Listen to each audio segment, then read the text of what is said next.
Let's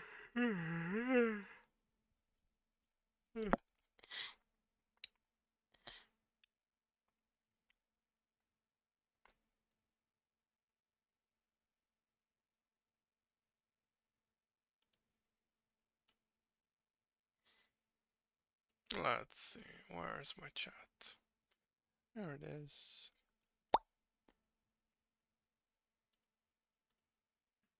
I definitely have done Mass Effect 2 about 6 times pre-remaster. And then when the remaster came out, or Legendary Edition, I replayed the whole trilogy then. So I've played those 3 games a 31. lot. Like I played BioShock a couple times. I think it's rare for me to replay. Just again, like you said, you have to kind of be on the new hotness. If a game is shorter, I've replayed What Remains of Edith Finch a couple times. Just because that is a nice, bite size. Also, Dishonored and Prey, I replay, but I feel like you get a very different experience every time because you can change how you approach those games. So low chaos, high chaos. But there are definitely instances where Kingdom Hearts 2, for example, I always used to say is one of my favorite games of all time. And then when I was Really? That's a big surprise. You didn't know that? Oh, yeah, dude. I don't think you've ever mentioned that before. I didn't know you were one of these Kingdom Hearts people. God damn, would have made fun of you way more. I've got a picture.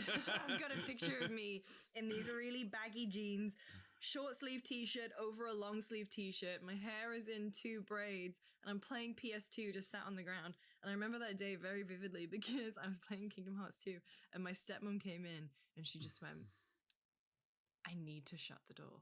I can't listen. I can't listen to this anymore." And anyway, but then the thing, when I was coming back to playing Kingdom Hearts 3, I dabbled in one of the collections on PlayStation 4.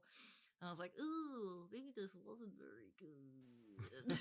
Excuse me? And so I think that kind of stopped me from being a Kingdom Hearts person all those years ago. How dare you? Yeah, that's kind of with me. I have the time sometimes to jump in and kind of dabble in something old that I love here and there. A lot of the games too I like you can blast through Metal Gear Solid or Freedom Fighters. You can always just fire up Tony Hawk's Pro Skater. But then there are other things that just don't fit in a lot of ways, like Elder Scrolls Morrowind, where that was time, place. Yes. Lonely kid, discovered this weird game completely on my own, didn't know anything about it, went in blind, fell in love with it, got absorbed in it. Now I go back and play it. Different life, less time. I can't touch every inch of that map. I can't fall in love with it like I did. Also, it's crappy now. That's right. That's another thing. Not as fun. Totally. How we interface with games has changed. What was cutting edge back in the day now can be antiquated because things change. And I am the type to, with certain things, certain games, defend old control schemes and the way things played. But some of them are just too far gone, so to speak, like Morrowind, where it's there's been too much past it that makes it a lot less accessible. I went back and just played a few hours of Morrowind a little while ago just to remember. Slash a rat or two, Just... Yeah. I do feel like the underpinnings of Morrowind have actually the design underpinnings and goals of Morrowind have actually aged beautifully in terms of the conversation, questing, navigation stuff. Yeah. All of that. Yes, exactly. It's just a few steps too rough at this point, right? So if you were able to capture a lot of what you were going for, but give it a more modern finish, we don't need GPS markers, little dotted lines pointing us to the destination, but we probably need just a little bit more than a whole bunch of scrawly text in a journal that lists, you need to turn southwest at some road. Yeah, when you pass the village, which fucking road is that? You know what I mean? Yeah. So all that sort of shit, it kind of there's a point in the middle where I think it would need to meet, and I think and I think something like Wind Waker did a really good job of that, of breadcrumbing discovery in a way that felt quite modern. But yeah, just to that broader point, there are some games where you're go back and play Soul Reaver. Essentially unplayable at this point. You know what I mean? The cutscenes, the story, the voice work, the setting, it's just 10 out of 10. But in terms of actually playing that game now, it straight up sucks. You know what I mean? And they're another thing that stops us from going back and enjoying the games that we loved is that they're not very good by modern standards these days, and our tastes have moved on. What we think is modern and what we think is enjoyable in the present era is very different to what we thought was, contemporary back then. So yeah, that's another barrier, I think. Sometimes I like it though. Like I said, I'm like a weird pervert. Like with the new Tomb Raider 1 to 3 like re-release, seeing the discourse of some people being like, why is the jumping like this? Why is it so precise? Oh, my and I'm like, it's cool, man. It's annoying and it's cool. It's so annoying. I always hated the old Tomb Raider games. I never understood them. I'm like, this control scheme is ass. This game is boring. I never understood. I always bought them and I always tried to play them, and every fucking time I'm like, yep, this one also sucks. I never understood the appeal of Tomb Raider games. But it's also, do you guys have old consoles hooked up? No. Yeah. No, I have them like away boxed, but I don't have them hooked up. No. I have a million games emulated on my Steam Deck that I've emulation, never man, on Steam Deck. Why would we plug in an old console? It's nice. There's this there's this. I'm not sure if it's like TikTok or maybe it's just Twitter. I think it's TikTok. I don't know. But it's just a person who has maintained a really beautiful collection of old games. Oh yeah. You know the one? And they all they do have a CRTV and they'll just show the case and put it in and fire it up. And that's it. It's that's beautiful. all it is. It's just take it off the shelf, open up the case, take out the disc, put it in, power it on, show the CRT playing the game for a few seconds, done. And that Gamer immediately Lafan is who I follow. Is that what it is? Gamer that what's called? Lafan. Right, I don't know the name, and to be honest with you. But yeah, whenever I see it, I'm like, oh, great, one of these. And I just sit there and watch Gran Turismo appear. And I'm like, oh, I remember that. Yeah. Okay, next. You know what I mean? But it's a nice little moment of joy. And I'm really glad that that person has so meticulously maintained their collection, because it's nice to see that sort of stuff. You know, it's a beautiful reminder of that time. Only the Animan. Thank you for that question, Chris. That was good. That was really fun. Got myself thinking a little bit. Next up, let's jump into what we are playing. Now, it's been a busy week, but I need to hear from Lucy more about Final Fantasy VII Rebirth. I want to ask you some questions. Okay, so I'm not finished it yet. I'm 35 hours in. So you're about a third in. Okay, good. Well, depending on how you slice it. I have complicated feelings about it, but I want to give context as to those feelings. I never played the original Final Fantasy VII. I know heresy. Broad strokes. The New York, obviously a 30-year-old spoiler. New York Times gave a push notification for it this week. Did you see that? I saw that. And so, I was like, that's very odd. I mean, it was a good piece. Like, they had interviews from all over Square and whatever. But anyway, obviously, cultural impact of that game, working in the space. Even though I didn't play the original game, I'm still very aware of how it is revered, how it changed everything, and the broad strokes of the story and the characters. That being said, I do feel like with Rebirth, I'm on a back foot. I was on the Giant Bomb cast, Revengeance. We have like a spin-off podcast of the Bombcast, and I was on today, and I was the only person who hadn't played the original, and so everyone else was talking about these moments, and I was like, yeah, that was a cool moment, I guess, but they were talking about it with such excitement, and I felt like they were getting such great payoff that I was simply not getting. I also think it is messy. I think sometimes if you played Remake, the end of Remake definitely got carried away with itself, because obviously they're implementing changes, and I think Rebirth definitely also struggles with some of that, not just necessarily with the new stuff, but also how they are telling the story, and they suffer from the classic wanting you to do open world and side content, but also, hey, it's end of the world, got to keep pushing you along to follow the main quest stuff. And so I think it doesn't necessarily get the balance right there.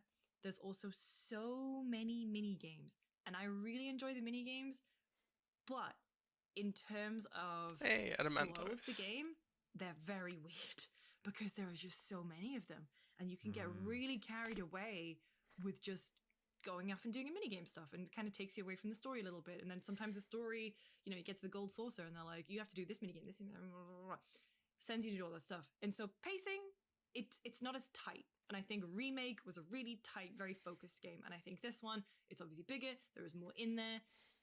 It suffers from that little bit.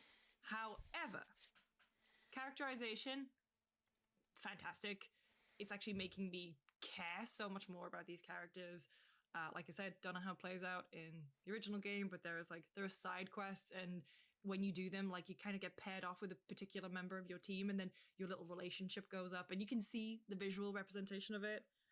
There are some really funny ones. If you find a board that tells you to go find some chickens, do that mission, because the ending is so funny, and it is a very funny game. It's very earnest. It's very like hopeful, I guess. I mean, amidst all the doom and gloom, and I think that's what's really pulling me through that and the combat, which they've made some tweaks to it, so it is still the ATB gauges, still micromanaging your party, but this time you can set up 3 different party makeups and you can quickly swap between them when you're not in combat. So I was doing a thing where it's like I was up against this boss battle and I was really not working with my regular party, and then I was like, oh, I'm just going to switch it to Cloud, Baron, Tifa. And it was like a completely different fight, and it was really exciting. And they've put on in these new synergy skills that is like they're really cool, and they are so over the top. I'm like limit, and that's what I love about Final Fantasy, right? These moments where it just is like, forget about, you know, thinking, oh, this has to be not realistic, but you know, there's just some moments that are just so out of left field and so wacky and so grand, that I think is great. And I think Rebirth definitely has a lot of those. It's very beautiful. Its music is incredible. Queen's How Blood. open worldy is it? So the one thing I'll actually say, it's not true open world. It's like regions. They're pretty big.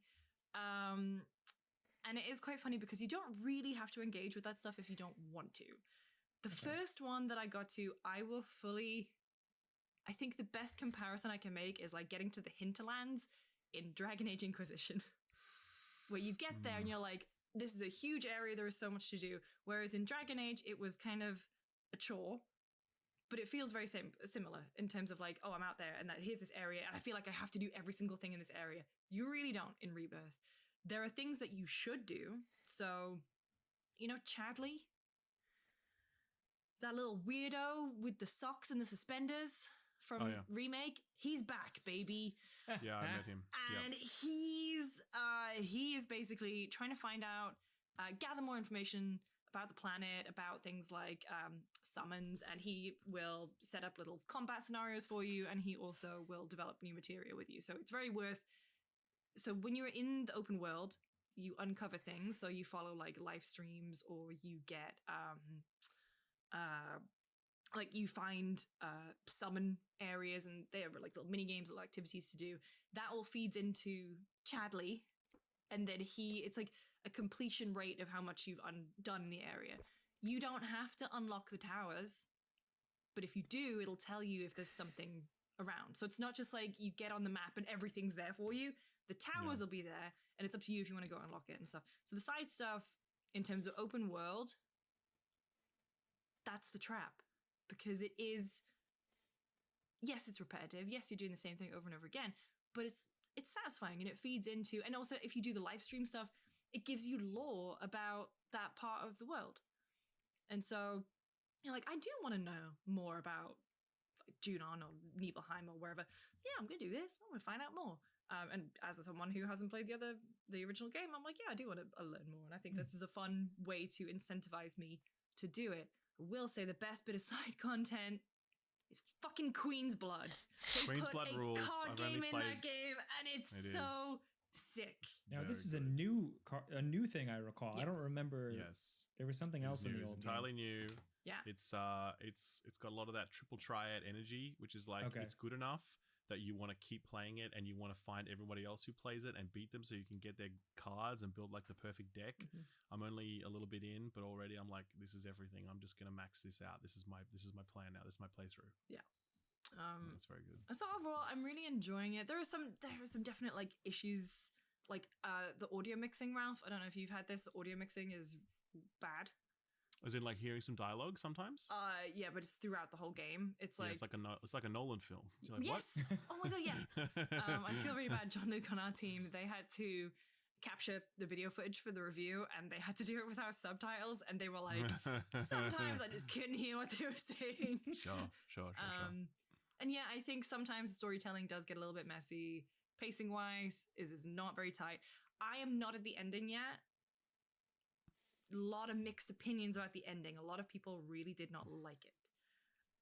So I'm very intrigued. Tam gave this one an 8. He did. Rip to his mentions. God forbid he has an opinion on a video Okay, game. already had it. But yeah, I know he did not particularly enjoy the ending either. Sure. How but I about think it is gonna be tentacles and interesting flanneau? as a discussion point.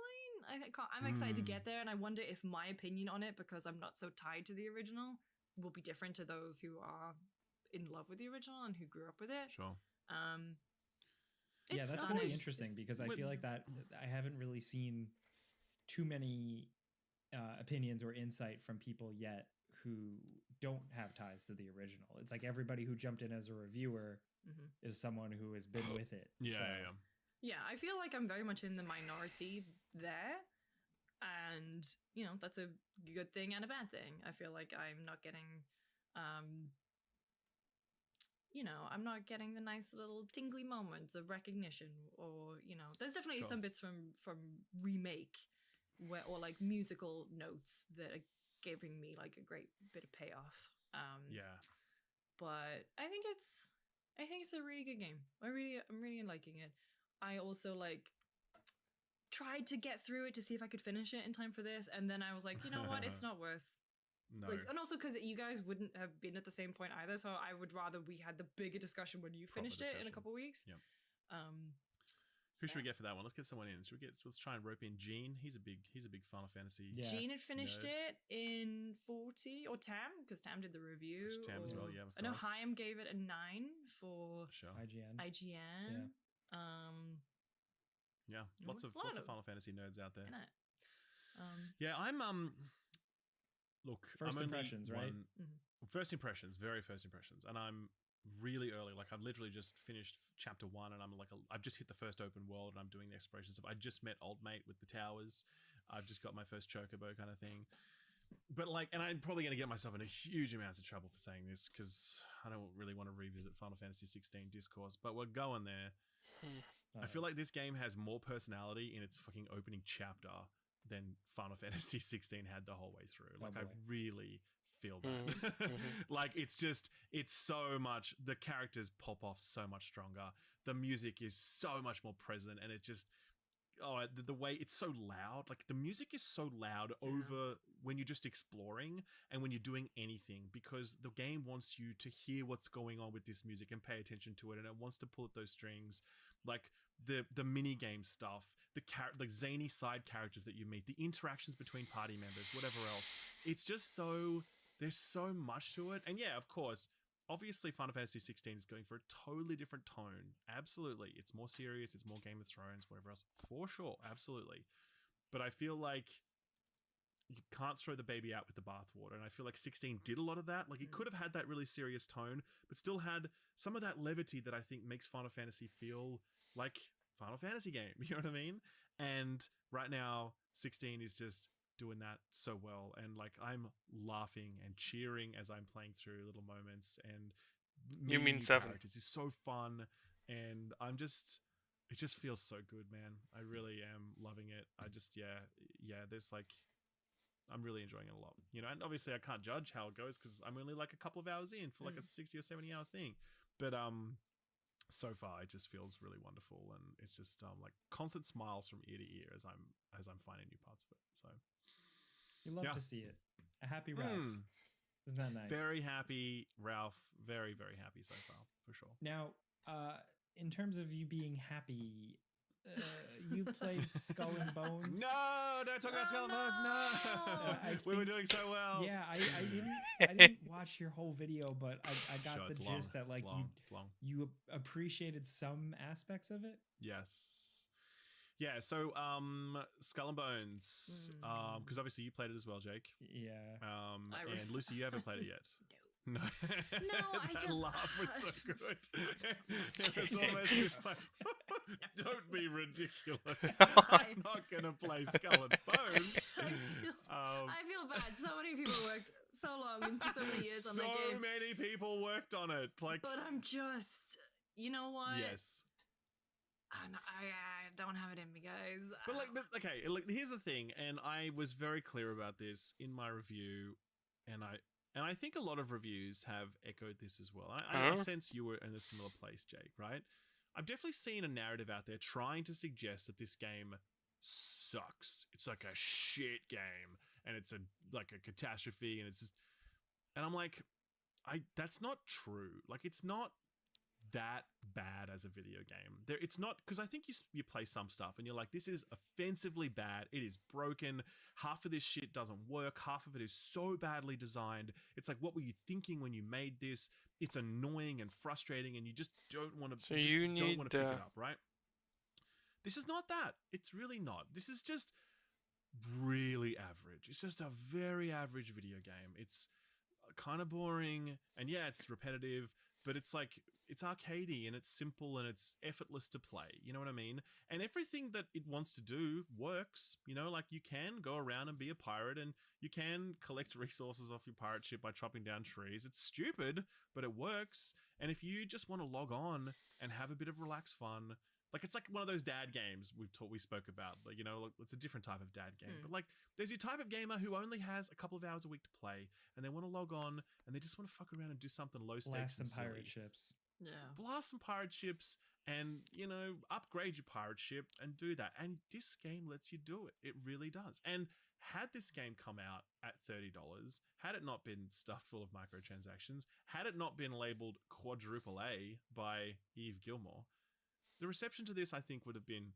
quite different. It's clearly not a good game, but it's also not the catastrophe that I think a lot of people are trying to paint it as I've seen in some of the coverage, you know? Is it bad that, like, I can acknowledge that, like, yeah, technically it's fine, and like, I've been on the subreddit and see that it has an audience, and I'm like, I agree, Definitely. like, there can be an audience because some of it is good enough, but I personally actively, strongly disliked it.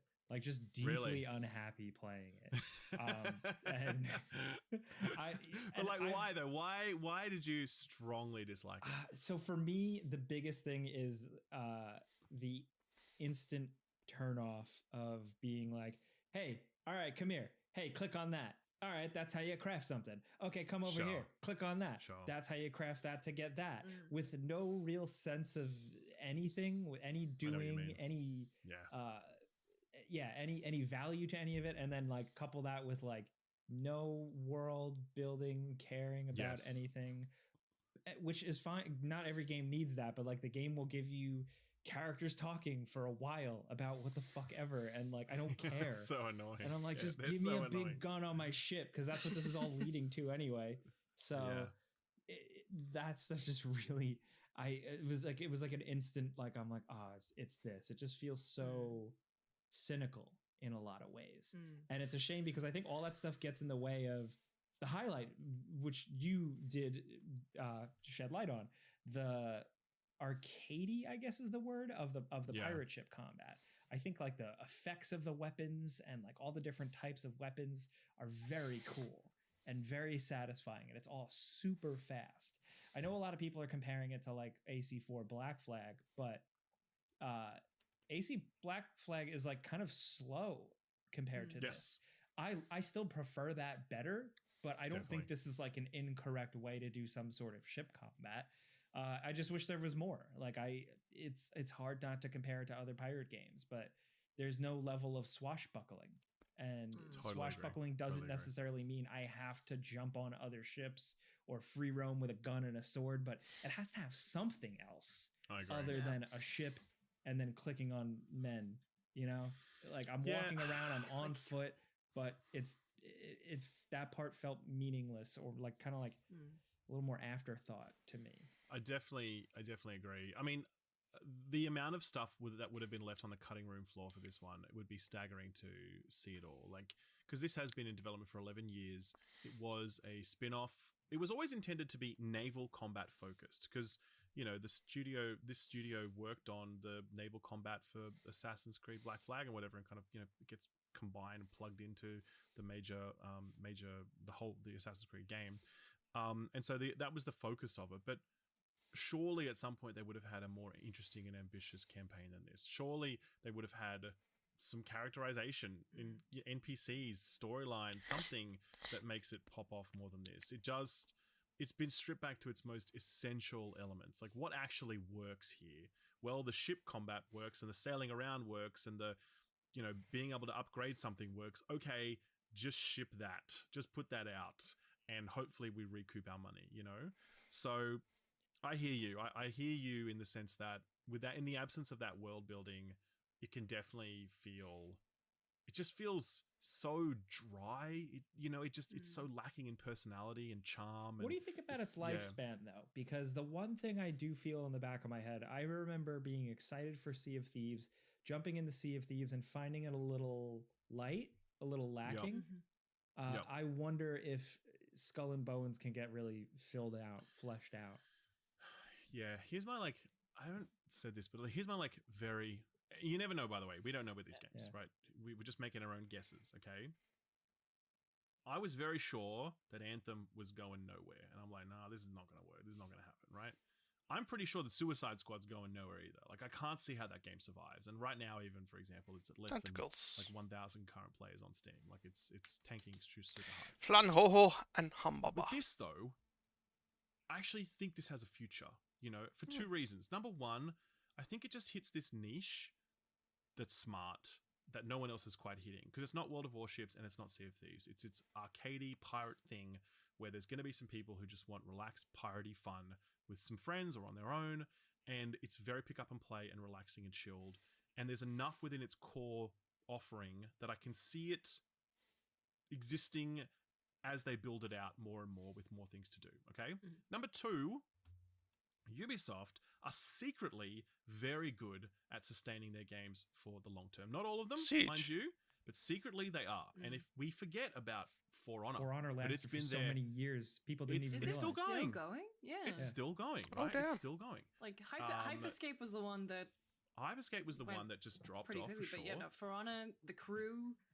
The Crew is another one, and that just had really good sales for number two. They're very sort of buoyed by those sales. Obviously, Rainbow Six Siege, for sure. But even their sports category, when we talk about, it was Steep. It was the first one, and then... Was it Steep? It was Steep. Steep? Yeah. Give me another S6. And then Riders Republic. Oh, no, that's EA. That is still going as well, right? So... and I'm sure there's probably some other live service stuff that I've forgotten about. Like, I don't know, is Just Dance a live service? I'm pretty sure they would probably drop new tracks in that throughout the year. Is there no yearly installments? There are yearly installments, but I'm not sure if they tracks? also do. They probably also do track packs and whatever. Yeah. My point is, Ubisoft actually do keep their live service games going. And I'm not saying that they're really massively successful, but I think that they managed to find audiences, service those audiences really, in the way they want to be serviced, and they just keep ticking along, And I really think Skull and Bones has the chance to do that. I don't anticipate it's going to be big. I don't anticipate it's ever going to become the game that people play, but I think it's going to find its keep going because enough of it works, and Ubisoft, I think, are very incentivized to keep it going, It would be really cool if it had been used. I mean, the thing, I haven't been following it too closely because no, only the Humbaba. Sure. From what you're saying about the fact that there's no characterization, like there's no famous characters from Black Flag or anything in there. It would have been really cool. It would have been really cool, and Sea of Thieves started with its own original cast, and then they had things like the Pirates of the Caribbean tying. It would be really cool if Skull and Bones had been this vehicle to tie in other things from the Ubisoft catalog. I think there's something there. I think they could almost tap into real pirate history and pirate stories and make that a cool thing, because it almost feels like it's built for a lot of it. The first pirate town you start out in, as much as there's no compelling characters in it, it just is riddled with shit. Just pirate guys drinking, everything is trash, everything is a mess. And it just feels like a real good, scoundrelly pirate island. Even when you find random outposts, you park your boat at places you can walk around, they feel like empty vessels for NPCs and vendors and stuff, but if you just look around, there is a lot of like cool beauty and detail. So it's like it needs to be populated.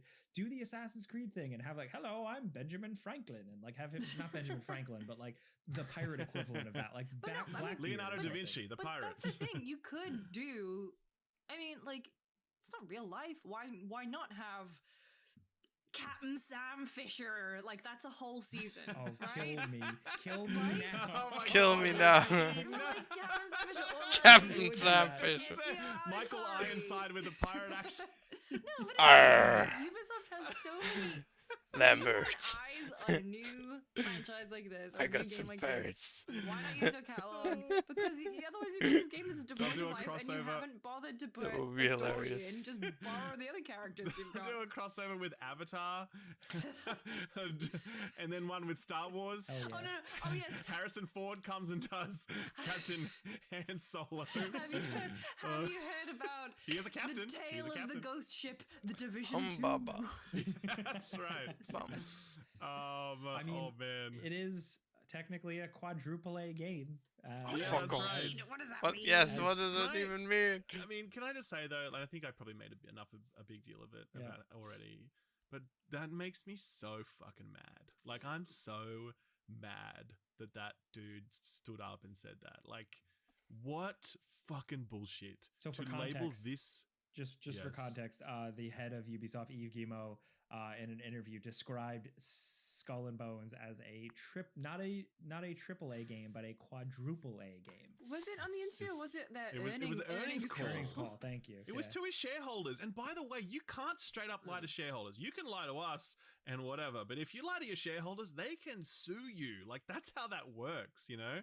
So it was just infuriating to hear him say that. It was so brazen. Like, sure, pump up your title. Say it's cool. Say it's a very complete game as a selling point. Whatever, okay? Whatever. But don't say that. It's so obviously a lie. It's so I don't know. So I just got really caught up on that, and I think as well everyone did. And that game, and that really painted a target on this game's back. And I think one of the reasons why people were so, and I'm not saying the game is good. I've said multiple times, I think it's like mid at best.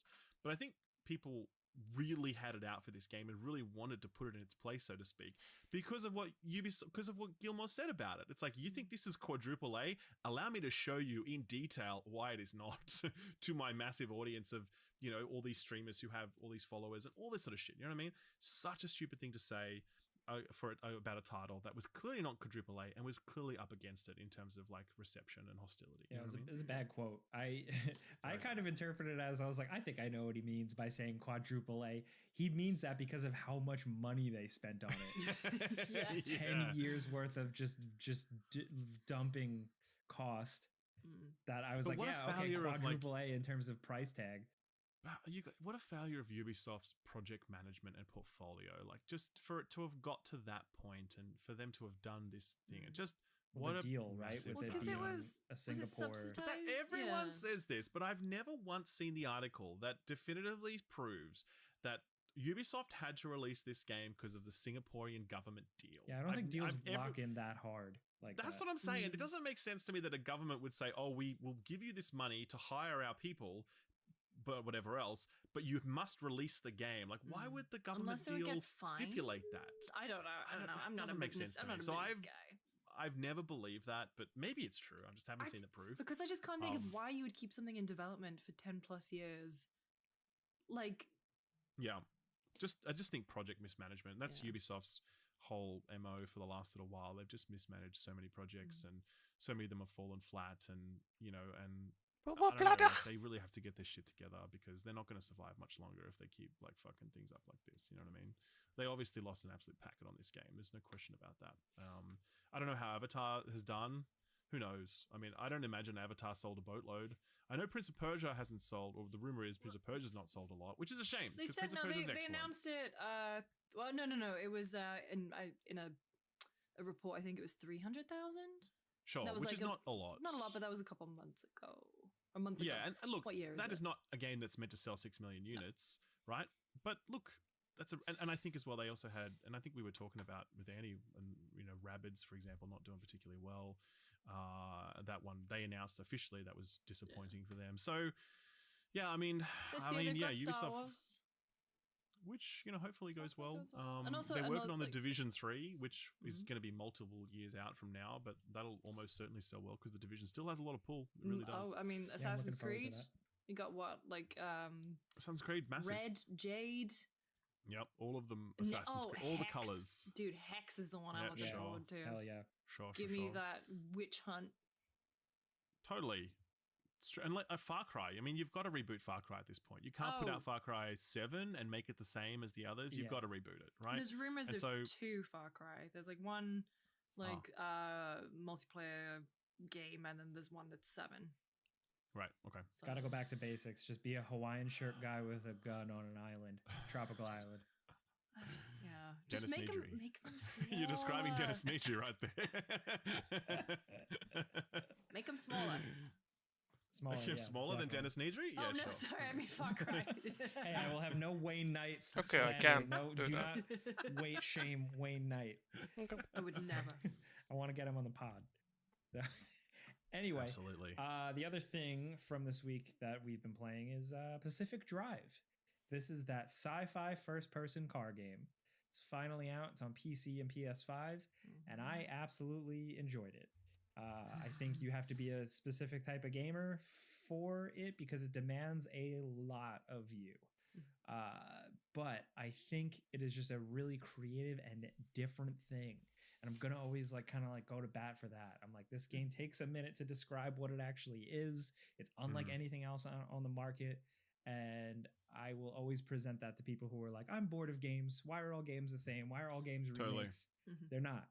Here's a good one. They're not, man. You drive a fucked up car through a post-apocalyptic, like a Chernobyl-esque anomaly zone, and car PG is what a lot of people are calling it. Car It's PG. a lot more of car rogue, like stalker. Car type survival. thing. I think survival is actually its defining aspect over. Yeah, you are doing a lot of survival things. Did you see someone?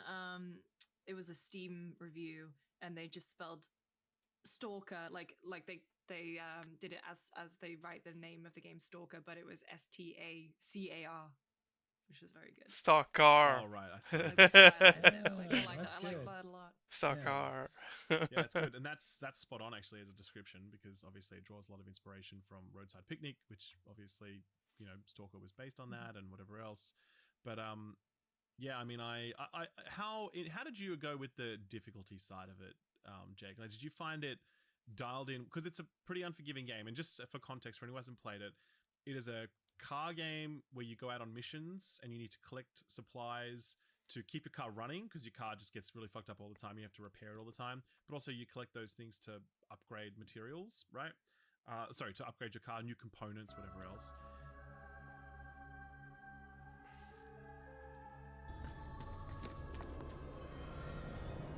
Guado.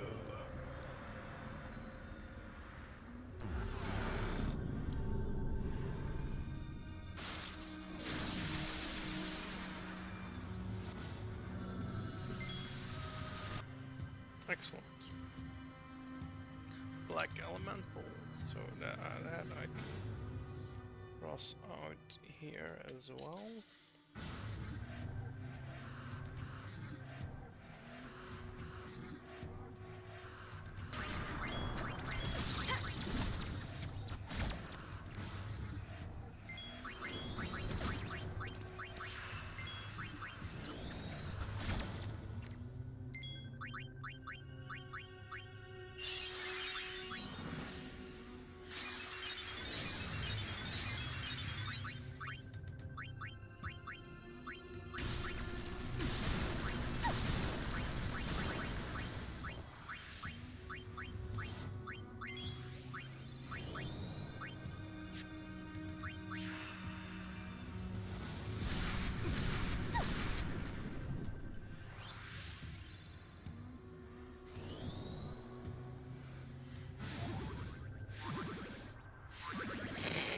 What the fuck?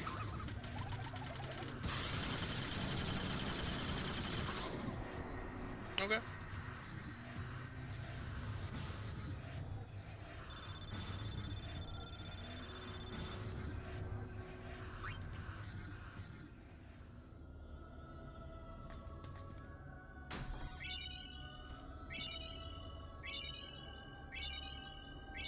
Goddamn!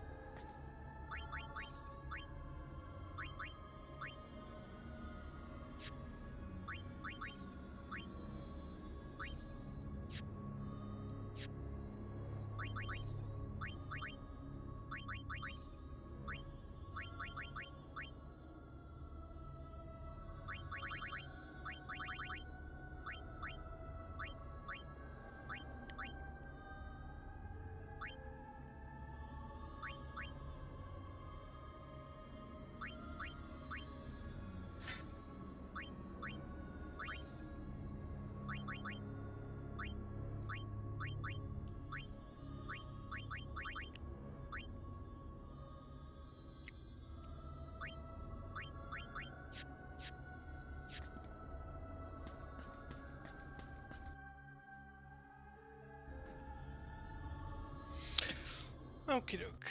41 to 43. I only need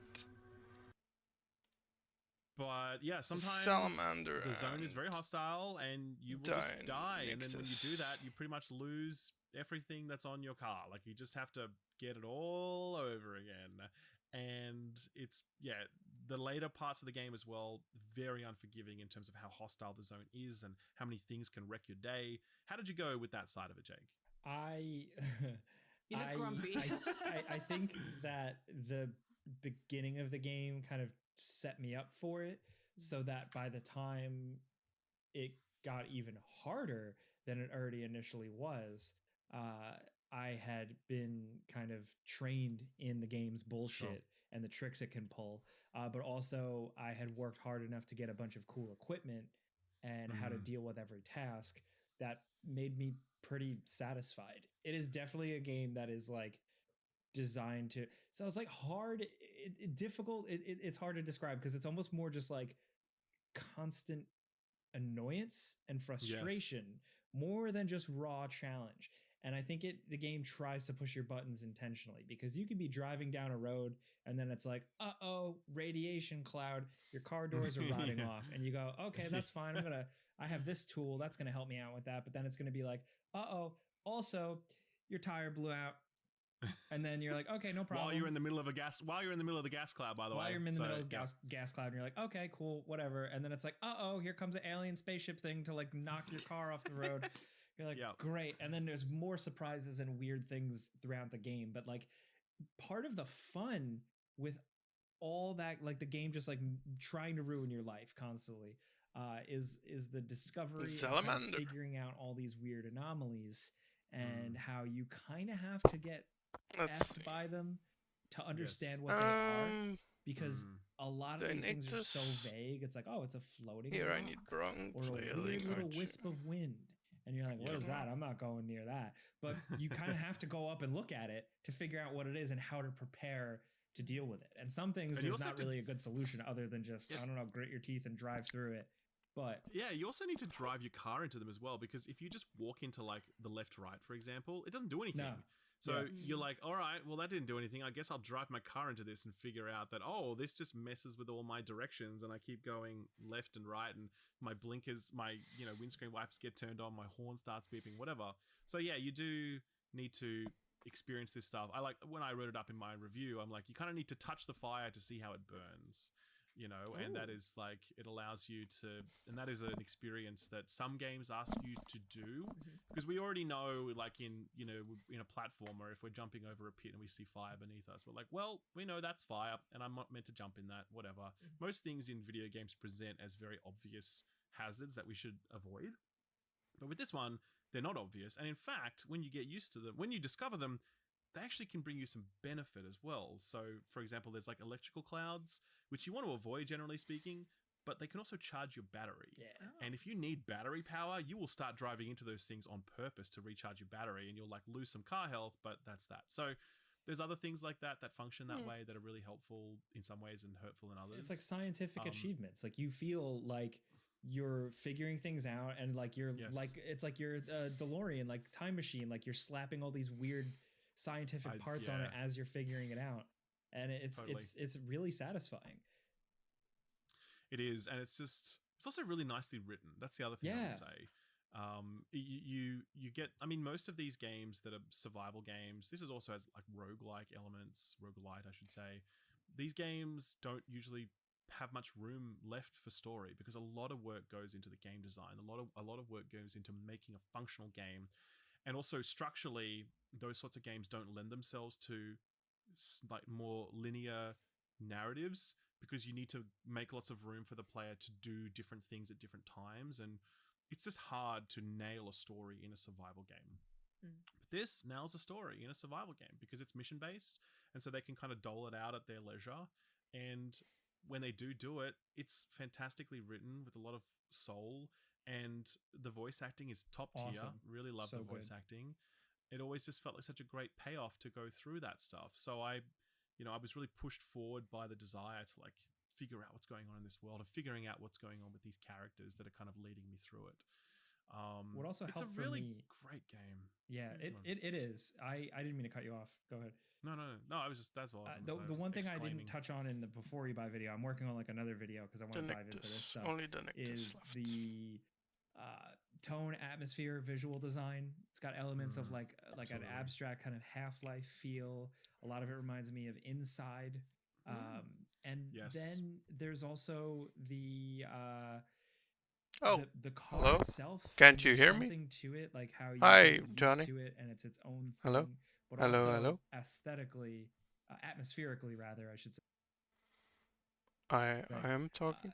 It's the game I found that most accurately captures I'm also listening. being in a car in the rain.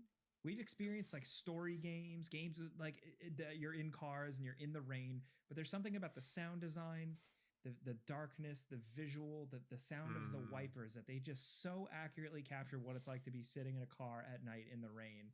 That really is a really good juxtaposition with like how the game is just trying to like again ruin your life, but then it's got so many moments of like you want to stop and pull over and hear what these characters are saying. You want to just look at the rain droplets hit the windshield. Like it does a lot for me, man. Yeah, I mean, just coming back to my earlier exclamation, it's a really, really great game. And coming back to the conversation we were having with Andy, and and I said it then, but I'll say it again briefly here. It was like there's just so many good games that we don't focus enough time and attention on because I think we're so fixated on that AAA space. But Pacific Drive is one that really just helped me remember that, and it just came together so well, and it's so memorable. And I don't know, I definitely will be thinking about this one in the years to come. Like I really will. I know I'll have other reviews where I refer back to this one, and it's so well put together. It's so smart, surprisingly it's deep. It's surprisingly deep and affecting, and it's like $25, man. It's like $25, and it's like 20 to 25 hours. There's no microtransactions in it. It's just a straight up, honest to goodness video game, and I love this stuff. It really is great, and so I was very pleased to put that review out because there's nothing this is the thing, right? Here's the truth. You put out a review for Skull and Bones that's negative, and you're like, oh, I know that's going to get lots of views. Off it goes, right? And you put out a review for Suicide Squad, and you're like, Suicide Squad sucks. And you're like, well, I know that's going to get a lot of views too. But like, you really, really, really fucking hope that like, the Pacific Nectus Drive video gets a lot of views because that's the one that's like, I'm going to show you something that you didn't know about, and you're going to hopefully take a chance on this and find something that's the best part of like this gig. You know what I mean? And so I really do recommend it strongly to people, and I think if you take a chance on it, you're really going to have a good time with it. I think. I agree. Well said. So yeah. Yeah, I played the demo. I played the demo back at PAX, and I played it for a couple hours at home. And then I've just been caught up in Final Fantasy. But I've got it queued. I've got that and Balatro, which is that one that everyone is talking about. Everyone's loving it. So I will play those in time for next episode. Yes. Next up, another user question. This one comes from Jacob Silvis, who says, my question is, if you could choose to make the restaurant of your dreams based on a video game, what game would you choose for the theme? I think something horror themed would be interesting, like Resident Evil, but also something Nintendo-ish would be fun. Thank you so much. If this question gets picked, okay, I don't need to read that part. I'm gonna read that part because I think it's really cute. Okay. He says, "I always tell my wife I wish I could be friends with Jake IRL." That's Aww. I'm not reading like compliments. I think it's weird. Thank you, Jacob. Also, you have a nice name. That's adorable. I can start with this question. No. Video game themed restaurant. Jacob suggested something Nintendo-ish would be fun. I had Bowser's Big Bad Meatball in yes! Super Nintendo World, and it made me feel like a piece of shit. It was not good. It was not a good meatball. It was not spicy. It was not a challenge. So I award that 0 points. That's all I have. I had the tomato soup in Toad's head as the bowl, and I got to take the bowl home from Nintendo Land. It's like the Cool. Monkey That's Brains right. I from remember that. Temple of Yeah, they Doom. see you sell the bowl. Yeah. No, that is a pretty cool themed restaurant, though. That was really cool. Like yeah. they had the panels with little videos, and They did. I really enjoyed that. And there's like a little like a Bowser attack because it's in like Toad Kingdom, and then there's like a Bowser Under attack where the lights siege. go down and the walls like project images of Bowser attacking and doing all, and the Toads are like, ah no. Except And my then it's very image cool. on Slack is the one Toad that just goes, ugh. Just doesn't care. We're Just also like, this fixated on that again. one, yeah. Yeah. I think for Um, a video game themed restaurant, I really am really into Palico stuff from Monster Hunter. Yeah. If I could somehow go to a restaurant where these cool, savvy, sharp cats whip up a meal and throw it down at my feet, and it looks like it's like rendered in like 4K, because the food always looks so good in those games. mm, That's the Like type of Yakuza restaurant food. for me. Oh, I've been to. So I was gonna say I've been to a few in like gaming events over the years. They've done various tie-in stuff, and I went to a Yakuza one once, where they basically just rented out this really nice Japanese restaurant, and they gave us all a Majima eye patch, and that was it. But you know, that was really fun. There's a place in Sydney called Fortress, which I think is a global chain. I don't know, but we have something called Fortress Sydney, and it's essentially a giant gaming bar, and it's on multi-stories, and it has like an esports hall, and like it has like a cyberpunk themed bar, right? But it also has a tavern that is essentially like stepping into the Hearthstone tavern, you know, especially like from that commercial. Remember they did that live action Hearthstone commercial back in the day. That for me, I love that place, and that's the kind of video gamey vibes I want. Like I just want a place that would sell mead unironically, you know, like that's A tavern. So I actually am quite a fan of Fortress for that reason. I would love to do. I mean, so Jacob mentioned Resident Evil. I think that would be really fun because there's a bar in the UK called Loading Bar. Haha, very good. And they have a drink called like the T-Virus, and they had little syringes. Syringes, and so it would be kind of like one color, and you would inject some booze or whatever that would be bright green, and that's a really fun way of. I went to a bar in Singapore that was exactly that years ago.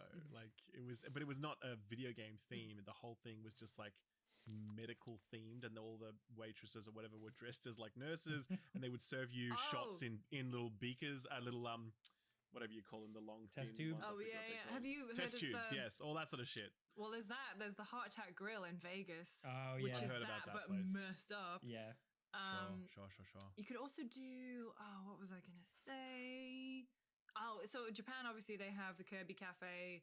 I did the Persona Cafe, but they didn't really like every member of the Phantom Thieves had their own drink. I had the Haru one; it was like bright pink and whatever. But they didn't do, the Big Bang Burger, which is the whole thing in Persona 5 the challenge that you do, which I think would be really fun.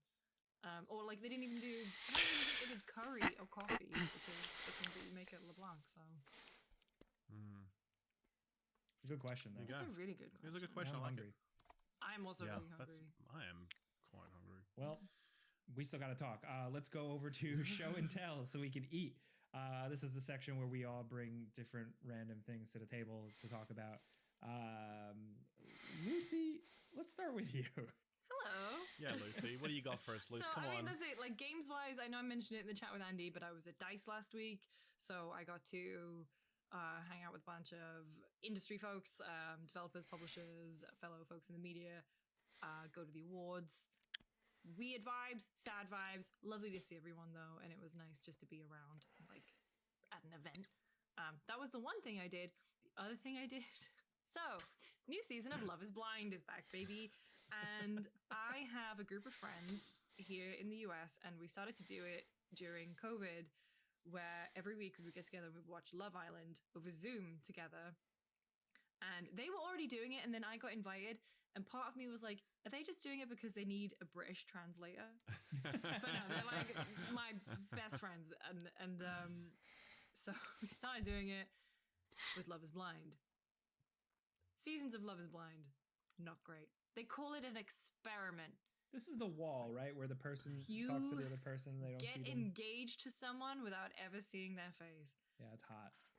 And this season has been... a friend of mine came over on Sunday and we were like, oh, we'll watch a couple episodes. We ended up watching all 6 and they left at 1 a.m. And then last night I had friends round to watch the other episodes, and it's just kind of... It is just good trash TV. I mean, trash TV... Give us an example of why it's good, though. Like, what? Are we just talking about, like... Okay, so one of the main dramas right now is there is this poor girl who said to the guy... I don't know. Do you ever get told I look Why like not? a celebrity? And then she immediately was like, I've been told I look like Megan Fox. Does she look like Megan Fox? Question mark. She then tries to walk it back because she's like, I have dark hair and light eyes. She's an attractive girl, don't get me wrong, but when you say you look like Megan Fox, you put a very specific expectation in the mind of someone. And unfortunately, the guy clearly gets so caught up on that.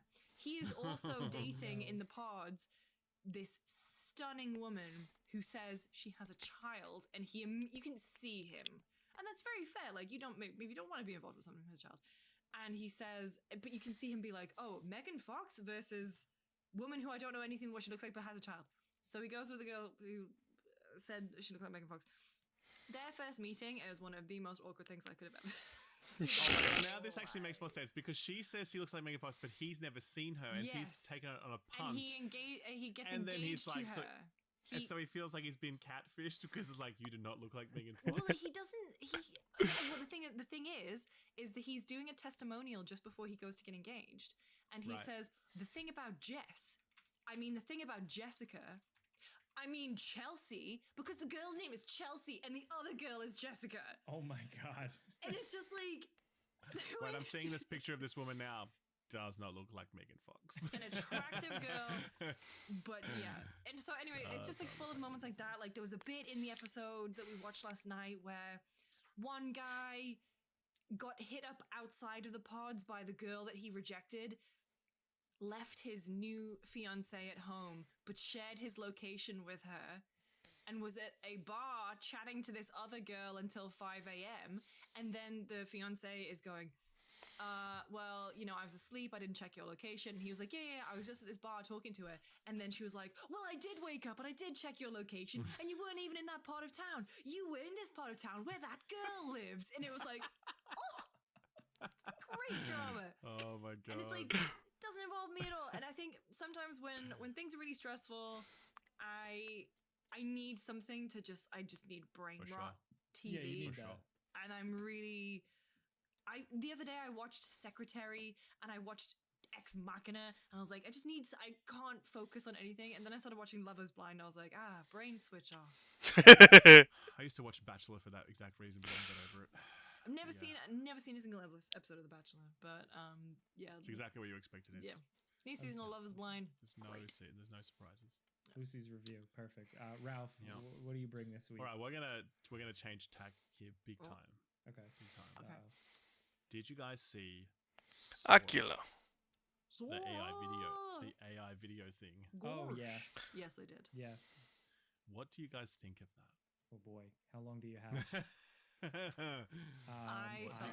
So Sora, just in case anyone doesn't know, Sora is like an AI video tool that basically 47. lets you create AI videos with a prompt. It's from like the Chat GPT company or whatever. And it's pretty nuts. If you haven't checked it out yet, you should go check it out. It's intimidatingly good, like scarily good. Like, Marcus Brownlee did a video on it like straight after it dropped, and it's kind of like, why would you need a drone shot anymore that you've paid like a drone operator to make, when you can just plug in drone shots of a cliffside villa into this tool, and it will give you a very good looking drone side cliff shot villa. You know what I mean? Like, whatever. Pretty scary. It was scary. It was at DICE, and we were all watching it. It was, right. So we were all watching it together. That's fascinating. What was that response from like developers and creatives? And not great. Sure. I mean, a lot of people like, interested to see how far the tech has come. The thing is, and I think Jake, I think you tweeted about this, where it comes down to media literacy. Yeah. And you could present that. The one in particular of the woman walking down the street, like she has like a little bit of sun damage on her skin. She even has like neck folds, like the detail in it. Can't do eyes though, so she's wearing fucking sunglasses, you can't see her eyes, but it looks, if you didn't know any better, if you weren't really looking, if you just a passing glance, you would think it is real. And if you put that on Facebook, where my parents get most of their information that they take as gospel, absolutely, you could do, and the fact that misinformation is spread so easily, it's really scary. And there is no safeguard to prevent someone from saying, you could just pass it off as real. There's no safeguard. And so it's also broader implications of the rampant use of AI generated stuff, the impact on jobs and livelihoods. It is such a, it's weird to be excited about that technology, because it is fundamentally incredibly impressive. And it's like, wow, can't even, 10 years ago, can you imagine showing yourself this? But it's also scary as hell, and maybe it's because Terminator 2 is one of my favorite fucking movies of all time, but I'm just waiting for Skynet. We're not going to make it, are we? No, we're not. Nice, Jake. Yeah, nice. I had a rare like take on a current event, and I tweeted it. Some people actually took this as me being pro AI. I'm not really into it, but kind of what you were saying with like our parents' generation, like. The average person isn't having ethical debates about this. They're just like, oh, cool. You put that on a computer and just made that? Awesome. Cool. When's that going to be the next Marvel movie? Like, people don't give a shit. And that's upsetting. And I think that's why it's more like, okay, like, what do we do now? Like, we need to figure this out. I think I also just come at it from... I majored in English and I majored in art history, and I flip-flop back and forth. So like, I like art. I think art is important. I also think tools are important. Tool sets are important. Game makers, artists of all kinds use all different types of tools. These tools always evolve. But I don't know. It still comes back down to me just like an artist learning how to use a paintbrush and practicing and training, and also just having that creative spark. As someone who doesn't have a creative spark, I respect creativity so much, and I also don't want to just use tools to come up with shit. Like, I know my place almost, I don't know where I'm trying to go with this. I have a lot of thoughts. It's hard to talk about, because I think it's very possible to be very supportive of like creatives and artists and want that scene and want that scene to continue to thrive, because it's always been underfunded and undersupported. And so that's a natural inclination, I think, especially for the likes of us who come into contact with creative people and who are obviously very fearful for their livelihoods and whatever else. There's a natural inclination to do that. But simultaneously, you look at the flip side of it and you kind of imagine like, well, how much easier does this make a thing that we might want to do? And it's absurd, the amount.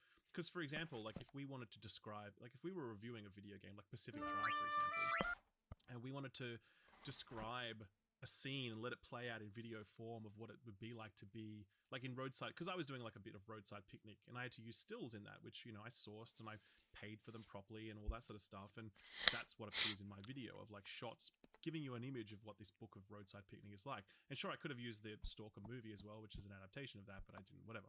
My point is that like I could in the future plug that stuff into my ChatGPT or whatever, Sora, sorry, and create this very vivid image. It would be kind of shitty. It would have some rough edges, whatever, but it would be this thing that would allow people to see like what Roadside Picnics was like, because I described it and the AI model spun it up in minutes. And if I was to film that thing on location with a crew and whatever else, that would take like $40,000 or $50,000 at least to do that properly. You know what I mean?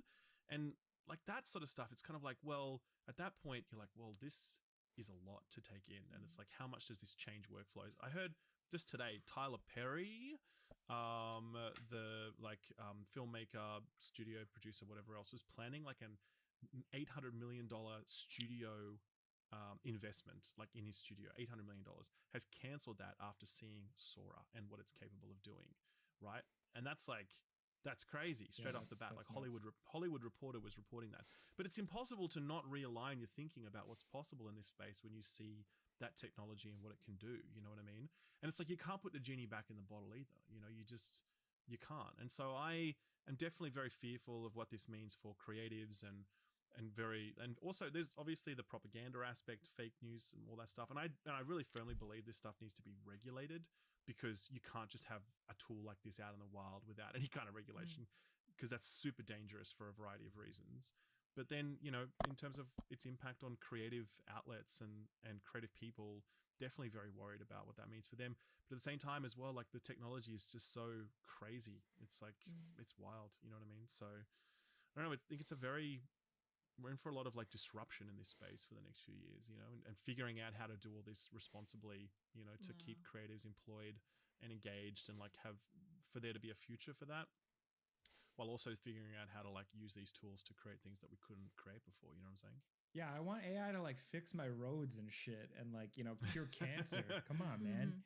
It's not. It's going to be used to create Night City. There's a really... all the shit aspects of Night City, that is. There's a really weird... I'm getting served it on TikTok where it's like passive income ideas, and it's I make how many thousands of dollars. I make how many thousands of dollars a month because I sell courses. And then you keep watching the video and it's, I go to ChatGPT and I say, hey, plot me a 10-chapter book on how to do whatever it is. And then they just sell that. And I'm just like, okay, this TikTok is a scam because no one is buying that. But like, God. Yeah, that's terrible. No, but there are ChatGPT written books. And in fact, I believe Amazon has had to impose a limit on the number of books that you're able to upload under your name, because so many people were generating ChatGPT books, like just books in ChatGPT and then selling them. And so I think Amazon now has a limit of like 8 books a month you're allowed to publish, as if any one person could actually write 8 books a month. You know what I mean? It's Stephen King in the fucking 80s. Yeah, sure. David, is it David Sanderson or whatever? Brandon Sanderson. Yeah, sure. But yeah, I just think about it a lot, and I just think about like how tricky it's going to be to navigate this period. And Barong. Yeah, I don't know. It's from all aspects, creative, from all aspects, news, information, the world, all of it. Yeah, it does feel like a tipping point for technology, and when you sort of see that stuff in action. Yeah. Anyway, that was a bit different to that was different. Love is Blind. I'm sorry for bringing the mood down. Because Jake's on the run sheet just written, "Oh boy." No, mine is silly. Mine is okay. So good. Take us back. We need a bit of that. This weekend, I cozied up in a snowstorm with a good book, or really a good compilation of comic books. Oh, I love that. I read a shit ton of the original The Darkness run. Ooh. Okay. Yeah, so I had kind of dabbled. I had been aware of The Darkness, but I really loved the game. I fell in love with the game. I was like, this is sick, and this is so much cooler. But just recently, my friend just picked me up like the volume 1 compilation of The Darkness comic from like the mid to late 90s, early 2000s. It's Garth Ennis and Mark Silvestri, and it's so not good. Oh, no. I was hooked. I read Really? all of it, but the game is still way, way better. The game takes a lot of these ideas and just makes it so much cooler. But the Darkness comic is very of the time. Right. The art is actually really good, really cool. But it's also every single character that is a woman is just like, she's super hot. Look how hot she is. And it's like full panel spreads of being like, look how hot she is. And then like every time Are we he like talking kills about Final someone, Fantasy VII Rebirth right here? We're talking I'm about actually Dark talking about Darkness. Tifa. But then also like it's like every time he murders somebody, it's like, look, he ripped off his head and he said like fuck you. And it's very Ultimo 2000s. weapon. But Sure. it's got a lot of cool like lore. It's got like a lot of like angels and demons things and Flailing factions. Ocho. And Jackie Estacado and like the mob stuff is very different here from how it is in the game. The presentation of the darkness and the darkness's abilities are very different. But ultimately, I think I still like the game more. Yeah. It doesn't Because happen. went Ennis did anywhere the after- boys, right? I'm just looking because his Yes. name is very familiar. It never went anywhere after the game, did it? The Darkness. Like, was Darkness there anything? 2? Yeah, they made a second one. They made a They second did? one. Okay, It was good. right. I Yeah, I didn't like the even know second that. one. But the Okay. comic ran for a while, and it technically it was like also another thing. It was a spin-off of Witchblade, another comic that's kind of like, what if the darkness was a girl? But that was first. Wait, that's not the one. Oh no, hang on. What am I thinking of? The movie with Vin Diesel? The Last Witch Hunter. Thank you. Chronicles His- Chronicles of Riddick. Yeah, Chronicles no, of I was Riddick. like, Sick. Yeah, so that's what I did. I read that and I didn't really like it that much, but also it was just like comfort. Like when I start reading comics, I can't stop. So I did buy volume 2 on Amazon, the trade, to get Okay. that. And I'll report back with more darkness stuff. But now it makes me want to replay the game, even though we had a conversation earlier About how about not always being able to replay the games. And I don't know if I'm ever going to replay the darkness, but it still has one of the best lines ever written in a video game. which is There's a side quest where you need to go. I'm gonna butcher it, but there's a side quest where you're like in the subway and there's like a guy like busking, like playing a harmonica for tip jars, for tips, and like a tough guy like gang guy has been muscling and he's like, hey, get out of here, you can't play here. So the harmonica guy is like your buddy. He's like, hey Jackie, how you doing? Yeah, this guy told me I can't hang out here. So you're like, I'll go talk to him, and you go talk to him. And there's some dialogue options, and Jackie Estacado threatens the guy. The voice actor is so good. I don't know his name, but Jackie Estacado says to the guy, he's like, get out of here, or it's going to be a problem. And the guy's like, yeah, or what? And Jackie says, if you don't get out of here, I'm going to show you a magic trick. You like magic tricks? And the guy's like, huh? And he goes, don't fumble it, Jake. We're so in now, man. Don't fumble it. Let me look it up. Hang on, look it up. Oh no. Flailing He Ocho. says, you like magic tricks? He says, I'll rip your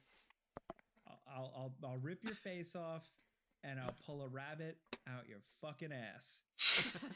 And the guy goes, oh man, and he gets out of here, and that's like quest fulfilled, and that's it. Right, nice. Perfect. I totally butchered it. No.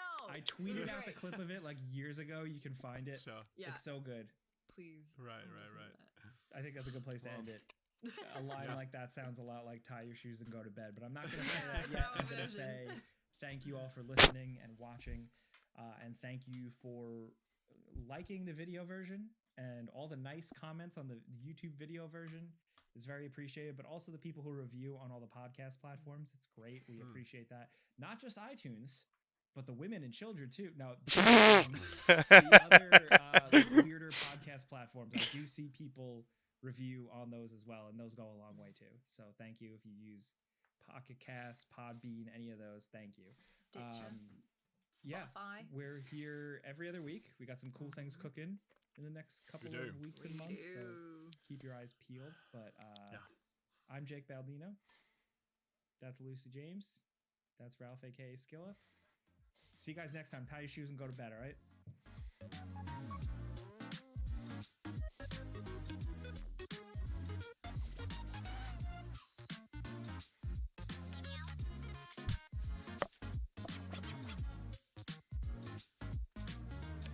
Cactuar Oversoul, nice.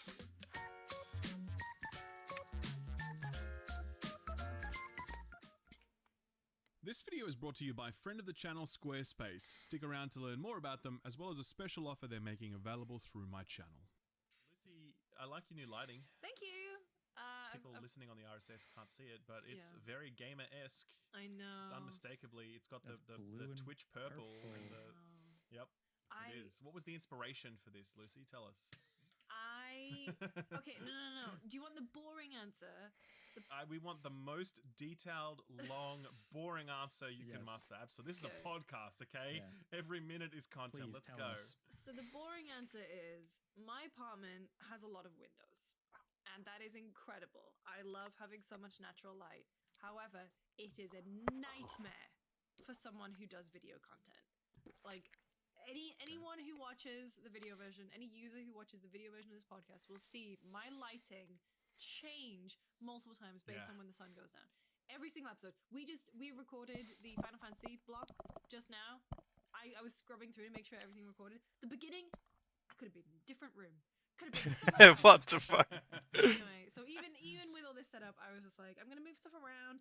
I actually have put a green screen in front of one of my windows to try and block out the light. I rent. I can't hang up curtains. My landlord would, How dare you upgrade the apartment with useful amenities? Get out. So I had a little bit of time today, so I just thought I would put some lighting in and make it a bit better. Now that you have a green screen, are you going to do green screen content? Are you going to be like in the volume?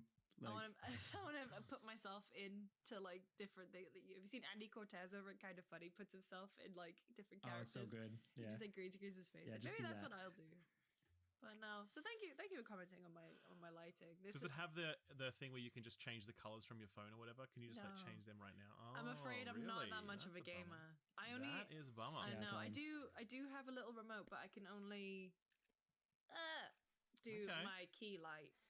Sure. You're better than me. I've just had a perpetually unfinished, undecorated room for like 6 months, if not more.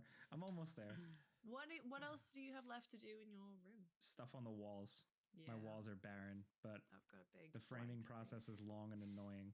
Framing is so expensive. Yeah, that's why it's long and annoying, because I wait till I get a coupon from Michael's, which is very often, but you have to time it right. A coupon. Shout out to Michael's. I love coupon life, man. That's it. It's fantastic. I use like, no, I'm the same. There's a place in San Francisco called Cheap Pete's, and I went. And it's a San Francisco institution. Let me just check Drake's. How much? I felt like my mother. 18. Okay. But anyway, hi everyone. Welcome to another episode of Frames Per Second. Ah, shit. There she did it. I actually think she has a really bad segue coming up later in the episode. You gotta look out for. Don't worry. Boy. She really bombs hard, so look forward to that one. I love that our relationship is that you guys are usually so supportive, but that's that one time. No, we can't forgive a bad segue. We're podcasters, man. Come on now. That's one thing we can't forgive. It was Jake. You went on that segment. It was so bad that I felt myself just like my shoulders clenched. I regretted it immediately. I probably blushed. Oh but boy! It's fine. You did the old triple shrimp. The triple. What's that? You turbo shrimped. You shrimped up even more than you already are. Yeah, I did a turbo shrimp. Nice. But we've got a packed episode, as always, for you this week. I'm Miss James, joined by Ralph, aka Skillup. Yo. I was going to say, you're going to wave on this audio. I'm just going to do the wave and the thing every time. That's it. Just gotta tune into the YouTube feed. That's it. And Jake Baldino. Hello, hi. I think I want to just mention, I want to use my platform right now because people don't listen to the end. The next episode is going to be delayed a little bit. Yes, logistically. Good call. For very important reasons. Yes. That you're going to appreciate. We will just say that. We would not we can say for now. do it unless it was for something interesting. big. Yeah. Yes. That's right. That's right. Please welcome to the stage on this podcast, Hideo Kojima. He's back. No. Back? So good call out. Next episode is going to be a little delayed. It won't be too long to wait. Yeah. And we will let you know as soon as we're going to put it up. Also, sorry about the audio issues of the last episode. Yeah, we fixed it. We fixed it. Which one was that? Was that the audio version was all borked? Oh yeah, very sorry about that. We did correct that in the end, but I think people who had already downloaded it were still getting the bad version. So yeah, I'm really sorry about that. And we actually, just so you know, in defense of Stuart, our editor, he confirmed that there was actually nothing wrong with the edit timeline. It was just a render issue where the render itself just went nuts and started overlaying stuff. So Stu was blameless in it. We checked it all out. It was just a technical error. So yeah, very sorry about anyone. Very sorry to anyone who got messed around with that. We apologize. But Stu is innocent. And he did. Stu He is did. innocent. He did Stu is fix it very, absolved. very quickly, and it was at That's like right. it was like 9 a.m. on a Saturday, yeah. and he was just like, "I'm on it. He Don't was very worry." good. So thank you, Stu. It was very good. Yeah. But yeah, we got a packed episode this week, so we're going to be kicking off by having a chat about Final Fantasy VII Rebirth with Gene Park from the Washington Post and Tamur Hussein from GameSpot. And then you guys spoke to the Pacific Drive team about that. No, we just spoke to one person, Seth. Oh, Seth, the game director. Yes. Yep. And that was a fantastic chat. Yep. Had so much fun. It was so good to talk to him I about like how the game, sausage is made stuff. It's good. Yeah, it was fantastic. So. I need to get around to it. Like I enjoyed my time with the demo from earlier in the year, Sure. but then multiple 50+ hour video games have been released, and then soon is Rise of Ronin and Dragon's Dogma, and after that though it does calm down a lot. Like April is really chill, So I'm kind of looking forward to catching up on backlog stuff during that period. Yeah. But yes, this month, February and into March is insanity. Mm-hmm. You know, it really is. So yeah, it is. And we also Dune. So be prepared for us to pronounce it June. Dune.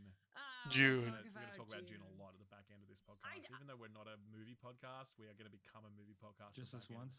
Well, just this once. I did go to LA to see Dune Awakening, so I can talk a little bit about the I do want to hear about that. Oh, I actually definitely want to hear about that. Yeah, the new trailer was good, so I want to know.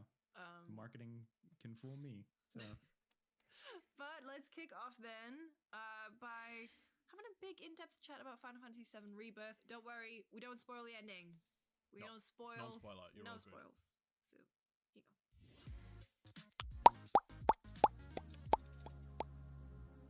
The fly is here. Oh my god, just wait. Fucking hell. He will not leave. He won't leave. Just kill it. The door is open. You fuck. Get out. This bread out there too. It looks nice. I'm messaging Stu right now to be like, put that in somewhere. Are you trying not to kill it? Is that your thing? No, I'm trying to kill it. I will Oh. happily kill this fucking fly. It's fucking insane. Get out of my... This really is a fly episode. Yeah, it is. Yeah. It is true. Oh god. I think you can actually see it in the camera as well because I'm watching my feed and I'm like, you can definitely see a fly circling around me like I'm fucking Charlie Brown or some shit. You know what I mean? Like, actually, anyway. no, that's not Charlie Brown. That'd be Pigpen. Pigpen was the okay, one. right. Come I forget on. the names, but Charlie that's the Brown one law. that flies. Okay, there we go. There we go. All right. Well, from flies to Final Can she do it? Fantasy. Terrible. No, She failed. I've She did not pull it off. Biffed it. I'm sorry. It's been a long day of me trying and failing to beat Final Fantasy VII Rebirth. I was telling the guys just before we started recording, I landed the final blow on the final boss. And then I had to stop because I had a meeting, and I've been in meetings and doing my job for the rest of the day. That and is now we're here. Super funny. I know. It's so Like, funny. it really would piss me off if I just beat a boss after like an 80-hour epic, and then I can't watch the cutscenes until I finish my meetings for the day. Like that would be so shit. This is That's like aggravating. The most anticipated like ending like of video games like this year for sure. I would you know? I would cancel that meeting like 100%. I'd be like, it I'm was not with available. you. I would have cancelled it with me. All the more reason Tam would understand. Just tell 100%. him why. Yep. You don't tell them I came into that meeting just quietly seething. But anyway, we're here to talk about Final Fantasy VII Rebirth. So you know where I'm at in the game. Tamor and Jean, you've both finished it, completed it. Tam, you reviewed it for GameSpot. Jean, did you end up reviewing it for Washington I sure Post? did. Yeah. Oh yeah, you did. And Ralph, you are. I am a fool because I never 100% games. Ever. It's not how I play games. In fact, I believe. Oh that boy, 100% he's gonna do games this Generally one. ruins them. Okay, that's my hot take. That I've said many times. Many people disagree. That's fine. And you're gonna But I 100% decided, rebirth. for whatever reason. Yes, By accident, I think that I was gonna 100% this one, not in terms of like a platinum trophy or whatever, but just like do everything you can do on a single playthrough. And right now, I'm at 75 hours on chapter 10 of 14. So Yikes. Yeah, that sounds about right. I have done everything you can do. Every single minigame, every Queen's Card battle, every single marker on every map, every single side quest. everything you can do. And yes, it has been an experience. We'll get into that, I'm sure. But that's where I'm at this point. It's so surprising to hear you say that. It's so Say weird. what? It's so weird to hear you say that you're like completing it and not like just. I don't know why I did it. I don't know why I did it. But I'm actually really glad that I did it because it's definitely shown me a lot that I don't think I would have been able to see had I not approached the game this way. But at the same time, it's definitely. Anyway, we'll get into it. We've clearly got way too much discussion. free time. Yeah, there's a lot to get into. I mean, where do we want to start? I mean, hang on. Let's start with the kind of new direction in terms of like open-ish world. I'm not going to call it open world, but there are definitely these huge. What do you mean not open areas, world? And a lot has been made of the fact that these open areas and the things that you can do within them can take in the Ubisoft formula, towers, and like things popping up on your map. But they made them good. Panel, would you agree? Ooh, there we go. Yeah. I don't know if they're good. I think that they have value in a way that the Ubisoft ones don't. I think what they've done is, I said it in my review, is like the big goal for this game. Like the first game was all about like you effectively play as terrorists for want of a better phrase. And the way you kind of make and can help the audience sympathize is by really digging deep into the characters, and that's what we get. We get Cloud figuring out how to fight for other people instead of himself. You get a lot of time spent with like Midgar's people and that kind of stuff. And by the time you're like halfway through that game, you're like, yeah, I want to fight for these people, and I'm willing to do stuff that on paper is labeled as eco-terrorism. The way now that what they need to do is make you have that same kind of feeling for the entire world. And the only way, and not the world as in like the entire world, it's like nature, the planet itself. And the way they've done that, I think, is really clever. It's by taking these kind of activities and making them a point of connection to the world around you. And by learning to understand that world, you start to develop the empathy that you would have for characters in Midgar for this world itself. So the activities are narratively important, but also they kind of bump up. Every single one bumps up against another system that makes it worth your while to do. And that's probably why you end up, despite not trying to, 100%ing everything 70 hours in. That is 100% the case, because I did the first zone and I'm like, I better check this out, because I'm like, it's the thing. That's what the Rebirth's about. It's got the open world stuff, right? And I'm like, hey, that wasn't so bad. I guess I'll do a bit more of that. I was like, hey, I got some cool rewards out of that. That's pretty sick. And that quest is actually a chain. I better do the next one of that. And then little did I know, I'd finished the first zone. And then I was like, well, I better do it for the second one as well. Do you know what I mean? If they get you on one zone, they do, zone, man. If they can get there, and they're really good at doing that. If they can get you on one zone, chances are you're going to think seriously about doing it for every other zone. Totally. Yeah, I totally agree.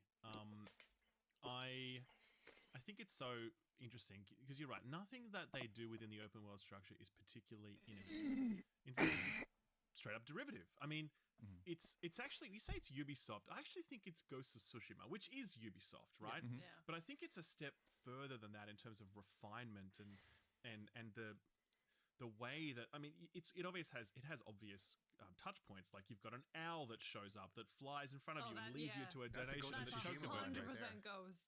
Yeah. Totally right. You know what I mean? And it's got the climbing sections as well, which are also within Ghost of Tsushima. And just with the overall 51. feel of the open world doesn't feel particularly onerous or demanding. It also does not feel like the focus. It's always highly optional, you know? And I actually have some issues with how optional some of it is versus I feel like some of it should be better signposted to be more essential, because some of the side content is so fantastic. Some of the side quests and those proto-relic quest chains are so good. 41 to that you're like, no, don't 99. skip this. Everyone should see this. You know what I mean? It's that level of good. But then there's other stuff which is like, go and kill some fiends. Oh, you killed all the fiends. But you Good on didn't kill you. him in Here's the time limit, so I'm afraid That's you're gonna right. have to do it Kill again. them again with the thing, and you're like, nah, that kind of sucks. You know what I mean?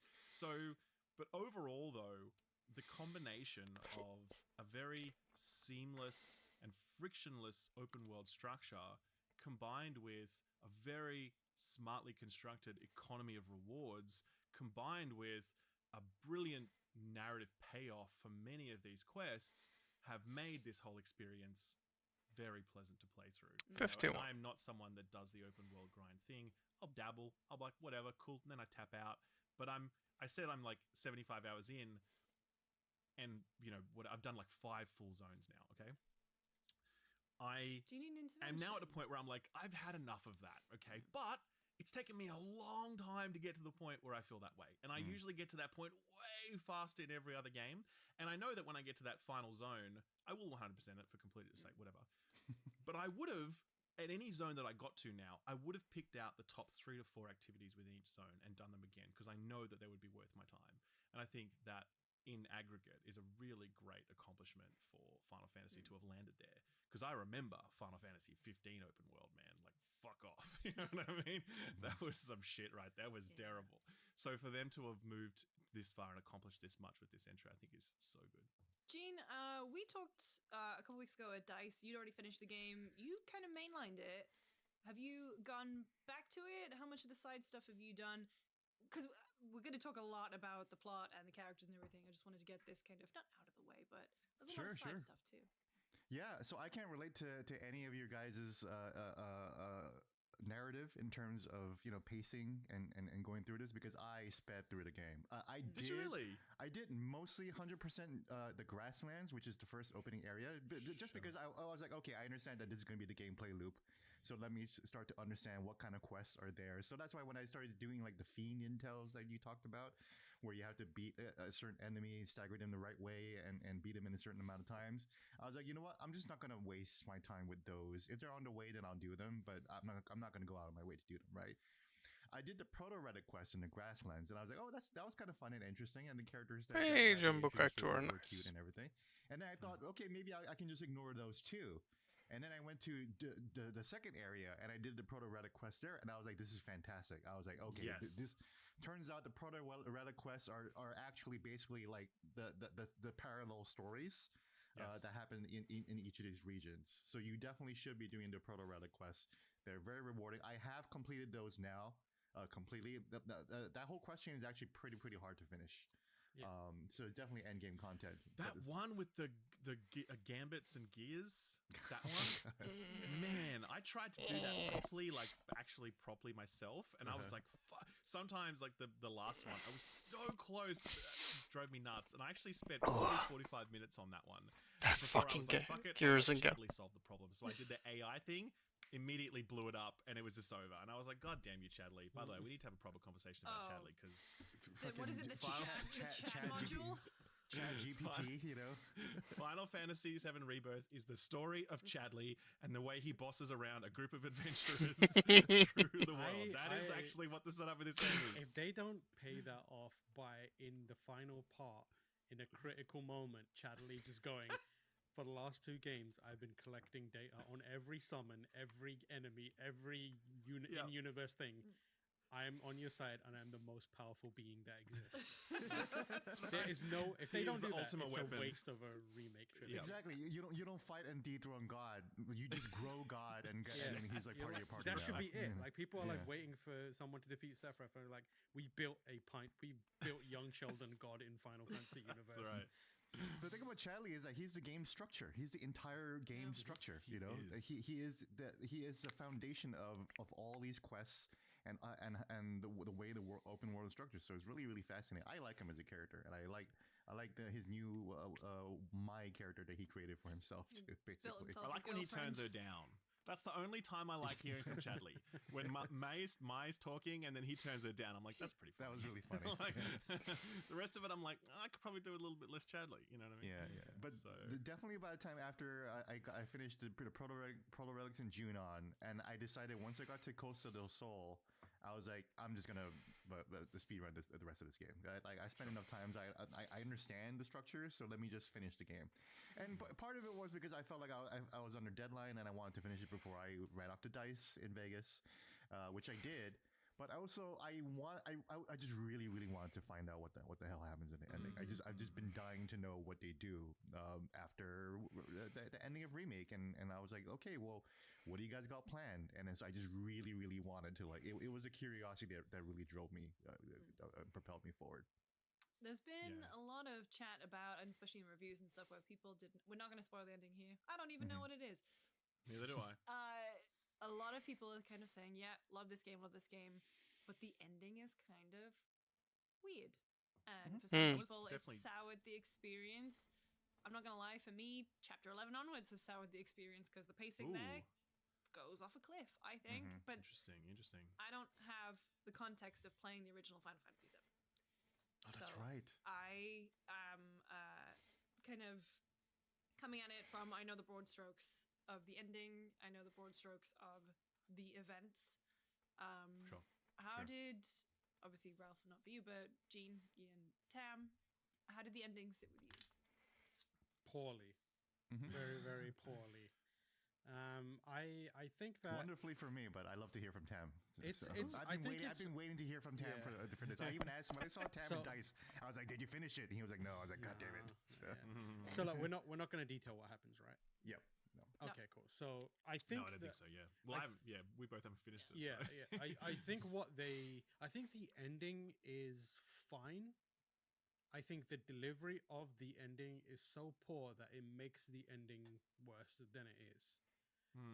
And it feels like a story that the more you think about, the more you realize there's fundamental pieces of that narrative that feel missing because of the way that they deliver it and they execute on that ending. There's parts of it that I'm like, I feel like if you had done this, and this, which feels like it could have happened in these chapters, this would have made sense, but they didn't do it. And and where the game is going, I feel like I have a very good idea of what the next game is going to be based on it. But in terms of the actual ending itself, I thought structurally and like in terms of how it was delivered, very poor. And I feel like a lot of the issues that it has are the fallout of that. There's key moments in the original game that are we allowed to talk about spoilers of the original game? Like, I mean, that's a good question because New York Times got in a lot of trouble for that. Well, yeah, I mean, that's the other thing.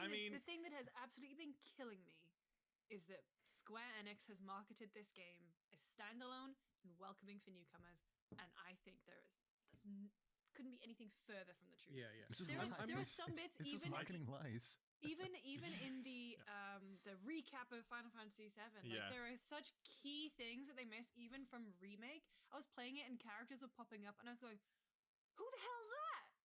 And I played that game. I just didn't play the original. But I think there are definitely some story beats that just are not hitting for me. And like we were on the Giant Bomb thing, Tam, and like. Everyone, I was the only person on that panel who had not played the original, and like Emma was saying, "Oh, this hit so hard," and her and Sean were like joking about these moments, and I was just like, "I wish I could feel the way that you do." I thought played it was the original. pretty. I played the original, and I think I'm closer to where you are. Where I like the thing that they do with characters is really well done. I feel like they go deeper on every single character, and it's a much richer story because of it. I feel like the ambition that they had for the overall story, which is on paper extremely clever, extremely brave, and extremely bold. But their execution is very, very bad. And the thing that I was going to say is there's certain parts of characters that, I mean, I've been getting shit for spoiling the ending of the game, even though I 1,000,000% did not spoil the ending. You did not. I've read your review and you did not spoil it. But people, I don't know what happens at the they end. got into their own brain about what they think did or did not happen, and like inferred an ending that probably wasn't correct. But there's things that happen in that ending that I think it does a lot of damage to the characters that are in there.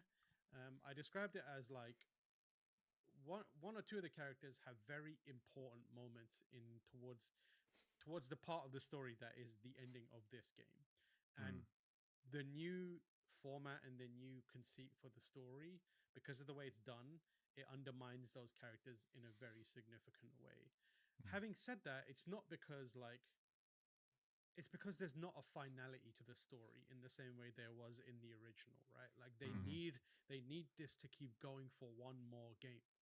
And things are done and things are like scripted in a way that it feels like, oh, you're changing things here, but not necessarily for the right reasons. You're changing it because you need a conceit to work, and that's the issue I have with it. How do you feel about that, Jane? Because I mean, you said I mean, where do you land on the ending?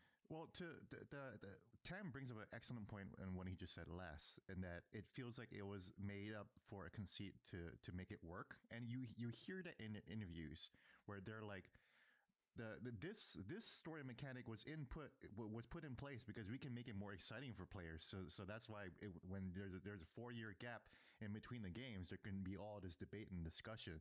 So it really does feel like that they are just putting things into the story to incite debate and discussion, which is fun, and that is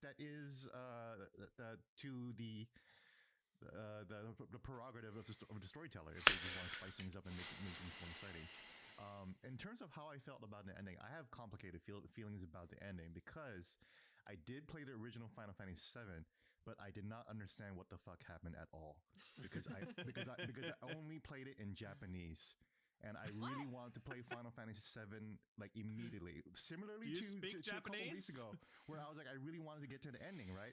I was so excited to play Final Fantasy VII. I played it in a language I did not understand, right. And I had 3 other guys with me. One of them was Japanese, but he did not know Japanese. Also, he knew a little bit. He knew a little bit. So I would chuck that guy out. I'd be like, you are less than useless to me right now. So it's four like Asian idiots. One of them Japanese who don't know Japanese, trying to figure out Final Fantasy VII. And then so when the story moment happens, I was like, what the fuck? Like my healer, This is so ridiculous. So that's it. I had no attachment to any characters, like no story. I had no idea what was going on. Like God, when we got to Fort Condor and like trying to figure that shit out, like even being in Midgar and like trying to figure out like the exercise game, like and not understanding English is like completely like balls to the wall, like madness, right? So for me, this entire remake trilogy has been a chance for me to kind of like re-enjoy and re-enter the world of Final Fantasy VII in a context that is actually proper and could hit well. So, I was actually quite disappointed in Remake's ending when I realized that they were going to be changing a lot more stuff, right? And I'm going to be as vague as possible, but when I got to the ending of Rebirth, I now am more happy with what they're doing with the remake trilogy. And I do think that there is so much stuff that isn't answered, and like they just leave a bunch of other crap out there. There's a whole section of the story like throughout the entire game, like not just the ending, right? But it's a big part of the ending as well, right? There's a whole parallel story that we won't talk about. That's very, very confusing, and I don't know what the fuck is going on there. And I decided, you know what, I'm just gonna give up and like not worry about that and just enjoy like the emotional beats and the rides that they're because this is a very, very emotionally manipulative game. Yeah. Like 100%.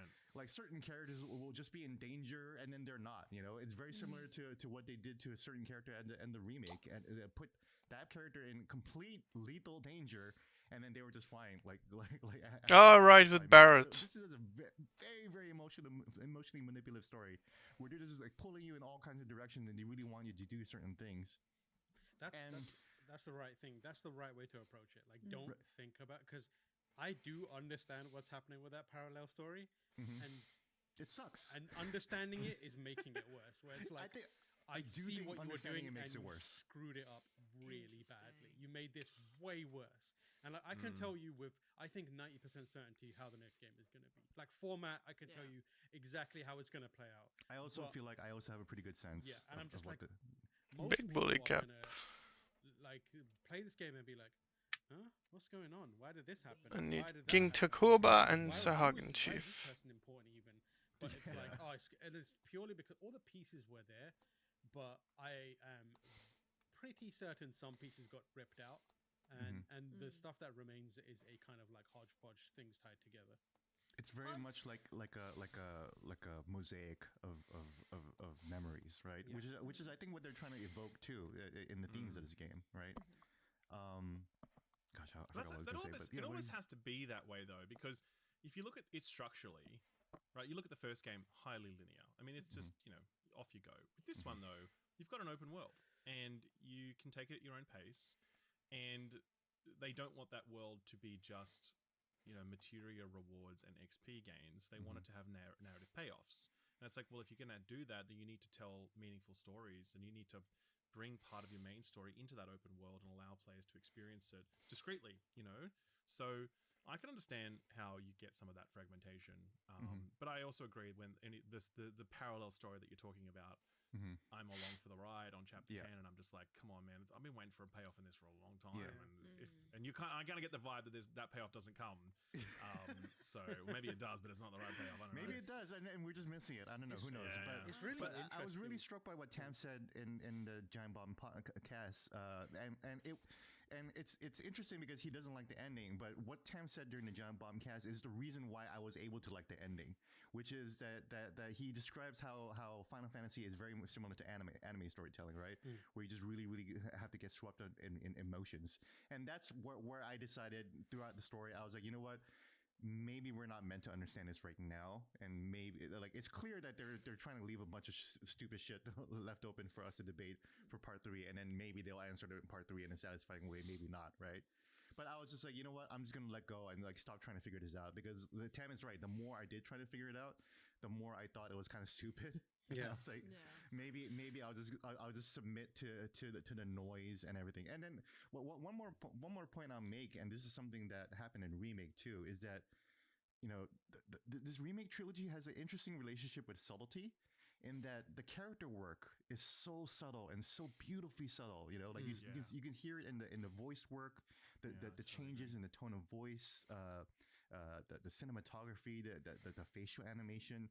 They do really good with subtle work. And then when it comes to like the big moments, they just kind of go all out, like really loud. Like it's very loud. The music is blaring. Like the cinematography is like the editing is going crazy.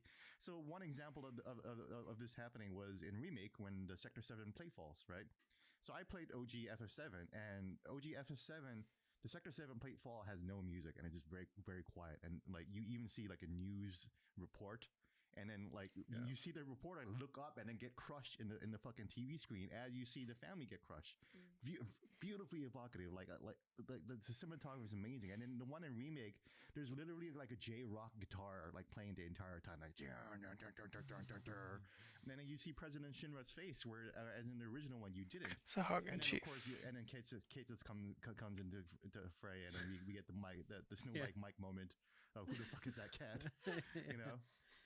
And then there's a lot of moments like that in Rebirth too, where they treat similar iconic moments similarly, where there's not a lot of room to breathe in terms of sound, and like not a lot of room to think. You're just meant to kind of get emotionally overwhelmed by the sights and the audio of it, you know? Yeah, I think it's really interesting that the game, like Square Enix, set themselves up to both succeed in an interesting way and fail in a familiar way in this game, because this game is a remake of the stretch of the game that I would argue is the weakest part of the original narratively. Like it replicates the original really well, in that it makes you do a bunch of shit that is completely pointless, frivolous, and has little to no bearing.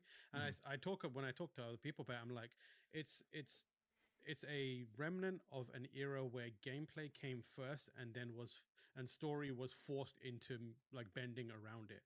So the story that happened in Final Fantasy during this chunk was entirely defined by the fact that they had these mini games that they wanted people to play, or this dumb shit that they had come up with. We came up with this little area called Gold Saucer. What can we make people do over there? And that's effectively the stretch of the game in Final Fantasy VII that this game is, and it feels as annoying in this game. But the problem is the narrative is up until this point is way more intricately told and way more sophisticated. So the narrative momentum is much more intense than in the previous original one. And the characterization is top notch as well. So you really care about where this story is going. And then they like brick wall you with Costa del Sol, the whole like the parade, the choral stuff where you're trapped in the prison, and then other things that happen going forward where it's like, oh, now I've got 20 hours of just nonsense in between, which is like, they also needed to come up with something to go there, because like you can't have this chunk of the game just be completely narrativeless. So they use the kind of like the new meta narrative to kind of paper over some of those cracks in a way that if they had paid it off well, could have been really smartly done, but it falls apart. That's the problem. Like, so instead what you're left with is bad payoff and a massive stretch of the game that is just kind of like, why am I doing this? Isn't the fate of the world hanging in balance? Why am I playing Duck Hunt? It's crazy. The thing is, the fate of the world is not hanging in balance. The entire story of Rebirth is that like this is all character driven. They're going on this adventure because they want to, you know, or because Cloud is deranged and he thinks that we gotta follow Sephiroth. Yeah, I mean, you know? from their motivational perspective, they think that the world is. Their stakes couldn't be higher than ever for sure. You know Exactly, and then they're like, yeah. bikini scene, and you're like, no, Yeah, I love this. Exactly, and I'm not going to complain about the whole scene where a dolphin has to fling you up to the top city instead of just taking a fucking elevator. It's you know? fantastic, Yeah. But see, the thing is, I don't, because obviously I haven't finished it. So when you talk about payoff, I can't comment on that, right? But all I'll say is that 75 hours in, I've definitely felt some of those pacing issues, and I think what you're saying about Costa del Sol, Golden Saucer being captured, etc., is true.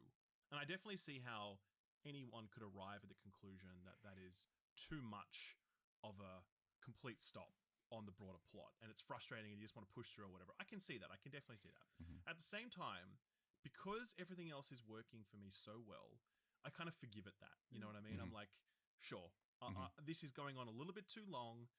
I would like to get through this a bit of a faster clip, but overall, though, I'm still super invested in this. I'm still like living for that next cutscene and that next reveal. Like the sense of anticipation that I have right now, even after 75 hours, is like palpable, man. Mm-hmm. And I am so keen to keep moving forward. So I agree with you. It's a bit much, but I don't think it's so indulgent that it undermines the overall product for me, at least.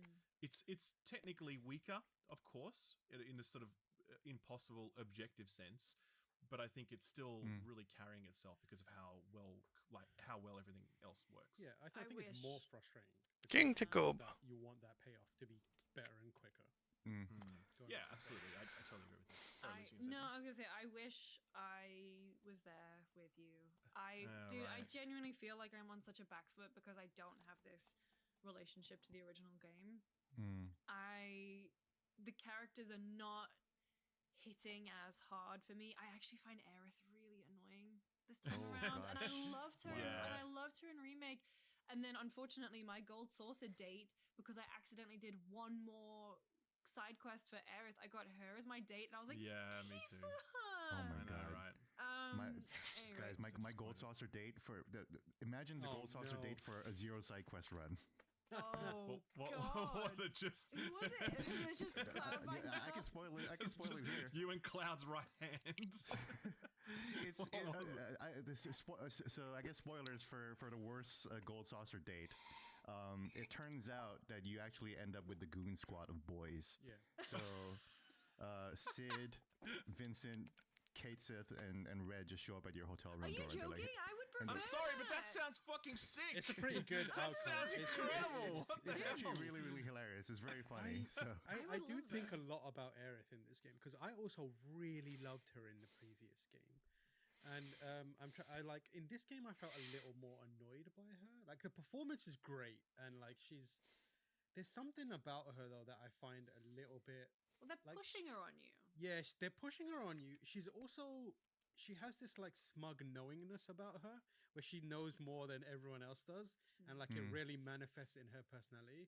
But then also the game does feel like it's pushing Aerith upon you, even to the point where this is one of the things I disliked about that final chapter, where if you make decisions, I made specific decisions that would put my interpersonal relationships with her on a different standing than I would with someone else like Tifa. But the game forces you into a kind of specific dynamic with her at the end. Where when I got there, definitely hard steer you. Yeah, They're driving the car and they're like, Aerith. I was like, by the end, I was like, I've been Team Tifa this entire time. Like, it could not be more clear that I am a Tifa person. But in this final moment, it did something where it was like, we don't care about any of what you think. Like all that work you put in. That's like, you can feel a little bit of that in the entire way where it's like pushing you towards her. And also she's like, she's a bit of a drama queen. Not drama queen, but she's like, she knows things and she's like, like pulling strings and doing things to be like, oh, she's trying If to she stir had some shit. social media, she would be the kind of girl who would just post an unhappy face and ask everyone, "Oh, Yeah. hun, what's wrong?" And she'd be Yeah, like, that "Doesn't is matter." 100%. Vague posting. Yeah, vague Yeah, posting for sure. she is like vague booking, vague posting, whereas Tifa's out there being like, Oh. yes, I got cut. Here's my stomach to show you, and you're like, hell yeah, baby. The other thing with the pacing is it's like I like a lot of the mini games. I think they're really fun. What the fuck? The reason I'm calling out chapter 11 specifically is there is a moment where you are throwing boxes and it is just the most frustrating implementation of any gameplay mechanic I have ever done in my life. Yeah, Ralph, you like the pacing, but you haven't hit the chapters, the late game chapters. Fair enough. Fair enough. Be You warned. guys have these. That's classic Final Fantasy, isn't it? Like just those later chapters that kind of. It's bad when you feel like like you can feel like, oh, this is padding. Oh, the gate shifting. That's the thing. It's like I was doing it and I just kind of went, I am actively not enjoying playing this, and I'm only pushing through, like, because I don't have that tie to the original, I'm playing this to talk about it with you guys. I'm playing it so that I can be a part of the zeitgeist and know. I think if I was playing this game of my own accord, I would have given up the first time that Kate Sith had to throw a fucking box. I had a moment with the chicken can quest. So good. That I'm actually quest so is good good now, to see dude. through, though. When you see That's that so one good. it's very good. When you see, we won't spoil that quest, but it do is either the greatest quest in the history of video game side quests or the worst, depending on your appetite. And I think the word appetite is operative. Yeah, I feel like I am so surprised there haven't been certain organizations that we know love to get up in arms about stuff. That we won't spoil that quest, but do it it. is chicken can quest. so good. That I'm actually quest so is good good now, to see dude. through, though. When you see That's that one so through, good. it's very good. When you see, we won't spoil that quest, but it do it. is either the greatest quest in the history of video game side quests or the worst, depending on your appetite. And I think the word appetite is operative. Yeah, I feel like I am so surprised there haven't been certain organizations that we know love to get up in arms about stuff. That Literally they in do my not know mentions, that that quest organization. The moment Yes. they figure it out, that is going to be a massive drama. But A very good to side me quest. personally, just by the way, so anyone hasn't played, it's not a spoiler to say that that quest involves throwing out a can on the ground. Oh, attached to a piece right. of string. Yeah. And you need to drag. Oh, the string yes, back yes, into the and then she really cooks her. awkward shit. I remember. And then if the chicken catches the can, the chicken turns around and walks back to the start, and You you need gotta to start all go. over. It's so annoying. No, It's the like trick- the the trick time you there do is it when immediately the throw the chicken can out. starts diving I know. for it, Yeah. and you Yeah, have to. the dive the is dive. so If here's the pro tip: if the chicken starts walking away, just throw the can immediately. Throw it again. And it'll be But like, that- okay, I'll come back. that process has like all this animation lock that doesn't Yeah. let you do it straight away, and it's anyway. But my point with this is, I don't think we should take away from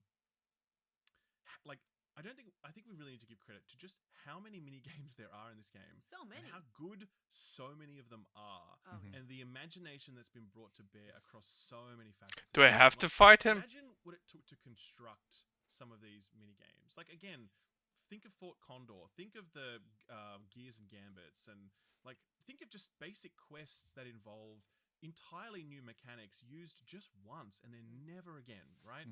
It is so rare to find a AAA game that is willing to do that on that scale. The only comparison is Yakuza. Yakuza, that's it. That is willing to do that. And this is different though. Like it's because I've only played a limited amount of Yakuza, don't get me wrong. But it's We'll a get very you one different day. Don't worry, we'll get you. Absolutely. But it's a very different vibe, and it's trying to do vastly different things than Yakuza is doing. And in the JRPG space, and I know like the recent Like a Dragon has come turn-based combat or whatever else, but this is it just feels so distinct from anything we've experienced before. You know, I really walk away from, well, not walk away, but in the middle of this, I can't quite think of another game that I've played that's quite like Final Fantasy VII Rebirth. I can't. You know what I mean? It's entirely unique. And you could say of Remake, you're like, this is a really solid game, but it kind of feels familiar. It's got some aspects. The combat obviously was remarkable and incredible, whatever else, but the rest of it felt pretty safe, and you're like, whatever. But this one, the scale of it, the diversity, the imagination, I've never played something quite like this. It's Remake was really a low key Sony prestige game. It was a God of War and The Last of Us, just with an interesting ATB style combat. But in terms of navigation and the level design, it was just The Last of Us. Climbing ladders and walking down the hallways. So that's why it's really, really stunning. So I actually have an interview with Yoshinori Kitase coming out tomorrow. So it should be out for the podcast already. But he talks about how, well, this will be a little bit console worry, but he says if this game was going to be multi-platform, this game would not be, the game design would be completely different. It would not be a seamless open world. Man, that is a big headline. That's gonna do the rounds. Are you ready for rip your mentions? Well, tomorrow. They're gonna blame you for that stuff. Even though it's him that's saying it, you're gonna get the blame somehow. Of course, yeah. How are we 40 minutes into this chat and we haven't really talked about Queen's Blood? I haven't played it. What? Oh, What? geez. Dude, did you play 8? Did you play 8? All the side quests, guys. Did you play Final Fantasy 8? I did. Okay, did you play much Triple Triad? Yeah. I know about Triple Triad, so. This is better than Triple Triad. I never thought I could say it. So what's funny is that literally, like right before I got into this podcast, I was eating a sandwich and I was on a YouTube watching the Queen's Blood tutorial because I was like, you know what? Because I actually saw a stream and I saw what happens in the Queen's Blood like storyline, and I was like, you know what? I've been a fool. I should play this game. So I'm doing it now. So. We had Hamaguchi-san, Tam and I interviewed him last week, the director, and he basically just said, they made a little task force in the dev team. They spent a year making it, and That's then amazing. they all love it so much that they 3D printed the boards and they like made cards and they have the back and everything, and it's that's sick. And I was like, sell it. They have to Sell release it. it single.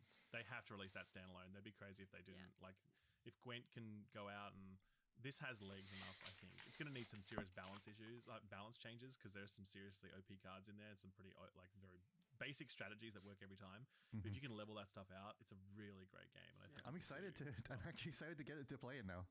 Yeah, it's super good. Because I love Fort Condor and the Gears game too that you were talking about. But I love Fort Condor. Fort Condor is my shit. So. Yeah, it was fantastic. But what a neat, perfect example of the fact that you've got this card game. It's not just a card game. It's this meta quest line that unfolds over time. It's got a ranking system. It's got like these cutscenes that play once you reach certain things. It's got that tournament. The tournament on the boat. You didn't experience the tournament on the boat. I fucking skipped it. Oh my god, the tournament on the boat is so. I was cheering when this option to get out, and I was like, I know, I'm going to the Forgotten Capital, baby. I'm on my way. You're literally like, I would rather go to sleep than miss what is perhaps the greatest quest line in the whole game. It's just such a perfect example of how relentless they have been on every aspect to just deliver and like exceed expectations. And again, obviously not all of it's perfect, and maybe at that back end it's kind of this is why. So far, I'm just really in awe of how much they have put on the table here, how much work, how well it lands.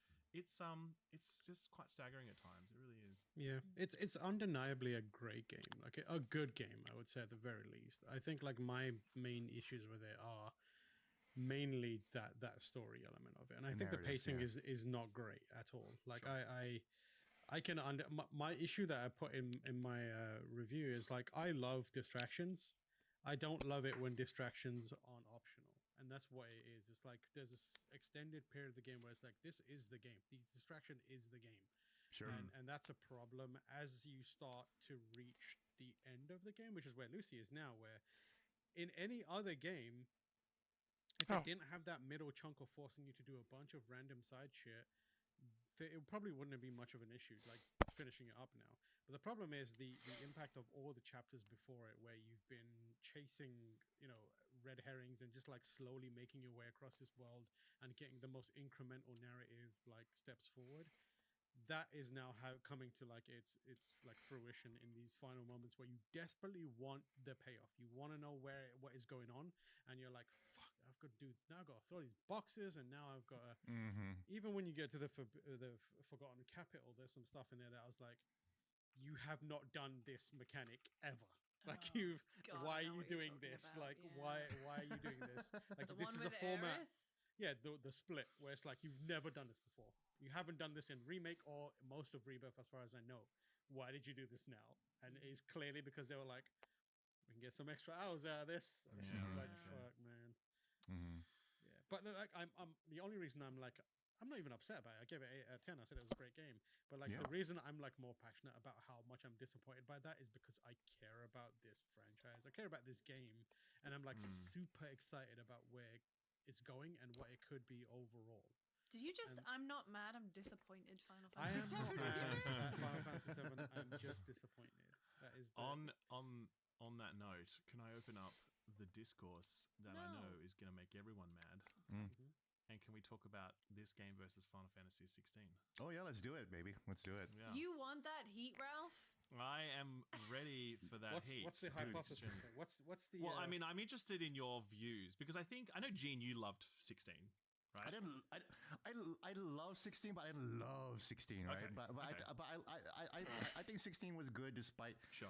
I think 16's issues are so obvious that I can't help but not hate them. You know, because its flaws are so obvious. I was like, how did you guys not miss this? Okay, well, whatever. You know. Yeah. And where did you land on it, Tam? I thought it was okay. Like I enjoyed parts of it. I like it in concept. I love the idea of. I always wanted the summons to be more important again, and that's what this game does. I feel like it's really clever narratively that they're like these basically are nuclear weapons that these various kingdoms have. Very clever. I liked a lot of the performance. Oh yeah, the story was good. The rest just wasn't. So like, Amazing. That is good. I feel like the rest of it is. I find it to be very forgettable. Like I think it's a very forgettable Final Fantasy. Even not as much as like the lads on tour Final Fantasy game. I forgot which one it is. Like 14, 15. With the Yeah. boys. Like that is a The game, boys. It's a game that I don't like, but it's more memorable to me Yeah. than, I totally than agree. 16. Yeah. Totally agree. And You were saying something like that too, Ralph, in your review. Yeah, I think 15 had a lot of heart, and it really. Yeah, that 15 definitely. 15 was like objectively pretty shit, especially at launch. It got better as they added DLC and like filled out the gaps because that game was unfinished when it launched. But if you added in the other stuff and controlling other party members, it eventually becomes this package that because it's so sincere that it kind of works. But I don't think anyone could say that Final Fantasy 16 is not sincere either. Like there's a lot of heart in 16. It really is. Like it commits to these singular things so much. It's like we have this one character who BRB. everything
Okay.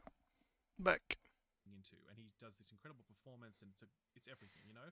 And you've got this world, that's so sincere that it kind of works. But I don't think anyone could say that Final Fantasy 16 is not sincere either. Like, there's a lot of heart in 16. It really is. Like, it commits to these singular things so much. It's like we have one character who we just pour everything into, and he does this incredible performance, and it's everything, you know. And you've got this world, that's so brilliantly constructed in terms of its politics, and you've got this combat system, which is, you know, I don't know. I don't love that combat system, but it's clear that a lot went into it, and they really tried to commit to that idea. Yeah. And you've got this one main quest line, because the side quest stuff is pretty much non-existent. So it's this very singular thing that they committed to. And as I've said since, I do think history will be kind to 16 as a flawed game, but one that really put it on the line, with its ambition, right? Mm. But it is the Advent Children of the video games. Like, they No needed shit. they needed a Final Fantasy thing to appeal to a broader group of people, a broader demographic.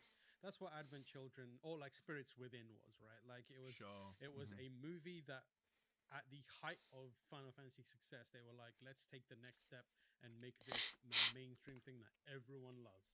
So they made the Spirits Within, and everyone went, what is this? And they moved on. I feel like and then 16, Square nearly went bankrupt. Yeah, I feel like 16, because everyone went, this is not Final Fantasy 7. I remember that. I remember feel that like time. 16 was the game attempt, Hang on. where they were like, let's make a Final Fantasy that anyone can conceivably play. Well, So that's I where, mean, to be Ja. Ja, zeker.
Okay.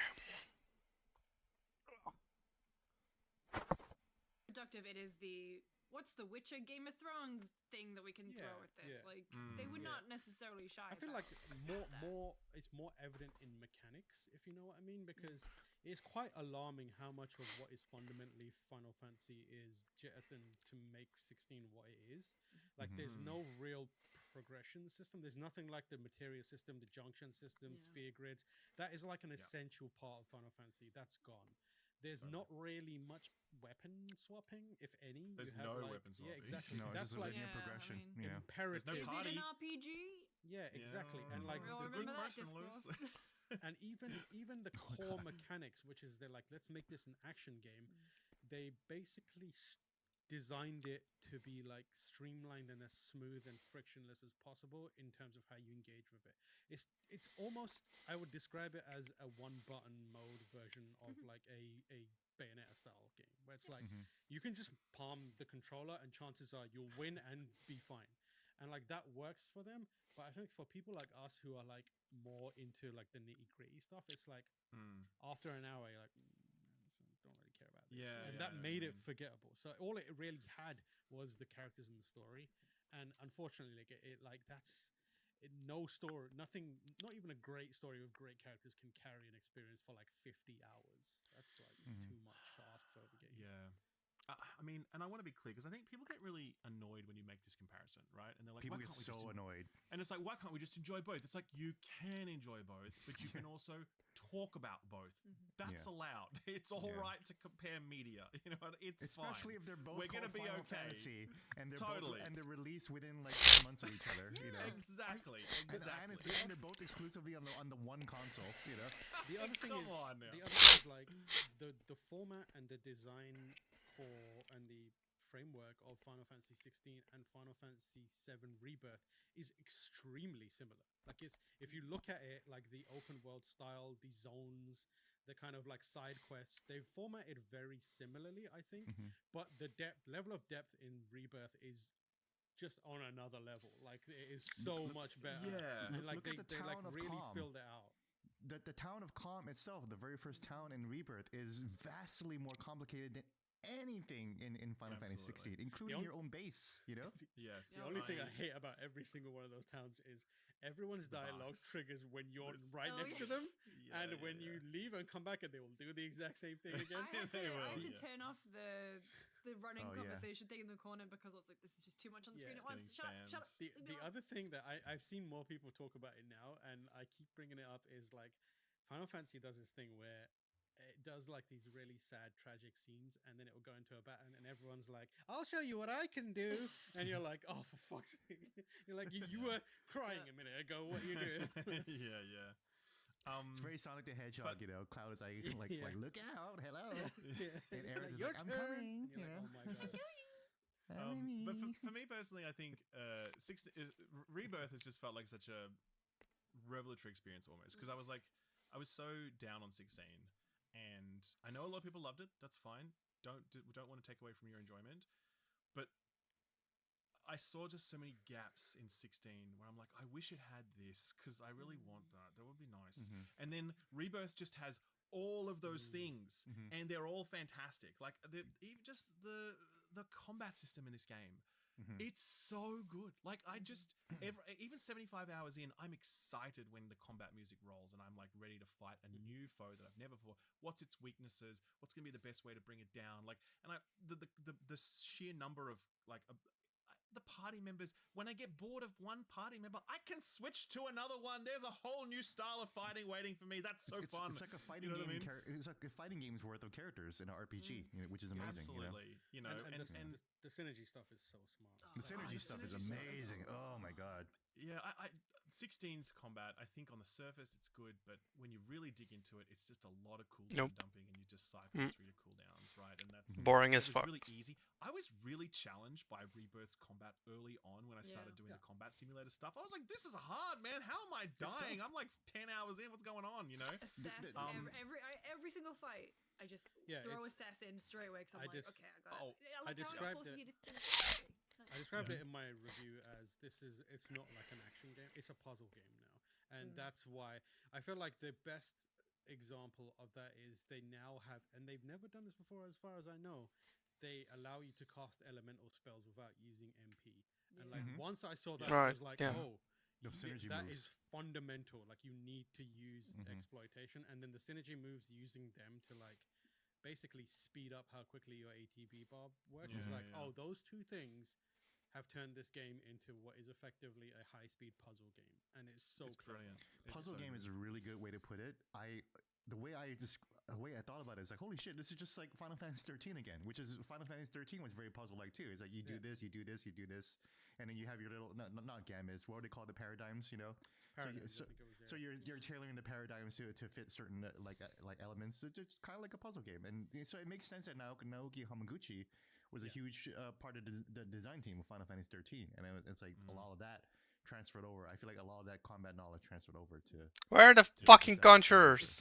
It really, for me, I'm just so glad that this game is what it is. You know, I love Rebirth, and I really appreciate what Square tried to do. And like, you know, Yoshi P, endless amounts of admiration for that dude. Like, he really is just a once in a generation game creator, 100%, right? But I personally just didn't click with this one thing that he made. You know what I mean? And that happens sometimes. And then this other thing comes along, and I'm like, okay, I really understand more deeply now why it is that I love Final Fantasy the way that I always have. Why I love Final Fantasy as much as I do. Rebirth has really reinforced that for me. Because it has those elements that you wanted. You know. It has those elements that I wanted. And I think for me, this is hitting as hard as like 10. Finally. The first time. And it's oversold. Yeah. Okay.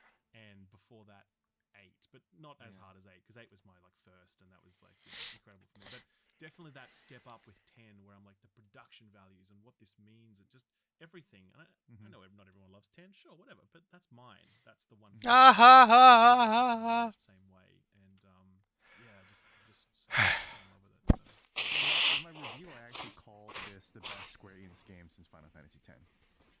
Because it completely reminds me of like the vibe I got from playing Final Fantasy X, this magical world. Great Enix game, except for 14, and I think we have to give 14 its due. Well, I mean, there's 14 obviously. I meant single player, but yeah, 14 obviously. Yeah, right? I get you. And then there's Dragon Quest 11 too, so I get it, you know. So. But I haven't played the Dragon Quest stuff. Am I missing out on a lot?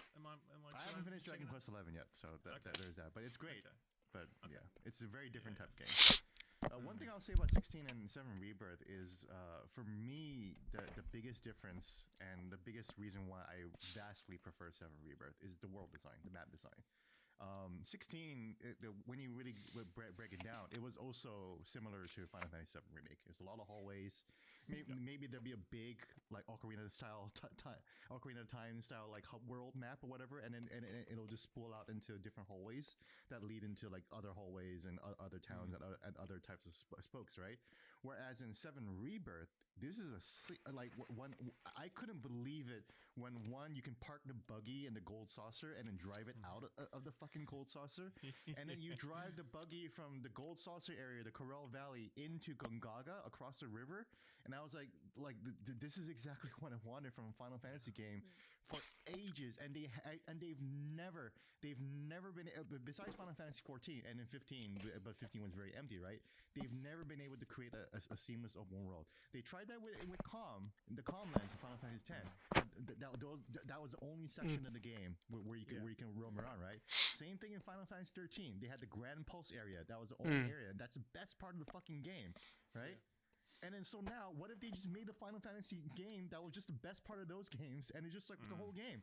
That's what 7 Rebirth is to me, you know? Yeah. Like, they just took the best parts of those games, and they decided, hey, why don't we just make the game like this? Yeah, and they did it, you know? Well, a lot of feelings about Final Fantasy 7 Rebirth. I assume we're going to be talking about it again, especially Ralph, when you have finished playing it. When I've finally see that? There's a fly in my room. No, get him, Tam. Not. Get him. Don't put up with that shit, man. The oceans.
Finally.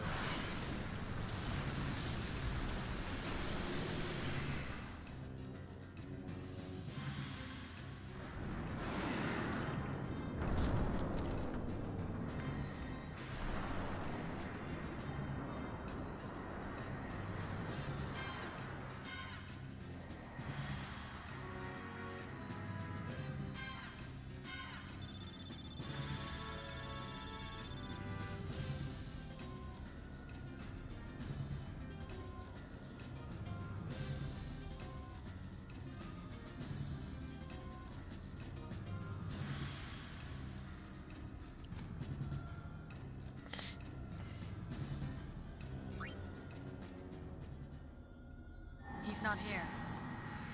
Who? Trema. Who's that? Trema is the founder of New Yevon. He kept all of the spheres from Spear's past to himself and then vanished without a trace. Who'd have thought he'd crawl down here? But that was a year ago. So he's probably already... Dead? Maybe he was from the start. They say he was able to control the most powerful of fiends. Which is why I really think we should go home now.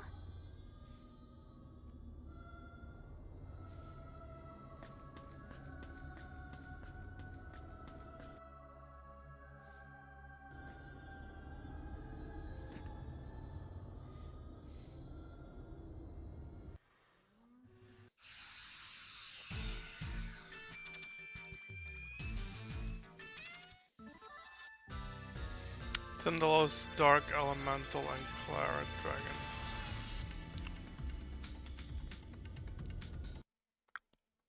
To get to Tarzan. Gene, Tam, thank you so much for joining us. We'll see you guys Thank you. soon. Bye. Yeah, thanks for having us. Take care, bye. Are you an artist, photographer, or someone who works in the visual mediums? If so, I'm jealous of you. I wish I had skills like that. Imagine being able to draw something and it not look terrible. That would be cool. Anyway, if you fall into that category and you are looking to promote your work, then you might want to think about publishing a portfolio somewhere. And there's no better tool to help you do that than Squarespace. Squarespace have ready-made portfolio templates that you can select and immediately begin customizing to your personal taste.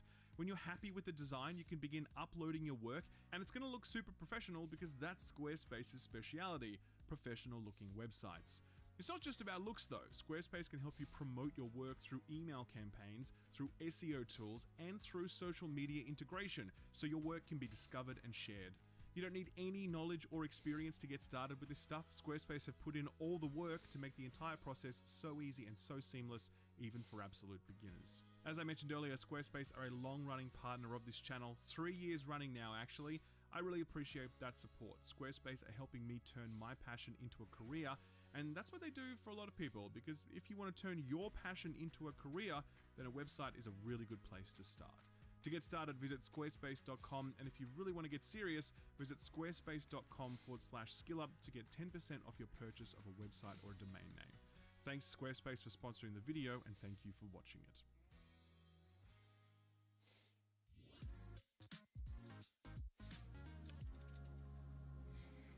All right, time for a user question. If you have anything that you want to ask us, please email it over to contact@friendspersecond.com.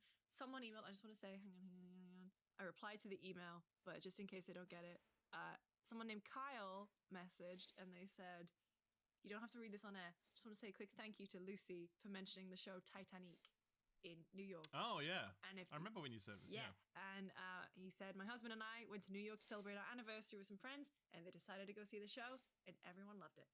Hey, So- nice job. Nice. Just a You did sell it curator. pretty well, to be fair. Yeah. Like, you know, I definitely would have seen it had I been in the greater New York area. I would have sorted out. So shout out to Carol, like if you're emailing that. Mm. And he sent it to contact@friendspersecond.com. Just like Harvey Brown did. He said, hi guys, absolutely love the podcast. You make my long commute to the office so much more bearable, and I'll forever be grateful. Wow, thank you. Thank you. Appreciate that. My question is, being in my 30s with a full-time job sadly means having less and less time for gaming. The big AAA titles are too damn long. You can see why I put this in Fine, after yep. the Final Fantasy chat. so I'm naturally gravitating towards the smaller games. Do you have any short game recommendations, or maybe even recommended suggestions on how to continue playing the long games when my day is mostly filled with a boring job? Thanks, guys. Steam Deck. Yeah, good question. A Steam Deck. I was going to say, that's the starting point for this conversation, isn't it? Like, everyone needs to have a Steam Deck. Everyone just needs to have one. It's just, that's it. So, yeah, I mean, look, if you haven't checked, the Switch obviously plays the same function, for sure, right? By and large, it's got that more limited library, but it does have the Nintendo stuff, which is great. So playing portably is really good, but I think the Switch just opens up so many more opportunities in terms of how vast that library is, and also Switch is at its end of life cycle, right? Whereas the Steam Deck's still got a ways to go before they're going to move on from that hardware.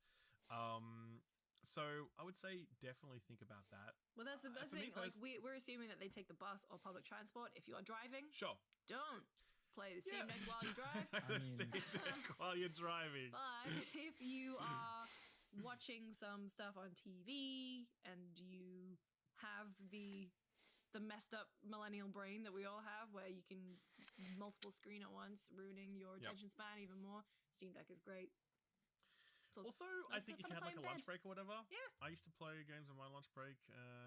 Everyone else was working at their desks, and I'm like, I am not engaged enough in this job to do that. I'm going to go play some video games. So that was that. But I would say as well, like just also picking the types of games. Obviously, you know, I think AAA games. It depends. I wouldn't say AAA games are. That's a good question actually. Do you think most AAA games are long these days? I think the AAA game this generation is definitely longer than the last one, right? Let's say, like, take Last of Us, for example, where last generation was a really tight 15 hours. Yeah. Well, that was 2 generations ago now, was it? Yeah, it was PS3. Yep, that's right. And so now Last of Us Part 2 becomes 25, you know? The God of War games, you know, most recently Ragnarok is now 40-ish hours.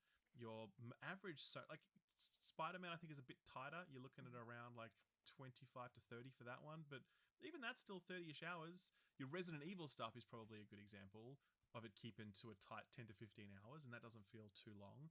But generally speaking, Assassin's Creed, though. We're not even going to mention that. I know. No. But Mirage, I think, is a good example of the opposite. Because what is that? I can't remember how long that was. That was 15. I beat it in 13. It? Yeah. So I would, but that also was that AAA. The price tag wasn't quite there. Also, and wasn't it was obviously good. Limited. So sorry. I agree with you. I agree with you there. Some people liked it. Regardless, I would say, yeah, the average AAA game has gotten longer. Definitely feel your pain on that one. Digging into the indie scene is really rewarding because your average indie game is much shorter. And in particular, there are certain types of indie games that are like Vampire Survivors, for example. And if you ask for a recommendation, if you haven't played Vampire Survivors, get yourself a Steam Deck, play Vampire Survivors, don't play anything else because you won't want to. Oh, it's no. It's going to be in that. Oh, no. I'm going to talk about it later, but can I tell you about a little game called Balatro? Oh, of course. Please. But there's always that style of like indie game that really just captures the attention and it just sucks you in, and they're short, right? They're meant to be short. So that's why I think the Steam Deck is also a really good device because it does have all of those indie games on there, whereas only some of them make it over to Switch. So yeah. Also, Netflix has a lot of really good games that they have put on mobile that no one knows about and that no one, I don't know, it's not, you can open that Netflix app and it's not really screaming about the games that they have, but they have some really cool shit on there. They've got like Immortality, they've got what's the tile-based one with the mechs and you push stuff. Now I think I can see it exactly in my head. I know exactly. It's that's gonna piss me off so much. Anyway, you Google. I'll continue my thought. But like Into the Breach. Thank you, God, so much. Yeah. There's some great games on Netflix. So great games on your phone. There are things like xCloud, PlayStation. You can stream to. You can use remote play and everything. So there are ways of like fitting gaming into your life that you don't have to be at a PC or a console for. I think in terms of as someone who's in their 30s with a full-time job, and also yes. I don't play games during the day very often at work. Like the vast majority of my gaming is done outside of work because my day job involves so many moving parts. Like I'm writing, hosting, management, meetings. Like it's tough to fit in gaming. So what I do, I think I've talked about this before, is I time block pretty vigorously. Like I Yeah. plan out my Yeah. evenings so that I don't waste time scrolling, or if I know that there's a game that I have to prioritize for work or for FPS, I have it in my calendar. So it's like tonight I'm going to spend 2 hours playing Final Fantasy, and then I'm going to put half an hour aside to cook and have dinner, and then I will watch a show. And yeah, I'm a chill person, I promise, but it does help. Also, genre consideration. I would say branch out. If if you only like a certain type of couple of games, but they're too long, try looking around. Because I mean, something like Dead Cells. Maybe you're not really a roguelite person or whatever it's called. Dead Cells really lends itself to runs and just like, oh, let me just do one, let me just do one, and those bite-sized offerings that certain genres provide can kind of nestle into your busy life a little bit. Hades, for example. Oh yeah. Perfect one. If you haven't checked out Hades, Also coming to Netflix. I agree with right? that. And I think that decision about genre is so important to me at this point in my life, because I look at so many JRPGs, for example, and I'm like, I would love to play Tales of Arise. It looks fantastic, and I'm like, I can't really fit that into my schedule right now. And I'm playing Final Fantasy VII, as we just spoke about, 75 hours deep, massive game, still going, right? So I pick and choose my genres. I look at competitive shooters as well. I'm like, do I have time to invest in that and get good at it? Probably not. So I muck around with the finals because I love the finals, but I'm never going to become super invested in it because I know I don't have the time to do that. So that genre discussion and that thinking about genre is definitely become way more important with the way that I think about what I'm going to play next. Absolutely. Yeah. I think as well, there are some, in the indie scene in particular, there are some really great short narrative driven experiences, like Venba, for example, like finished that in 2 hours. What was the other one? No. Doki Doki. I mean, I had a good time with it, but I don't think everyone else will.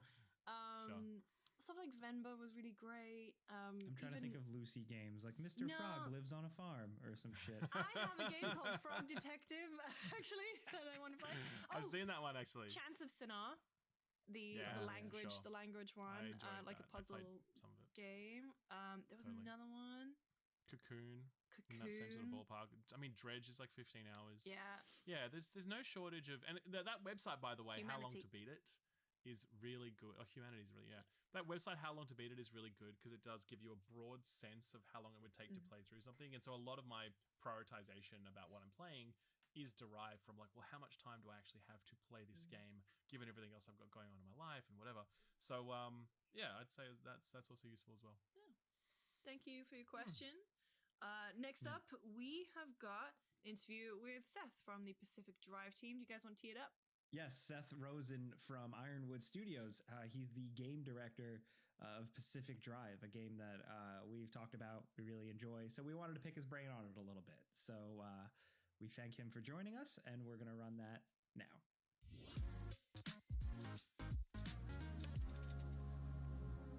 So, Seth, thank you for being here with us. Clearly, from our videos, we are big fans of the game, and we definitely want to talk about that with you. The first thing, though, just for some context for the folks out there, we spoke a little bit before we were recording about other games you've worked on. Essentially, how did you get to this point working on Pacific Drive? The thing that led most directly to working on Pacific Drive was that I'd worked on various Don't Starve things for a few years earlier in my career. I joined Clay at just about the tail end of the 6 months of free content updates for the original release.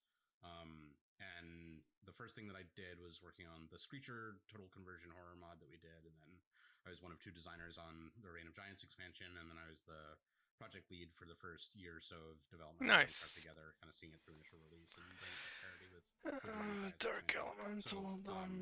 Yeah, that experience of having worked on a popular, successful, I think pretty good video game about surviving lent itself nicely to Pacific Drive, and the way it actually came to pass was that a mutual friend of Alex Draycott and our creative director and studio head and I's put us in touch when they needed a little bit more design help, and we got on a call, and Alex he gave me like the elevator pitch, and he was telling me about some of his inspirations, and he mentioned Don't Starve. So that's like the sort of relevant bit of experience. But I've been making games for a while. Worked on Bioshock Infinite and Mafia 3 were kind of the other major titles there. Yeah, wow. Okay, cool. At a high level, like survival is a funny genre, right? It's really huge without it necessarily seeming like it would be naturally very big, because you hear about these like big first person shooters and these narrative games and these Sony games and whatever else. Survival though is just gigantic, but it almost seems like it's under the radar a lot of the time, and it's like the AAA scene doesn't know how to tackle it or is too scared to do so. I mean, you had Blizzard who worked for like 6 years on their survival game and then they threw in the towel, you know what I mean? So I guess my question kind of has two components. Number one, why do you think survival games have the appeal that they do? And secondly, why do you think the broader, large-scale AAA industry has been unwilling to tap into that up to this point? Those are interesting questions. I think as for the question of like why are they so compelling? Like why is there this kind of like constant undercurrent of quietly huge survival games? I mean, maybe let's pause here and define that a little bit more, actually. I think there is a meaningful difference between a single-player survival game and a multiplayer survival game.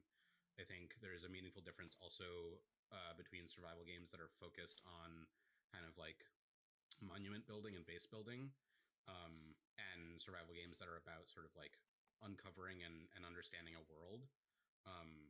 And they all tend to have this crafting element too, which is like a very sort of like good dopamine hit, like lizard brain, like especially with Pacific Drive, like lots of people are really enjoying how much it sort of plays into their loot goblin tendencies.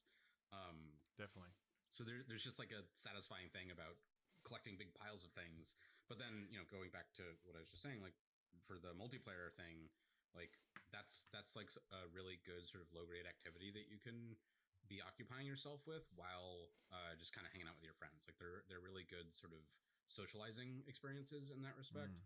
And I think you tend to see more of the sort of monument building type experience in those multiplayer contexts, whereas the single player context tends to be more of this like understand a mysterious place type experience. And both of those are offering like things that we as humans really like. On the one hand, being in a group and surviving, like there is a deep-seated and long history caveman of thing, humans in groups surviving together, right? Like there's something probably innate there. And then in the it's kind of the flip side of that coin in the uncovering the world thing, where you're having to like see something strange, I wonder what that is. Let me poke it with a stick and see what happens. And I learned something through that experience. And then I get to apply that and sort of unpack this like puzzle box over the course of the journey. So is the shorthand for that like there's Minecraft and there's Subnautica? Is that like? I mean, yeah. If you were to pick two titles to be sort of the poster children or the banners of these things, I think those are pretty great examples. And then as far as like the AAA thing, I think on the one hand, it's a discomfort with like sort of undirected experiences. Like when you put that much money on screen, you really want to guarantee that the player is going to see it. And to the point where like often on a AAA project, things that are sort of ancillary will just get shunted off and drop to the floor. And I think there's such also an uncertainty with a survival game as to like whether it's really going to click and connect with people, and without that confidence, it gets really hard to invest the amount of dollars that you are tending to invest in a AAA product.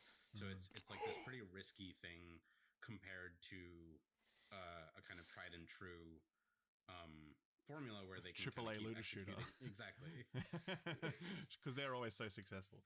Notoriously so. Exactly. And to your point there, like it's sort of a false dichotomy of like totally agree. All these survival games, it's the random ones that do well. Like Valheim came out of nowhere. Like there are survival games launching recently that like have done wildly differently. Yes, very much so. Very much so. For me, it's it's always go on, Jake. Sorry.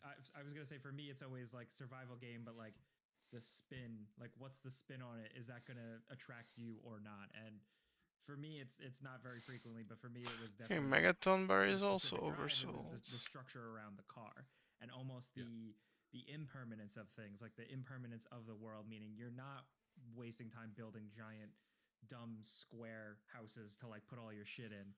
How dare you speak that way of the houses we build in survival games, Jake? Come on, man. But switching gears a little bit, just in terms of the car, I gotta know, is you or anybody else on the team were inspired by a shitty car you had, and what car is that? So Alex has a Buick LeSabre that is like a legally distinct but very, very similar vehicle to the one in our game. The idea predated him getting that car, but it has really become sort of like a team mascot in a way. And like a lot of the Foley for the car in the game was actually recorded by taking that car out and strapping mics to all different parts of it. Oh, that's good to know. That's so cool. I love it. I've heard this phrase a while ago that like the sound people have the most fun. Like they have the most fun just doing their weird shit because they can like figure out how to make it work. And like strapping mics to an old like station wagon and driving it around town sounds like a good time. It does sound like fun. Yeah, I was disappointed to be across the country for that recording session. Sure. Coming back to, I guess, that question though, in terms of the foundations of this project, like, so where did this begin? Like, who had this idea? How did they have this idea? What was the story of the sort of inception of Pacific Drive? So it was Alex's idea initially. And Alex is the game director, by the way, because we haven't clarified that. Alex Ricard is our creative director. I'm actually the game director. Sure, so apologies. No worries. And he's the studio founder and studio head. So the original idea kind of came from him going out on these like solo drives into the wilderness in the Pacific Northwest, where he lives and our studio is based, and obviously the game takes place as well. And just like that experience of driving down a dark road with the radio up and just being like, man, this is a vibe. There's something here. And then he in I think 2019 started Ironwood and got together a few folks and they started prototyping and they started by building the car itself and building the behavior where you can like get in and get out and you're kind of like manually operating all the levers in the car and turning the key and everything like that, like sort of that embodied experience. But they didn't really know like where to bring it, like what the structure of the game was. Like it was immediately compelling to get out and search a container and get some materials and get back in your car and drive a little bit further down. So they had like a lot of the kind of moment to moment core mechanics, at least in like an initial state, proved out. And it was, I think, like summer of 2020 that I got involved in the project. And, like I mentioned before, like initially I was just consulting on it. And I kind of thought like, okay, I'm going to like parachute in and write sort of a design analysis and some recommendations about where they might want to take the title and what kind of shapes it could take. And then off you go, happy sailing into the sunset. And then a few months later, I got a call back from Alex. And he's like, so we got a deal. Do you want a job? And so was that a publishing deal with Kepler, or was that the Sony deal, or it was just a deal? The initial deal was with Sony. That was right. Like our first partnership. Okay, cool. Yeah. And like from that like really sticky core experience of like this really high fidelity in terms of number, like the way you're interacting with it. It was clear that there was like a compelling thing there and that there was like something to be mined in terms of like having this really tactile relationship to this vehicle and being reliant on it. And the first change that we made, I think, when I got onto the project was at the time, in the prototype, like all of the like swapping of car parts and everything was done in a meta UI, a menu that would come up and take the whole screen up. And I was like, okay, no, if we're gonna like really nail this, then you need to be working on the car. Like you need to feel like you are using your hands to take care of your car and continue fostering that relationship and developing that relationship. And that was really like the first major step to that kind of symbiotic relationship that we've established with the car. And we just kept leaning further and further into that. Like at the time, I think we didn't have like the ball compass on the dash. We had sort of like a more digital like ring sort of like radar thing where it would like ping and show you like, oh, in this direction is the anchor, and it was sort of like a hot and cold game basically as you sort of like fumble your way through the environment.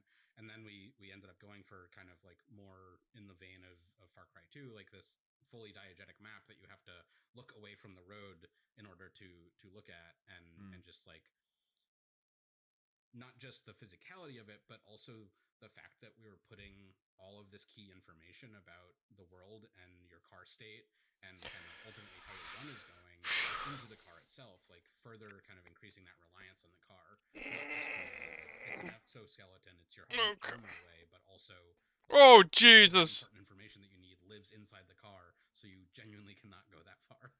Yeah, it was always so scary being far away from the car. Oh yeah. Like I just, there becomes this thing where it becomes this arc, this kind of like nurturing place, this safe zone. And so there are times where you need to get out of the car and go somewhere, and it always just feels that little bit more scary when you know you're like over 100 meters away from your car, because you're like, what if something happens? It's a big run back. One time I lost my car because I forgot that I didn't realize there was a compass that points you back to the car when you get out of it. I didn't know this. And so one time I got out of my car, I think my car got moved and I got flipped around a bit, and I lost my car and I fucking panicked. I'm just like, shit, man, I got no car. What do I do? I'm so screwed. You know what I mean?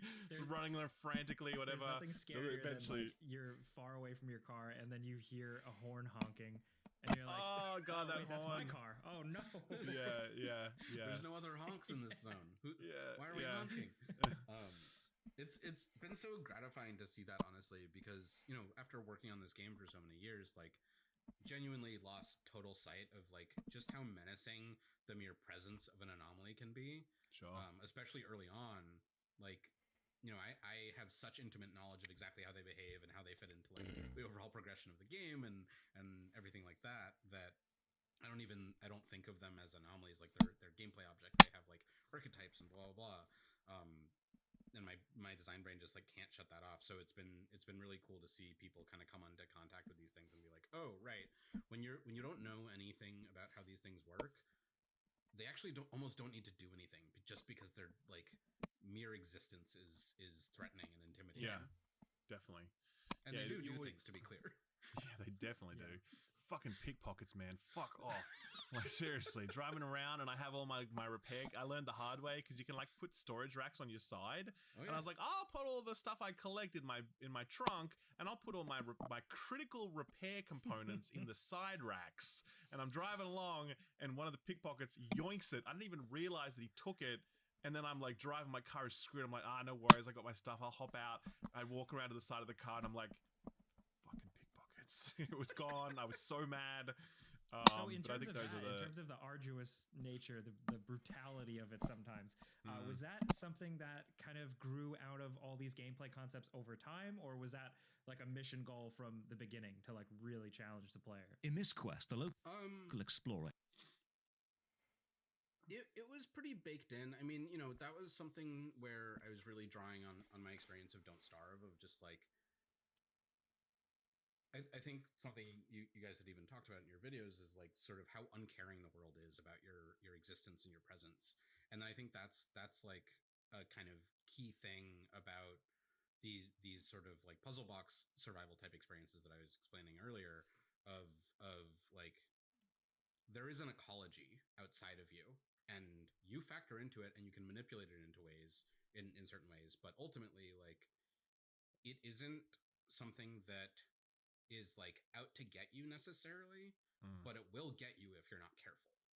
that's like a really key difference, I think. Like, you know, obviously Don't Starve is a game that does have like hunger and thirst meters, and like you're having to manage those, but the rate that they tick down in general is so low that like they're eminently possible to sort of manage. It's more in both Don't Starve and Pacific Drive, the ways that you get yourself into trouble by having too many plates to spin, or by not having prepared quite enough, or seeing something and poking it with that stick and finding out the hard way what it does. And those lessons, though they can be frustrating, like, you know, there is a bitter flavor that comes with those types of like, oh, you poked me, I'm gonna slap you right in the face kind of interactions. But it, like, that is the thing that lends the world that sort of intimidation that we were talking about. Like, an anomaly like the tourists or the abductors, like, if you don't feel like it can really fuck up your day, it stops being a thing that you like are thinking about and worried about. So going pretty heavy on like, look, you're not actually in danger inherently, but if you're not careful, that can change real fast. Is like a really important aspect to these experiences, because that is the kind of like friction that is creating a need to develop that knowledge and develop that familiarity and develop that expertise that allows you to kind of progress past these things that were once mysterious and difficult and challenging, and get to the next area or whatever it might be. Yeah, I definitely felt that arduousness. I felt the reward that came from understanding what these things are and learning how to deal with them. And eventually, but even at the back end, it's so menacing. It just feels like this constant tightrope walk. You know, every square mile that you cross feels like a little mini victory, because some of the maps that you are traversing are quite small. Like, if you were just to beeline them with no, you could get across them in like 2 minutes. But with how dangerous they are and the objectives that you have, you could spend half an hour on that same map just like trying to survive, you know. And I think that is a really amazing achievement. So yeah, I mean, I think that part of it is really great. I wondered, I mean, it'd be really interesting to dig into some of the more prickly aspects. Oh, unless Jake, so did you have another question in relation to that? Oh no, cool. Some of the more, I guess, divisive design choices that you guys have made. I think the biggest one yeah, sure. I think the biggest one that has gotten a lot of feedback is your save system. So if anyone hasn't played the game, you are going out on these expeditions, and it's not a contiguous open world. And so you'll head out, and these expeditions can take upwards of, I'm going to say, 45 minutes to an hour, depending on how you play it, right? And how you want to go about it. During that time, you cannot save at all. And if you're wrong, Ralph. Okay, tell me how I'm wrong. Tell me how I'm wrong, please. The game saves at the beginning of every level that you load into. So at the beginning of every new map? Yeah. Okay, cool. All right, cool. Fair enough. It's kind of like a checkpoint system where, you know, a map is, you can think of it as a stage or an encounter. And every time you clear a stage, clear an encounter, the game will save. So, okay, cool. You know, if your power goes out, or your kid wakes up, or whatever thing happens that pulls you away from the game, outside of the perpetual stability maps that don't have a time limit, generally you're not losing more than like 20, maybe 30 minutes. Okay. So especially, you know, later in the game, as you're going on these like 4, 5, 6, 7, 8, 9 stop trips, and it can, I mean, even more than 45 minutes. Like, it can, you can spend multiple hours on some of these trips if you are taking your time and being a little bit more deliberate and really kind of scraping the environment for all the available resources. But yeah, there is a save that gets triggered every time you do that sort of like fast travel jump to the next area. Sure. And you know, it basically, like, because it's such a heavily procedural game, and because of the amount of content that can exist in these different zones, there were plenty of design reasons, but it was ultimately a production decision of just like, we can't come at this. We're a team of 20. We're not going to realistically be able to make everything in those gameplay levels serializable and like load cleanly, and also be able to accomplish everything else that we're hoping to. So are you saying to me that your decision in relation to not being able to save mid-run is actually a production constraint with relation to how the game is saved? Like, is that what you're saying? that wasn't like the initial decision, but that was like so. A general thing with Pacific Drive is we have a lot of accessibility options. There's a lot of ways to tweak the experience to be kind of more generous in ways or more punishing as well. And basically our heuristic there was like, is this part of the game something that if we leave it as is will mean there are people that cannot progress through the game? Like we are inadvertently preventing someone from like exploring and enjoying a thing that they are curious about. Like obviously, we have our default settings and we believe that's the best way to play. But like I look at Subnautica as an example here of like they've got all these different gameplay modes and like you can have really kind of a chill Subnautica experience if that's what you're looking for. Obviously, there's still like scary and intimidating parts of that game, but in terms of like the core gameplay difficulty and like resource management and everything like that, like you can kind of just lop that part of the game off.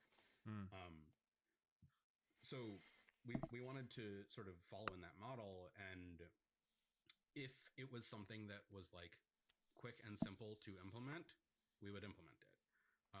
Something like player doesn't take damage is quick and simple to implement. Something like all 60 anomalies and however many resource providers can robustly save their state and resume their state, less so. Okay, that's interesting. Yeah, I never would have imagined that decision would be led on by that stuff. So okay, that's fascinating. Well, okay. It wasn't necessarily led by that. Like I mentioned, like there were strong design reasons that the save system works this way. Sure. Like we want you kind of out over that canyon of like not having that safety net of safety nets. That's where a lot of the tension comes from. Sure.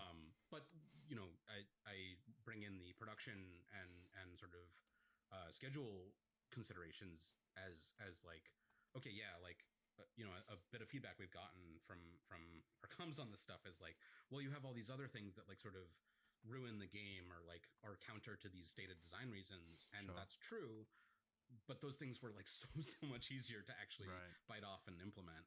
Interesting. Yeah, never would have guessed that. That's fascinating. So do you plan to make any further changes to the save stuff as it is now, or you're like, nah, we're pretty settled with what it is and it's done? The save system is pretty settled. Okay. What we did last week was shipped a patch that made the saved indicator that you clearly had missed yourself, Ralph. Yes, so that it I now definitely shows missed up it on the load screen. So previously it showed in the bottom right corner after the load screen had hidden. And when the load screen hides, like you're suddenly in this rich world and you're looking around that world and you're looking at like the sort of banner that appears that tells you what junction you're in. Sure. And you're not noticing the little saved indicator in the bottom right. Literally finished the game and thought every expedition I could not save it. Yeah. so would have been nice to know that earlier. I apologize. That it was a genuine oversight, but sure. I like. We shipped that patch last week and I made this big post kind of detailing all of this stuff and included that detail, and they're like so many people coming out of the woodwork being like, oh my god, really? It's been saving this whole time? I am one of those people. You are talking to one of them right now. Oh, I love it. That's great. I love it. So that's one thing we've done.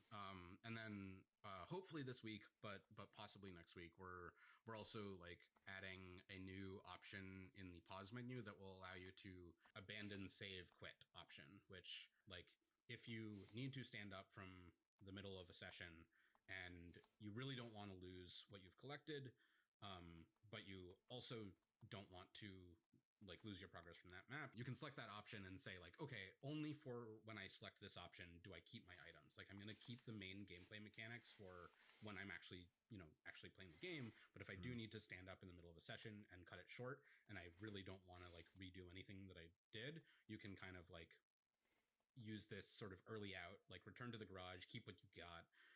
As far as the items that you collected, it will be considered like a successful run, and if you have this setting modified, at least like if you set it so that it doesn't take any of your items in that instance.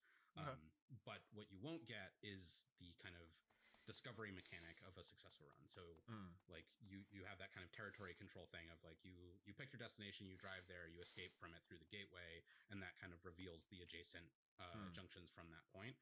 So you still have to like get to your destination and progress naturally.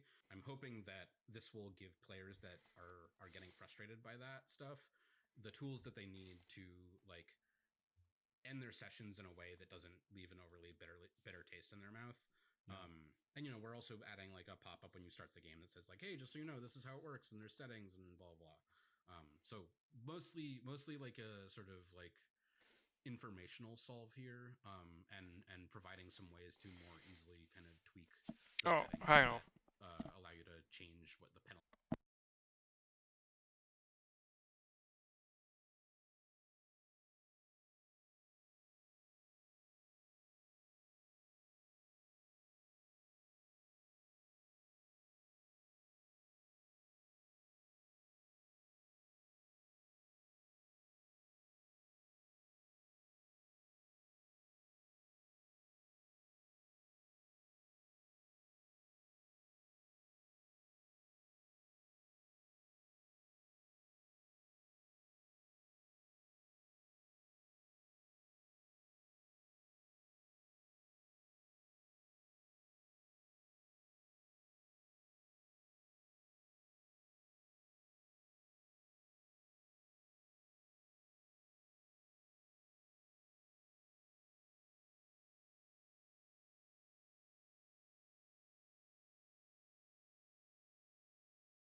excuses for dumping back to the garage early. Sure. Yeah. Go, you and Jake. I want to talk about the quirks. The quirks Yes. have been incredibly challenging for me. I also haven't gone online and look and see guides or Reddit or anything about people figuring them out. I just bang my head against it constantly. So what I wanted to ask you, just on the light side, is what did you guys find to be one of the more challenging quirks? I don't know, like in playtests or anything. You don't have to reveal the solution, but what's been one of the ones that stumped people the most? Should probably explain what a quirk is, by the way, for anyone who hasn't played the game. Okay, yeah. So the quirk system essentially is things will just start to happen to your car. Sometimes it's funny, like you shut the lid of your trunk, and every time you shut your trunk, the horn honks. But then other things can happen over time that are more problematic. Creeper. Every time you turn, your headlights flicker, or one of your doors just never shuts. So you essentially... Or your hood pops up, and you just can't see anything. Yeah. It's like, how am I supposed to drive when my hood is up? And you literally need to take your hood off your car and put it in your trunk because it's fucking annoying when it's doing that. It was one of my favorite ones. I love that lateral problem solving from you on that one, Ralph. That's amazing. Actually, months and months ago, we were playing through the game as a leads group, and I had a flat tire on the front right side of the car. And I also had a quirk that was making my steering wheel pull to the right. And I was just having most hellish time driving anywhere because I could do nothing but circles basically. Sure. And Alex was like, unnecessary to defeat. Put it on the front left side to counterbalance the pull right. And it worked. It was like this beautiful, amazing moment of just cool. Sort of emergent problem solving. But to jump back to your question, Jake, about what's the most difficult one, I don't know how to answer that because the way the quirk system works is it's procedural, randomly modularly assembled conditions and behaviors. So there is a enormous possibility space. Obviously, we put some safeguards in there to prevent combinations that just make the game basically unplayable. Yeah. But largely everything you're seeing in that sort of sentence building UI where it tells you okay, for the cause, you have this car part doing this thing, and that creates this behavior where this other car part does this other thing. And basically everything in columns 1 and 2 can be paired with everything in columns 3 and 4. And, under the hood, we have this sort of rating system where each condition and each behavior, it gets assigned a pain amount and an apparent I just need amount, hexapod. And we use those to kind of rate different things for how the quirks get rolled, because we don't want to overwhelm the player with too many things that are overly punishing and things like that. And they're the quirks can kind of come and go, and those weights, those scores kind of get factored into that as well. So there are quirks that I've seen people posting screenshots of their quirk screen, and it says you've got 7 quirks, and they're like, I haven't observed any of these.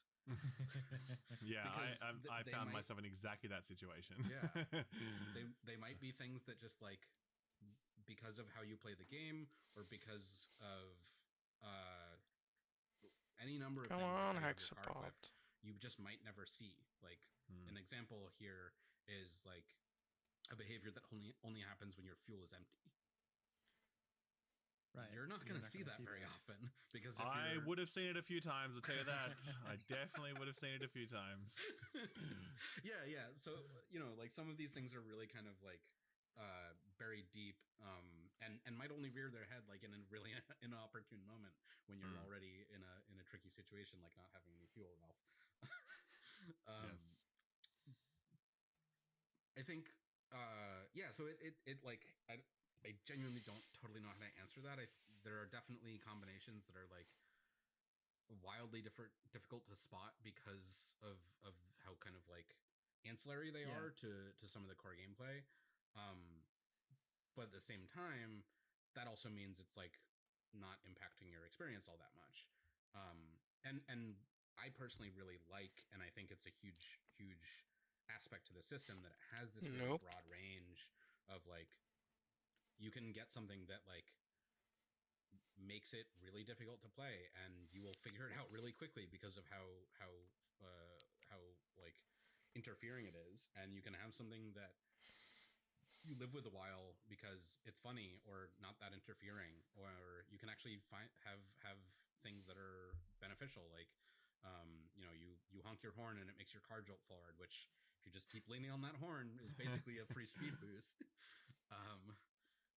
And these things can also chain together as well. Like I saw this amazing anecdote on Twitter the other day where a player had a series of things where like basically they could honk their horn to like turn on their lights and make sure all their doors closed. So every time they got in the car, they just honk their horn and that's off cool. we go. That's sweet. You'd be so mad if you accidentally diagnosed that. You're like, no, undiagnosed. I want to stay sick. I wanted to, because we'll have to wrap up soon, but I wanted to talk about the reception to the game. I mean, did you guys? So obviously, very broad consensus that this is a great game. You're seeing it in the reviews, you're seeing it on Steam. I hope that it's selling well. I don't know if you have any insight into that you can share. We're off to a pretty good start. Okay. Yeah, we're happy with the sales so far, certainly. Cool, fantastic. So I guess my question was, I speak to some game devs and they're like, who have just made like the best video game ever, right? And they're like, we weren't really sure if it was very good before it was going out. It's like, we're just glad it came together in the end. It's like, whatever. So my question to you is, did you know Volcano, you'd made a great game Earthworm, before you shipped? Or were you like, I don't know about this. This is a bit scary. Like, where were you at the moment before launch? The answer to that is yes. You made a great game. No, all of the above. So to answer more fully, like when Alex first pitched me on the game, he's like, it's this survival thing. You got the station wagon, and it's in this anomaly zone, like heavily irradiated, blah blah blah. And he's like, if you execute on that, like that's gonna be a cool fucking video game, and people are gonna really like it. And then we went and executed on it. And like not to say that we had all the answers at the gate, although quite a lot was really there from the outset.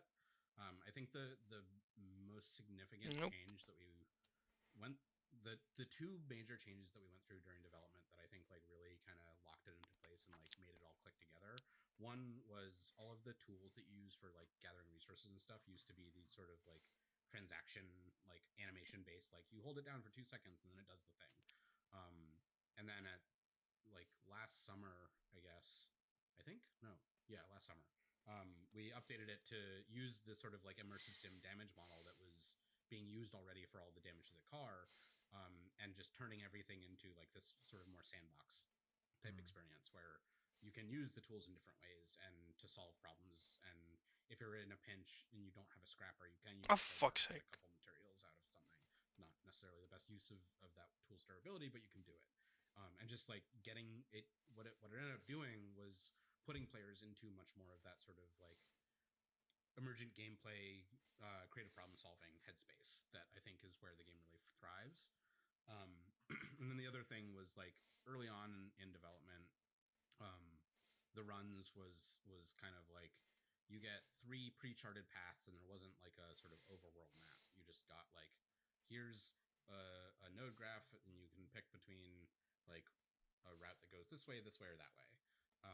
And we eventually added this like overworld map where you're kind of like self-planning your destinations and sort of doing this like chart the zone thing. So I think those were the two things that really like unlocked the game as a whole.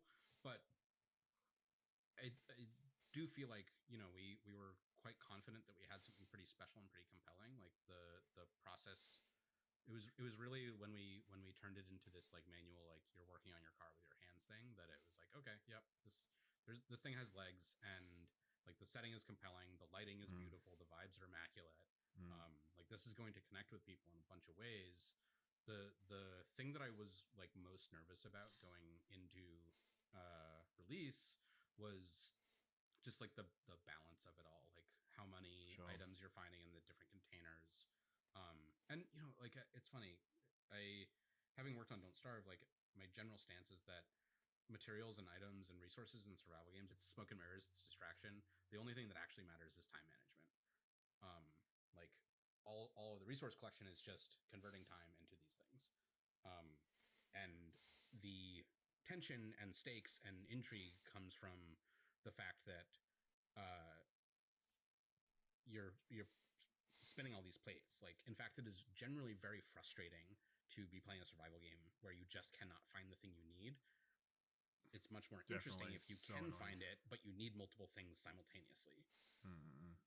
Definitely, totally. So, you know, I was working on like the contents of all the loot containers and the buildings and everything pretty much down to the wire. And even though I like have this intellectual theory of the case and like understanding of how these things tick, I was still just like totally in my head about like, oh, what if I make it too generous? What if it's too stringent? Like blah blah blah. And I think fortunately, you know, it was close enough to a level that like doesn't overwhelm the player, but still is satisfying to collect. Because you also like want to avoid loot blindness, and you want to make sure that there's like pattern recognition in terms of players being able to understand where to go to get certain things and everything like that. I agree, except we probably could have done with a few more chemicals, just saying. Chemicals, a little bit on the stingy side. Repair putty, very important. Chemicals, very hard to find. It's funny, like we kind of shot ourselves in the foot by giving you putty in the tutorial, because it kind of sets this expectation of like putty is the way that you solve a damaged panel when you can always just craft a new one. Yeah, I learned and I that think eventually. if we'd like kept you kind of in that like trash tier a little bit more, there would be like more players would actively realize and use that kind of solution, because there is like an attachment. It's like, well, I have this panel, why would I just trash it? I just repair it. A little bit of chemicals on there, slap some goo. That's it. And I mean, I would be foolish not to ask, but is there going to be a Pacific Drive 2? Are you guys already working that out or what? We are not working that out. We are reacting still mostly. Yeah, you know, I like still, in fact, like these few days here, talking a whole bunch with the other directors about kind of what's next and where we want to go with it, and figuring out what those plans are. You know, we'll have to see what the tale is and like how much hunger there seems to be for a sequel. I'm sure plenty of members of the team have some ideas about where they might want to take it, but for now we're just in sort of like support the title, improve like bug fixes, perf, quality of life things, you know, things that we didn't quite get to, like photo mode, for example, is something I know that like is pretty high on our list of like, be cool. Thank you. It would be awesome to have that. It'd be nice. Yeah, for sure. Well, just saying, if you made a sequel, I'd buy it, and I suspect a bunch of other people would as well. So you know, just putting that out there. Under advisement. Just putting that out there. That's it. All right. Well, with that, Seth, I wish we had more time, but thank you so much for talking with us, and hopefully we'll see you soon. Yeah. Yes. Thanks so much for having me. This has been great. Cool. Thanks, Dan. All the best.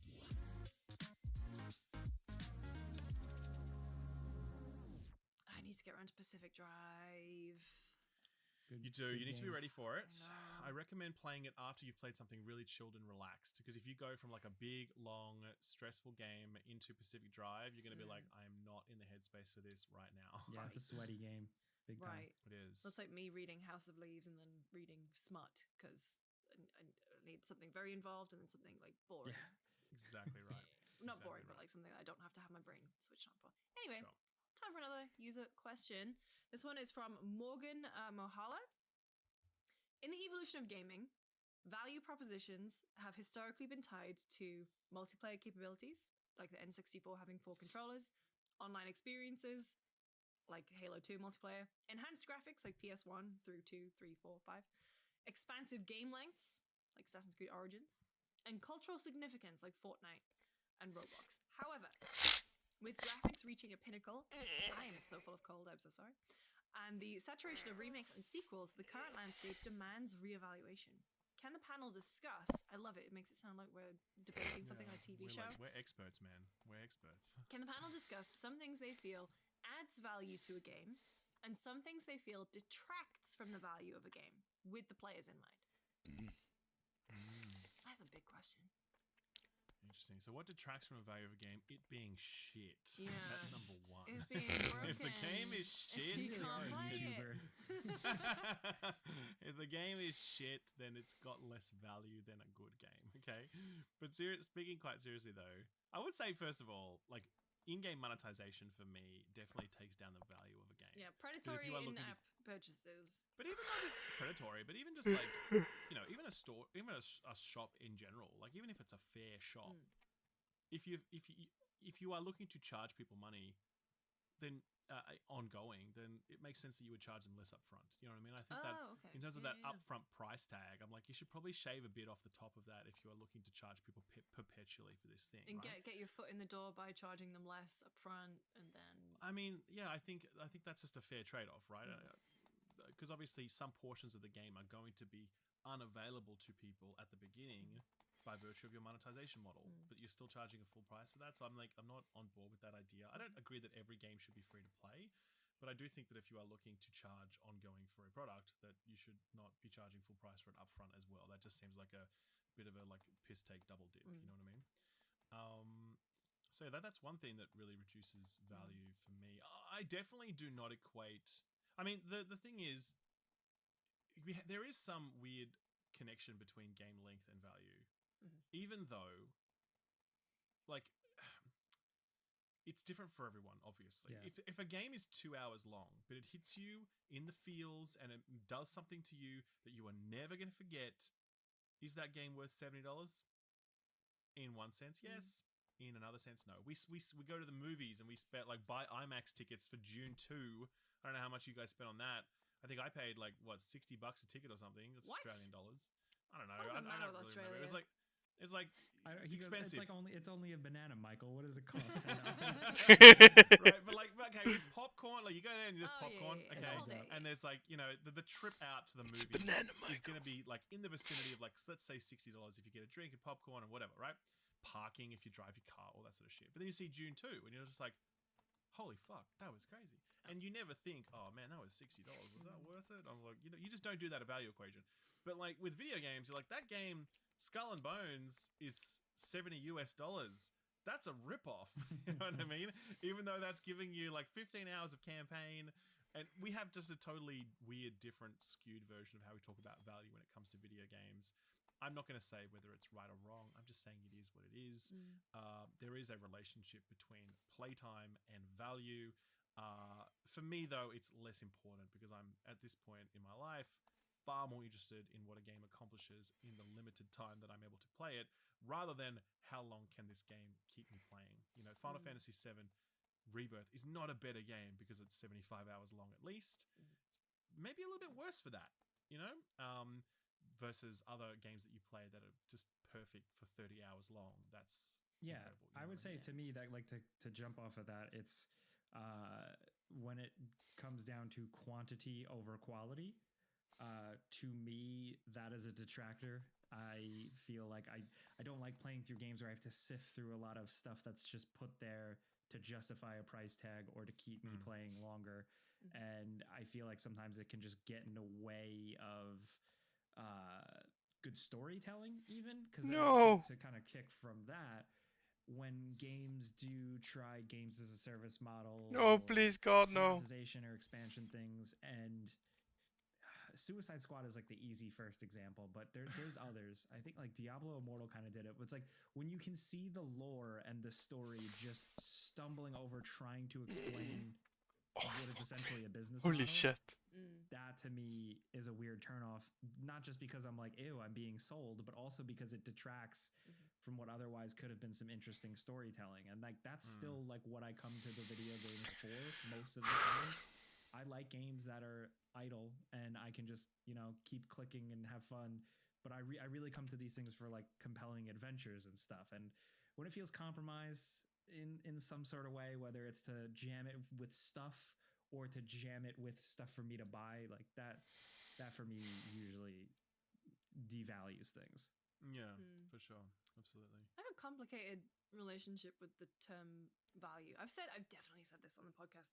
And also recently, I remember saying it. I think it was in the Suicide Squad chat, where something that Kyle Bosman, formerly of Game Trailers and Easy Allies, said years ago has always stuck with me, which is even a 0 out of 10 game has value.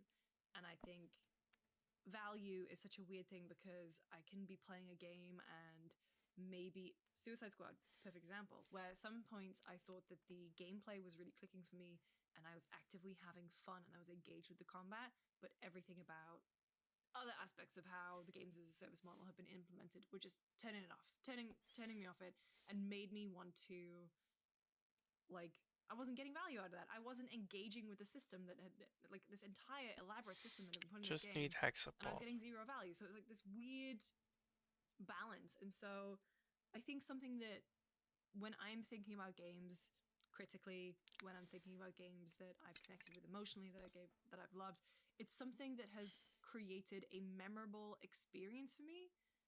And that could be a storytelling beat, that could be a gameplay mechanic that I've never experienced before, or it's a clever implementation of something that I have experienced before. I think that immediately creates so much value, because right now, not to get too deep, but attention span is just being pulled in so many different directions. If there is something in your game that makes me stop for a minute and just fully invest in the game, like invest in its story, or decide that, hey, I'm going to clear my calendar, I'm just going to play this, because I really want to experience the end of it, I think that is so much more valuable than so much of the throwaway media and tweets and videos and news and everything that we're bombarded with every Fuck's day. sake. And I think video games are very valuable in that regard, and that's what I think makes Hexapod, goddammit.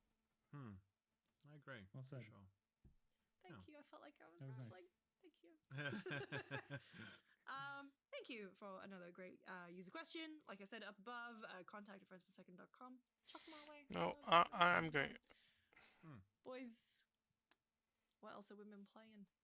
Fuck Nothing, just Final Fantasy. Just Final Fantasy. I mean, that's not true. Marvel Snap, but that's always the case. Classic. That's not gonna bore you guys with more of that one. But yeah, no, I've just been all in on Final Fantasy. Like, I'm trying to think if there's actually anything that I've managed to sneak in other than that. No, it's just been Final Fantasy, because I mean, 75 hours in like 10, roughly it was, just under 2 weeks. 75 hours in just under 2 weeks. Almost and a full-time job. And that's also while doing everything else going on in my life, and doing a new show every week and all. It's been a lot. It's been a lot of Final Fantasy. Vermin 12. So, yeah, no time for anything else, really. But I mean, having a ball, as I said in the thing, but it has been, yes, distracting, quite distracting. Well, Jake, then, what about you? Sorry, my cat is like trying to knock my door down. Oh my god! I hope Can the mic didn't pick that up.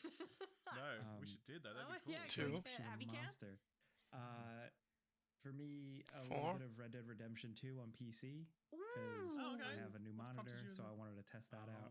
Yeah. I think I might make a video about that. Is it 144 OLED? It is a to be announced OLED. Yes. Oh. Yes. Ooh. Very fancy. But I've also been playing Helldivers 2, because that's like an easy casual. Sure. I played some on Sunday. It's still good. 5. Really fun. I'm so sad that I've missed out on all this. I really do feel like I've missed an important moment. You know what I mean? And there's still time. We can play.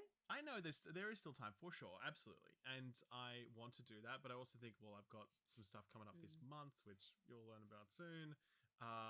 And then look, maybe April is the time where I can go. My desperate concern is that I get in there in April and I'm like, hey guys, let's go, let's spread some democracy, and they're like, we're bored of that game now, we're playing out something else. And I was like, oh man, you know what I mean? Like, that's my concern.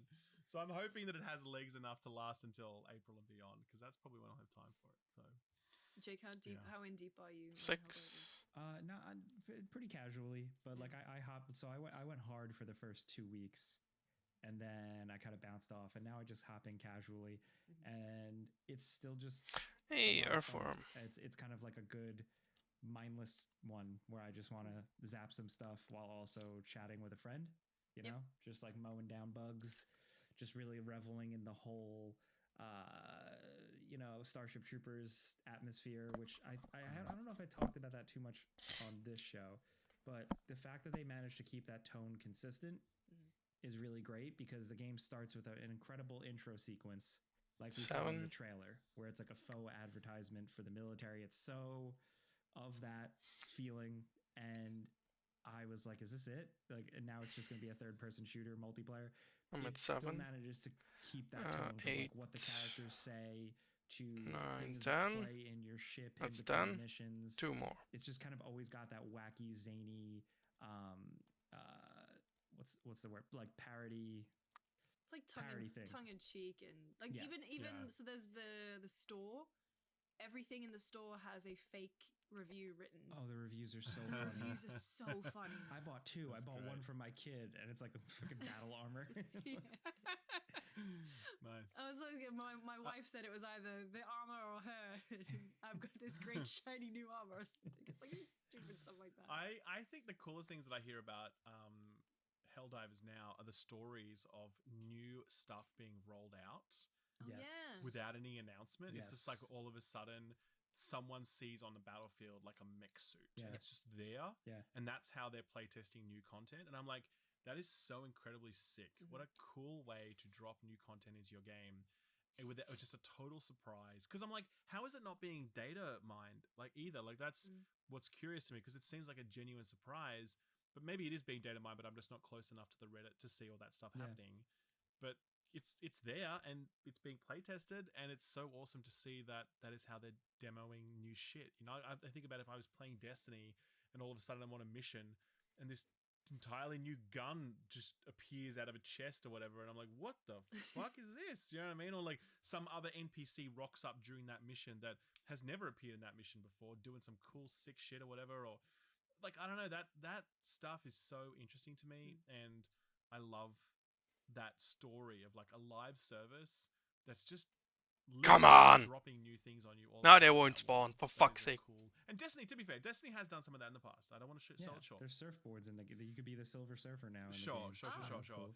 But like and they'll have secret missions where people discover a door and they're like, oh, what is that? You know what I mean? Like, and they figure it out and whatever else. So perhaps I'm selling Destiny a bit short with that, but I think just the idea of an actual physical thing that you can use right then and there on the battlefield, appearing out of nowhere, no warning, and it's just a new part of the game now. That is just a cool concept that I really like. I like a lot of the things. Finally. They've been doing a lot of, I mean, they had their struggles at launch, of course, but just the way they've been approaching a lot of things, I just really like, especially considering, I mean, they're doing a good enough job. When you said live service, I was like, oh yeah, I guess it is kind of a live service game, but it's just how everything is kind of handled. I like, and I continue to play. I don't know if I'm going to play this thing forever, because it is, when you really boil it down, a very simple third-person shooter, but it's cool. It's cool. Like the effects, the sound, the feedback, all the like weird, wacky things that can happen with your friends. Like, and you'll have all these like stories of like, remember when you did that and you dove off a cliff and then you hit a bomb and then you bounced off of me? Like, the game encourages like all those weird, with friendly fire being on, like all that stuff just encourages and sets up you having all these stories and stuff. That's what I miss. I that's what I'm sad about. It's the same way that I'm forever sad that I've missed classic WoW's return. Because I played vanilla back in the day, like at launch. I was like a beta kid or whatever, and that was like the time of my life. It doesn't get any better than that, right? And then I think about classic and everyone going back and having that time. And my buddies were all there, like the people I spent my 20s with those people. You know what I mean? And they were all there doing that thing, and I couldn't do it because now this job meant that I couldn't. I just didn't have time to do that, and I'm so sad about that. And I always will regret not having that opportunity to go back, because they had their own new stories, and you know these moments together again, having that adventure, and you can't have that again. And with Helldivers, I just feel like that's my concern. I'm like, have I missed the window where I get to have those stories? And you know what I mean? That's it's a bit of a weird sort of thing, but there's very few games I think that are nailing it so right that you are experiencing FOMO and you feel like you could never experience it that same way again later on. You know what I mean? You gotta just like, embrace your, like, just know that in your life you can't fit everything, and no, I know, absolutely, and be happy with like totally. So I live near like a Pokemon Go hotbed. Like, it's like a target point where people like travel to this spot to like walk around the street and play it. And I still see them to this day. And I'm always like, wow, that's awesome. I will never download that app again. I don't have time, but I'm so happy for people still like loving that shit. It's cool. Yeah, sure. You're right. You're absolutely right. Helldivers is fun. I've been playing a little bit because we used to have Overwatch was our catch-up game, and we played so much, and then you have that moment one day you just log out, you never log log back in again. Yeah. And so some of So sad. some of the crew were playing at the Helldivers at the weekend, and generally we all had a moment where it was like, oh, this is like the old. This is like when we played Overwatch, and then we were trying to figure out next time we could play, and it was like, okay, April. See you guys then. April, yeah. Yeah, it is like it's just part of growing up, I guess, and not having so much free time. And speaking of things, why I don't have as much free time anymore is I played Balatro. Balatro. Boy. Tell us. Balatro. Balatro. Yeah. I have no interest in poker, right? As I go to Vegas quite a bit. Usually, like, me and my friends will go after E3, RIP. When I was in Vegas a couple weeks ago for DICE, I don't really gamble. I do the thing where you sit at a blackjack table and they serve you drinks and you just tip them once. I just kind of, I don't gamble. So I don't really know how to play poker. When I was playing the original Red Dead, my brother-in-law would play poker because on the game for me because it was a trophy or an achievement that I wanted to get. I don't know how to play poker. You could argue that I still don't know really how to play poker, but I am so all in on Balatro, which is a game where you play poker and you have 3 rounds, and the final one is a boss. And you're like, oh, okay, you're just playing against poker. But there are these modifiers, these little joker cards. And then these joker cards will be like, oh, well, if you play a hand that is under 3 cards, then you will double the modifier. And every card represents like a certain amount of chips. And so there's chips with a multiplier. And you get points that way. And baby, when I tell you, some of these cards, when they come into play, I can play like 2 cards and I'll get like thousands of points and I feel like a genius. I'm this is the small bet hand, and I play 1 hand and I like get so many more points than I'm supposed to get to the next hand, and then I get to the next hand and I get another card, another modifier. It's like, okay, so if I discard spades, then I get more points this way. Or if I do this and this, and it's like such a clever way of keeping me engaged. And the boss fights, the boss fights are really cool. Gug is oversold because they will sometimes impact the modifiers you have. So if I have this hand that is somehow amazing, if all of my cards are diamonds, there could be a boss there. It's like, oh, your diamond cards, or or cards that you've used already in this run won't have impact in this one, or they'll be like half as many points. Okay. It's so good, and it's like the music is just like really like just like this really great background music. Genuinely, my only complaint about this game is that the play hand and the discard hand are right next to each other. It's X and Y. And I was on a plane to LA with Tam, and I was playing it, and I had this, like a royal flush or something, and I showed it to him, and then I just hit Y and discarded it. And he just, I've never seen disappointment in his eyes quite like that. He just looked at me, he was like, what the hell are you doing? So wait, he's playing it as well then?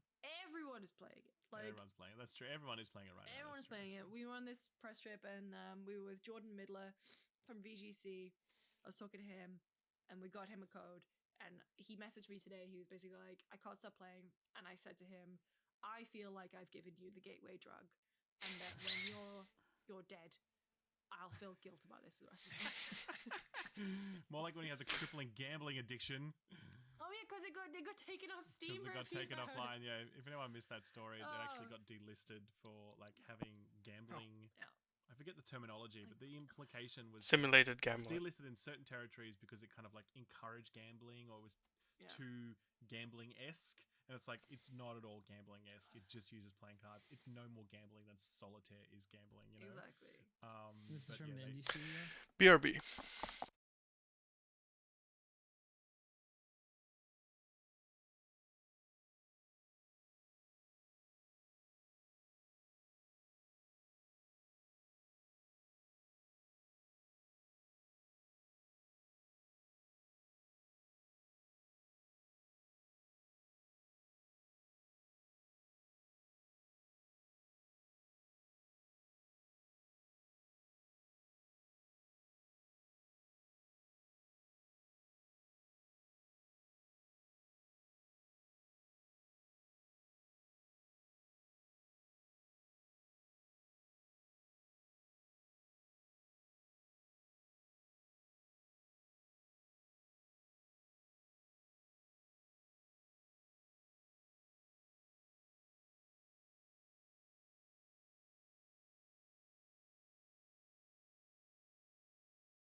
made up your mind? Werewolf jumping.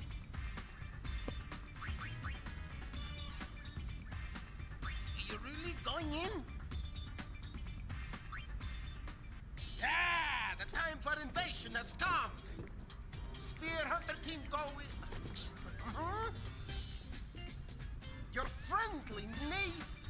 Huh? Come here. What are we called now? Does it really matter? Good point. Surging, flapping, neighboring, gull wings, attack! Whoa, such passion. Seriously? I'm so moved. At any rate, let's go. The Gullwing's last mission. Let's do it. Hey, none of this last mission business. You hear? For me, it probably will be. Be careful. I'll be fine. We're just going to talk after all. Save the huggy-huggies for your triumphant return. Yes! Hug, hug, hug! Hug, hug, hug! Hey, look what the boys thought of. That's right!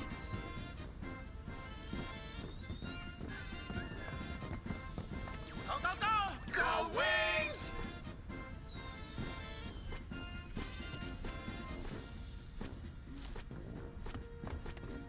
It's time, Gullwings! Let's rock!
Is it?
Yep.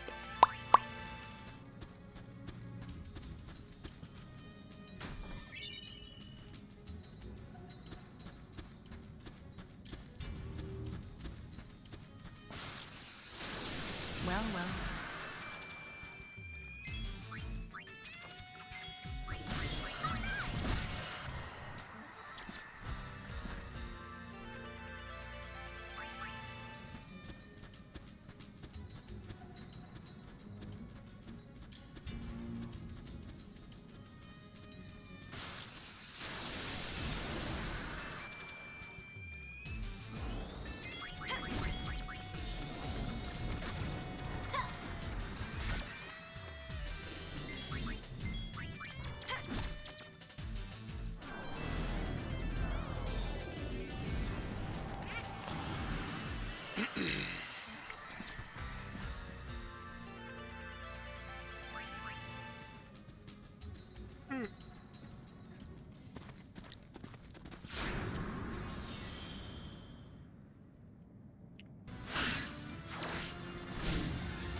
Child's play.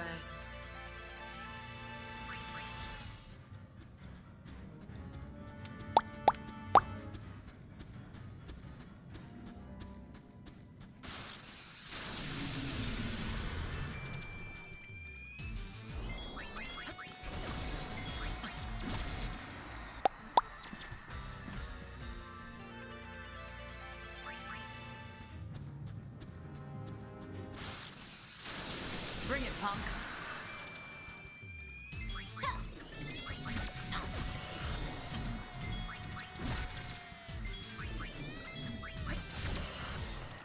We won!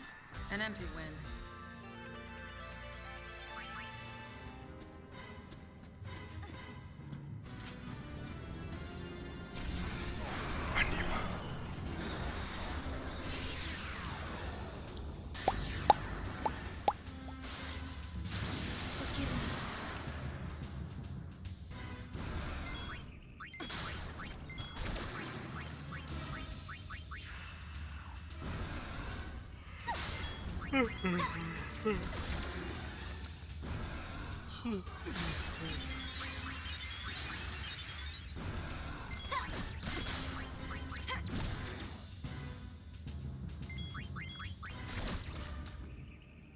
And it's dead.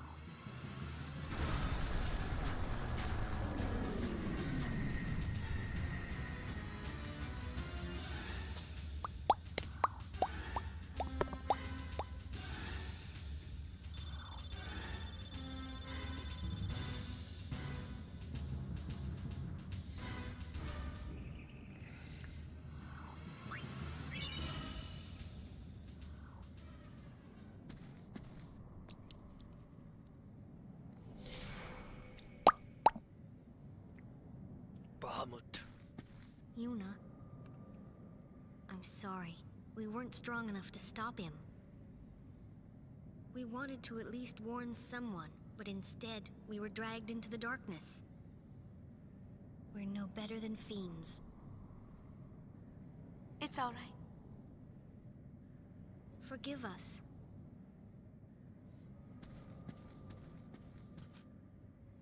Please, tell me, what is he?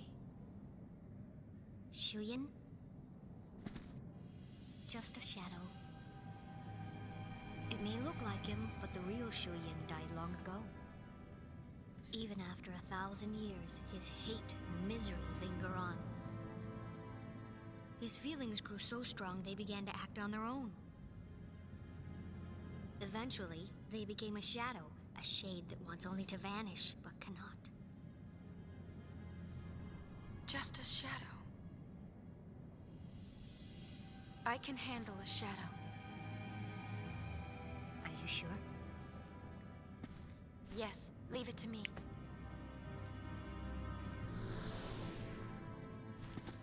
I'll banish shadow with light. Light? Len's feelings. That's right. Call it love. Call it the flashbang. Jesus Christ.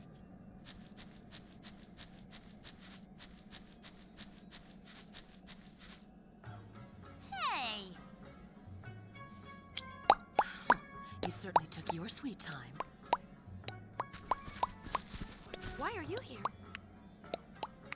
Because the boss never goes against Lord Nuji's wishes.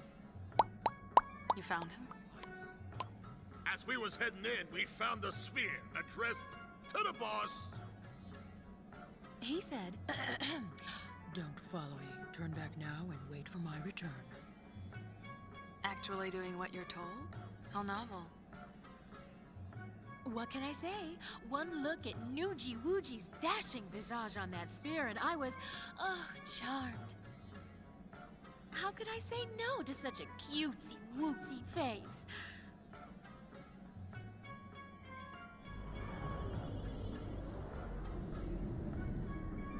What if he... Don't worry. If he knows you're waiting, he has a reason to come home.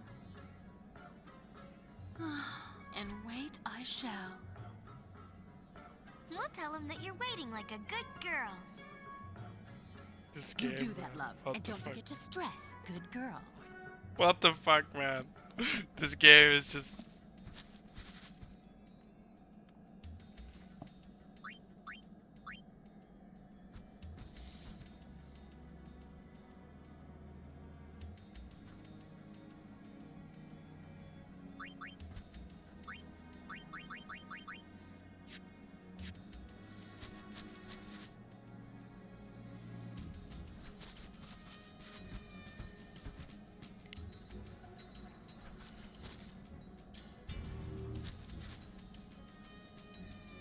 BRB.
Okay.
Goings at your service.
Hey, and it's an oversoul. That's chill.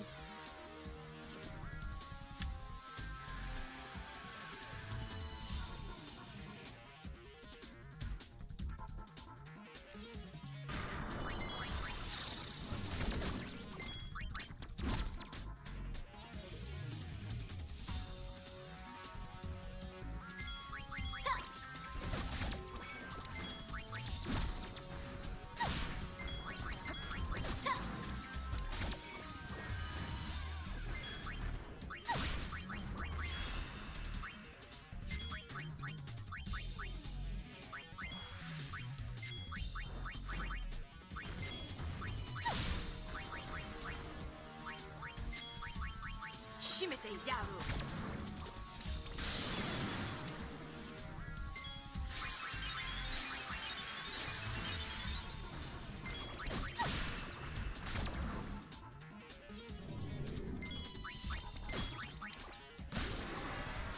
Let's play it safe.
Yeah.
What are you looking at?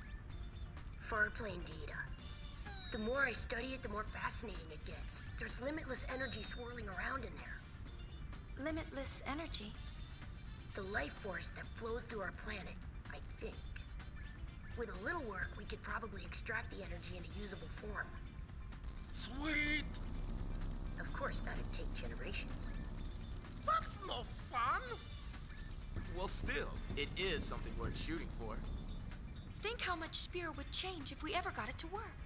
Maybe one day we could build a city full of light, one that never sleeps. No doubt about it. Just imagine. But I'll never get to see it, will I? Shinra! Don't make Yuna sad! Right, my bad.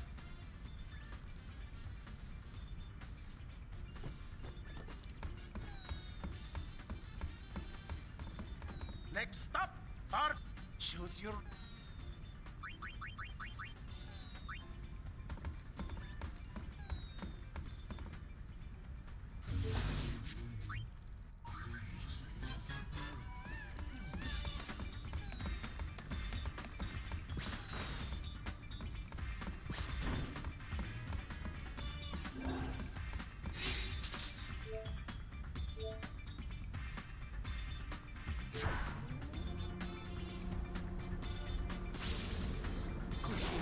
Mejek. Ri? En sekres, vitritek meva.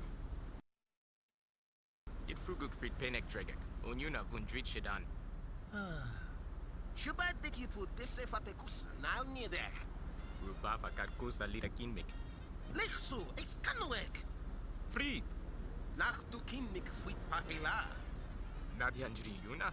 Huarnek, dralage kuklarken. Yim nekerd. Bifa nemu padan dreguf kusadreg. If a dud vid have suspank, from a deep dig vid a sheet. Boomake, yo drek bitri. Please, anything but that. Hallo, Vimigek. Kapuk du fu. Sheet? If winne hukwek, du dieden land out de crib, en verivo de tuet vunwe. Hodrid!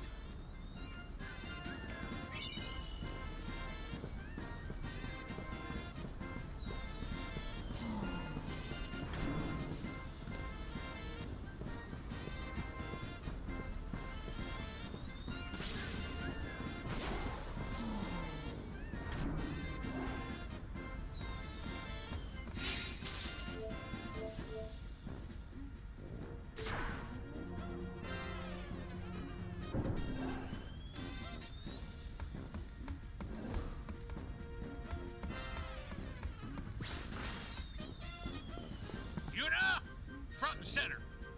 What is it? Listen up, kids. I don't know what this Sphere Hunter business is all about, but I won't tolerate unwed girls running around doing crazy stuff. Can't you be a little more, you know, Ladylike. Get with it, Pops! Ugh! That is so primitive! Right?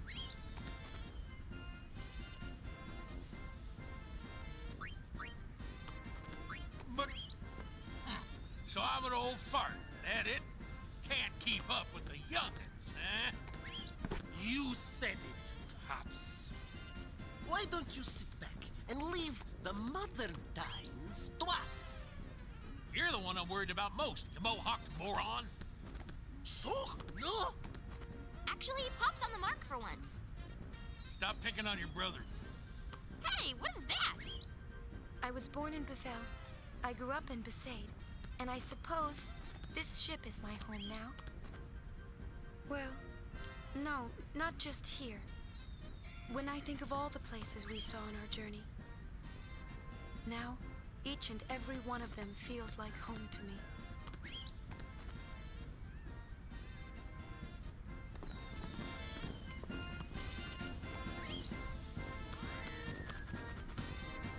I don't give a...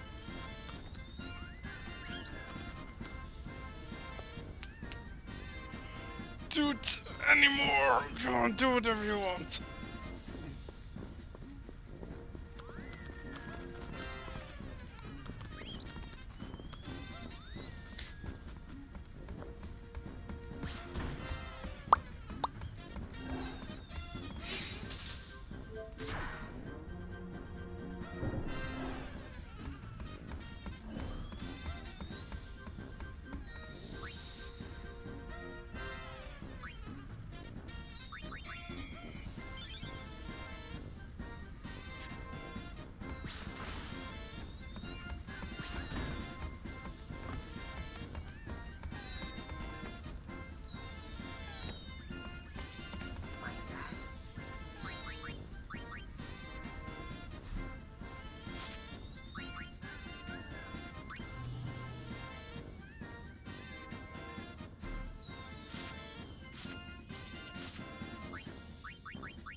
Let's see, I'm missing one,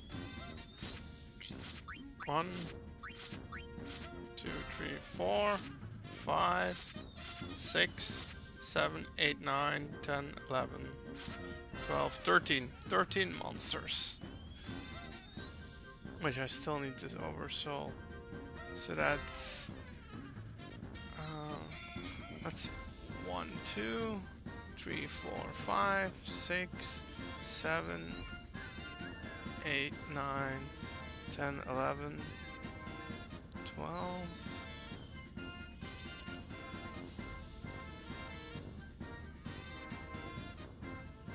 How?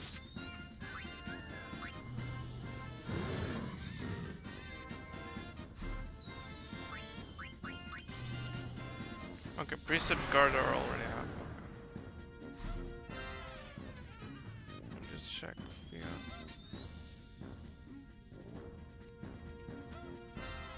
Yeah, okay, let's check out.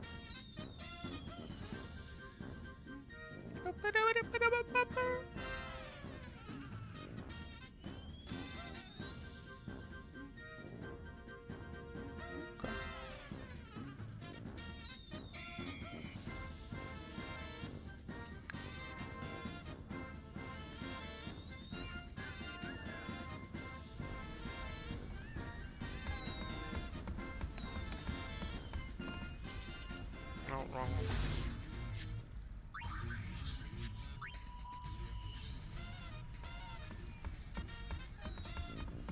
Choose your... Fight the good fight.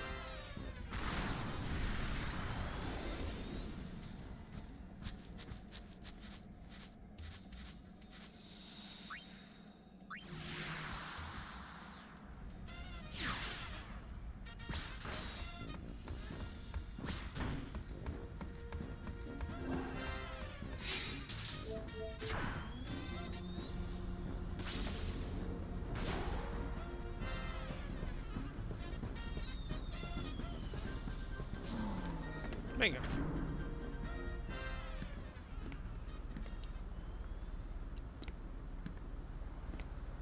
What's wrong? It's just... Why do I always feel like I'm being left behind? Uni, you're changing. You want to change, and Payne's changed a whole bunch.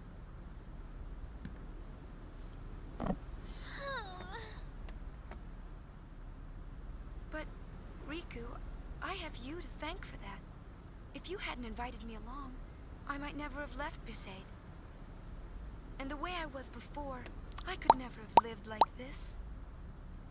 So, I think next time... Next time? Yeah, next time will be your story. Ooh, really? What kind of story? Well, let's see.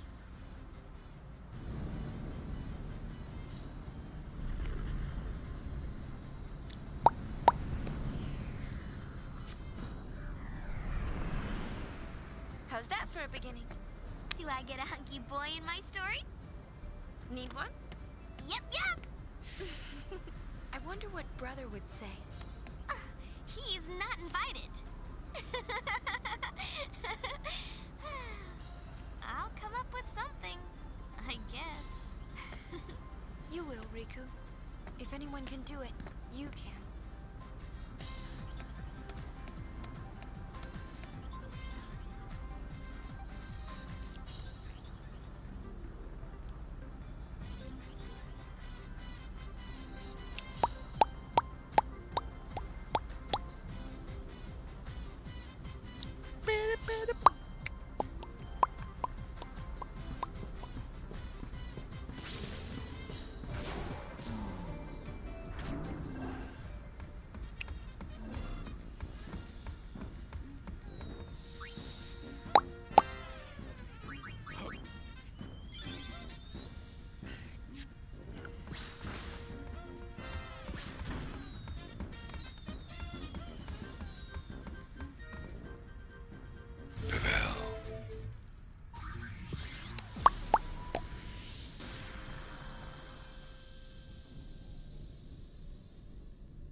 $70.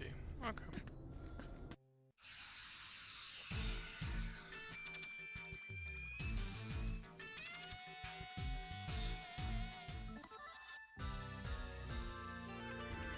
Back to the grind and the podcast. I think it's one guy. I think it's one guy. I've heard it's one guy. Yeah. Yeah, Is it just a card game, or are there like bad guys? Is there like a gun? Just a card game. No bad guys, no guns. Why are you always asking about the gun? That's always the gun. This is something we missed, by the way. In the post wrap up about Pacific Drive, this is actually what Jake said. He's like, "Oh man, I really wanted to ask you if they ever thought about putting a gun in it." And I'm like, "Why are you always asking the question about the gun?" American. Oh man. Yeah, no guns in Balatro that I found yet, but it's a great game, and it's a perfect Steam Deck game. Perfect Steam Deck game. So I really recommend it. I love it. I have bought it. I am very much dying to play it. I do have some travel coming up this month, and I will be playing it on the plane extensively. It is already installed on my deck, ready to go. But yeah, it really has captured. It's taken over to the degree that Inscription took over, I think, back when it hit, where you've got that kind of, it's a deck builder, it's a roguelite kind of thing, but it does something unique with the formula that becomes addictive and surprising, and people just keep coming back to it. And it's nice because we haven't had one of those sorts of games in a while now in terms of that deck builder genre. But that genre really does have a lot of legs. Like, it just keeps surprising you with new entries every little while, you know? It's great. So it's nice to see this one pop off as much as it has. Yeah. Oh, sorry, Jake. I'm just looking at your cat. She's just hanging out. She wants to know more about Balatro. Well, that's right. All right, so that's what we've been playing. It's time for show and tell, which is something that is not a video game. We've all seen. There's only one thing. We've all seen June. All seen June. Sorry, Dune. Dune. Yeah, sorry, Dune it's 2. Dune. Yeah, I got so Oh much man, shit for that. Dune. We're gonna say June, I'm okay? And British. everyone who just listens are gonna have to deal with it. It's June. Okay? April, May, June, July. That's right. My June. Where do we start? So first of all, did you guys love the first movie? Yes. Did you love it, Jake? I thought it was but I was like, okay, I want to see the rest of it. You know. Sure. I liked the first Yeah. movie. Don't get me wrong. I did. I mean, because I actually Blade Runner 2049 is literally one of my favorite films ever. Yeah. I think it is actually better than the first film, which I actually find quite a few people agree with that. Many people vehemently disagree. Fair enough. That's cool. Personally, I think it's better.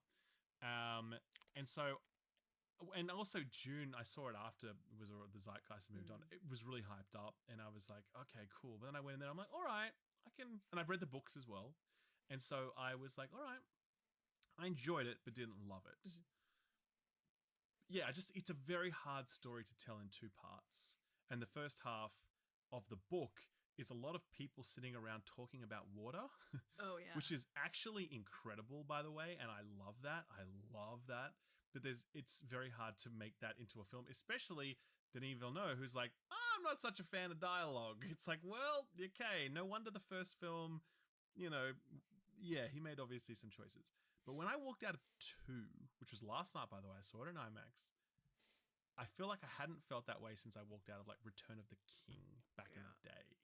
It was like, even Endgame wasn't quite the same, as much as that was this like fist-pumping heroic moment of like, fuck yeah, let's go! This really just kind of, the spectacle delivered, the art of it was so arresting. It's tremendous. You just walk out, you feel really filled up by that film, and also bittersweet because there's nothing else like that coming anytime soon. Yeah, and that's part of it as well. With like I think with the Marvel movies, we're like, cool, that was a cool Marvel movie. Look forward to seeing the next one in 4 months. You know what I mean? Versus this kind of film, that they don't make these kind of films anymore, and it's just you're gonna have to wait a very long time for the next one. So I felt very just overwhelmed and so like overawed, and it was just incredible. It truly was. It was amazing. I think overwhelmed is the exact. So for context, I went to LA. I was taken by Funcom to go see Dune Awakening, the game. However, what the preview ended up actually being was us just watching the direct that they showed like a few days later. But they were like, sure. You can see the film early. So I was like, well, I will go do that. Thank you very much. And so Dune Awakening as a game, cool mix of a survival game and an MMO, which is really interesting. Like they had I think I want to see more of it. It was kind of a bit top line from what we actually saw of it. And then we went into watching the film, and I always worry about long films. I get in my head where I'm like, what if I need to pee? What if I need to pee? And for a film that's all about how the fact that there is no water, I was like very cognizant. I was like, look, this is bone dry. Stop talking about water. And I just sat and I was so enthralled by every single frame. Everything was so beautiful. The sound work, the sound design, the acting. Like Rebecca Ferguson, good lord, I could not take my eyes off her every time she was on screen. It's unbelievable. There's obviously no spoilers in case people want to see it, but like there is a fight sequence in black and white that was. It's actually shot with an infrared camera. Yeah. Really? Yeah. Yes, that is why it looks that way, because they shot it in infrared, and he couldn't add color back to it, so there was like a full commit on that. If it didn't work, it didn't work, and it was over. But infrared, because I watched the Colbert interview with Villeneuve, and he's like, this creates this effect where like veins and other textures are shown in a different light. In addition to this alabaster thing, it changes the way your skin looks and what you can see underneath the skin, and it was so amazing. Like, what a decision. Stunning. That whole sequence with the big, like, Splatoon fireworks. Did you guys see those ones? You know what I mean? Those ink fireworks, and that scene with, what's her name from Metal Gear? Leia Seydoux. Not even Metal Gear. It's fucking Death Stranding. This is my stupid video game brain. I'm like, who's the actress who's in the game from the guy who made Metal Gear Solid? Oh, her. Yeah, right. That little sequence alone was so good. It was just so brief. Not much happened during it, but you're just so like all in on it. You know what I mean? Yeah, it was crazy good, unbelievably good. I just immediately want to go and see it again. I wish I had more time on my hands right now because I would just go straight back to a cinema and just watch it again. I'm gonna see if I can go because sadly the showing that we had was not in IMAX, and I'm gonna go. I think this weekend, hopefully, to see it in IMAX because Blade Runner and 49 are like two of my favorite films as well. I have a Blade Runner tattoo, you know that. I think when it comes to sci-fi, I'm halfway through reading Dune.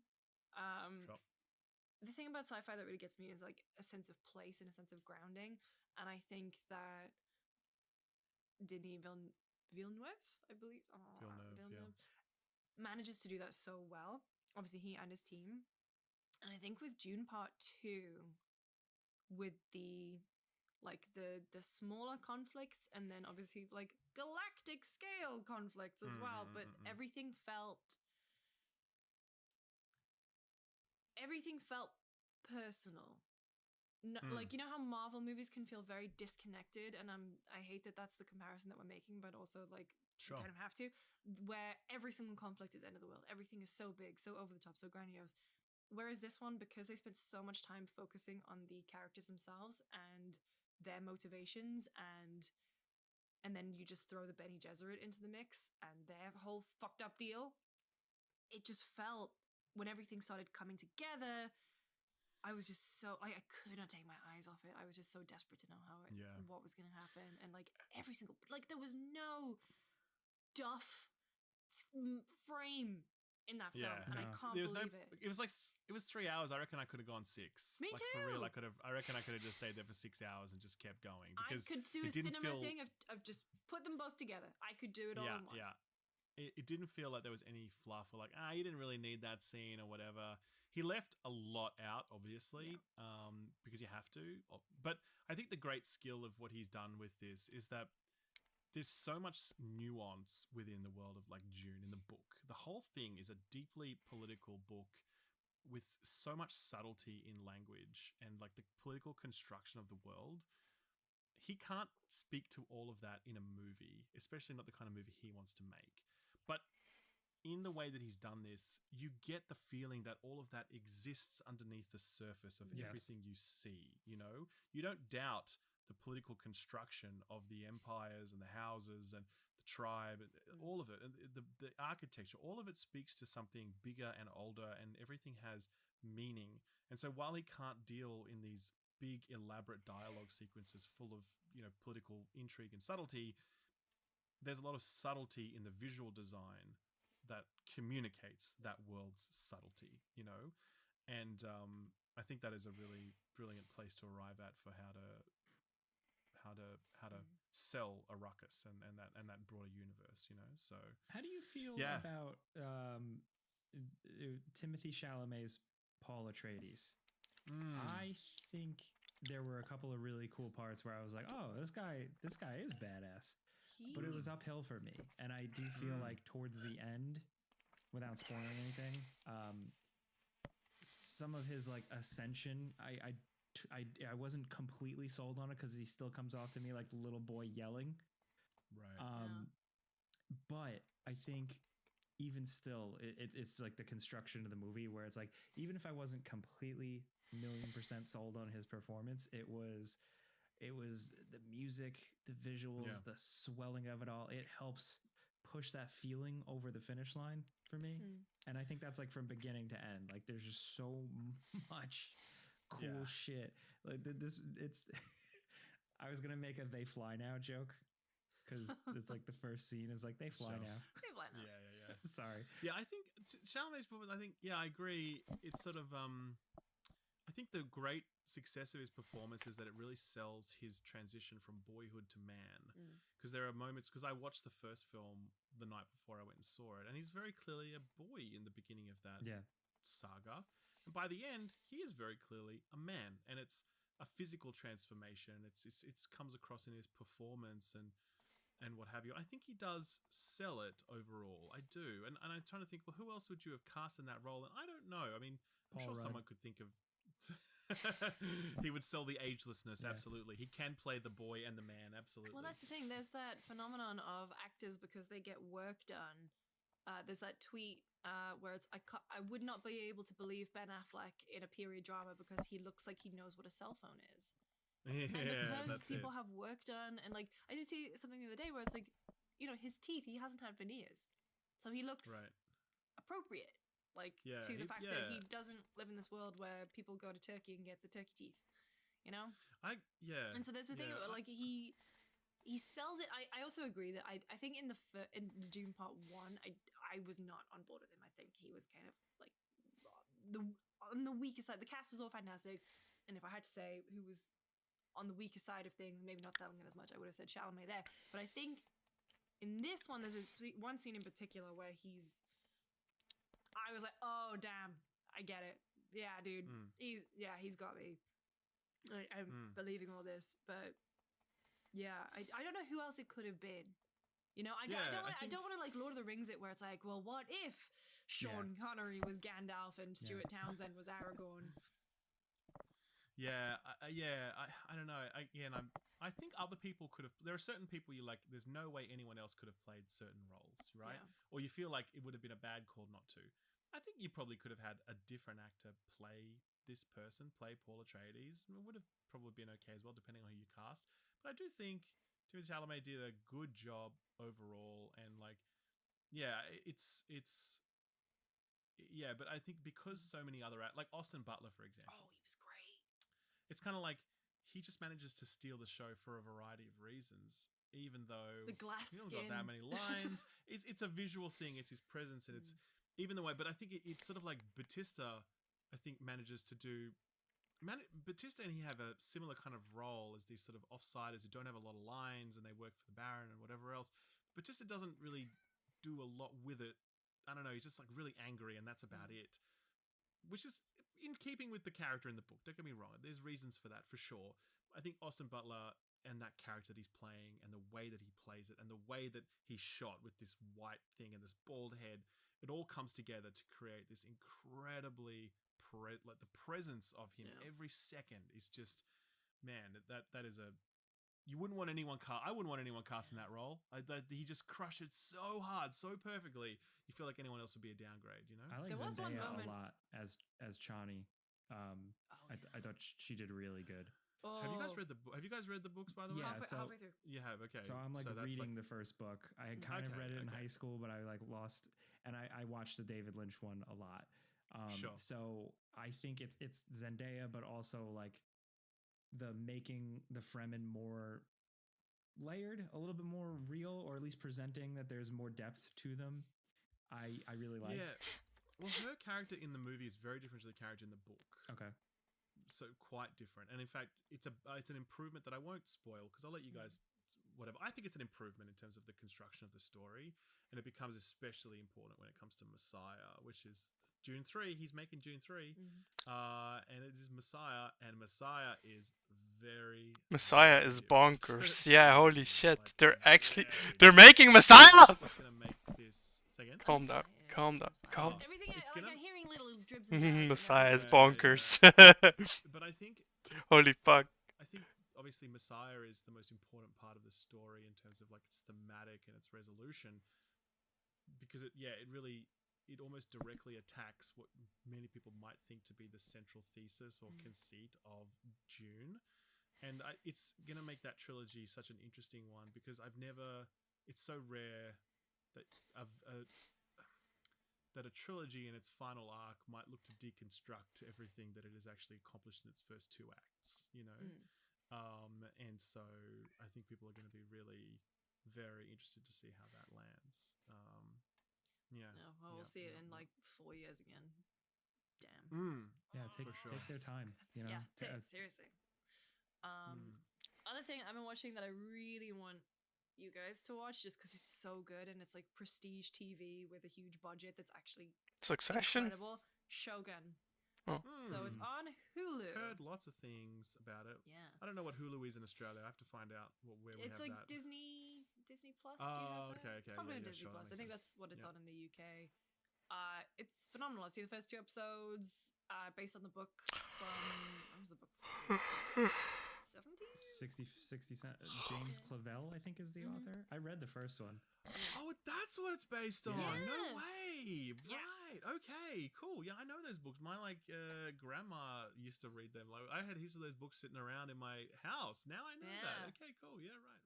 So basically, there is this one lord who's in charge, and he has a son, but he dies, and his son is not old enough to take over. So he kind of leaves this uneasy peace between his lord, like his other lords that are around him. I think there's 5 of them, and of course, machinations begin almost immediately. There's Catholicism, there's Christianity, there is the Portuguese. There's a secret place in like Macau, and then one day, an Englishman rocks up to Japan. And the whole... Is it Tom Cruise? It's not. His name is... Damn it. John Blackthorne. I am so sorry. I'm getting over a cold. John Blackthorne. John Blackthorne. That's the most English name I've ever heard.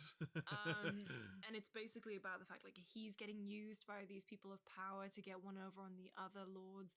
And ultimately, like, when they come out on top, the person who will come out on top will become the shogun, which is kind of like this ultimate title of power. And it is so good so far. Okay. Like, it is... Wait, is it... How many episodes deep is it now? 3 deep now. Okay. 10 overall, I believe. But it's just like...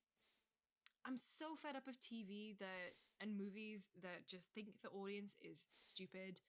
And I think it's obviously awesome that they've done this, but it's like the Japanese stuff is in Japanese. It's not in English.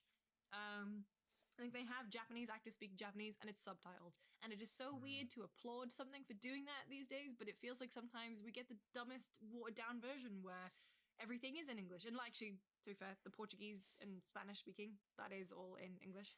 And so I wish they'd really fully committed. But, you know, there are these machinations going on. There are, I don't know, they're not hand-holding and like taking time to explain and show everything to an audience. And they're setting up so much intrigue and it is beautiful. It's costume design, set design, all stunning. The one thing they do that I don't really like is they have the fucking little blur bits everywhere. That's like this new thing. There was a lot in Poor Things, and I know it's a stylistic choice, but I kind of wish there's so much detail in this world that they put in and like built.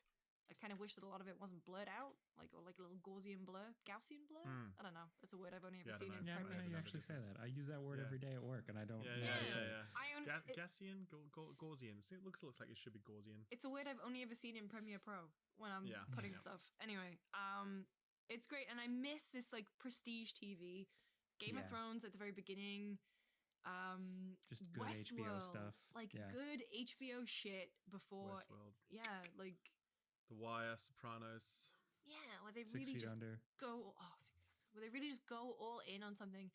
And one of the guy who's brought it to TV is one of the co-writers of Top Gun Maverick, which is so weird because that is not the vibe of this show. Well, we have a Tom Cruise connection after all, so that's good. All roads lead back to Tom Cruise. It's really good, and like my to read pile is. Tall as me right now, all the way up. But I really, really want to read Shogun. So that's what I'm. My grandma was into it, so you know it's probably pretty. My grandpa was into it, or my best friend's grandpa. So he let me borrow the books, and I never gave him back because he was old and he forgot. So now I have his like old Shogun books. Wow, Jake stealing from the elderly. That's very nice, man. You know what? They stole from me. All right. And on that note, thank you everyone for listening and watching another episode of the Friends Per Second podcast. We'll be back again in a couple of weeks, but we will be a few days late. Please forgive us. Yes. You'll see why. And also, if you have listened to the show, watched the show, send us a question, left us a review on Spotify or iTunes or any of your podcast listening apps of choice, we appreciate you. Thank you so much. Yeah, thank you. Games, Ralph. Find me here on Shillup at youtube.org. /Shillup. And Jake? JAKEBALDINO. Just type that. Baldino was his name. I don't know why I said that. I'm so sorry. God, Baldino was his name. Is a great way. I've never heard that. That is very good. I've heard a lot. You're welcome. We'll see you in a couple weeks. Jake takes home. You guys aren't going to believe this. Tie your shoes and go to bed.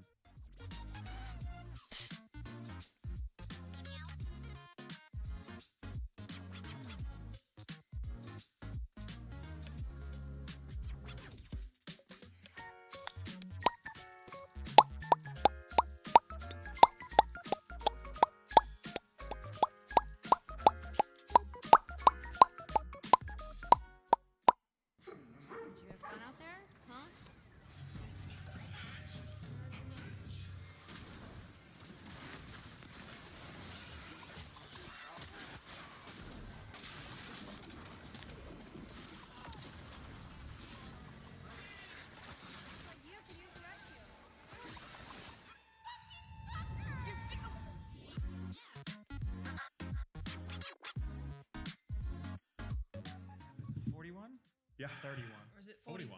Is it no, I just made a folder for 41. But like it would be It's episode, let's roll with it. It's episode 41, everybody. Hello, welcome to Friends Per Second. This is the podcast, a bi-weekly podcast where we talk about video games, we get together, we talk to interesting people. I'm Jake Baldino. I'm joined as always by Lucy. Hello. How are you? I'm well, thank you. How are you? I'm great. In person. Another in-person pod. Ralph, how are you? Good. Very excited to be here. 32 hours it took me to get here. I love Australia being the arse end of the planet. It's fantastic. It's a long plane. It is ride. the longest plane rides of all. Where are we? What are we doing? We are in Boston. Wait, how you say it? No, that was good. We're in Boston, Massachusetts. Is that how you say it? Massachusetts. Yeah. And we are currently at Ghost Story Games Studio. We're like sitting right here, right now. They let us borrow this room. Yep. Yeah, they let us borrow this room.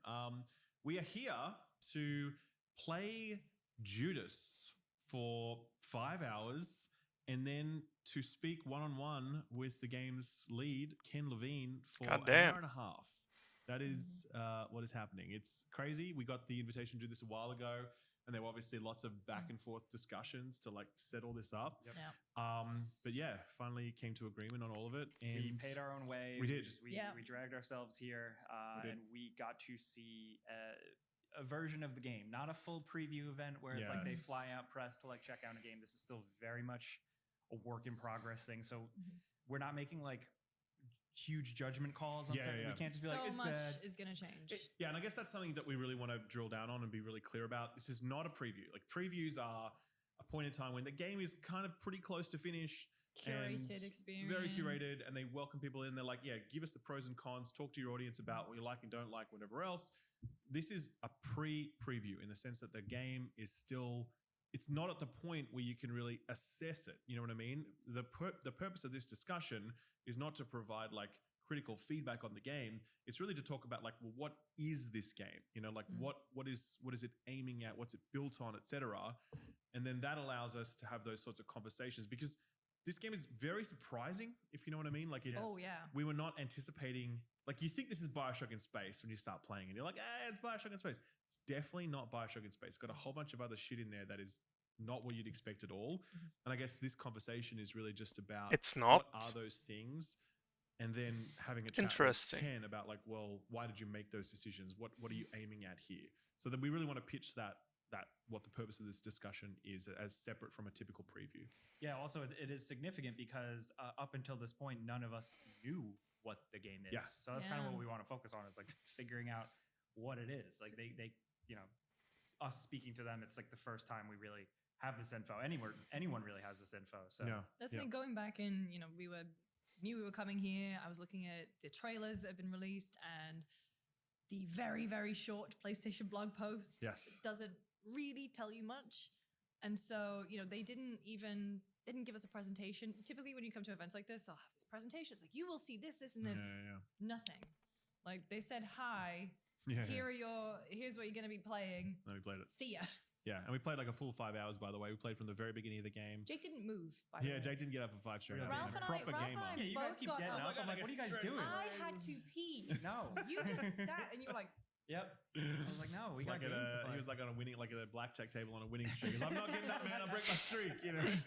So we do have a really interesting conversation with Ken But this first part, we want to kind of dive into what the game is and like some top level thoughts. The one thing I think I'll just start if you guys don't mind. The thing that came across for me, the biggest thing I kind of came in expecting was like the Irrational, the Bioshock, the Ken Levine and his teams, like their touch on story and really how that was going. And not that I got what I expected, but I got something.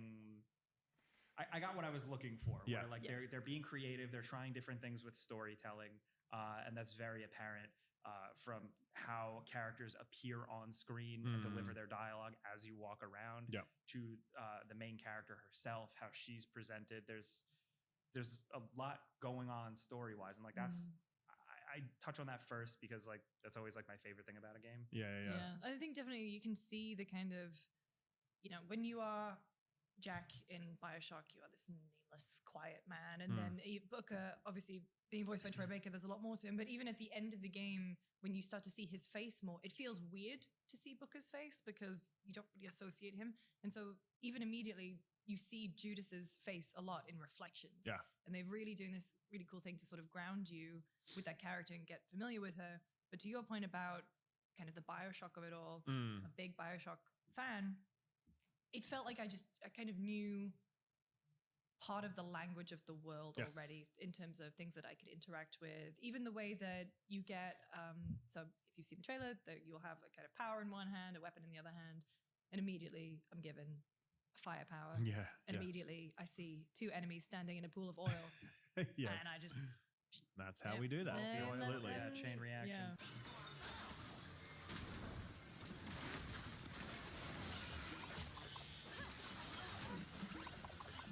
I mean, and popping audio logs as well. Yes. There is a lot of that. But then what I really like is, so a lot of the game is centered around the big three. There are these three important characters that essentially there's like a favorability rating, and like you can choose to like start doing one's missions, but then the other one will get pissed off. And the game's big thing, and Ken's thing that he's kind of been pitching, is like how all that stuff intersects and how it changes the game, how it changes like what they say to you.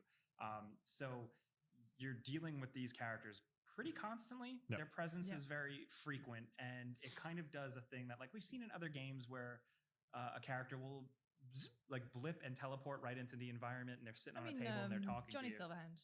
Silverhand, the Joker in Arkham, in Batman's head, spoiler alert. But here it's like a very not static thing. No, so you can walk around and they will zip and change. They'll they'll fizzle out. If you just keep walking down a hallway, you'll hear their dialogue, and then they'll zip and they're leaning up against the wall, and then it'll fizzle out again, and then they're sitting on top of a crate. Or before you open a door, they'll be on the other side of the door continuing the conversation. And that is a really interesting thing for like how the audio logs in Bioshock was like a significant thing. Like it just really worked for that game, and it pushed a lot of that story. For this, I just thought that was cool because I had to like retrain my gamer brain, because when a character appears and they start talking, I just stop. Me too. Sit there and talk to them. But the game like wants you to keep playing, and you can move around, and the characters are still there delivering like expressive dialogue. And I thought that was cool. Shall we roll the dice? So we haven't really set up the conceit of the plot, and we're gonna spoiler free as much as we can. But basically, it's kind of the end of the world. And one man has seen it coming through an LLM. AI, basically. Use an AI predictive model to predict the end of the world. Yes. And so basically, rich man decides to save humanity and sends people up into space to try and find a new planet, a new golden world. And as with all, we've seen it happen with Rapture. We've seen it happen with Columbia. It goes to shit very quickly. Yeah. And so that's the ship that you're on. That's the Mayflower. And as Judas, you are suffering from memory loss. Yes. Which is, I kind of love that because, you as the player don't have any concept either of why you're there. And so you kind of are discovering it at the same time as she is. And you've done something bad, not entirely sure what. Very bad. But, there's no one really on the ship anymore. And the mission to save humanity, to get to Proxima, is it can go different ways. And that's where the big three kind of comes in, because they each have their own way that they want to either complete the mission, ignore it completely. And that's when it gets, what in terms of narratively, making decisions and then seeing the other two react to your decisions in various ways, either by digging at you and making, oh, you're doing that, are you?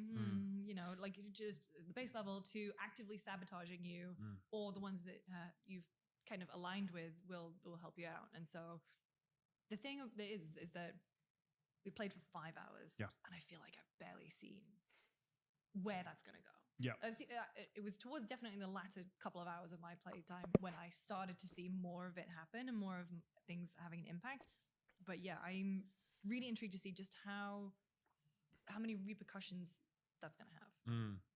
Yeah, I think in terms of setting up a foundational understanding for what this is, it is at a starting point is BioShock in space for sure. Like you feel that the setup that you've got there with like this guy's name's Rosenberg. He's a rich dude who wants to do a big thing, and he did the big thing, and now look at all that's happening around it as a result of it, right? And the visual language of the Mayflower, the ship that you're on, is unmistakably, like BioShock-esque. Even though it's a different architectural style, it still has the same sort of impact on you that does. Yeah. And in terms of its narrative approach, and it feels unmistakably BioShock. You've got the weapon, and you've got the powers in hand, and that immersive sim combat thing going on all the time. But it's different. Yeah, like all of those things absolutely exist. So at a starting point, if anyone was to ask, is this BioShock in space? You'd be like, yeah, sort of, absolutely, right? But then you start getting into that other territory where the big three really represent a different approach that they're taking in terms of how you advance this game's narrative, where rather than a single narrative that unfolds and you just go beat for beat, there's potential storylines that evolve based upon who you align yourself with. And if someone like Hope, the redhead girl, is like, come and do this for me, and you're like, yeah, all right, I'll help you out for a bit, and you do like a mission or two for her, then at that point that starts to open up new narrative rewards. She tells you about herself. She tells you about why she did the things that she did. She starts warning you about the other big three, and this emergent narrative starts piecing together. And if you then decide to switch your loyalties and go with Tom for a bit, the colonel, whatever, maybe he's very hostile with you at first because you've been helping out Hope. And so, but then you need to kind of warm him up, and then after a while, he starts to thaw, and he gives you he starts to give you some story stuff and whatever. So the narrative approach to it is very different, and all of that stems from this kind of narrative Lego GDC talk that Ken gave years ago, which is about like building blocks in games and combining them in different ways to create these outcomes. Right? This is probably going to sound very surprising, but this is a procedurally driven game, and I would never have guessed that walking into this. Like, no, I mean the first couple hours as you're getting in there, very linear. Obviously, there are things and mechanics that the game has to introduce. Ken does in the interview too. Like he speaks to like the nuances of that procedural, where there's some subtleties to it, but yeah, it is. Yeah, and that is it's a really interesting form of procedural generation and the approach to it, right? Because it's not just what I described there with the story, and it's like competing factions or whatever. It's also about the core level design, where they have designed tile sets that have multiple sockets, and they basically dynamically plug different assets into these sockets to create different environments, right? And that have a different look. So they've got different themes they can apply to them on the fly. That's one thing. They've also got this procedural approach to combat, where the game, if it notices that you're really into stealth, then it's going to start giving you more encounters that are challenging for that style of play and reacting to that. If they notice that you are reliant on a certain type of weapon or power or whatever, one of the big three might start dangling incentives in front of you that are going to make that easier, like that style of play easier to accomplish, right? So the whole thing is trying to respond to you, trying to adapt dynamically as you move through it with these procedural levels that load up on the fly, and also responding to your choices narratively, also responding to your choices in terms of gameplay, right? And it's too early. I think with 5 hours, we can't really assess whether or not that's really like coming together yet, because we're really early on in the piece, right? But all of those pieces, I would say this. I didn't feel like I was playing a procedural game, because we've played those sorts of games before. It very much felt to me, it still had that kind of very curated feel that I got when playing BioShock games. You know what I mean? Like it still had that. And I think that was what was so fascinating to me about that. I was like genuinely surprised to learn that some of the things that I experienced were procedurally generated, because I was like, wow, I didn't think that that would be the case, but it was.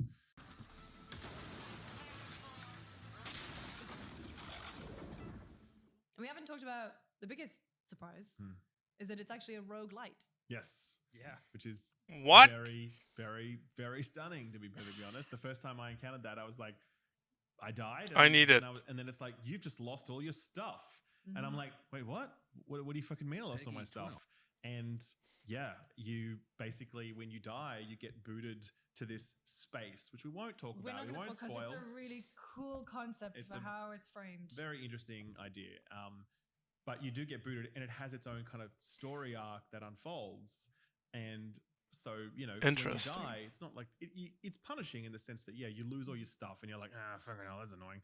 But you get, on the flip side, the narrative that unfolds in that space continues to progress. And so death doesn't feel quite as punishing as a result of that. So And it's also the place where you can decide, oh, I'll have another weapon slot or something, or I'll unlock a certain ability to come into the that game meta with. progression stuff within the roguelite.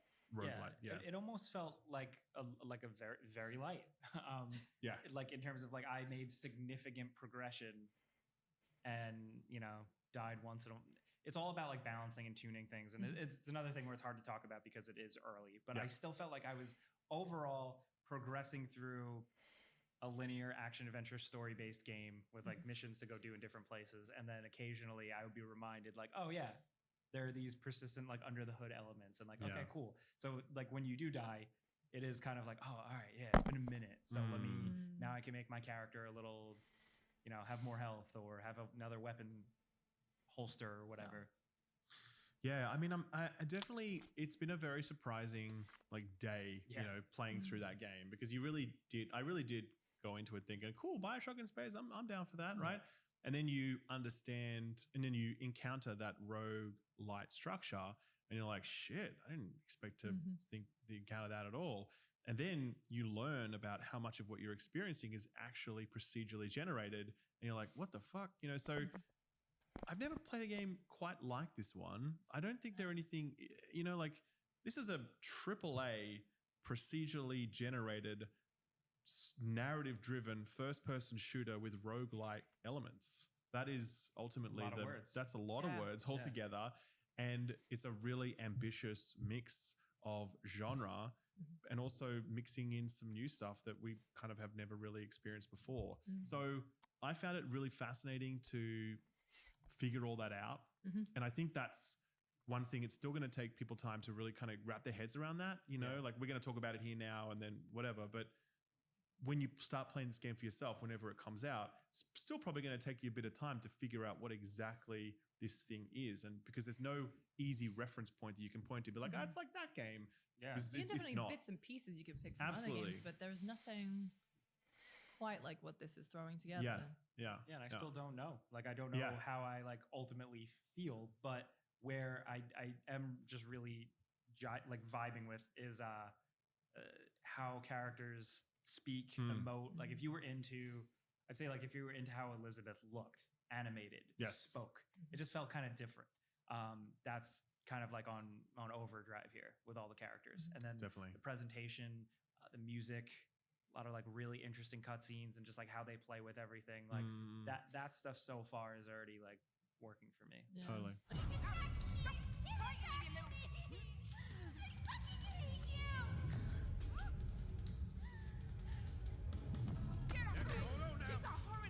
She's a child. She's a monster. She's a child and she's provoking you. You're allowing it. Now everybody just take a breath and then we will.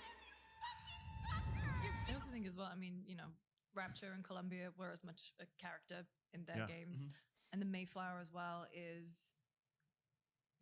I really want to know more about it because I love sci-fi. I have a Blade Runner tattoo, man. I was like, and so there are questions in there about artificial intelligence and social standing and currency and public shaming. There's a lot of, you know, as you see the artwork and, you know, like in Colombia, all of the kind of propaganda-y posters and keeping people in line. It's very confronting, and I want to really see where that goes, because there's one sequence that we talk about in our chat with Ken where it is this big public shaming. You can catch glimpses of it in the trailer. Yeah. Is it really? Is it in there? Okay, right. Yeah, right. Where they're throwing Likes thumbs down. Throwing likes and it's not exactly subtle, Yeah. but it's interesting because I think much of the society seems to be, it's very clearly focused on order, social cohesion, and compliance. And one thing as you're exploring, you'll actually see little notes that you can click on, and they're essentially tweets that pop up. And they have someone saying something, and it has like a like and dislike, thumbs up, thumbs down count next to it. And if someone's saying something on message, it's getting lots of likes. And if someone's being subversive by being like, maybe we don't trust the powers that be, everyone's like dislike, So it's not subtle, but it's interesting because it's clearly setting up this world that is very much about like, stay on message or you will be judged for it. Stay on a mission, because it's kind of the fate of humanity. But also, I mean, did you see that Black Mirror episode of I don't want to watch Black Mirror. Nosedive, the Bryce Dallas Howard one? Is that when the guy had sex with the pig? That's the only No, episode that's the I first. saw. That's the first ever episode. okay. No. This Sorry, is excuse me. No, it's a similar one where she is this upstanding member of society, and then through a series of events, she loses her status because she's being downvoted and everything. Right. Okay. And Judas is so there's the pilgrims who are upstanding members of society, and then there's the violators, and Judas is the bottom of the bottom. Yes. And it's the disparity between the two is quite wild, and I'm really intrigued by that, because like So You've Been Publicly Shamed is one of my favorite books. It has changed the way that I interface with social media, and actually we were talking to Ken about it. He has also read it, and so I'm really intrigued to see. Yeah, I think Mayflower as well structurally is a really interesting place, because don't imagine a single contiguous open world. The opening sequence is a single space that you move through, but then after that, it's fun actually. There's a dog, a giant dog, robot dog, and he is the means by which you move through the rest of the space station.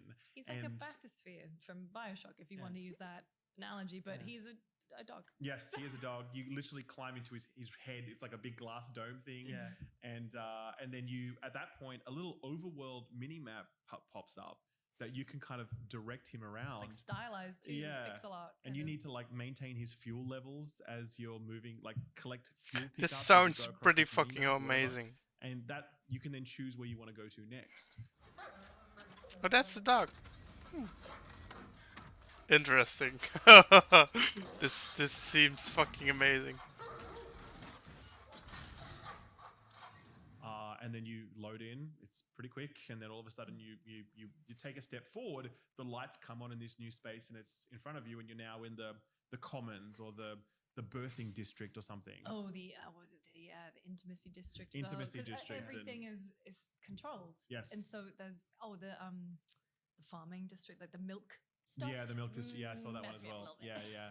So yeah, I mean, at that point, and the framing of that is very Bioshock-esque, because it has these big sort of the moment where you kind of look up at the statue, and the lights click on. Clap. It's just like it is totally that. They know what they're doing, and so they really lean into that heritage without feeling like they're just kind of copying the ideas. I think like it has the art style is unbelievable, by the way. Like I think we'll talk about enemy design, but stylistically it's just so striking the whole way through. Everything we saw looked incredible, but I think the real standout was just the enemy designs that were crazy. A dentist chair that comes at you and goes, time for a filling. And it's a dentist chair with like a little bit of like anthropomorphic, like, so it's got like a face decal on the headrest, but it's also usually like a dead person corpse is in the chair, and then the chair stands up and it's like hugging the dead corpse in it as it's coming at you with needles.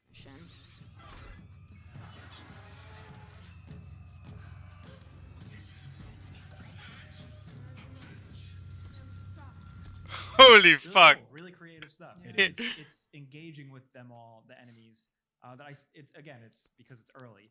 Is that like it's hard to judge how exactly high level encounters go down. Sure. So I'm curious to see how this progresses, because in 5 hours the progression, and again, it's something that they can tune. progression was pretty slow. Didn't get a ton of upgrades. It took a while, and I'm curious to see how like a full-blown stealth encounter with me having an invisibility cloak or a second air dash or There's an invisibility telekinesis. Yeah, Yes, there's invisibility. Yeah. I didn't get that. Yeah, that's actually one of the things that you unlock. The way you unlock upgrades in this game is by doing something in the world. So there's no talent tree. There wasn't a talent tree that I saw, was there? No, I don't think so. Don't believe Yeah, so basically you'll shoot a canister that's next to some enemies, okay? And then at that point, the canister explodes, enemies die, but the game kind of slows down and all this binary code pops up on screen. And what's happening is that Judas is like having an idea for how she wants to create an upgrade. And so at that point, you go over to the corpse of the enemy you killed.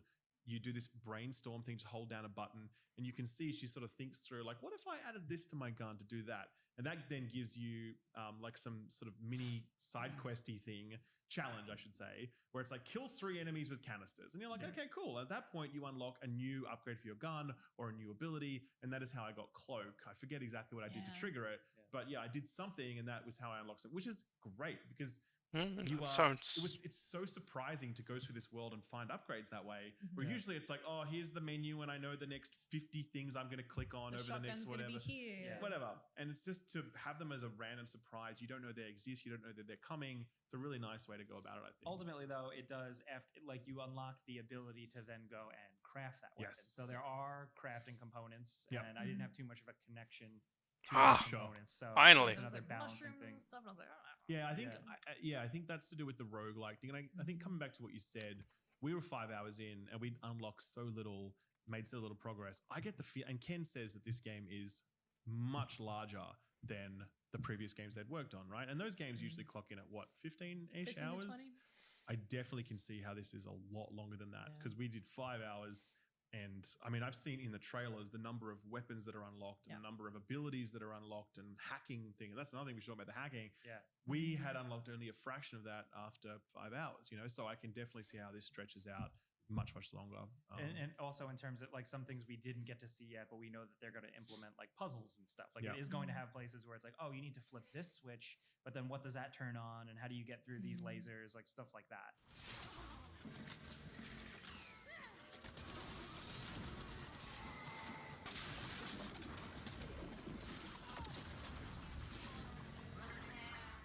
So with that, the hacking, I do think is really cool. It's another thing I only was able to scratch the surface on, but I like the way it's implemented. Yeah. So No pipes.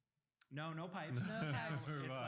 It's like almost like weapon wheel abilities where you'll press a button, you'll see an enemy across the room, you press a button to then hack them, and then if you're playing on controller, you rotate both the sticks to select different things. It's 2 things. So it's an if this, then that. Which is so smart. Yeah. So it's like this enemy will terrify this enemy, or this enemy will power down, or you make this enemy attack this enemy. Spill oil. There's the ones with like the deputies where these like they're the horse enemies, and there's one hack called Socialize where you can say socialize with another deputy, and then the 2 horses will like meet up and start playing cards together. You know what I mean? So I loved Kamikaze. I would, because stealth fan, I would hang back, hack one thing, usually the biggest enemy in the room, usually that butcher boy, and I'd hack him to go find the nearest organic or robotic creature and self-explode. Yeah, right. And nice. I would just do that all the time.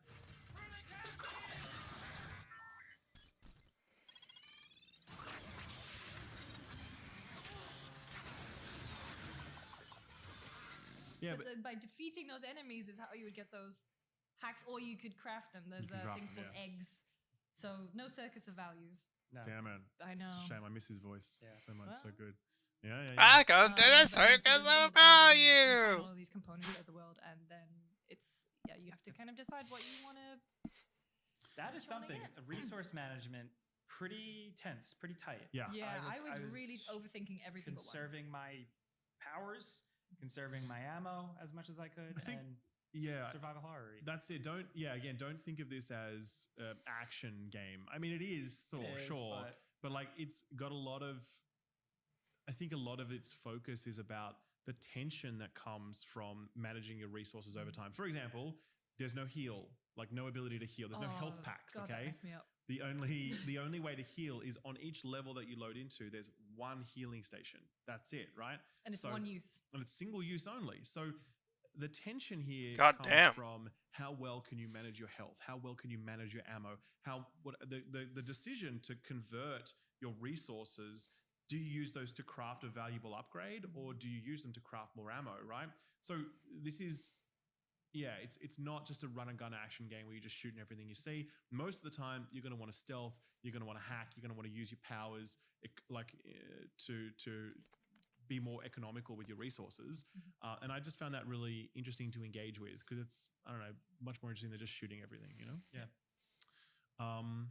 So yeah, I mean, like, anything else we missed, you think? I don't think so. Oh, the music. Oh man, so good.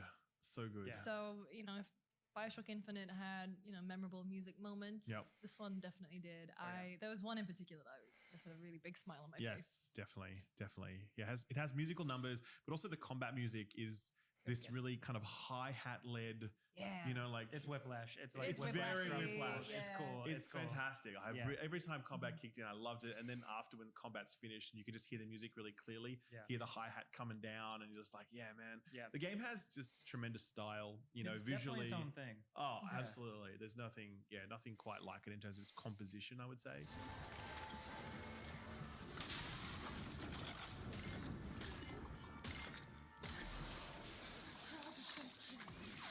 And it's Voice acting, oversold. all the actors and actresses so far, really good, really compelling. Totally. A lot of unknowns in the cast too. So wait, if I just Ken was talking to us about that, not in this discussion, actually separately, that he's pulled in a lot of people who've never worked on games before, you know, and they're just like, he just likes what they've done in other places.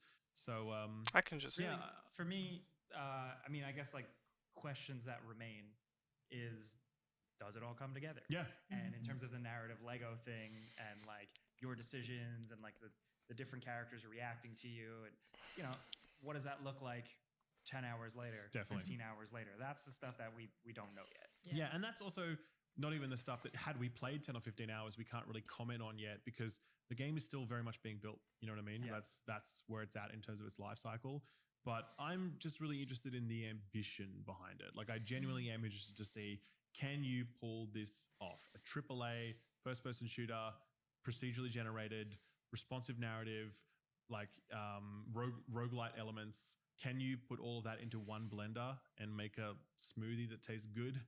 Don't know yet. But I will say that, you know, at a high level, I certainly had a good time playing for 5 hours. I would like to play more. There's no doubt about that, you know, and I was very just intrigued by the things that it was doing and saying, and very, very keen to see more of it, for sure. Yeah. For sure.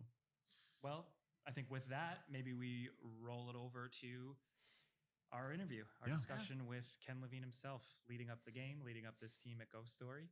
So we will roll that now.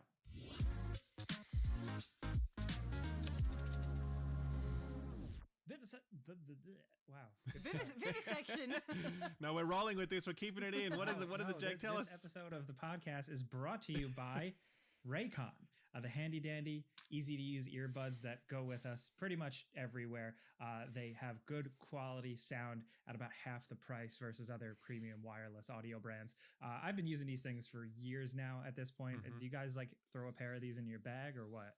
Yeah. Oh, I actually have multiple pairs, because I have like one in my gym bag that I just keep in there, because like just never want to forget them accidentally or whatever else, and like one in my travel bag. And yeah, so I mean, they're always fantastic. For me personally, I like them because they actually stay in my ears. As I've said this before, my ears are massive. My head, very large head that comes with large ears. And so most earbuds actually fall out, but Raycon's, like the way they're shaped, they stay in. And I've always been super happy with them. They're just like, they're old reliable. You know what I mean? Like, they're dependable. They get the job done. And yeah, I think they're very, very solid. Yeah. I mean, I just went to, for this episode, we went to Boston, and then I came back, and I went to Boston again and came back. And so for me, having a pair of earbuds that is not going to die somewhere over the Midwest is fantastic. Totally. And so that 8-hour playtime is fantastic. I listened to a lot of podcasts. The capsule that they come in is actually really small as well, whereas most of the other ones are much larger, so they fit really easily in my pocket, which I really like.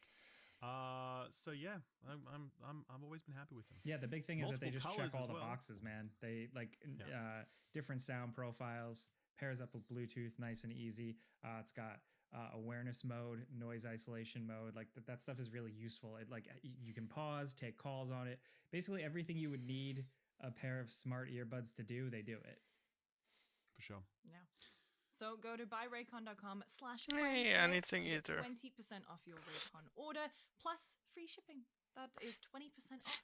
Buyraycon.com/friends to score 20% off and free shipping. 1, 2, This episode is also brought to 3, you by AG1. 4, 5, being 6, healthy 7, is really tough, 8. obviously, especially for us who play too many video games. But there should be one thing every day that you do for yourself to make yourself feel healthy and also be healthy. And for me, and I know for the other guys, that's been AG1 for quite some time. It's 1 scoop mixed in water once a day, and it leaves you feeling energized and ready for what's ahead. Jake's got it right there. You can't really see it if you're not on YouTube, but he's holding up the AG1. Yes. Yeah. So you guys have been drinking AG1 for a while now? Yes. Yep. Immune support, gut health, all that stuff. It really helps lock it in the morning as a lazy gamer. You know, like you said, 1 scoop water. That's very easy for me. I don't like complications. Yeah. Yeah, I think if I were left to my own devices, I would have, blood like pate and just, severe mineral deficiencies. But yes. And I'm always like really put off by how complex like taking minerals and making sure your nutrition is up to scratch can be. But just doing 1 scoop, cold water, super easy in the morning, setting myself up for a good day feels really good. And that's why we've been partnered with them for so long. Yeah, we have. It's also a very rigorously tested product. They know what they're doing. They've been on the market for a long time now. They're very trusted by a lot of people. So if you go check it out online, you're going to see a lot of very positive reviews for it. Yeah, it's sort of been a part of our routine for a while now. We really like it, and we definitely recommend checking it out. If you are someone that wants to focus on your gut health or overall nutrition or just adding something to your day where you know you've done something good for your body, AG1 is a really good option. So if you want to take ownership of your health, start with AG1. Try AG1 and get a free 1-year supply of vitamin D3 plus K2 and 5 free AG1 travel packs with your first purchase at drinkag1.com/friends. Keep it in /friends. That's drinkag1.com/friends. Check it out. Thank you very much, AG1, for supporting the podcast.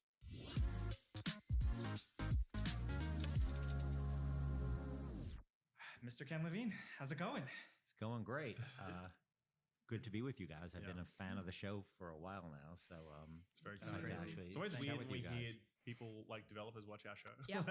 It's a very strange experience to hear that. So it works because I think you guys get into you get into the conversation. You have developers on the show, and it's interesting for developers because you guys are talking about things that are relevant to developers, and you're not talking on a more surface level. Sure. So I've been enjoying the show for a while. Thank you. Appreciate that a lot. We enjoy your games. Yeah. A lot. Yeah.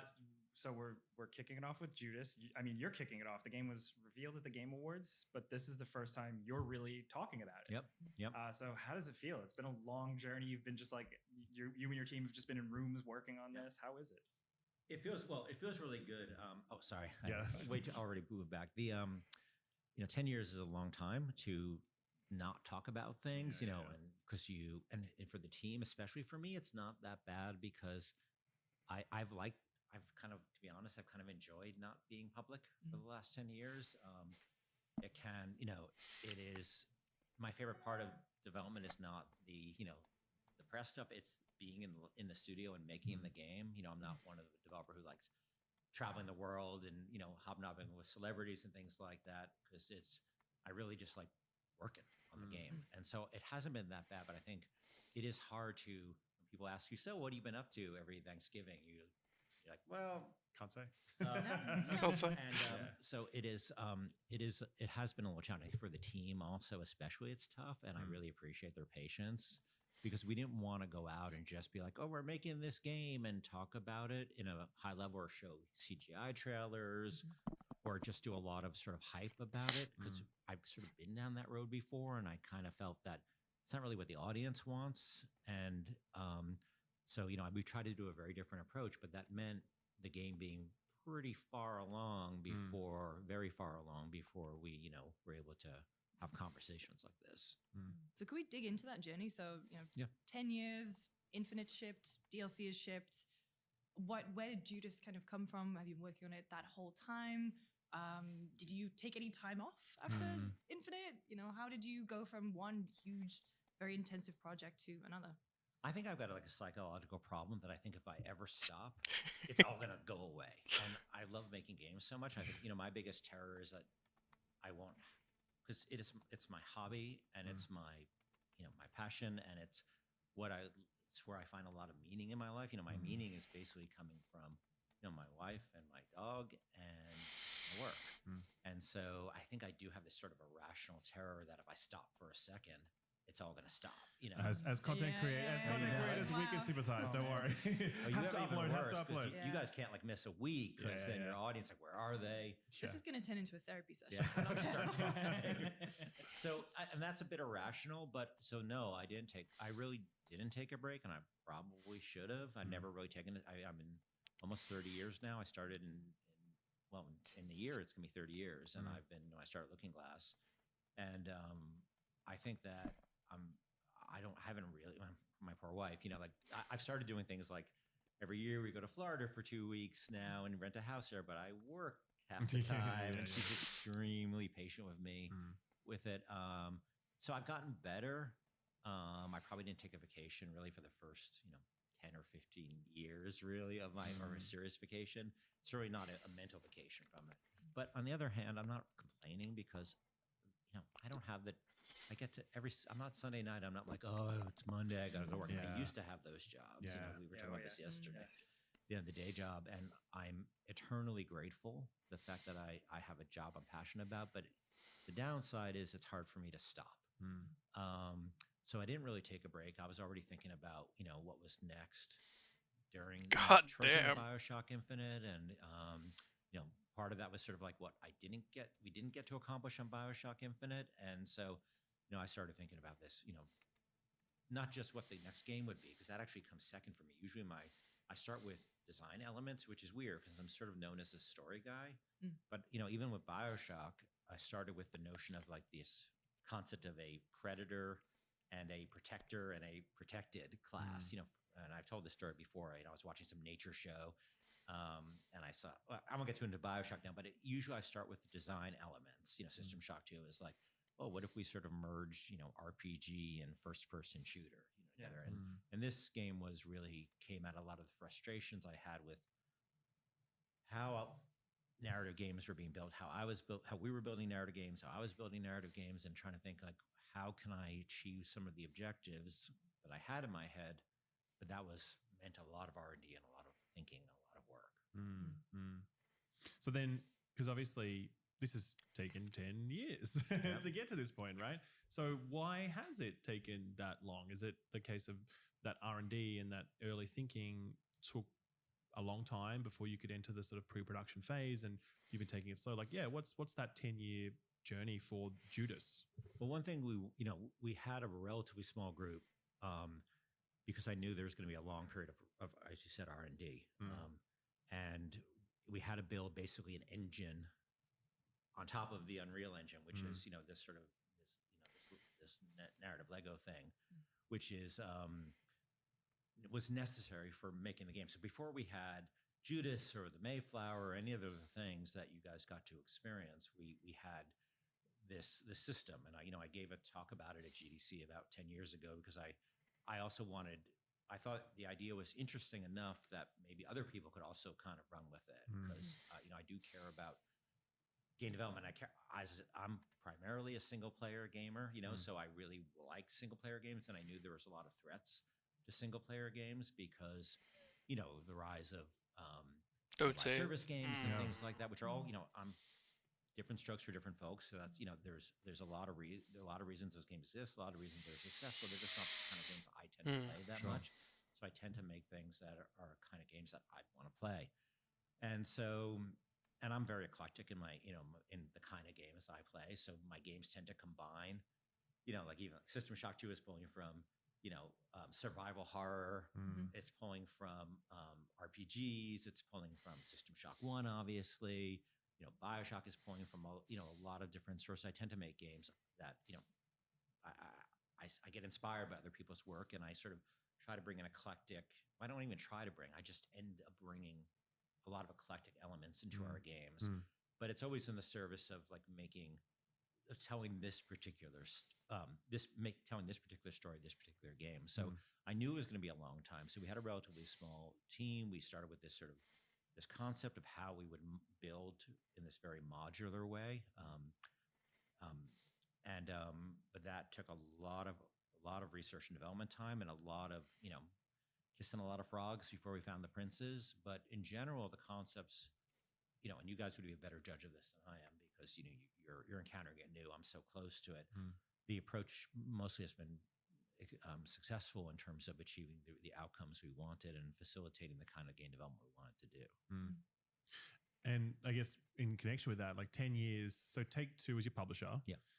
How have you managed to keep Take-Two on side for 10 years? Because it's like, that's a long time to be, waiting for a game to ship, Yeah. Well, kids, ship some games that make a lot of money. And then Sure. Well, yeah, look, it's an issue of trust, right? Yeah.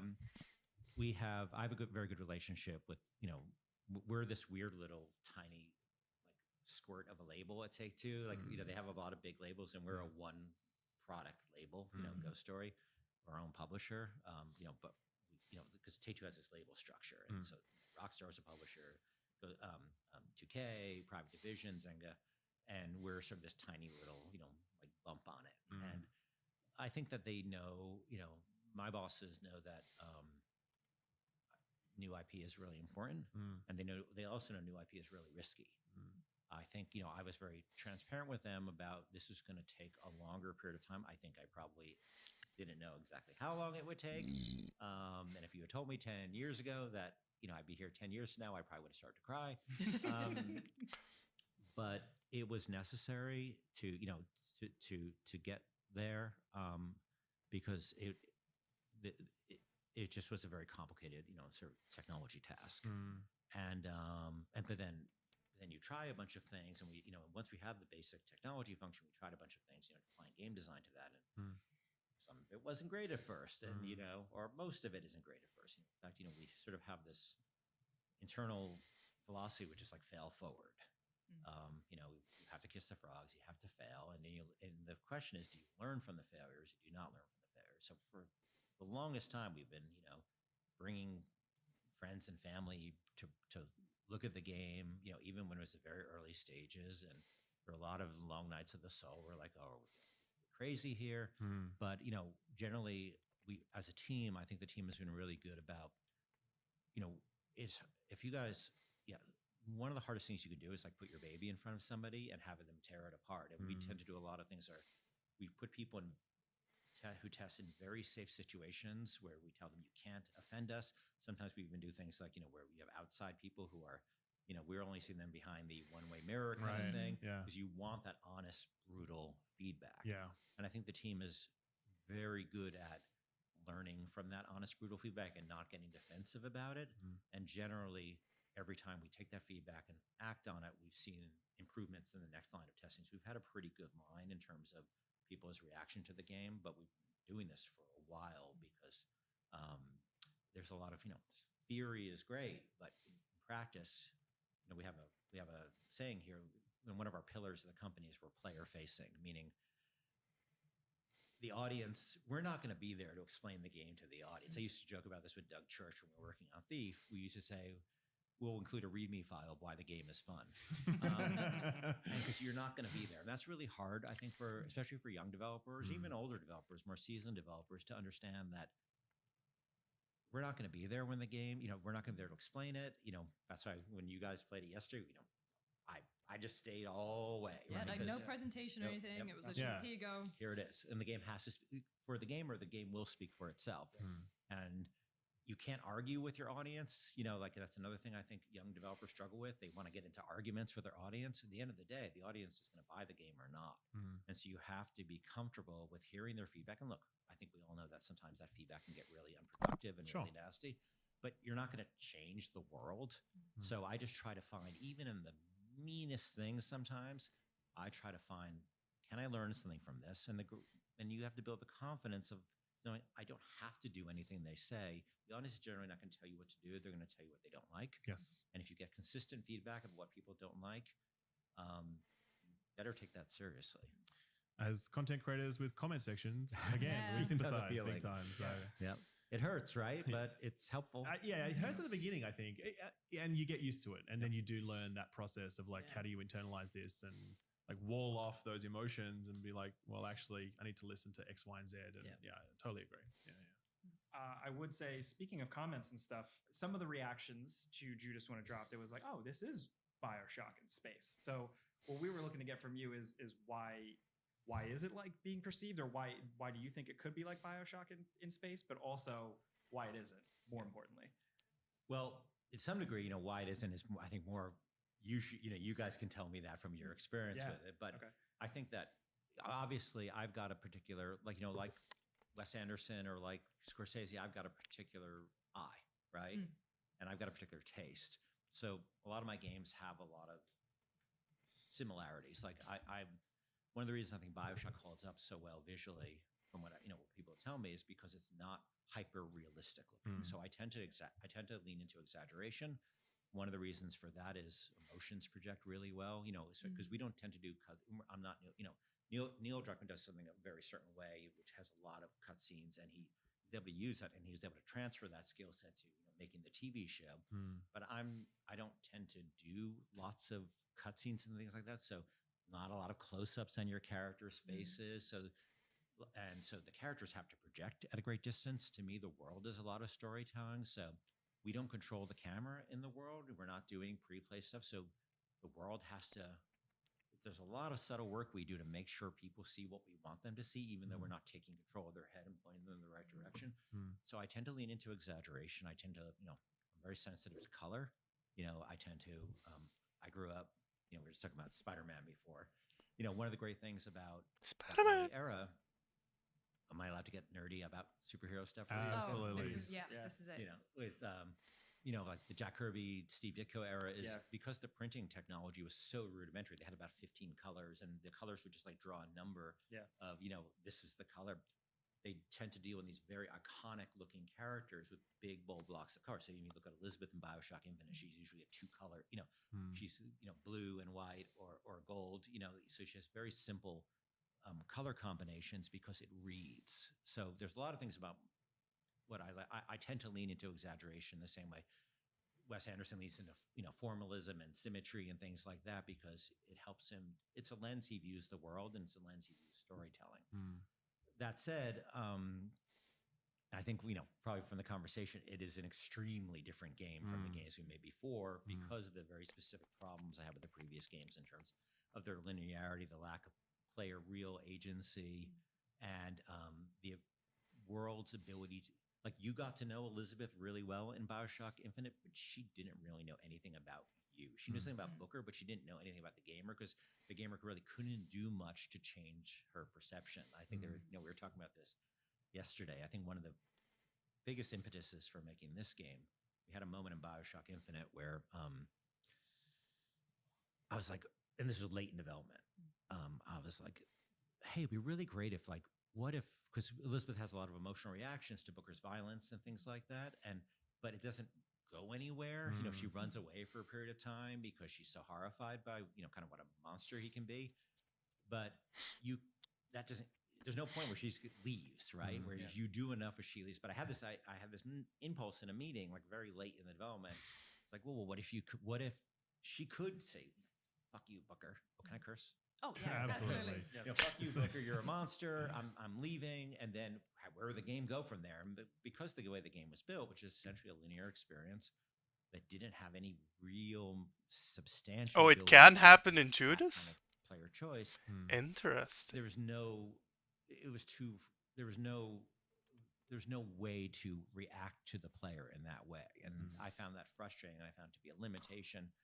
Not of the team or anything like that. Just I had sort of designed a certain game, but then in the middle of it, I was like, "Oh, I wish we could do something different." And that's where the sort of concept of modularity and Lego and all that stuff came from. Is I wanted to build something where the game knew you as well as you knew the game. We'll definitely get onto narrative Lego in a little bit, but I wanted to know because we were chatting yesterday, and I'm really interested in what things you consume outside of gaming and even in gaming that you want to, that inspire you and that have found their way into Judas. Yeah, so I think I've sort of draw from a weird eclectic mix of stuff. Like BioShock was, I had read The Fountainhead and found it weird and strange and interesting and colorful, and so that very much informed that game. Also, but of course, in that game, Art Deco was a huge inspiration for me. And just growing up, I was born in New York, and growing up in New York, and my father worked in New York, and going to Rockefeller Center and a lot, and just being inspired by that feeling and the time period. My family was a lot of immigrants from Eastern Europe, and that whole diaspora thing. So and all the people, BioShock is about it's a lot of refugees, right? It's people, refugees from World War II, refugees from the Bolshevik Revolution. So I find all these weird things, and I draw them, and I try to draw them in. And Infinite, I had been paying. I'm a history buff, so I just sort of turned into like the Gilded Age and the sort of amazing technological advancements that happened. In 1870, you're basically in a practically medieval world, and then then there's movies and airplanes and tanks and electricity in a period of like 20 years. And so I was really interested in that kind of mix of the old and the new. I tend to watch a lot of movies. I'm a huge movie buff, and so and then I play, and so I tend to really like sort of auteur movies, Paul Thomas Anderson and Wes Anderson and Tarantino and Scorsese. So I tend to be really drawn to that stuff. Really strange experimental stuff as well. This new Emma Stone film, Poor Things. Oh yeah, just watched that the other day. That's a wild one. Just amazing. Visually insane. Yeah, it's just his eye. He's so passionate about 22. I tend to like filmmakers who are passionate about the visual. And so because I'm incredibly passionate about the visual, and but then in gaming, I'm incredibly eclectic. Like I play almost everything. I know I talked to some developers like, I don't have time to play games, and well, I guess I don't have much of a life outside of hanging out with my wife and dog. So I don't have a real big social life. So I tend to work and I play a lot of games, and my Steam list is just like all of the things insane. Yeah. And I'll play. I don't always finish things, but I'll play. I just like trying everything. And when they have like Next Fest or something, I'll just download all the demos and play all of them. So I've been playing a lot of games, and a lot of the games that I've been playing over time, I sort of draw them into what I'm doing as well. And there's a nod to so many games that I'm in debt to, for all my games, but especially this game. And has a pretty broad. It's probably the most eclectic palette of inspirations in Judas than any previous game. I definitely understand people thinking that way, and we knew when we released those trailers that people might think that, because it is one of it comes from the heritage, the visual heritage, of how I think about presenting information.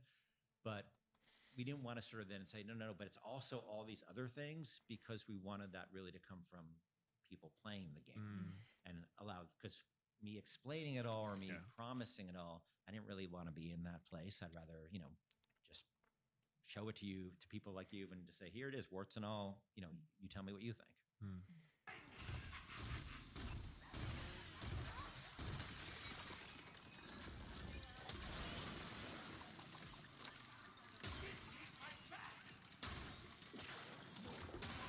Oh, controller died. We were talking with Jen, person who helped set all this up, and she was like, "You should ask Ken what the first line he wrote for Judas was." And we're like, "All right, let's do that." So, what was the first line for Judas, and why was it important? And what was the first line you wrote for Judas? Yeah, so this game probably is more drawn from my life than any other game I've ever worked on. And there have been some small things like, the experience of growing up, around New York, and with sort of people came from Eastern Europe, and all the, being very inspirational for BioShock. But there's a lot of much more of sort of personal stuff in this game. So, Judas was always a character. Well, not always a character. I was like, because because we knew we had this game. We knew we had a central character that you were playing, but I didn't really know anything about her. I didn't even know if it was him or her or anything like that. So I don't even know when this was, probably 6 or 7 years ago. And this is interesting because we had several years before we even knew any of that stuff. I was on a run. I tend to do a lot of thinking, on my runs, and I bring a voice, I bring my phone and I have a voice recorder, and I wrote this first line. It just sort of came to me, which is very much sort of similar to like my own sort of personal life. Is I don't like eating in restaurants because I don't like interacting with waiters. And she goes on about how she likes eating from vending machines because you don't have all the awkward interactions and you might not say the right thing. And she's somebody who like goes over those conversations in her head a lot afterwards. And so just by and that the character who's really comfortable with machines but really not really bad with people. And one of the great things about machines, your computer never gets mad at you. You never say the wrong thing. You never think afterwards like, oh, I don't know, did Microsoft Word, I don't know. I say please and thank you to Alexa. Like, is that weird? That it feels no. People have commented that, and I said, That's weird. in the Robot Uprising, I'll be okay. I respected those. Yeah. No, it's weird. I find myself doing that sometimes too, and especially now with like ChatGPT, and it's sort of weird insistence on like apologizing and being very human, and sometimes chastising you for asking a question. So it's a bit I'm not a fan of I'm not a huge fan of well, that. Kind oversoul. Shut the fuck up. Just give me the answer. Sometimes they reply like, "That's not very nice." Yeah, which I didn't ask. Which I think is not really a great a great approach. You really want to separate out the men from the machines. But I understand the comfort, and I think I think this is not uncommon with gamers. I think my Atari was my best friend when I was a kid because I didn't have a lot of friends, so I spent a lot of time playing combat. There was one of the first games was combat, and there was no AI with the enemy, so I'd be it was a multiplayer game, but I didn't have anybody to play with. But I would still play that, but the single player games like Adventure and stuff like that was transformative to me because all of a sudden I had somebody who was a reliable friend who you couldn't screw it up with. Sure. And so I related to that line, and then I started developing the character out from that, with me and Drew Mitchell, my narrative director, who's been with me this entire time on this journey, and I just thought, well, why, who is she, and why is she so, bad with people, and why, what is that character, what is that character, and what is a world that we might build around that character? We sort of started with that, and the initial takes on the world, like fine, I can try to dig up the initial like opening cutscene we did, which is so different. She was there, but there was all this weird stuff that is completely gone from the game. We didn't really know what the Mayflower was. We didn't know what the society was. We didn't know. It may have had the name Mayflower. I'm not sure. But we sort of built the story out from that moment and out from her. Yeah, right. So is it fair to say then that Judas is more autobiographical than any of your previous works? I think, it's not an autobiography in any way, Sure, shape, or of course, form. but just drawing more from your personality and also her relationship with Scuttle as well. And, we met your dog yesterday. Yeah, Kirby. Well, it's not just Judas too. Like there's bits of like Tom and Neff and Hope. They're all have chunks of things that I've dealt with. Of course, it's all put through a lens of people on a spaceship a long time from now, dealing with a situation I don't have. But I think there are universal elements. Nefertiti had a very demanding mother who, I don't know if you found in the audio logs from her mom. Always disappointed in her, which and have some of that experience, but also part of the reason I think I've been successful is I had a mom who was extremely demanding of me and the complexities of that. And again, it's all through a big lens. It's not like the Ken Levine story, beat by beat at all, but there's a lot. I definitely poured a lot more of my personal experiences in, and some of the good and the struggles as well to inform the characters. And I've also, from a writing standpoint, a lot of the key writing is not coming from me sitting down and trying to write in a sort of dialect. Like Infinite and Bioshock both have a certain Infinite and Bioshock 1 have a tonality to it that's more like period, or even Bioshock is it's not even really period. It's sort of a patois, more kind of a guys and dolls is more of an inspiration for that. Where this is a bit more naturalistic, and so I've done a lot of the writing just by recording myself, like Hope's talking about her, the darkness that she's facing is just me stream of consciousness out to a a recorder. By the way, I want to be clear. I have a great writing team. We have great writers' rooms, so it's not just me doing all this. But a lot of the sort of the original inspirational beats and the directional stuff is coming me just sitting there trying to just pour it out into a voice recorder, and then then we massage it and polish it. Of course. I think it'd be cool to talk about narrative Lego. And it's a complex topic, I think, and I kind of would maybe throw to you to set it up. But I mean, 10 years ago, you gave a speech at GDC where you spoke about this concept to an approach to building games, and that's to do with the way they're made, but also what the player actually experiences within them. And obviously, that's a huge through line for what Judas is. I think we'll talk about this now, but I guess would you just give us kind of the cliff notes on what that is to sort of set all this up? Yep. Yeah. So I never want to make a procedural game that was purely driven by math, and algorithms. Like, Minecraft. Those games are great because, obviously, because you can generate infinite amounts of stuff. But I was like, well, how do you maintain that sort of,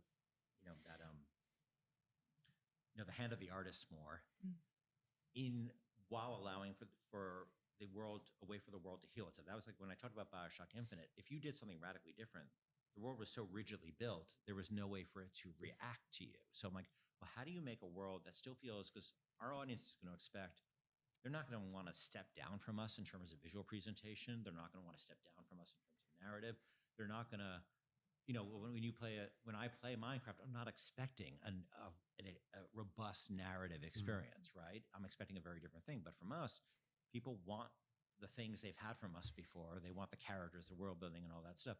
But I wanted to do that in a way where the world could pay intense attention to what the player is doing and then rearrange itself around that. So the basic concept, the reason I thought of the term Lego is Legos are a bespoke, handcrafted piece of brick, right? And they've I don't know, when I was a kid, they only had a few of them, but now there's a huge library of bricks. And not only are they handcrafted, they know how to interact with each other, right? And it's not code or anything, but it kind of is like mathematically. They build them and they machine them to know how to speak to each other. But then the user then creates, with these very few elements, creates an infinite amount of content. So that's sort of, I started thinking about that idea and how could you apply that to game development. And basically the system, we build handcrafted modular pieces. That could be a piece of art. It could be a texture map. It could be a sub-piece of a level, but it could be a piece of dialogue. And, again, we're not heuristically generating. We're not algorithmically generating. We have actors, we have a full cast, but we broke down a lot of the dialogue to what is the smallest chunk that can exist on its own and then combine, interestingly, with other chunks and to make reactive sentences. So like, for instance, if you're interacting with a character and they are mad at you, right? They might have a lead in that they can pull from a bucket of like, I'm really pissed off of you. And then there's another chunk, which is like, because you did X, right? And that X could be very specific, but those lines aren't recorded together, right? And they're not thought of together. They have that Lego thing where we know that line, this type of line could lead up to this type of line, which could lead up to that type of line, but they're all modular. And it was my job to protect him. But you cheated, didn't you? Going to Tom like that? You aren't just a rat, are you? No, you're the fucking devil! But I will honor his memory by making you pay for it. J stands for Judas, the fucking backstabber! Take her to the subway, Froggies, before the other assholes show up. What's the penalty for treason, boys? And they all and they exist. So it's very difficult because you have to build, and every piece of furniture in the game, every every encounter, every piece of treasure is basically something we create and then can be placed by us. We basically train the game to be a good curator of content. So it knows what the player is doing. It can then react. Oh, the player's been playing really stealthily for a long while, right? Let's try to challenge that, right, and give them a encounter that's much trickier for a stealth gamer. The player is doing this thing and the character is reacting to that. Let's bring in this character, not in a particular cutscene, not in a particular location, wherever you are, whatever you're doing, and it knows, through a very complicated system like sockets, like as you said, you're walking down a hallway, Hope will show up, she's leaning against a wall, and she's talking to you about arbitrary thing based upon what you've done in a level that's basically being generated through a bunch of tiny little Lego pieces being put together. Every piece of furniture, every piece of damage you see on the wall, every poster, all those are being placed by a system at runtime. Now, there are some parts of the opening of the game, just to be clear, is pretty bespoke, the first couple hours, but then when you open out into what we call Act 2, then you get into the content that's pretty, the levels are primarily being, I wouldn't say they're procedurally generated. They are pseudo-procedurally generated in the sense that we have all this content and the game is putting it together at runtime to react to where you are, where you want to go, making sure you're not seeing things that you've seen recently, because we, keeping that, pacing, the visual pacing interesting, the combat pacing interesting. We have work to do in some of these areas, but we've made big progress in other areas. And we can tune all these things from like central values as well. So if the game is like too combat heavy, we can tune values or too stealth encounter heavy, right? Or too gun encounter heavy, or too whatever. We can set central values that say, well, after this much of something, maybe the player's going to want something different. And then let's start spawning things a little differently in that direction. If you're working too much for one character, like you're working for Hope, because you're in this competition, the three of them are competing to fly you to Proxima, basically, to get you off the ship. And if the player's working too much for one character, because we know that we want them to sort of spend more time playing the field, we want to push and pull between each of them, building these three relationships, but they're each sort of vying for your favor. We want them to do things like show up and be like, hey, you know what? You've been working for Tom for a long time. They can do things like, if you go and work for me for a while, here's what I'm going to give you. And we know what's in their inventory, and we know what they need, and we can give, like Hope is looking at you and saying, what does this person need? When you buy a present for somebody, you're not just buying any object, right? You know that person, and you're trying to like say, well, what do they need right now? What would help them? What would make them smile? What would make them happy? And so we have the knowledge, and so those aren't like pre-written. They're all pulled together. So Hope would say, hey, I know what I've been watching you. You've been doing X, Y, and Z, and maybe you would like this. Or I'm watching you and I'm mad because you were helping Tom. And so we want to, and you don't have to do that. Like the game doesn't branch over to that thing. She'll go over a level, which is being generated when you get there. And the reward will be there, maybe around some tricky encounters or something like that.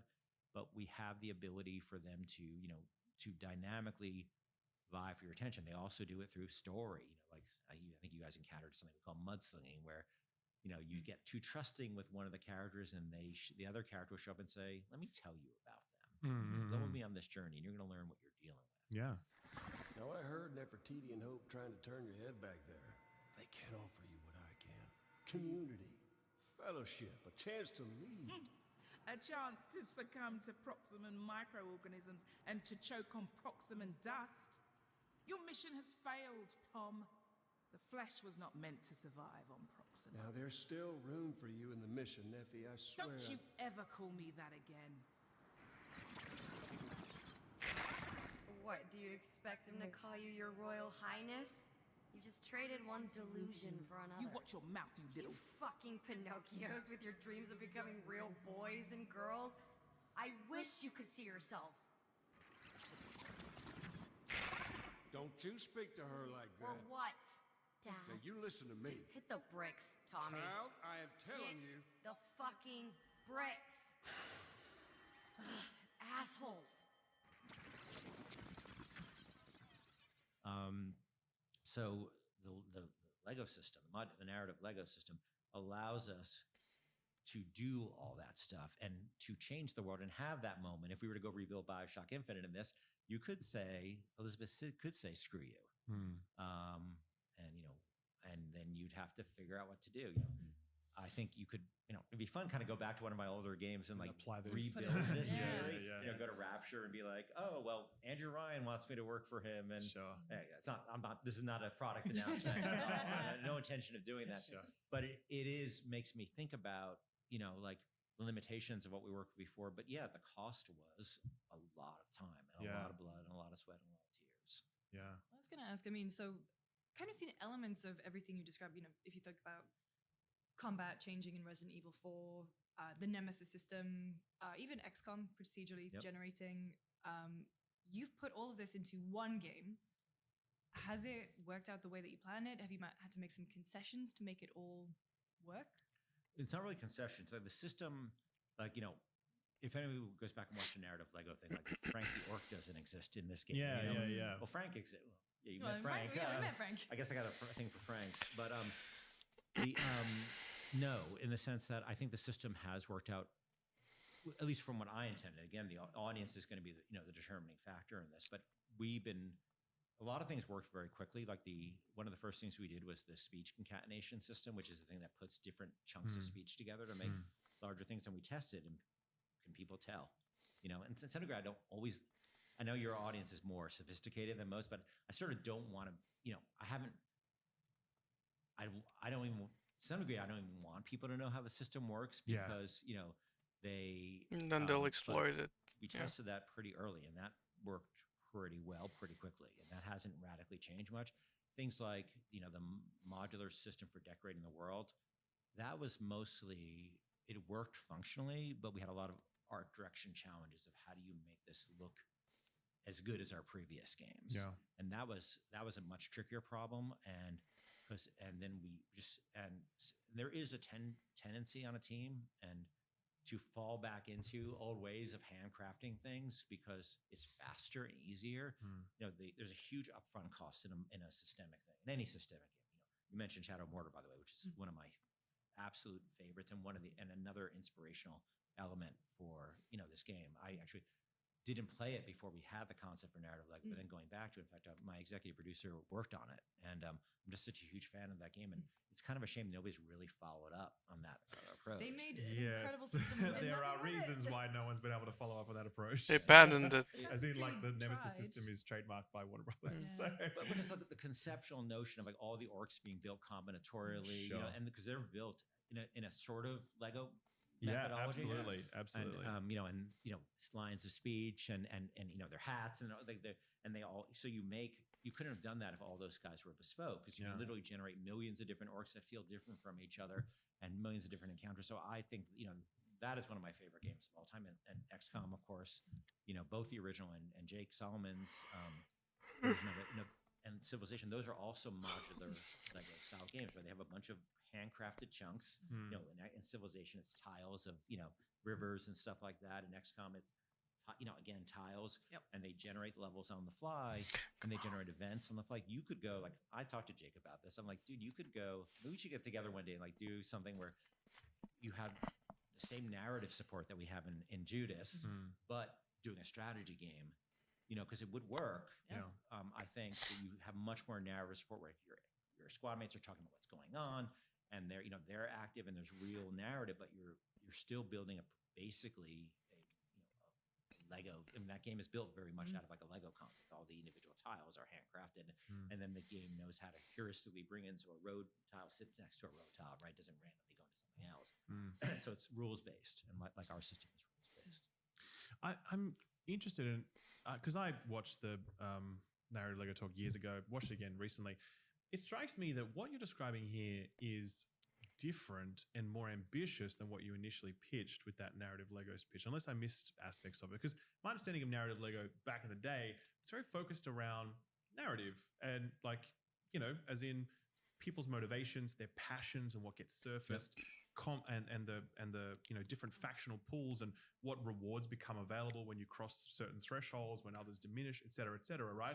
But what you're talking about here is a process of game making that is much more than just narrative. You're talking about literal levels with empty sockets where assets can be plugged in dynamically and so much more, right? So is it fair to say that that concept has been fleshed out and become bigger and more ambitious during development, or did I just misunderstand the talk? I haven't seen the talk in a while, Sure. so I may be back solving that I had more of the thing at the time than I thought I did. Sure.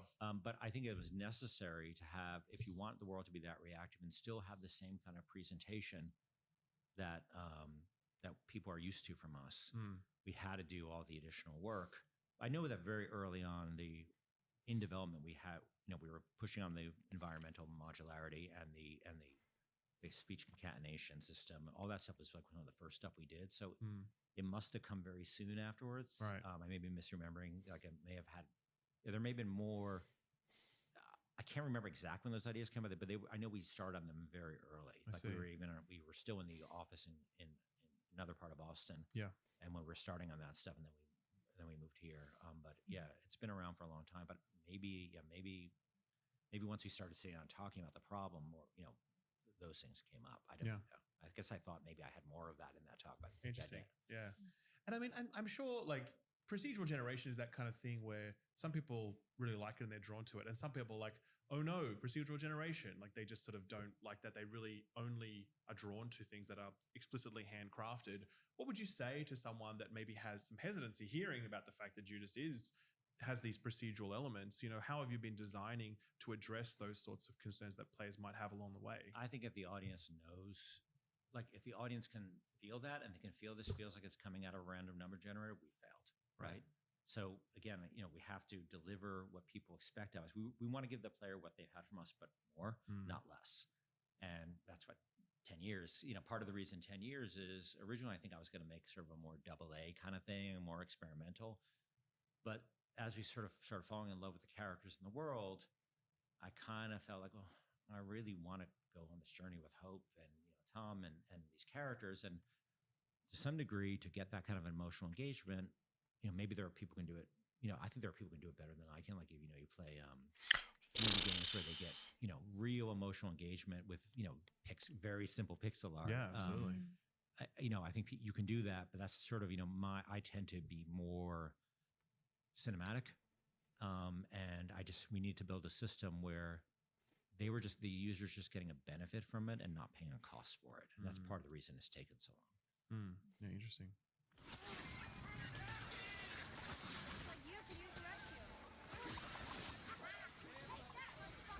So with everything being pieced together, is this game intended to be like a multiple ending type thing, or is there a through line and an ending? How does it work? I think that I'm not gonna. I don't want to spoil anything for anybody. So yeah, there's multiple ways there's multiple places the journey can take you, depending on for instance, who you end up being more aligned with. There are some big twists and turns, which will either we'll get into later, or we'll let the people discover it on their own. But we want the player to feel that the journey, and I'm generally not in the past been a fan of multiple endings. I sort of notoriously didn't want to write the multiple endings for BioShock. I wanted a sort of a singular, more ambiguous ending. But we're sort of setting out up front that there's these three people, and there's different paths you go, but maybe there are other paths too that aren't as zero sum. Who knows? Okay. I know, but I'm not gonna talk about that just yet. But the game has to be reactive to the player's decisions and path, and we want to support that and honor that. Yeah, right. I mean, for me personally, I think the most Finally surprising aspect of this is that this is a and it's oversold. Thank fuck for that. Huge revelation, because when we came here and we're like, all right, it's going to be some BioShock. Sure, of course it is. It's going to have some of that. And we knew the narrative Legos talk from back in the day. And we're like, yeah, there's going to be some of that too. Then we get here and then we die and we're like, what? What do you mean I lost all my stuff? What the hell? So that's huge, and that's a massive surprise.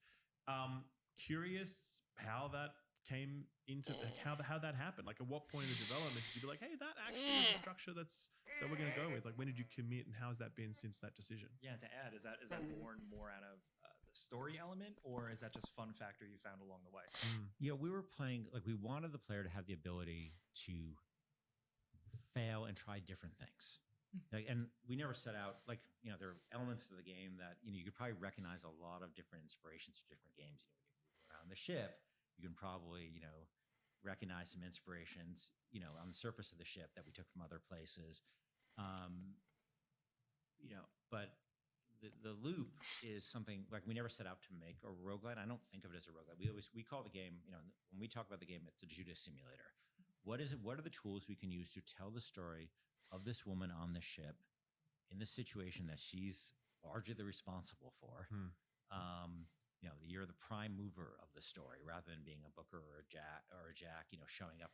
Well, you're more of a prime mover than you thought in those games, but that's a surprise. But right from the beginning, you sort of know that the ship is in the situation it is because of what you did. And so everything starts from that. Who is this character?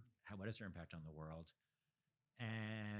But we also wanted the player to be able to experiment and make mistakes and fail and fail forward, that they can try things, experiment, find that's not for them, find it didn't get them the progress they wanted, then try again.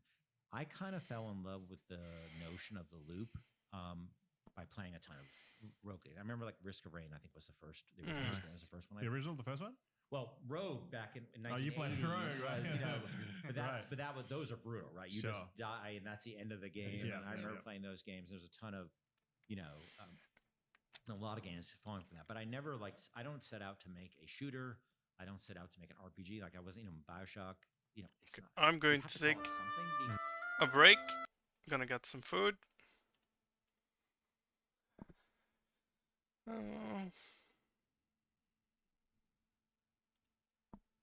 BRB.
Okay.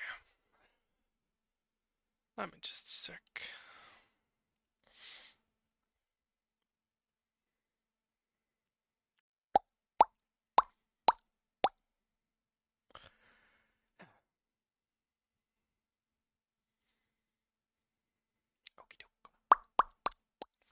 I am missing 1, 2, 3, 4, 5, 6, 7. 7 more monsters.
Let me see. 1,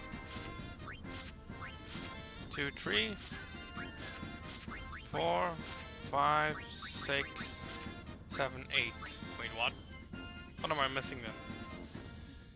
Chuck, Arnea, Acerta. Oh right, the other one. This one.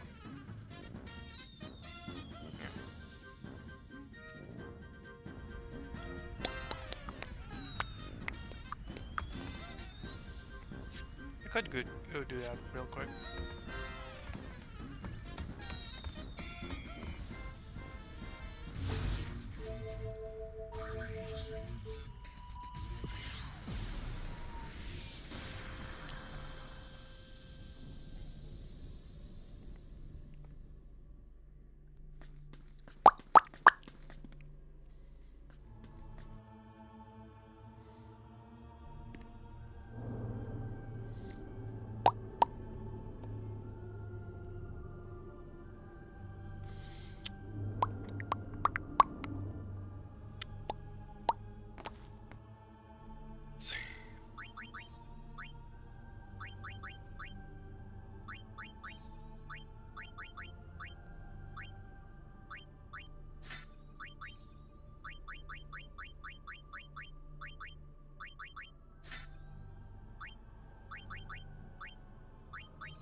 Useless.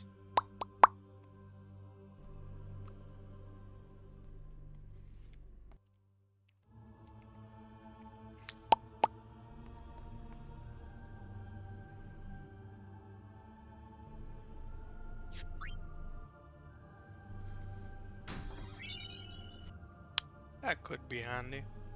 Not sure though.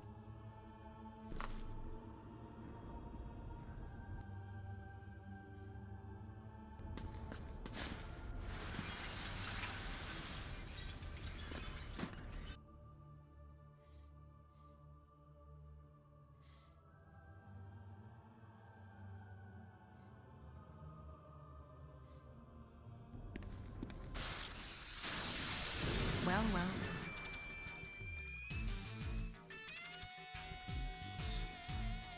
I just one-shotted.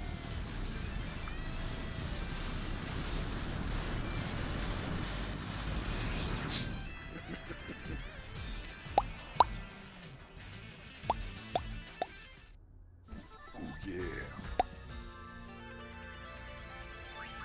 Hang on. Did I? Nope. Yoink. That's better. I forgot.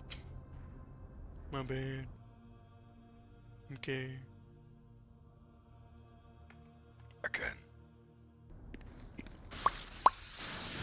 Don't get careless. Who, me?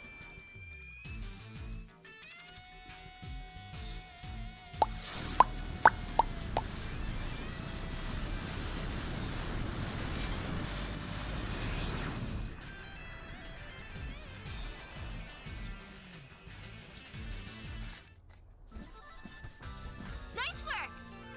Ding dong dong.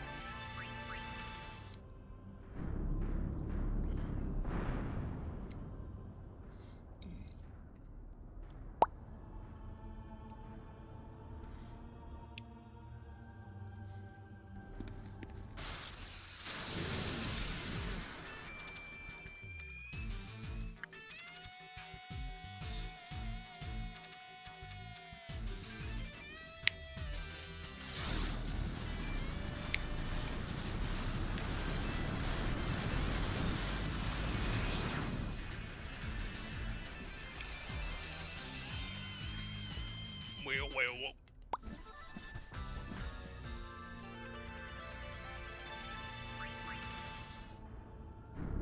One more should do.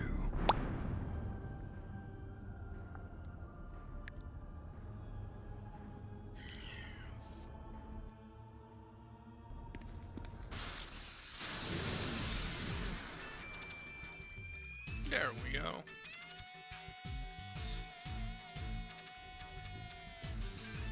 Once that one done too.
2, 3, 4, 5, 6, 7. Let's see. 1, 2, 3, 4, 5, 6, 7. Okay.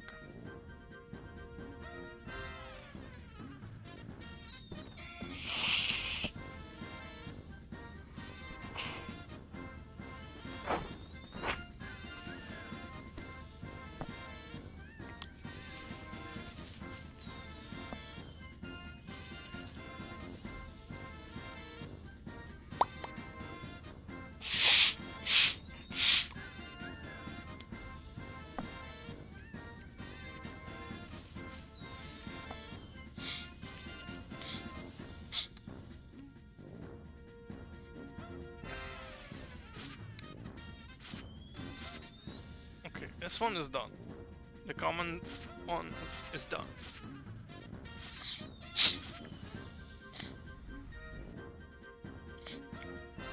I just need to go mushroom rock.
Bingo.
Oh, it's Unalaska and whoever that was.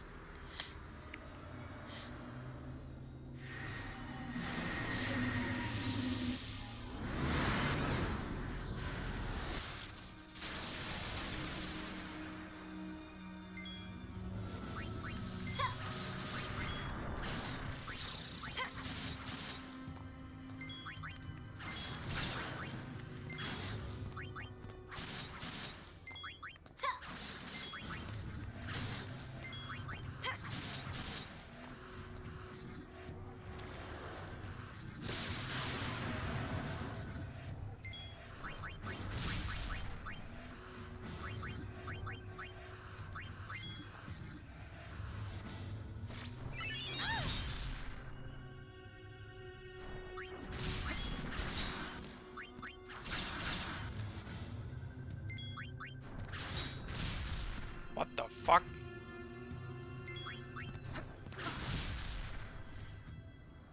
This is not working.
Bingo.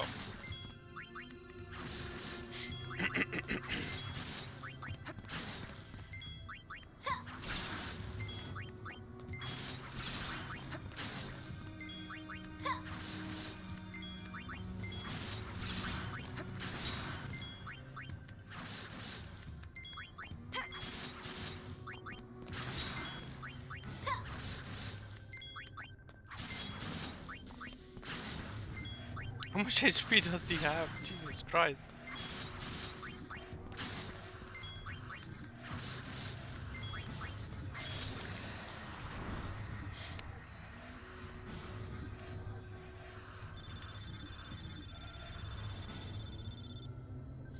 Now I need 1, 2, 3, 4, 5, 6.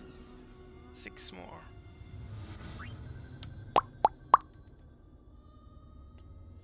Almost done.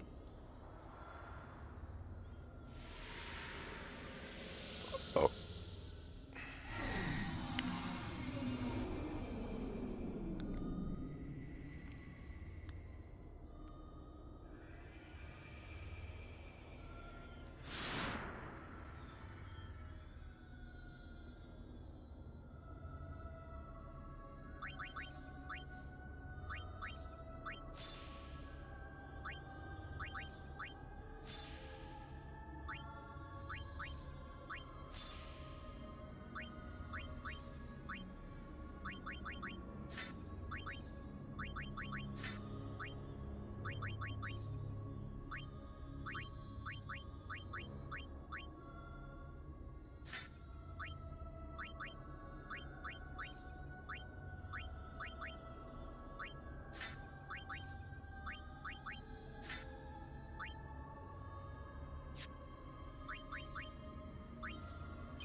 That's fine.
what do you call it?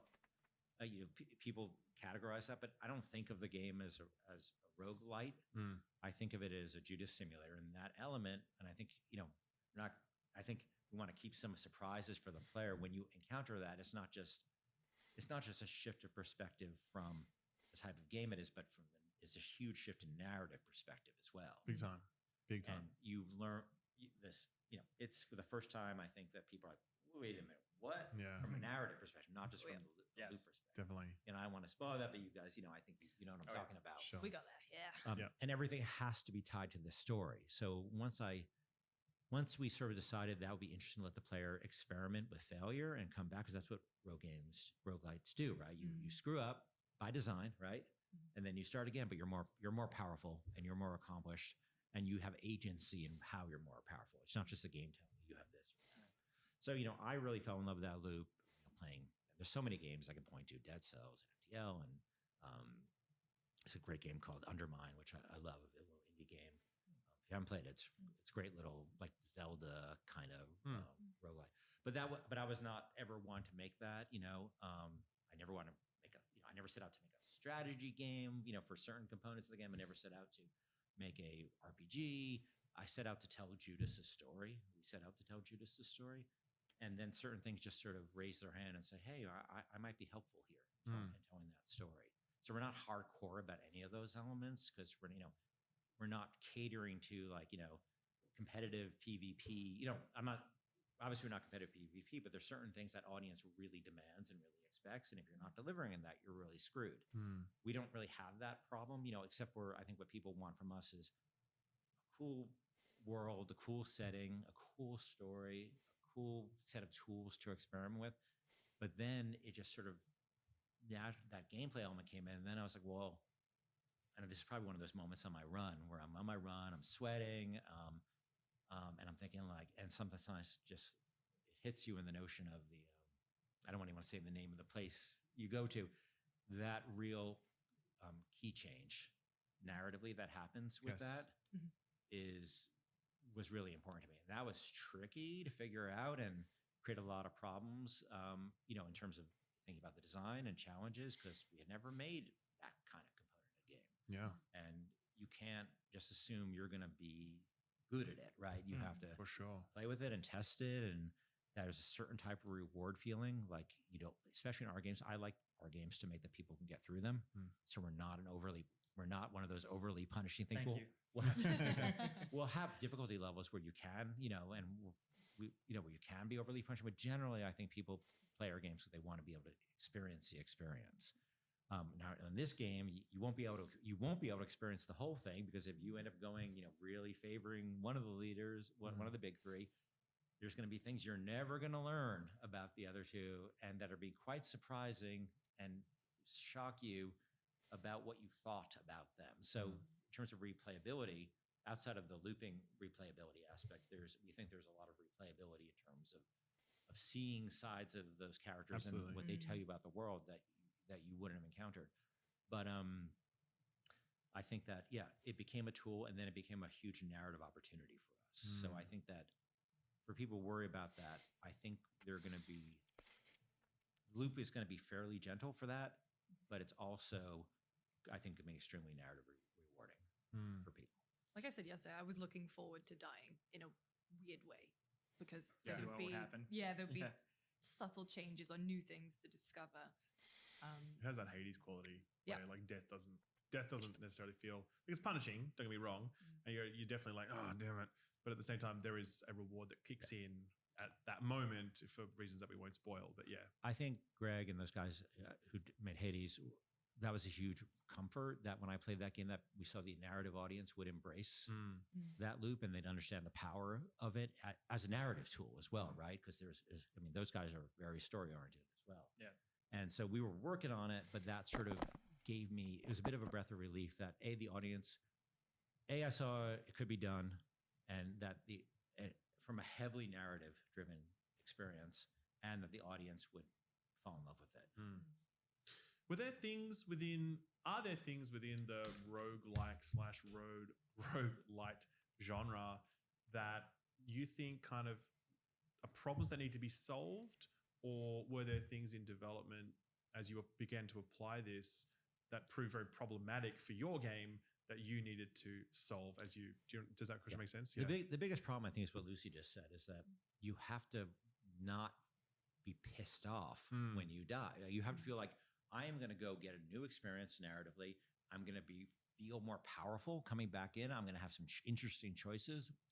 You know, in the best roguelikes to me, death is an opportunity, and it has to be, because the original Rogue, death is like a giant punch in the nuts. But that some people love it. That's not really for me. Like I played those games, but it was never, because I got frustrated by it.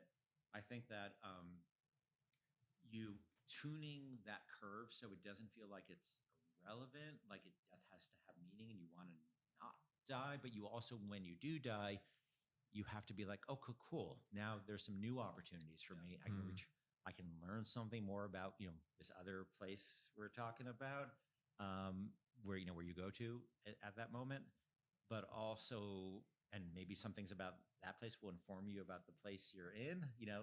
Sorry, I'm being super vague to your audience, but I don't want to spoil anything. And they'll encounter that fairly early in the game, but I do want them to encounter that. But I think that there's a million ways to do it wrong, and we did it. Like, I think our initial passes at it were just too punishing, and so that's what testing is for. And so we just everybody who starts working for us, the first thing they do is they play the game. Many people interview for us. We have them play the game, and we just suck up testing data from everybody and get their reaction to things. And for a long time weren't getting that reaction that you're talking about, like you were looking forward to it. And and the way you deal with that is you make sure that you give them enough reward, you give them enough, like, even if, like, early on, it's like you go to the place and you don't have enough resources to improve yourself, right? And that's like, well, fuck you. Like, well, now I just died and I'm going to go back. I'm no different. And that's hard because, game developers, because we play the game so much, we tend to be really good at it. I have a super kind of advantage. For as many games as I play, I'm embarrassingly bad at games. Same. You suck? Oh, yeah. And so I'm a little better at detecting when the thing's frustrating, because, when you have especially QA guys who are beating up the game all day, they're so good at it. They're just like, I don't need any of that shit. I'm just going to keep soldiering on. And that's one of the hardest problems of game development, is to be the user. I think if I have a talent that's special, the talent is that I can play the game and be the user. Even if it's something I've worked on, I can dumb myself down enough from what I know. And like, designers hate me because they'll give me the controller and I'll do exactly the thing that they didn't. Because designers can often play the game, an encounter, whatever, the way they want it to be played, and it's very normal and very natural. It's not a failing. And so now assert a mushroom cloud, and then I can. Once high removed from that, I can come into things, and even things I know about, I can sort of intentionally dumb myself down. And but even so, compared to the entirely new user, I'm sure I'm even like, well, this is fine. But you really have to test to see, what's the right amount of stuff so the player feels happy when that happens, and not just like this is we need our audience, the people who've been following us. They followed us from System Shock 2, which is quite different from BioShock. System Shock 2 is brutal. It's survival. Like Resident Evil was our balance inspiration for that, and that's brutal. Every pistol bullet counts, in that game. And BioShock was much more about a game that we wanted you to get through. This game, I think, systemically is closer to, it's somewhere between BioShock and System Shock 2. It's more on that side than towards BioShock Infinite in terms of, the sort of action versus strat planning and thinking and stealth. It's much more back in that space. Yeah. And I'm happy about that because I sort of, that's, I like that sort of stuff. And so we spend a lot of time getting back to that place and giving the player a lot of agency in how they, how they kit out and how they grow themselves and how they develop as a character. But you can definitely screw that up, and especially for an audience who may not be expecting that from us. So we want to make sure we spend a lot of time making sure this is going to be a plus for them, not a minus. Yeah. Bit of a, sorry, just to on this one. Yeah. In terms of like bit of a weird, like it's kind of weird to hear the guy who made BioShock is now making a procedurally generated roguelite inspired shooter game. You know what I mean? Like I think that's a big surprise. It's going to be a big surprise for a lot of people. Have you ever felt nervous during development that you're like, oh, this is too much, this is too risky, we're piling in too much here? Have you felt that and then held your nerve? Have you maybe had to pull back on some things? Like, how have you grappled with how much you're trying to pack into this?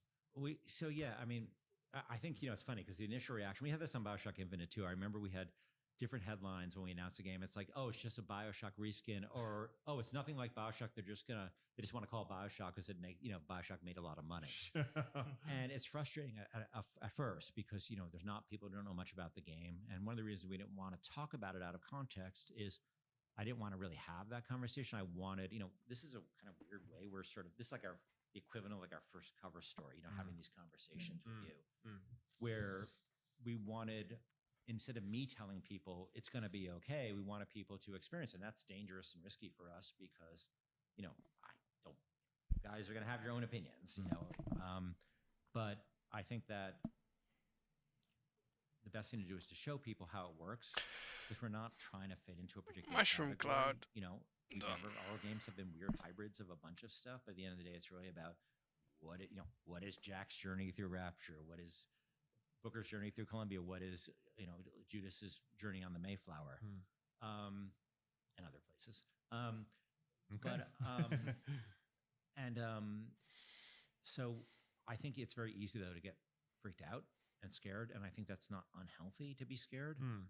I think though you shouldn't be motivated by fear. You should know you have to be aware this is not trivial, especially when you take on something you haven't really done before as a development team. You have to be aware that you're gonna stumble for a while. You have to, and you don't want to, and you're never want to be a place where we're just making a clone of X, Y, or Z, because anytime you make a clone of X, Y, or Z, guess what? It's not going to be as good as X, Y, or Z, because the thing you're inspired by was driven by powerful inspiration and passion. So, I'm not going to make an FTL. I'm not going to make XCOM. Those games are inspiring to me, but I can't make those games. I'm never going to make that kind of game as well as Jake Solomon's going to make that kind of game, or any of these other developers. So you have to have humility, but you also have to have a bit of courage. Especially, sometimes I'll say things and the team will be like, and sometimes they're really right. There are some versions of like hacking and things like that in the game that, I'll probably talk about this at some point, that were my ideas that were really dumb. And we built them and the team sort of gritted their teeth and I said, no, it's going to be fine. And then it turned out to suck. Told you, Ken. Yep. They're very good about not telling you so, but I think they know that if it's not working and it's not testing, I won't hold on to it. I won't hold on to it. Sure. Just because I think it's a cool idea and it came from me. Let me just check. You're gonna make mistakes, and you also can't let initial testing drive you. Like, oh, if you have a bad reaction initially, Vermin 12. Okay, well that's doable. Okay, well they're wrong. You then have to tweak and polish and tune and see if you get to the places where people say, I was looking forward to that. And that's once you start hearing that, we kept getting closer to that. And there was a lot of time where, because you can hear that feedback initially, I think we're totally in the wrong direction. As I said, certain things we have been totally in the wrong direction on, but then you just need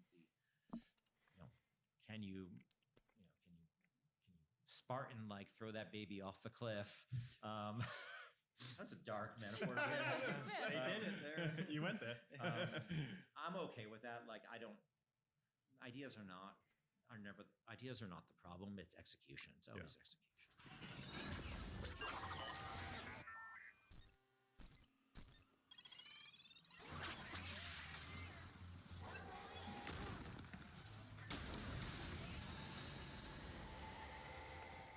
I think with that, I want to jump over to the Mayflower and just everything going on there.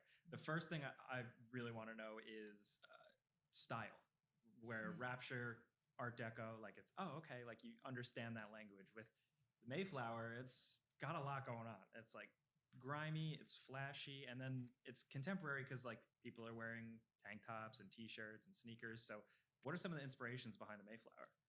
Yeah, it was a lot harder than with BioShock. And I told this story before. I went to Rockefeller Center one day and I was like, oh, I know what BioShock looks like. And that was great. And Art Deco is, it reads very well in a low poly setting because it was, it is pretty simple but very bold.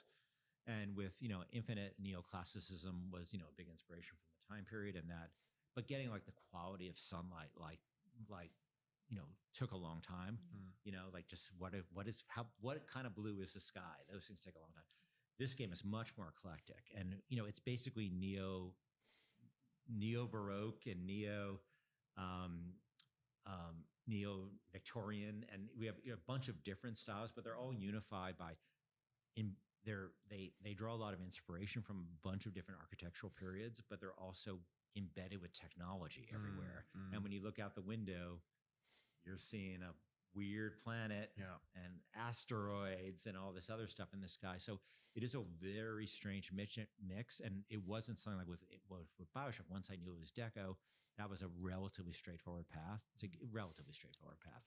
This took a lot more trial and error, and we've been through a lot more architectural styles on this. But sort of once we sort of leaned into, because I do like drawing from existing architectural styles, because hey, brilliant art out there. Figured it out a long time ago. And I didn't want it to feel like generic sci-fi, because for me also the importance is that it feels like a place where people live. And that's, there are parts of the game that, as you play, because more content is going to feel more barren, but sometimes you'll come into a room and it feels, much more, where it has to be, because that's our games have always been, even back to System Shock 2. It always felt very important to me that it doesn't feel like you're in a sanitized combat arena, but this is where people worked and they lived and they, ate and they had sex and they fought with each other and they had kids, and, that these things all have to feel organic and believable for the space to feel like that you're not just in a battlefield. The sad elements and funny elements and tragic elements. So that was tricky though, and it took us. We kissed a lot. That's many frogs were kissed along the way, but eventually, we sort of landed on that style, and then pushing into particular lighting setups of sort of heavy noir, high contrast lighting. You see a lot of that, shutter effects and things like that, and. So, sort of leaning into that. And there, I think we drew a lot of inspiration from, we were talking about, cinematographer I was just talking about, from Deakins?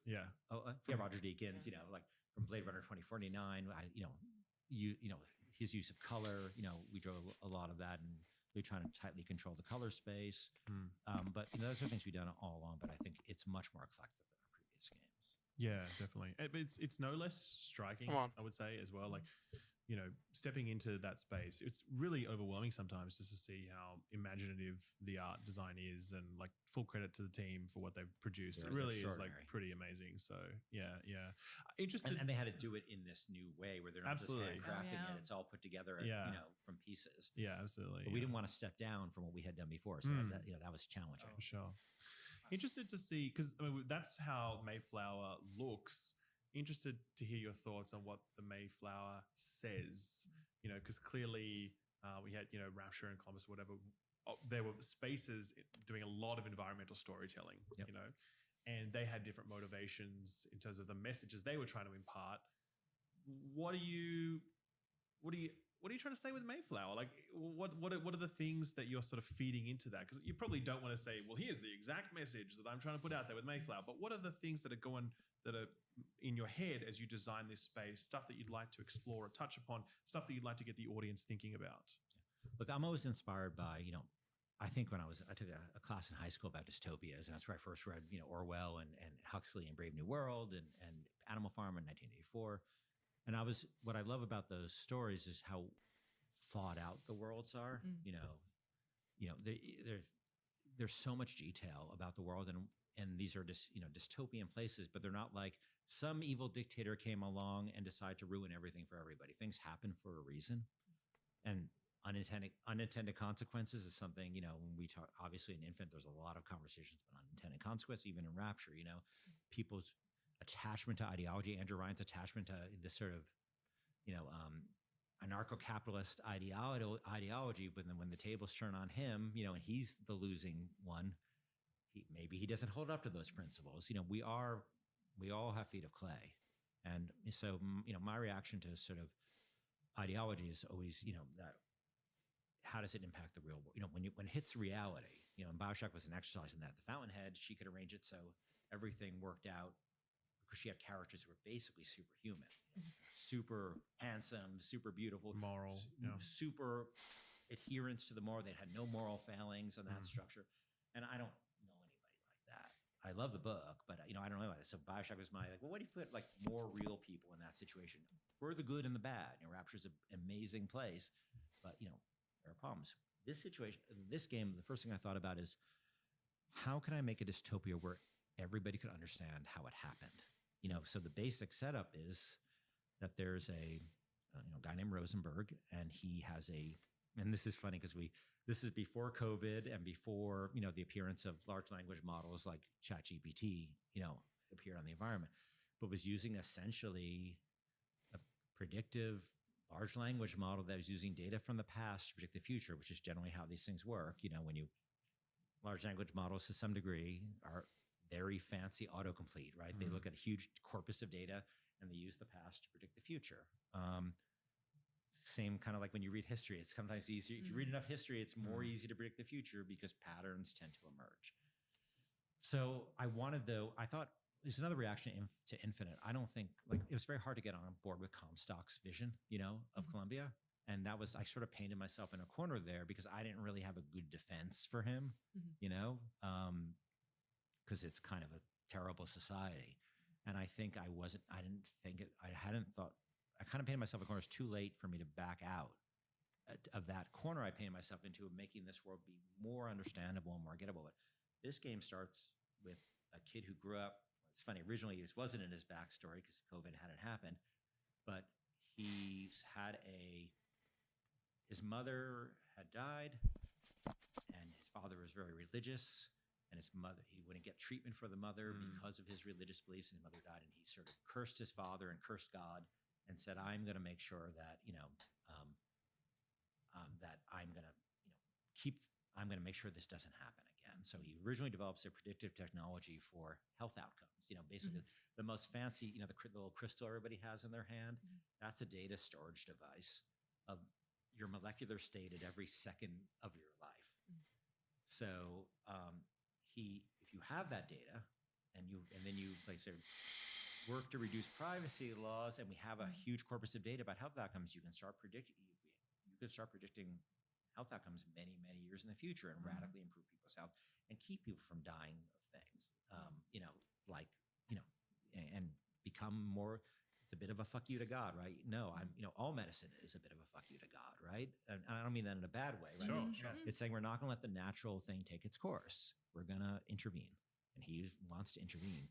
And one day his prediction algorithm tells him that a plague is coming, carried around in the belly of 50 billion rat fleas or 50 trillion rat fleas, which is how the Black Death spread around. And this is before COVID. It's funny. And now we incorporate his backstory that he's been through a plague already, which is very convenient for our story and very inconvenient for all the rest of us in the world. Sure. But and he has a real mission, and an understandable mission. It's literally about the survival of the human species. And we haven't done that. I don't tend to make games about the universe is in danger. It kind of, a lot of the superhero movies, and I'm a huge superhero fan.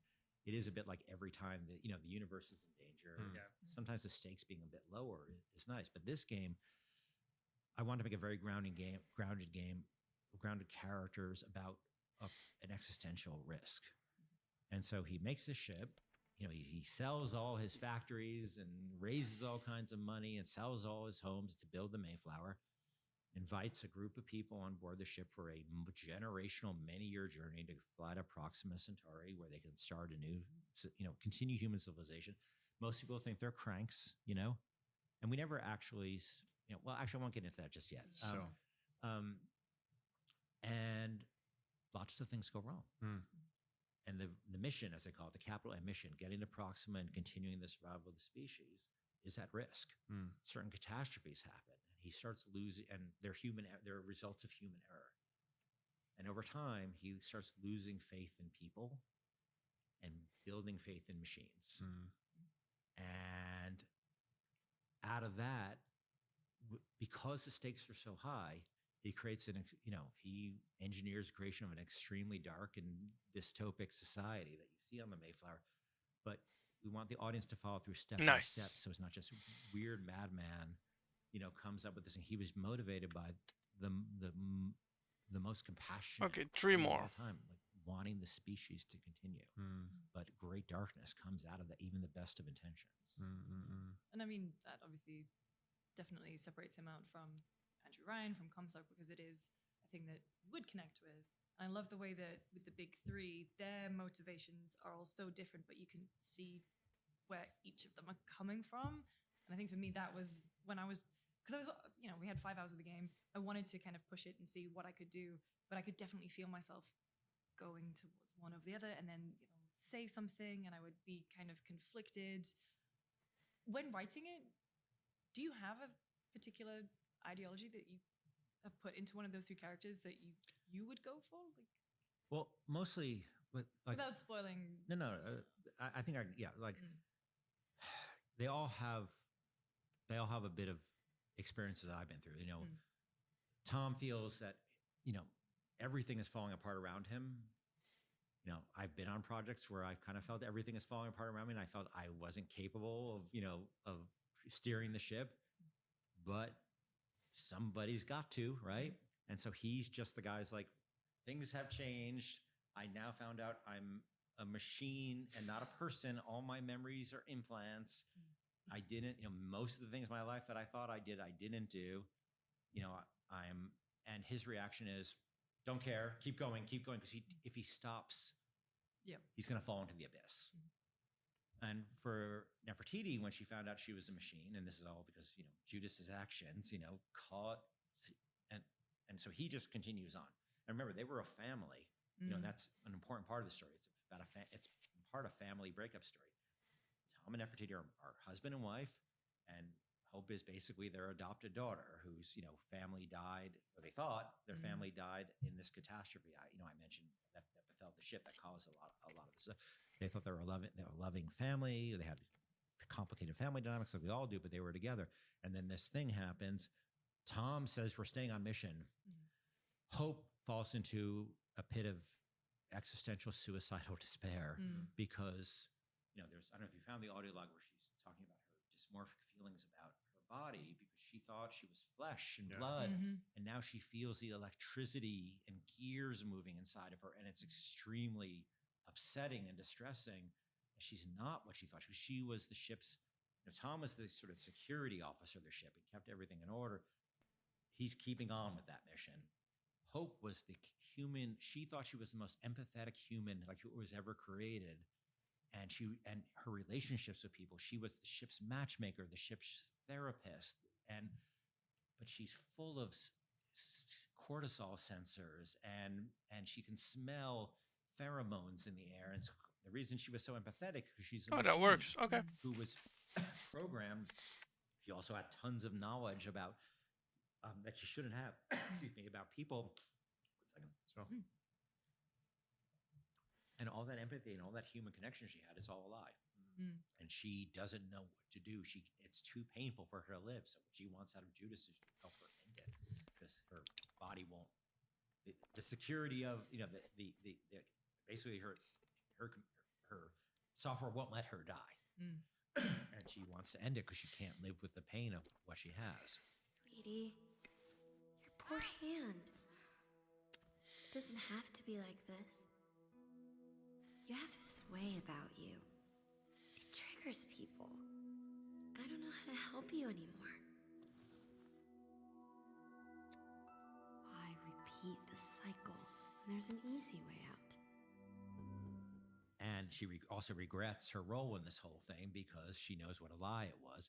I was so certain I was helping people fix their lives.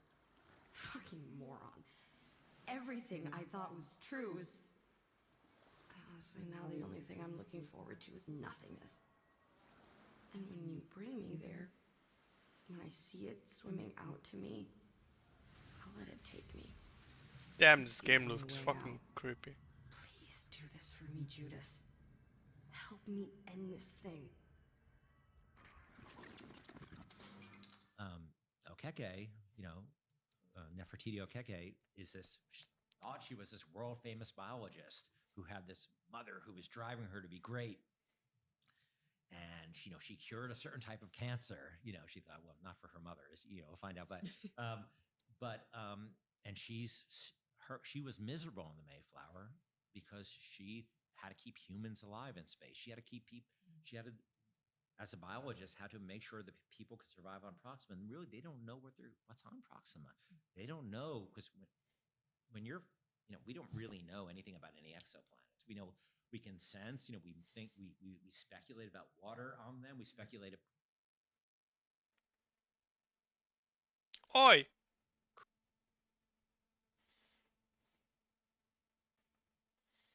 Could there be life based on the Goldilocks principle? And if you're familiar with that, you're not too far from the sun, but not too close to the sun. There's all these things you can guess.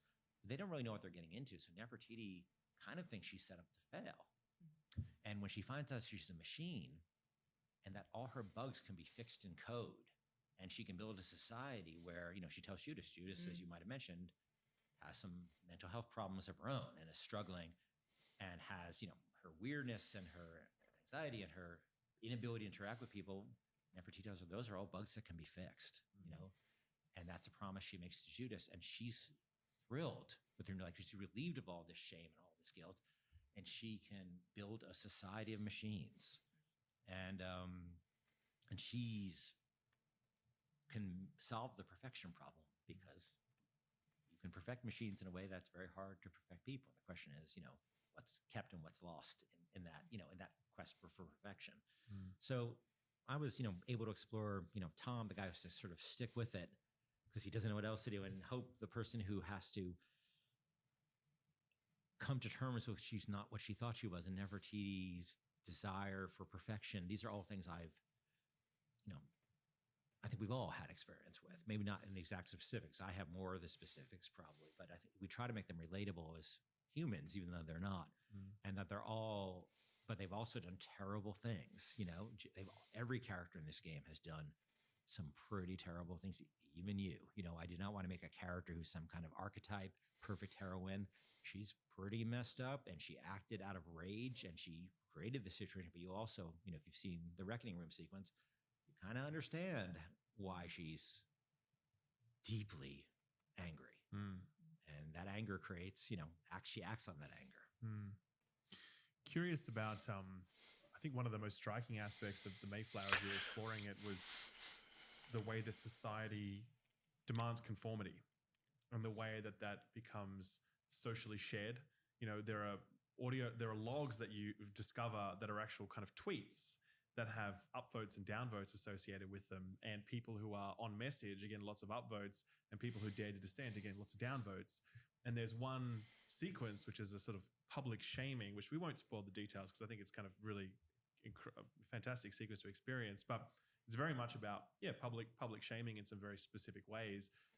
In what way is that a sort of commentary on social online discourse and getting cancelled, or is it a sort of more broader approach to the way history has dealt with the idea of not being welcomed at court? Or how do you what is that all about? Yeah, I'm not really a fan generally of talking about this particular moment, because I think history, as there's this great line: history doesn't repeat, but it rhymes. And if you look at, say, social shaming, this is not a new thing. You look at the Cultural Revolution, in Maoist China. You look at the Red Scare here. You look at the Salem witch trials. There's a million things you could look at historically that where society, or Inquisition, society uses,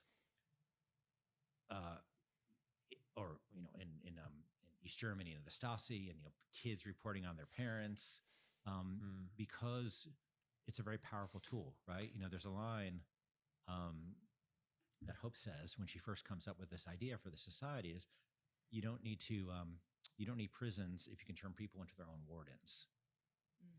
And so you can enforce norms, sometimes for the good. There's lots of good norms, don't murder people, right? Don't be awful to people. Don't. But then there's norms that are particular to a time period, and particular to an ideology. And often in sort of authoritarian societies, you get rigidity towards those norms. And sometimes those norms are, people might be really on board for. Sometimes it's like you can't marry a man, right? There are norms all times, and society will use shame and use sometimes they use the law, right? Sometimes they use quite often they use norms. Hey, that woman's dressed like a slut, right? There are norms that used to shame people, but often they're tools of social control. Yeah. And also individual competition. During the Salem witch trials, you had people who would turn in their neighbors because they were competitors. Yeah. Of course. Or they were mad at them, or they thought their wife, they were competing for a woman. This is people often then use this. People can use it. Now, again, I'm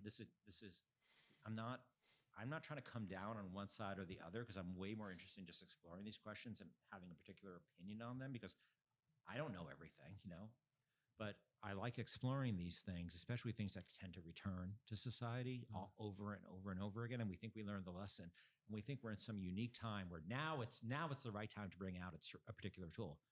But then over the fullness of time, these often become times we look back on and say, that must, was that necessarily the best way to go about improvement or societal change? So the Mayflower has every reason. They think it's literally existential. Well, it is literally existential for them. Now, what they do to Judas, and she is a person who does not fit in. There's this ranking system on the ship that's based on social credit, SOCRED, they call it. It's actually the money on the ship. Every time you get a like, it's $1, and every time you get a dislike, it's a -$1. So people who are in the negative space are what you call violators. People who are in the positive space are what you call pilgrims. And so there's this whole incentive to get public approval, but of course you could also post something that turns out the result isn't what you want. You can end up as a violator for doing that. So there's this whole There's no critical ship, bug. There's no sexism. There's no racism. Those aren't topics on the ship, but there's always something there's an in-group and an out-group in every society. And No, the insect matriarch. this is not the first time we've dealt with these topics in our games, but especially when you incentivize it and make it the economy of the world, you can definitely get perverse outcomes. And a lot of people on the ship spend time trying to figure out, how can I advance myself can I advance myself by doing things myself or at the expense of others? Also the ship is designed because they don't want people doing any real jobs. They don't want people deciding who they fall in love with. Insect matriarch, the green one. Because they don't want people raising children, because that creates instability, and instability creates problems, and problems creates catastrophes, and then the mission might fail. So the stakes are high enough where everybody can tell themselves, well, I'm doing this for a very, very good reason. And they're not entirely wrong, but the unintended consequences are you push a character like Judas to a certain place, and she's gonna react. And she's formed in the crucible of that system. And and it wasn't like she had problems of her own. She was a person who can't obey, who can't go along with things. She does make problems. She reacts to things and gets pissed off and doesn't follow the rules. And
Son of a...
Hmm.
I guess we'll find out.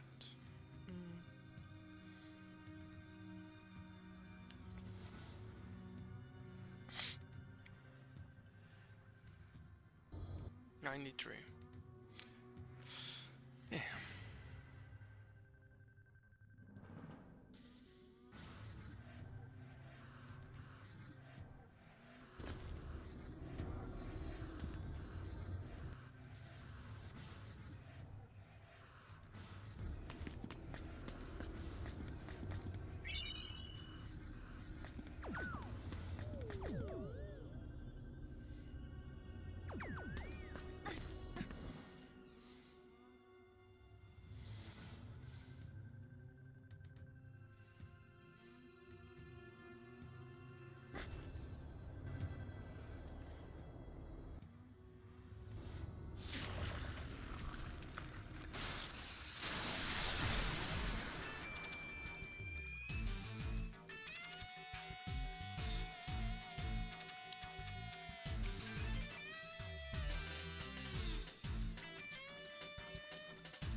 Oh, okay, chill.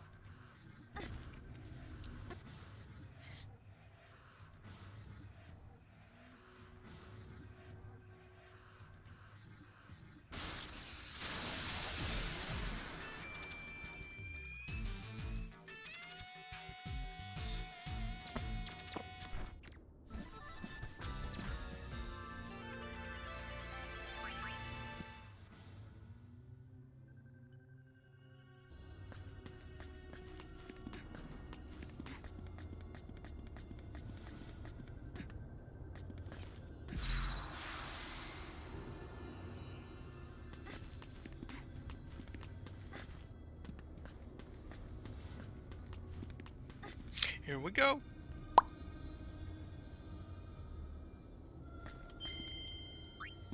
Let's save.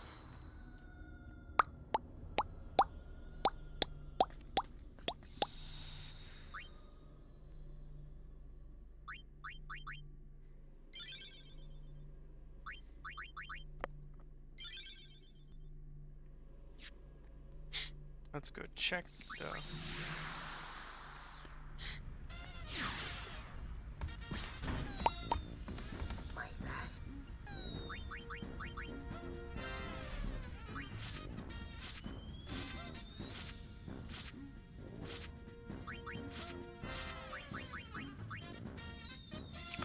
One more! That should complete my bestiary.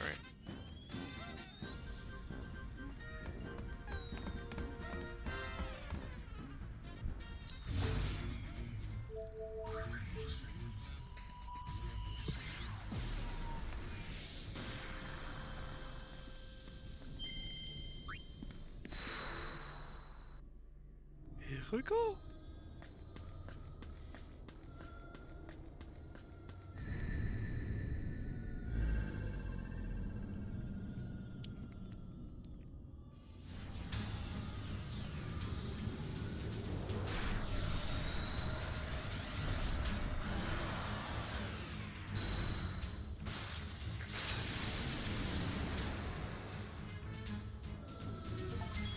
Bingo.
So far, so good. Let's go this. Go this.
Let me just check.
Yeah.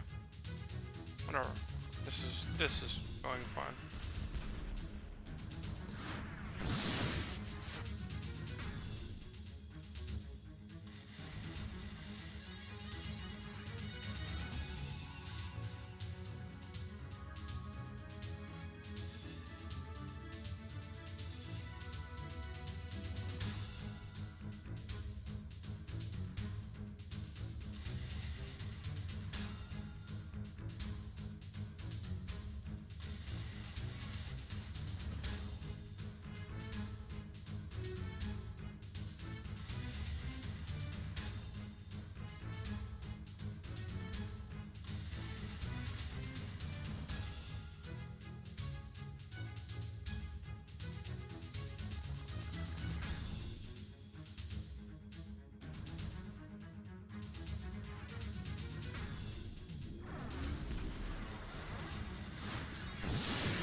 Oh, it's dead.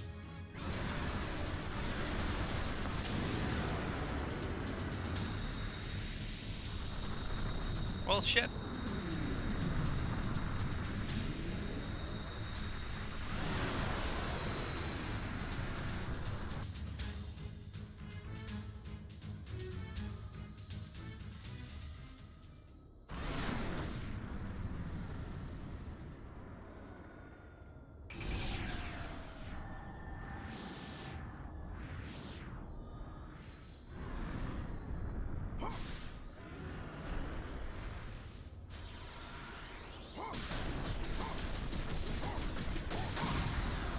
What the fuck?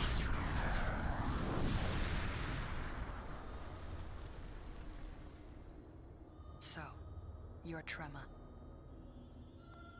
Yup, he's unsent. Please tell us, why did you hide the spheres of Spira's past? Humans, so hopelessly entangled with their past. I had to seal away that past in order to guide them to the future. So, what is that supposed to mean? Well, what happened to everyone's spheres then? Destroyed. Turned to fireflies. Scattered. How could you? To guide the youth charged with Spira's future, I provided them with a training academy. But then came the calm, and before long, I realized my error. In sin, Spira's youth had an enemy. Without it, they waved their swords at shadows, eager for a foe.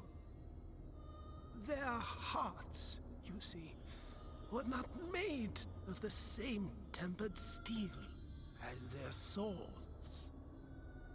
I knew what I had to do to forge their hearts anew. Erase the past. Expunge it. Nostalgia makes the heart feeble. It is the heart's nemesis.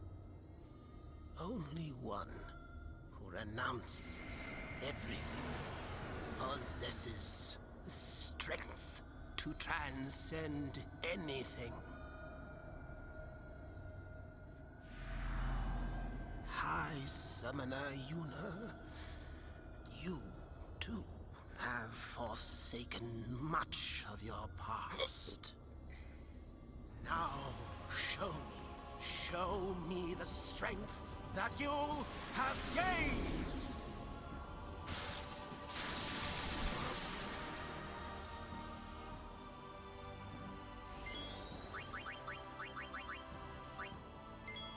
Fall prostrate before me!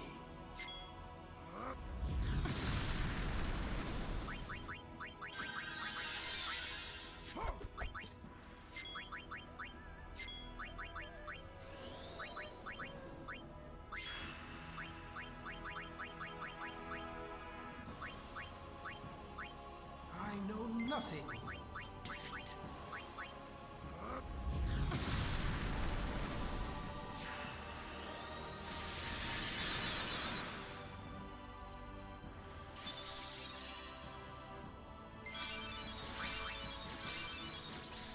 The unenlightened shall fall.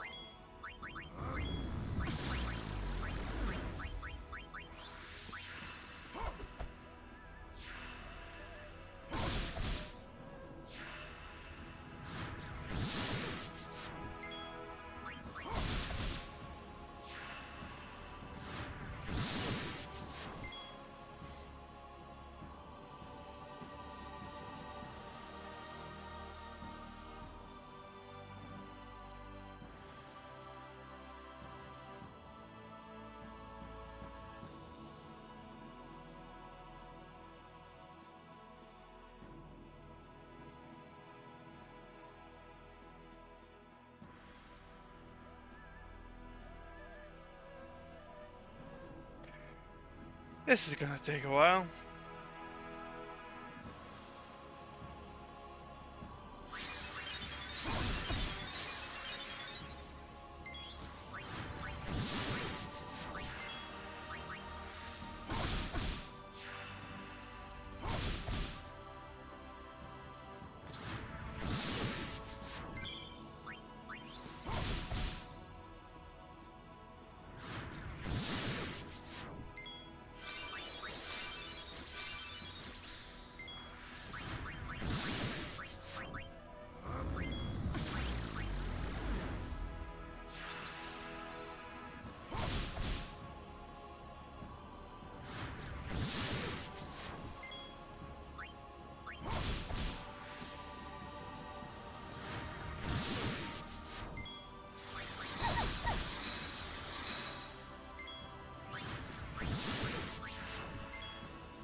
No.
Snack.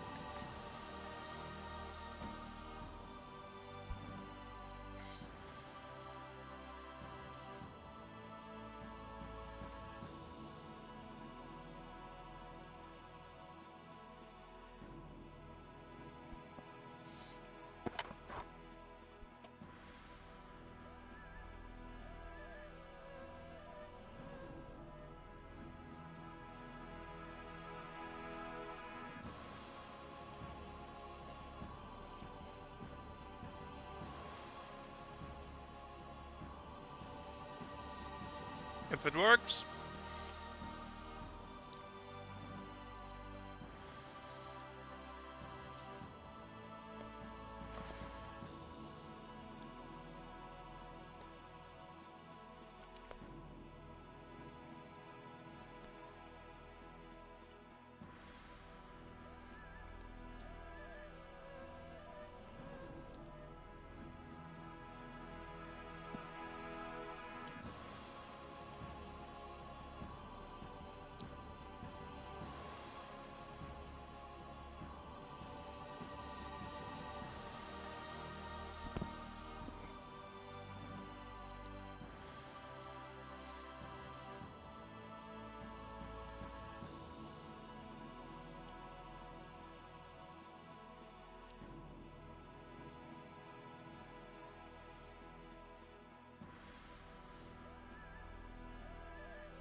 Still fine.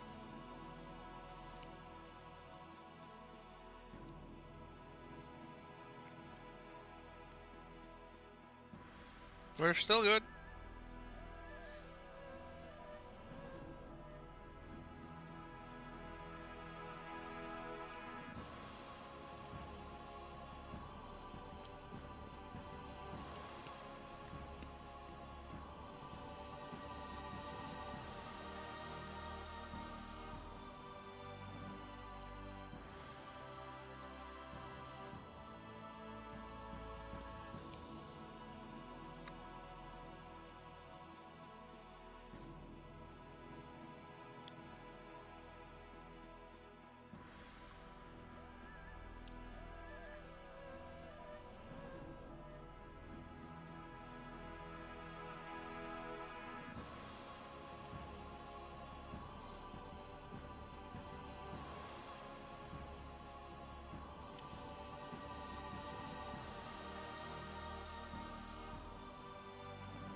Still alive.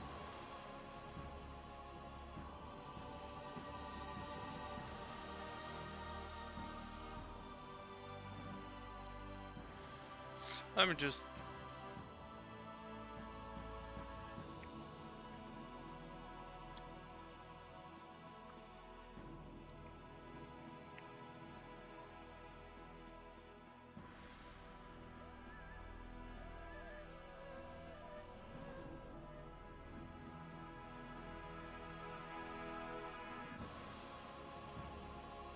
After losing 83%, he will use Ultima. Okay.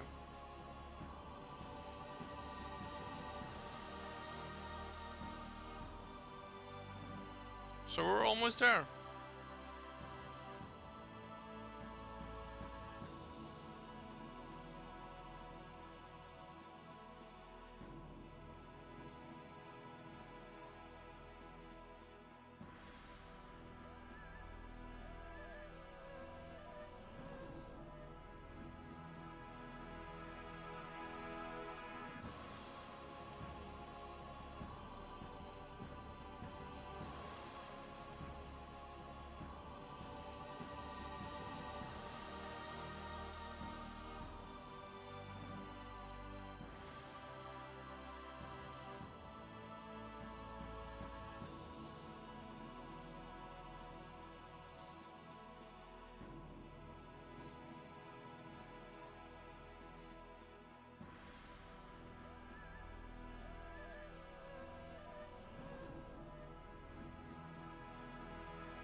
GG.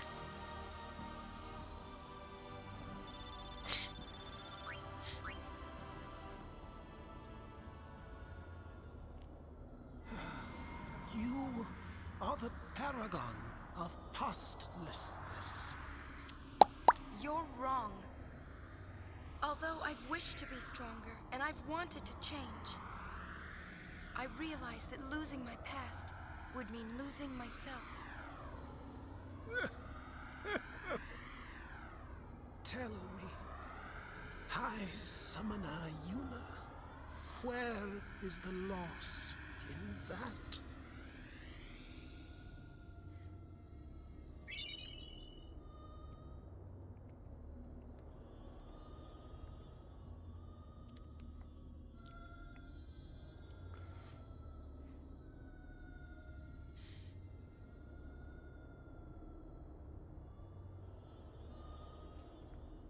Okie doke.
What? Fuck.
Yeah, let's see. Oh, okay.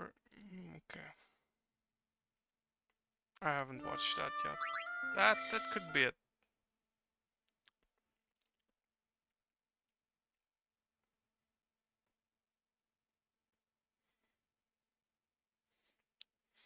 Let's hope that's it.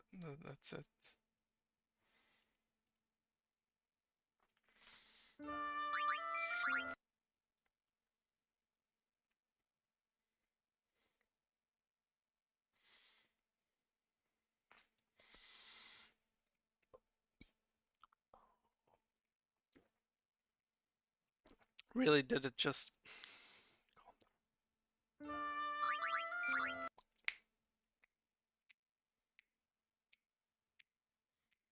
on, launch. For fuck's sake.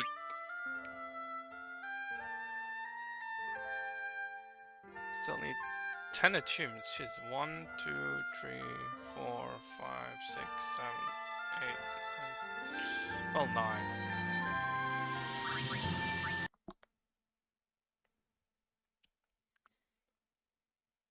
Launch.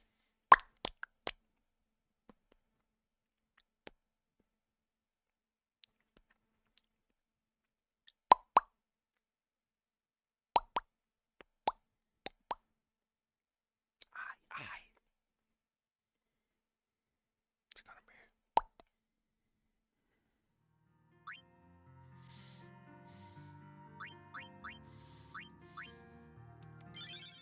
It has to be.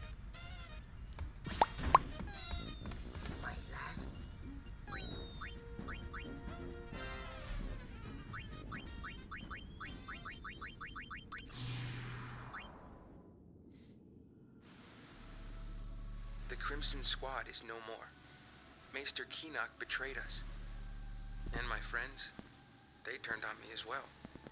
I have no place else to go. Then, why do you come to me? I too am a Maester of Yevon. I don't suppose Maester Keenock and a certain other Maester might be vying for power behind the scenes. This kid is smart. So an enemy of an enemy is a friend. I will not fail you. Very well. I will take you under my wing. Consider any record of your association with the Crimson Squad erased.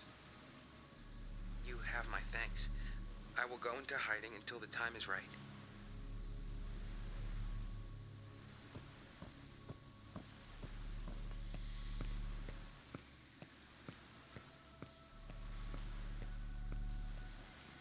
Is this wise, your Grace? Who knows what he might be planning? I can use him. Like the High Summoner's daughter. I don't recall asking your opinion. The ship of carrying Lady Yuna has crossed the moonflow. Now then, shall we begin preparations to welcome my lord's future wife?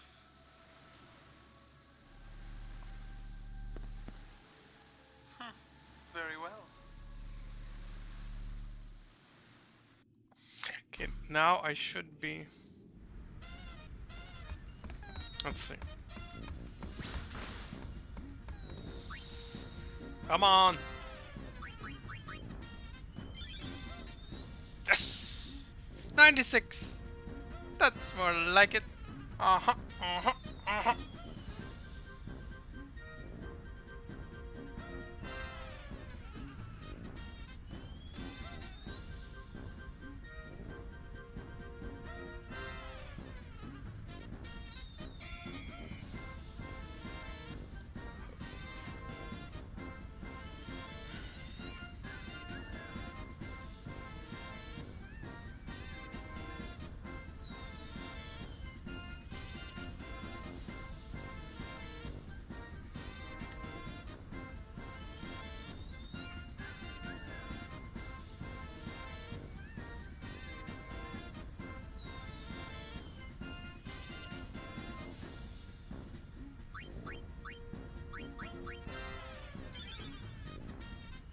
Alright, let's finish this.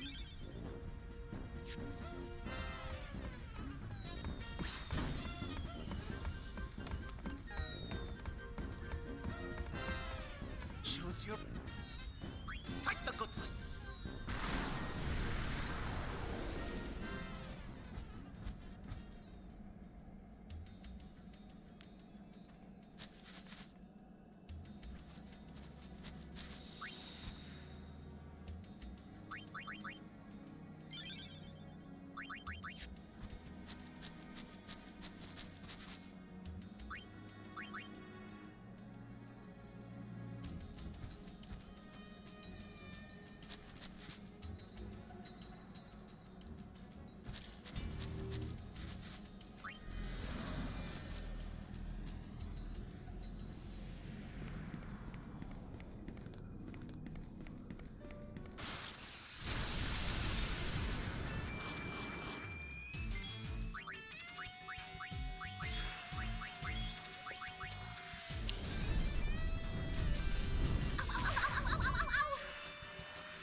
You know what?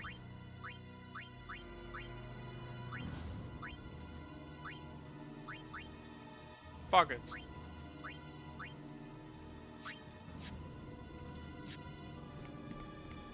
Why not?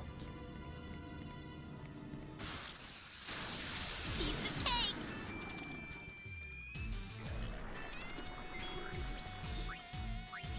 Oh, son of a bitch.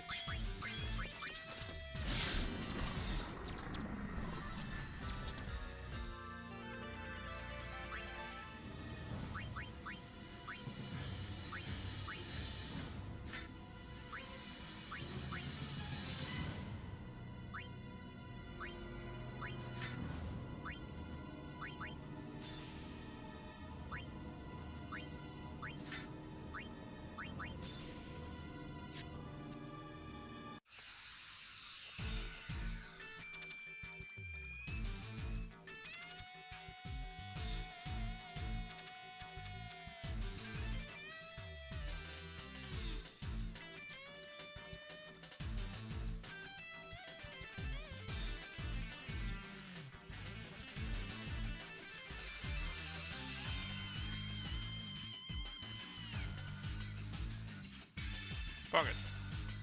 What?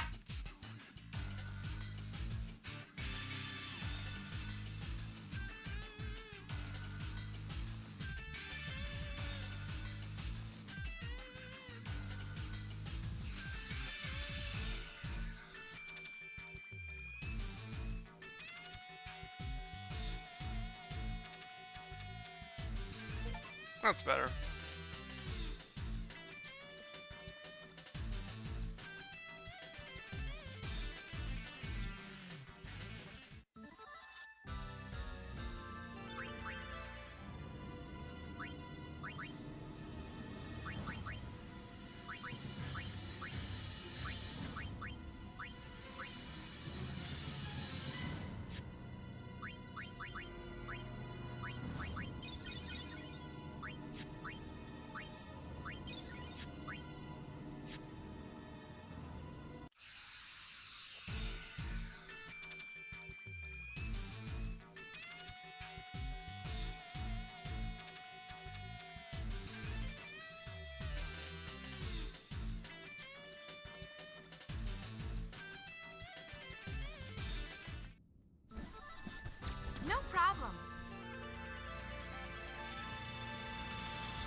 You okay? I guess there's no choice.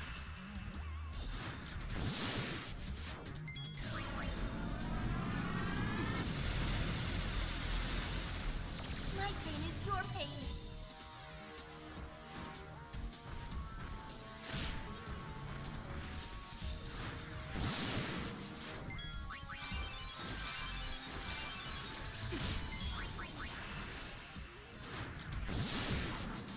My pain is your pain.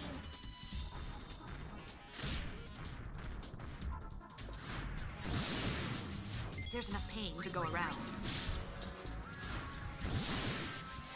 Everyone, stay strong.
Hey, Gimple. Gimple! I got careless. Are you all right? I could use a nap. Where's Nuge? He went ahead. Guess she couldn't stay away. I never said where I would wait. Well then please, take care of Gimple. You dare give me an order? Look, we'll tell Nuge you're waiting like a good girl and doing your part for the team.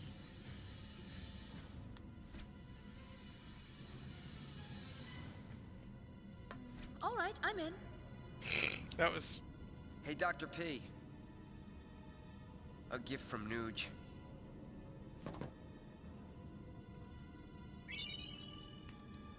It's from 2 years ago. Said it was inside the sphere camera. I'll watch it later.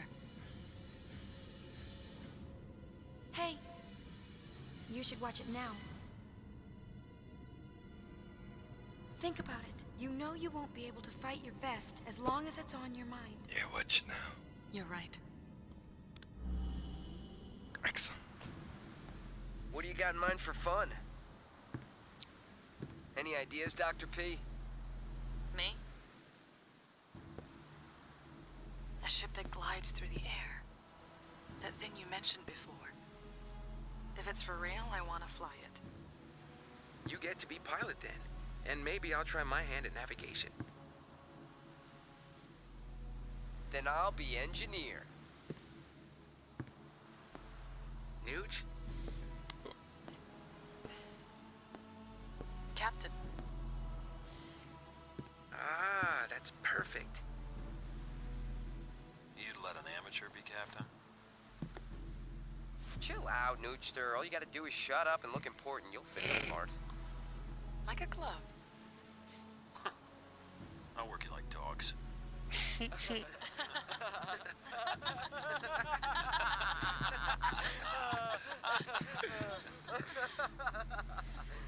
Oh. What happened to that pain, I wonder? She's inside you, sleeping. Well, wakey, wakey! Time to set sail! Your captain and your navigator are waiting.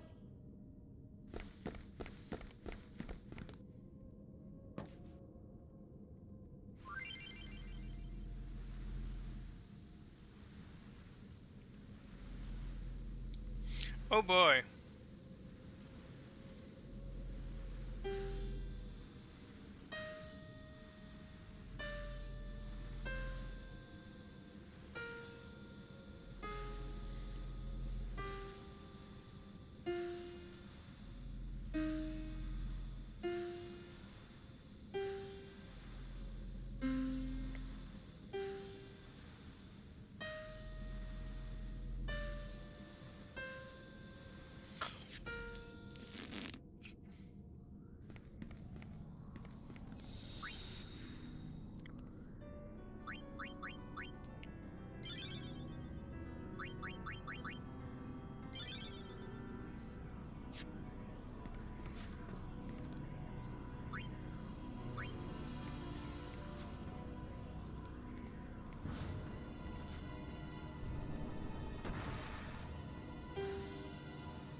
I guess not.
Everyone, stay strong.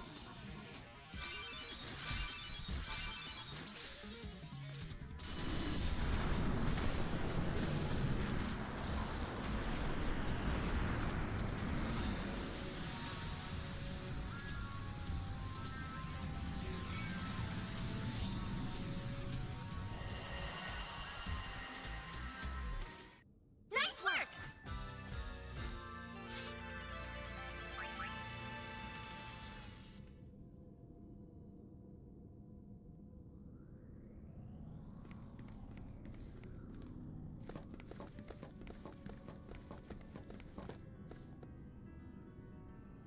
I got a hunch that once we go on ahead, there's no turning back.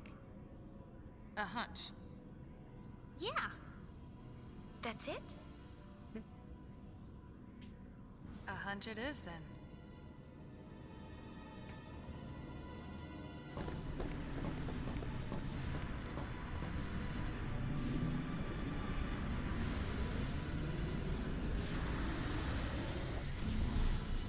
It's moving.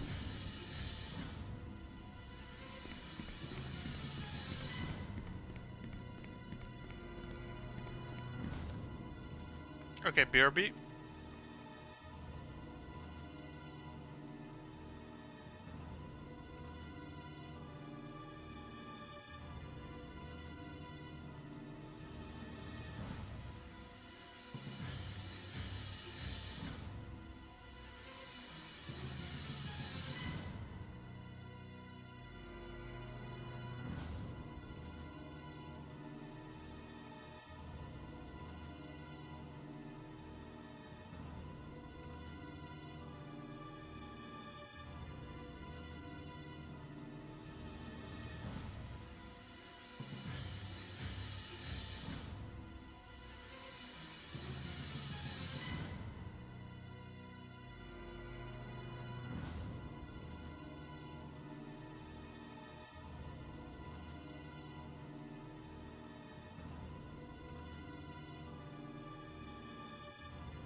Let's finish this.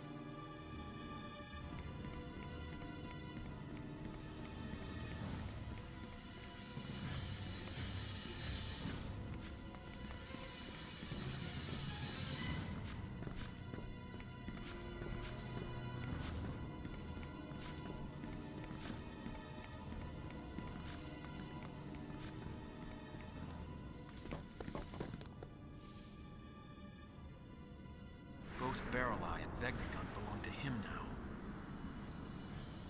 Shuyin.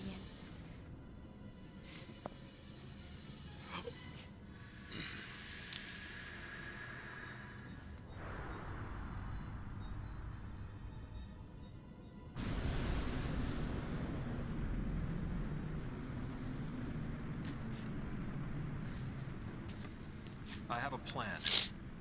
Can't call it a smart one, though. What's that? He acts through another's body. Stop the body, and you stop him. I'll shoot Barreleye. No. His body will be useless, but if we're lucky, he won't die. Shuyun will abandon Barreleye, and then he'll come back for me. What then? I will die. My body has already been rigged. I'm taking Shuyun with me. Nuge.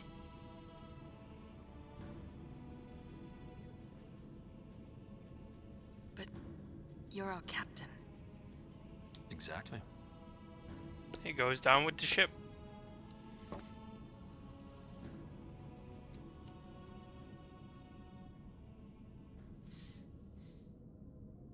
I don't like your plan. It sucks.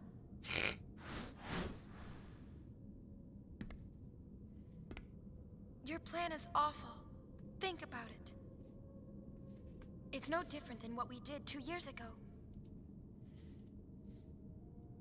We destroyed our own allies. We destroyed the Aeons who had fought together with us at our side. We didn't have a choice then. We believed that was the only way we could save Spira. Do you know what it felt like to watch them die?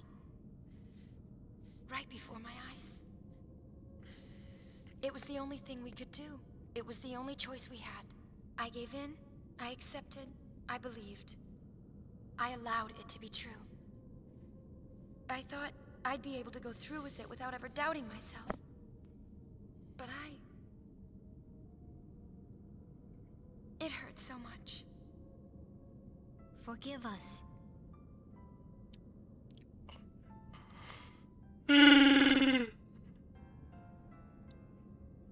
Everyone was so happy. Great job, Yuna. You did it. You saved us all. There were too many smiles to count. And I know that I was smiling too. But now, when I look back,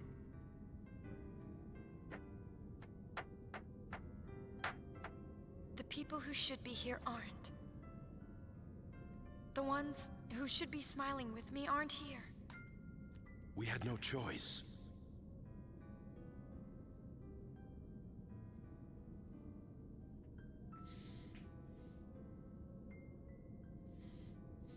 We had no choice.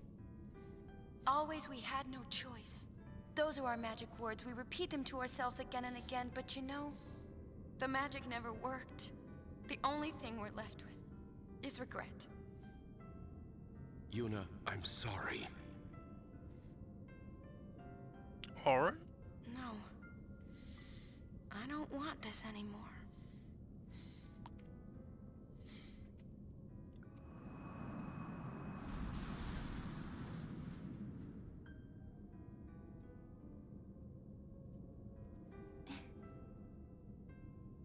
I don't want friends to die, or fade away. I don't want battles where we have to lose in order to win.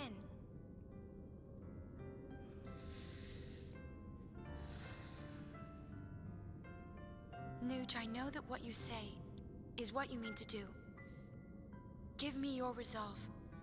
Believe in Yuna. So you have a plan. Light? That's plan B. But before that... Hey, Riku. No matter how monstrous it looks, Vegnagun is still just a machina. So we can take it apart, right? Yeah, maybe? You never used to be the think before you act type. What gives? LeBlanc?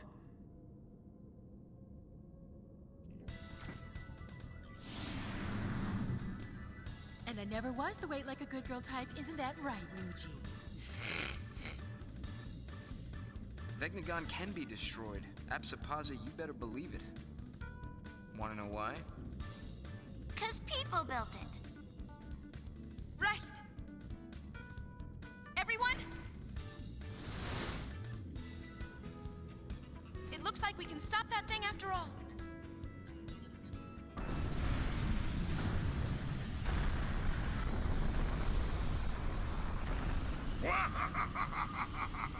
Now it's pissed. Witless little widget, isn't it? What about Shuyan? Plan B. Oh? Love. Rupo. The ultimate illusion.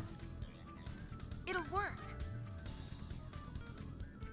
I've come this far to bring Len's feelings to Shuyan. I'm not stopping now. The power of love conquers all. So romantic. Count me in.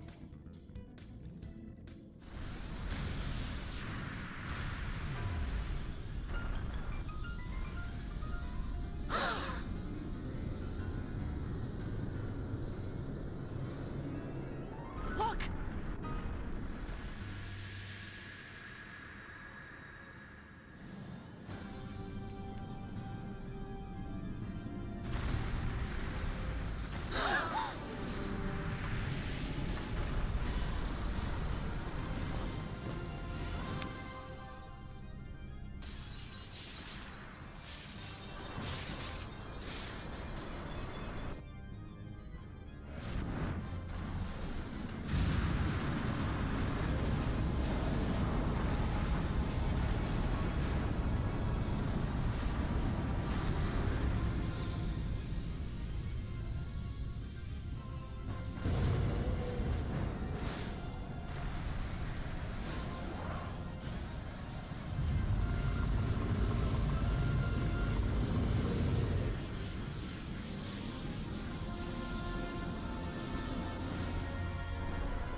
It's a butterfly.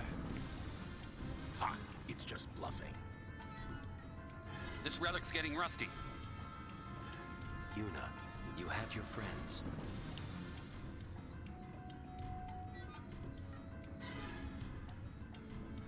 If we all attack at once, we can do this. We need to split up.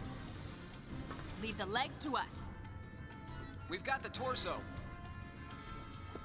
Guess that leaves the tail. Watch the tail. Okay, let's go.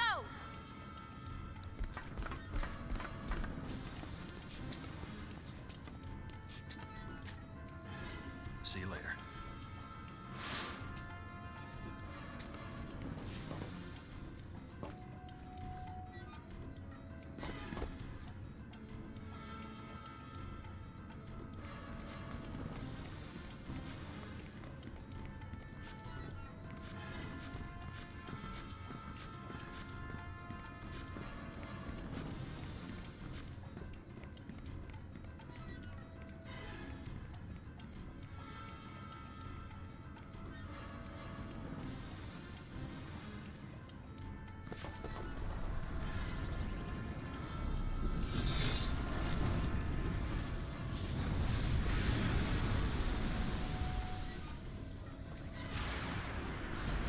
Ready?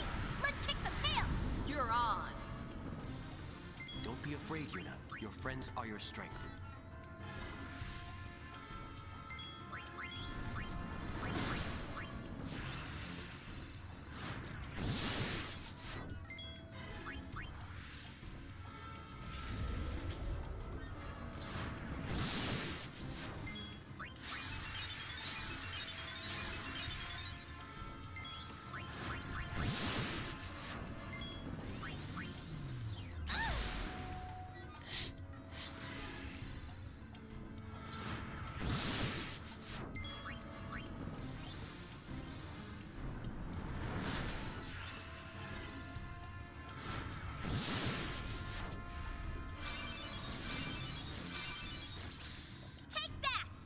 We're not done yet.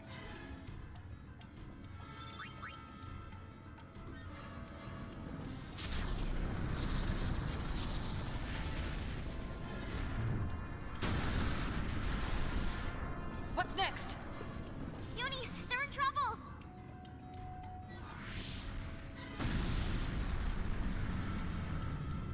Boss, let's get the heck out of here! You want to get the heal? You can heal us when we get home! Come on!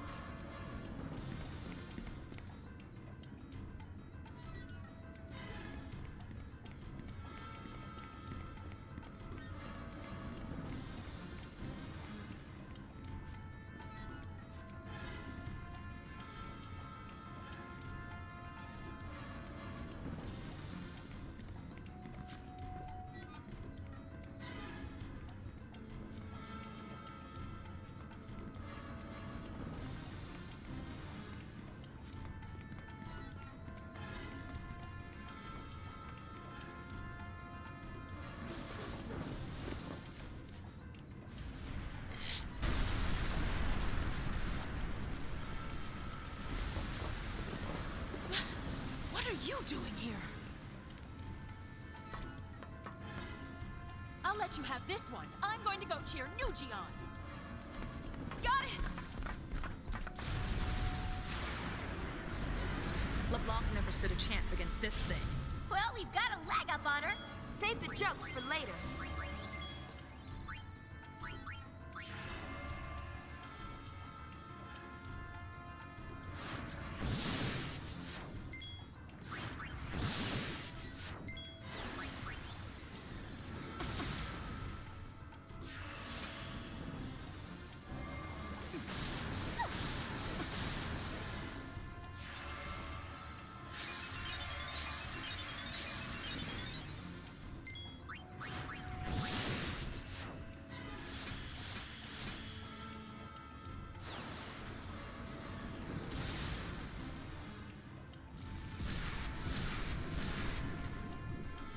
So, did we get it?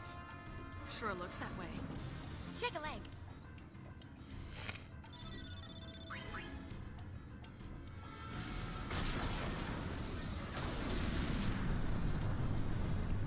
Look! I'm going.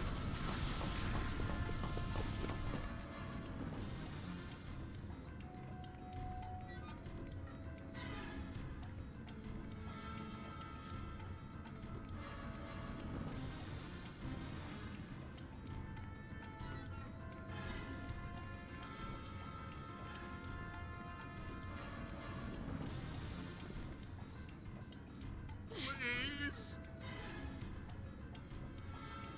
Help the boss. The Gullwings are on it!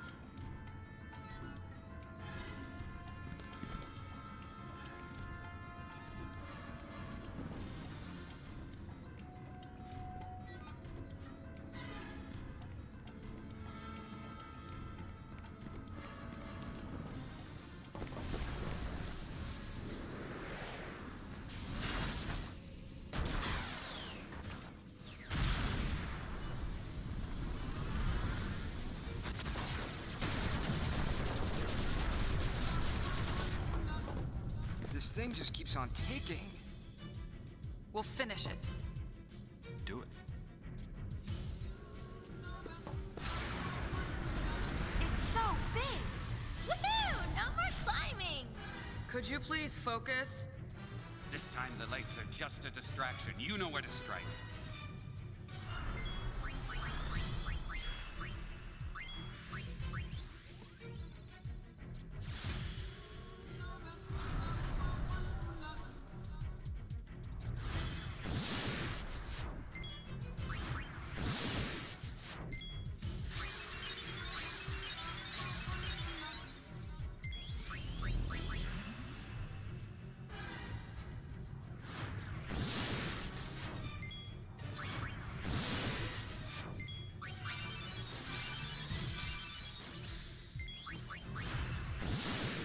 And it's dead.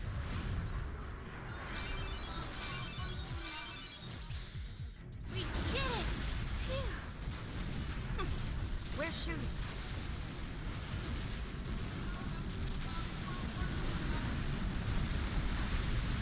might be over leveled. Oh, I always am.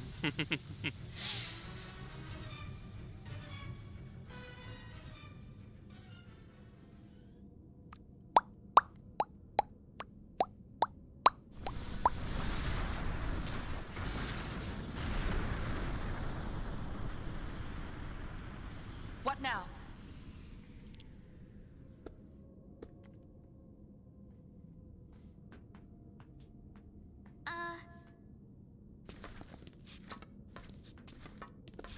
Maybe we're finished?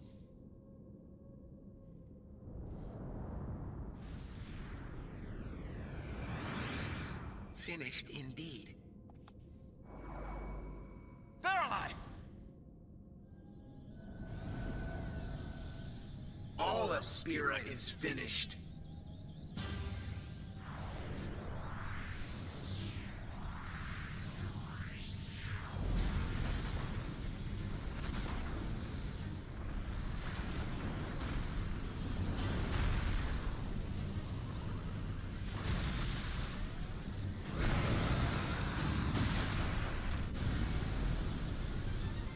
He's got a plan B too!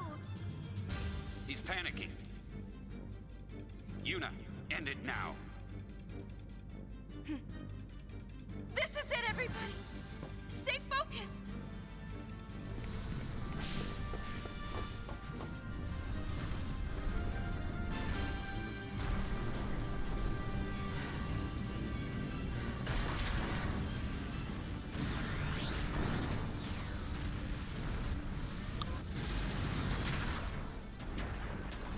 I guess that's the gun.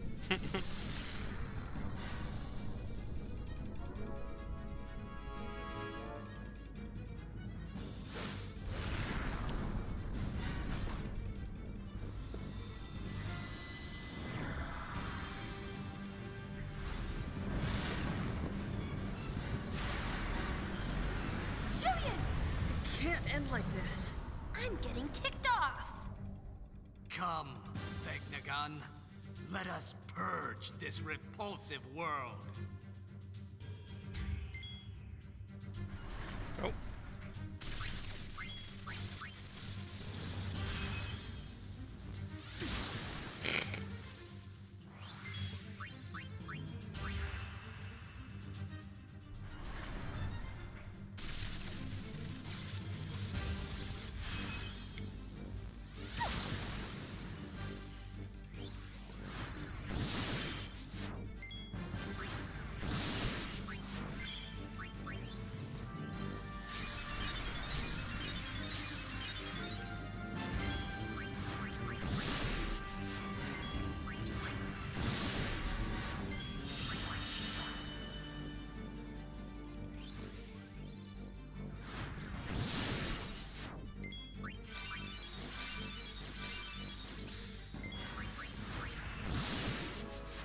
The end now begins.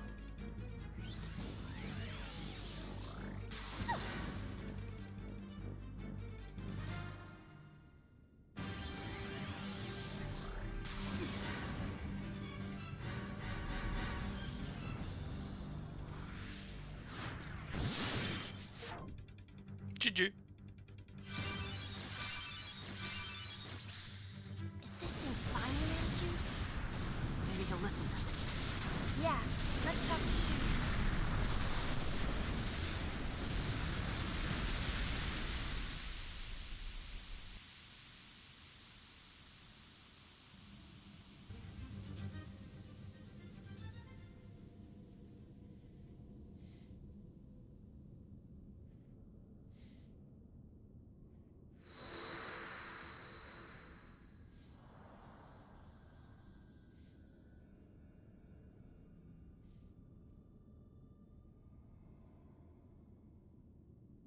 What the fuck? Oh.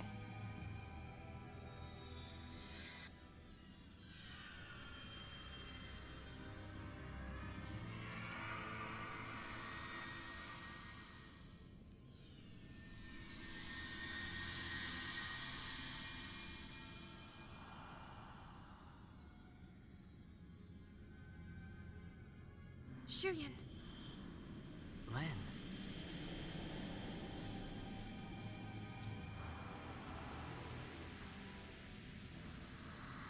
There's something I must tell you. Words left unspoken for 1,000 years.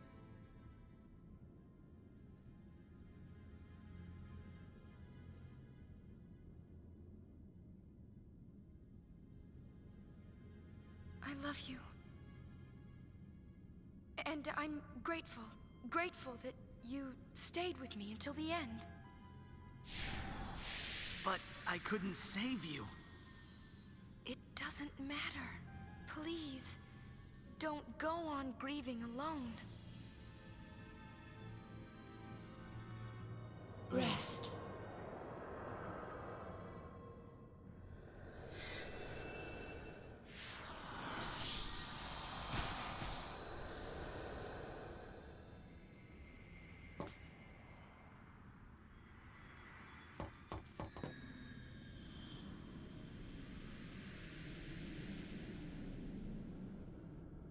We can finally fade together.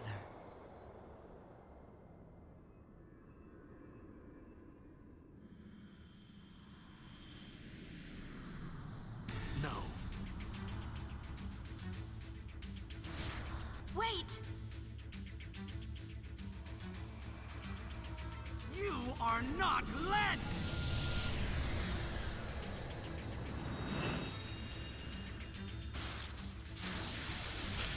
You just don't get it. What the fuck do you It's not have? good. He's not listening. Shuyan, please stop this!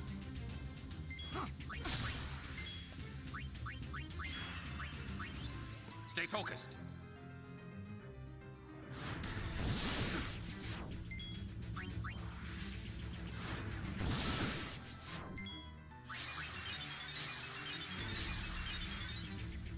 Vanish with the rest of Spira.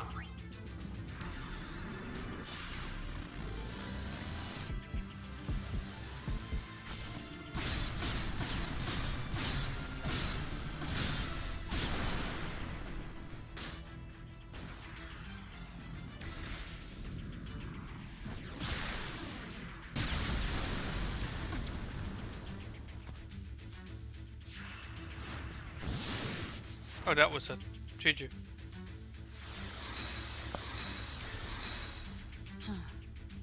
Uni? Shuyan.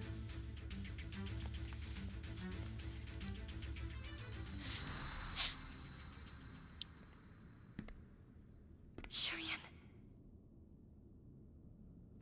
Don't try to tell me you understand.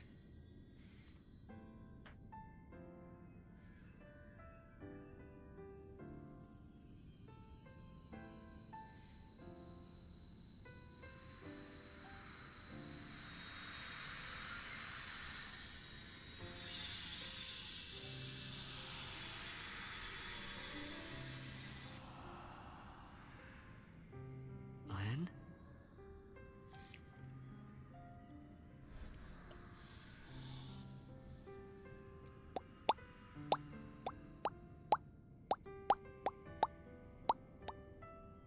Len.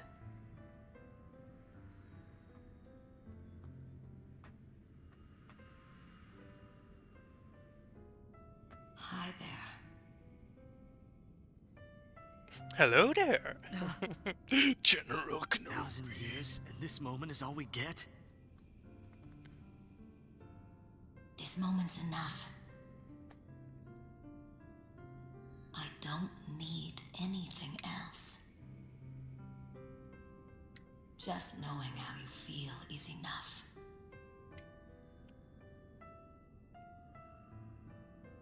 Shuyin, let's end this.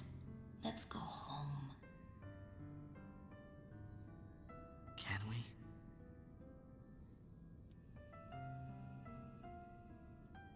That was all 1,000 years ago. We've come too far to look back now. Rest, Shuyin. Rest with me.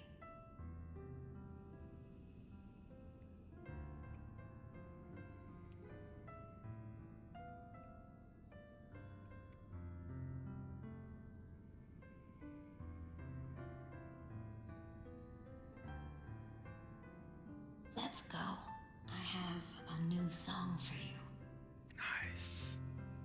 Sweet perfection. Complete 100% of the story. Hallelujah.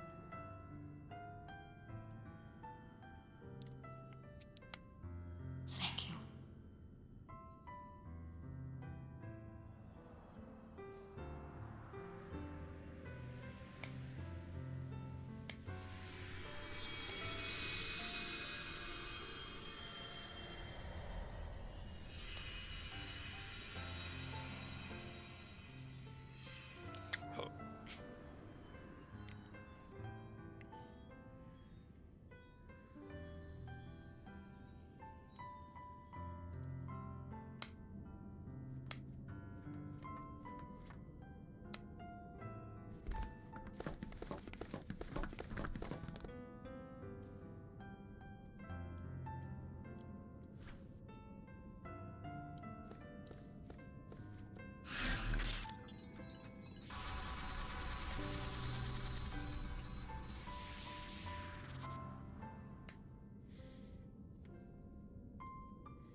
Thanks. You're very welcome. You heard it, didn't you? You want to see him? Him? Yes. You want to walk together again?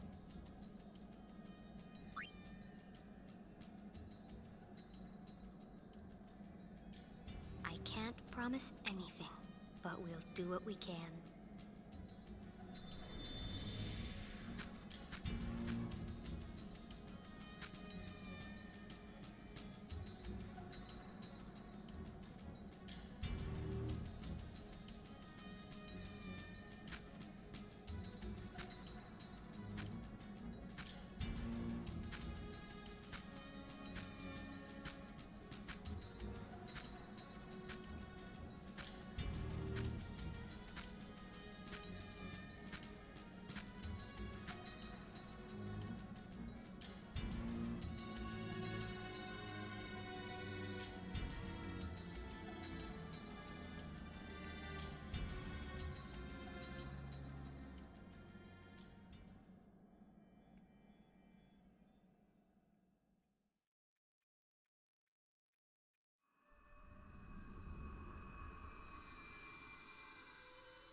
Once my friends and I dreamed of flying.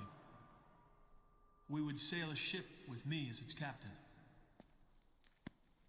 In time, I became that captain. I found a new ship with new friends.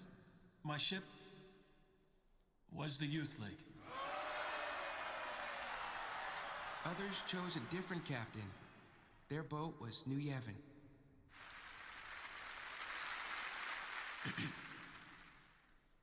You know, I realize I'm like a lot of you people.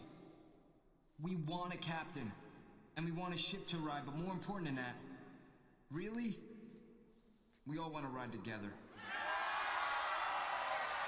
There are some things you can't do alone, but they become easy with friends beside you.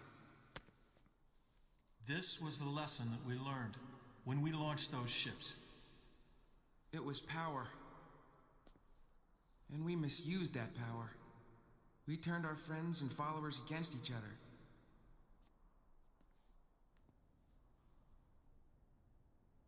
Forgive us.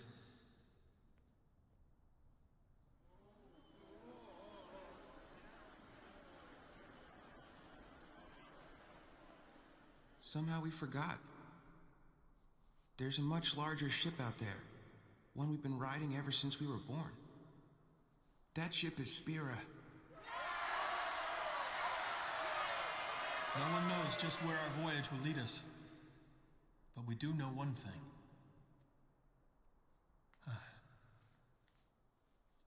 One way or another, we will get by. We'll go on living. The calm will continue.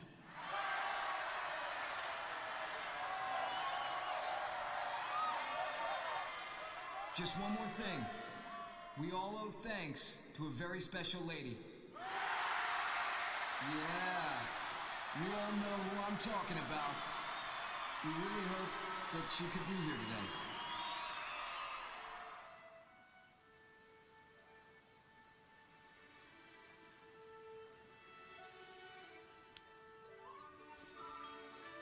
It's time for me to go home. She left a message. She said she's going home. So farewell, but not goodbye.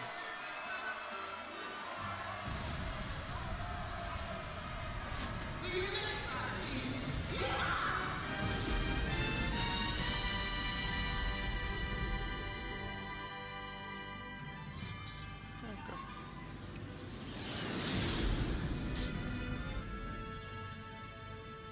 Did we really have to leave like that? Just think of the party we're missing. I think we party enough, don't you? Brother, higher!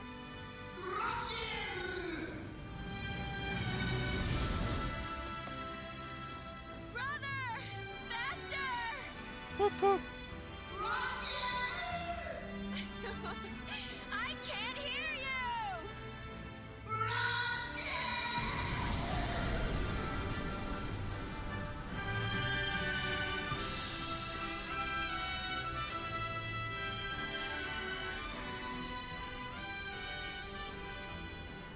So much has happened, and I'm sure it's only the beginning.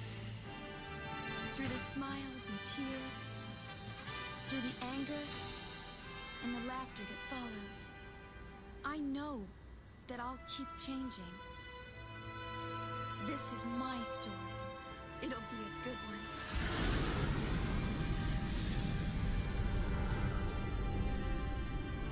It all began when I saw this sphere of you.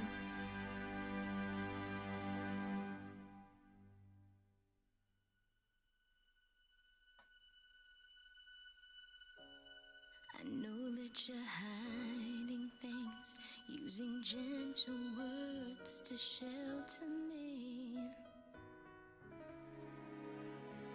Your words were like a dream,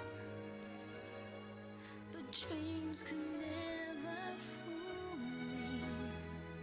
Not that easily. Not that easily.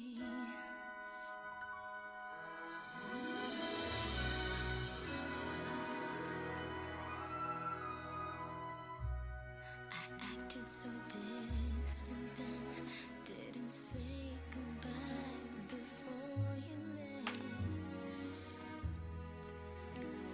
But I was listening.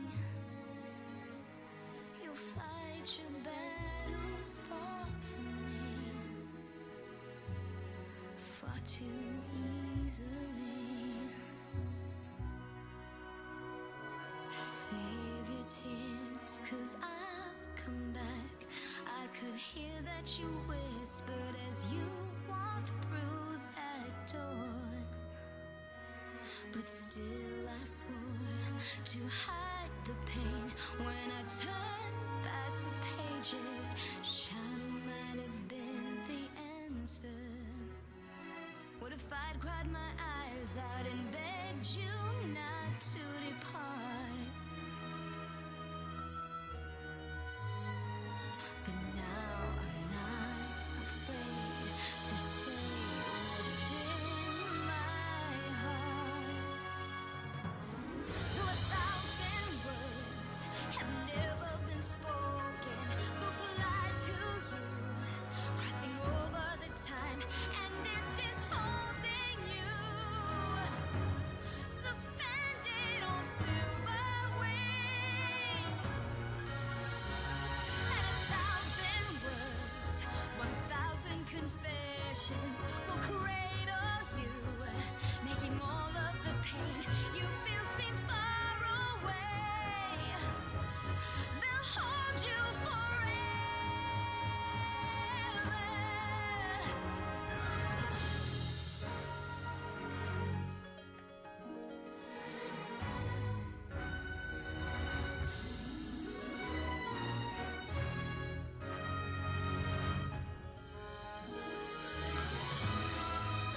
The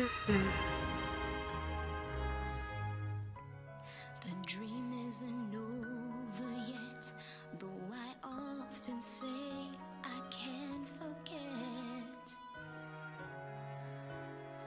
I still relive that day.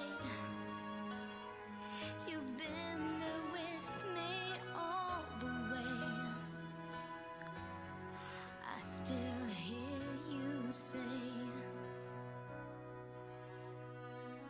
wait for me, I'll write you letters. I could see how you stammered with your eyes to the floor. But still I swore to hide the doubt. When I turned back the pages, anger might have been the answer. What if I'd hung my head and said that I couldn't wait? But now I'm strong enough to know it's not too late. 'Cause 1,000 words call out through the ages. They'll fly to you, even though we can't see. I know they're reaching you.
think so.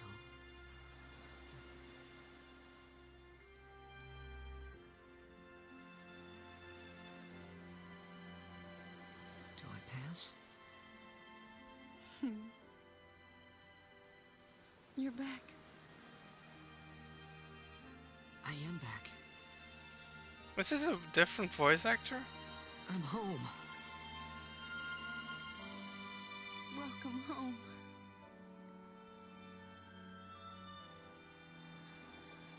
Yes, home.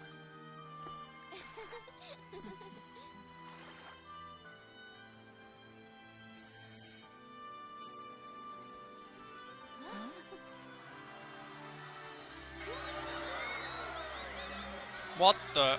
What's up? Who asked you to watch, Waka?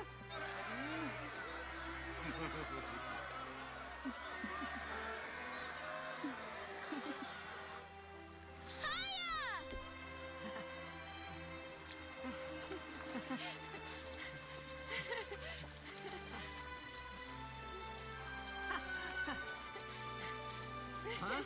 Hey! Whoa! You know, you've changed. Well, you've missed a few things. I want to hear everything. Well, it all began when I saw this sphere of you.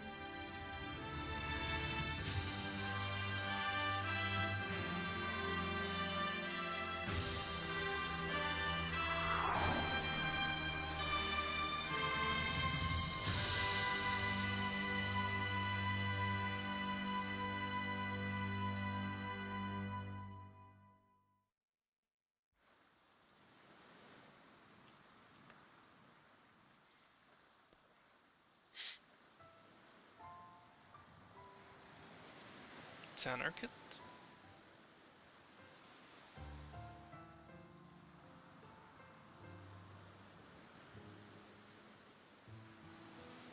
I got a theory. I think the faith gathered up my thoughts and put them together to bring me back. Maybe. Something like that.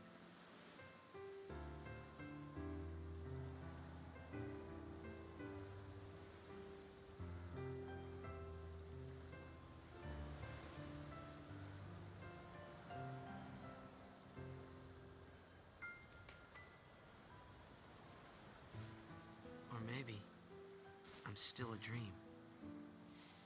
Wait! So you'll disappear?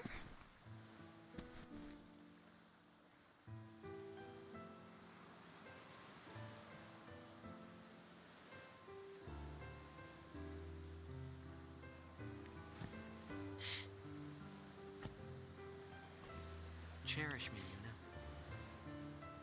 And I'll cherish you. All right? We gotta stay together. That's what we have to do.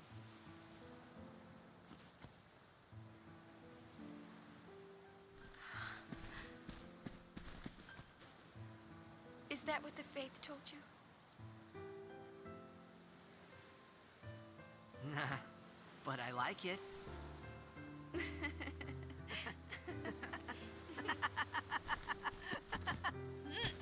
Hey! Oh! Hey, that's not cherishing. You didn't disappear.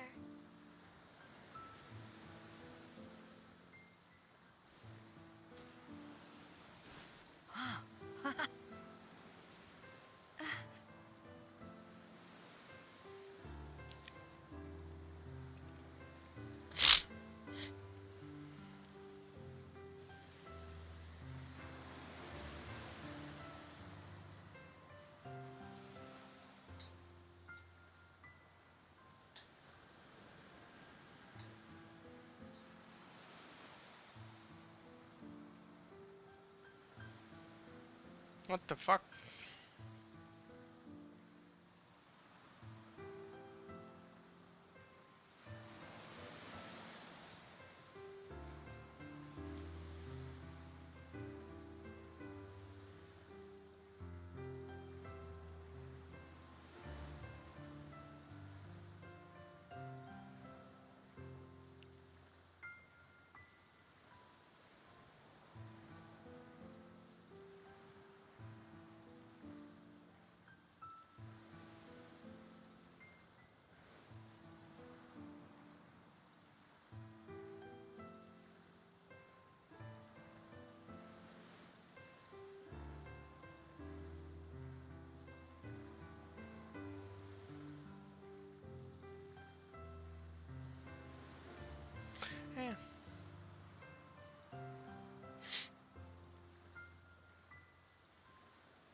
It's ogre.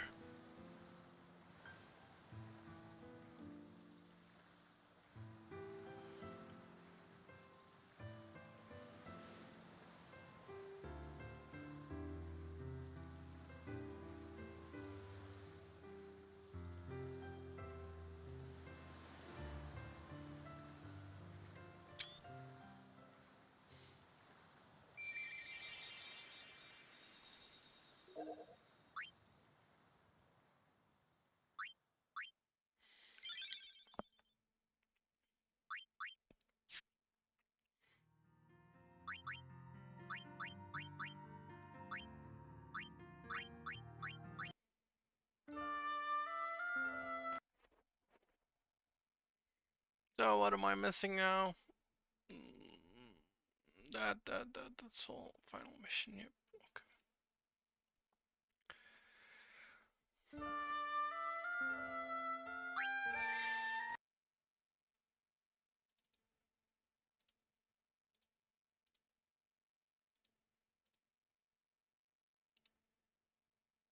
Launch.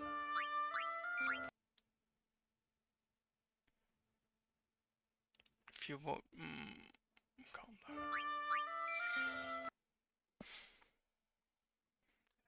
What the?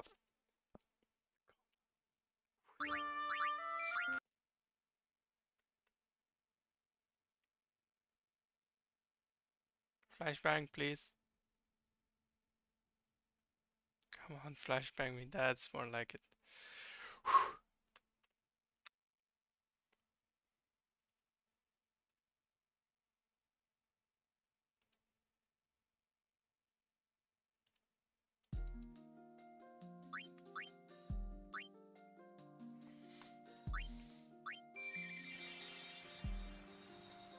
Oh.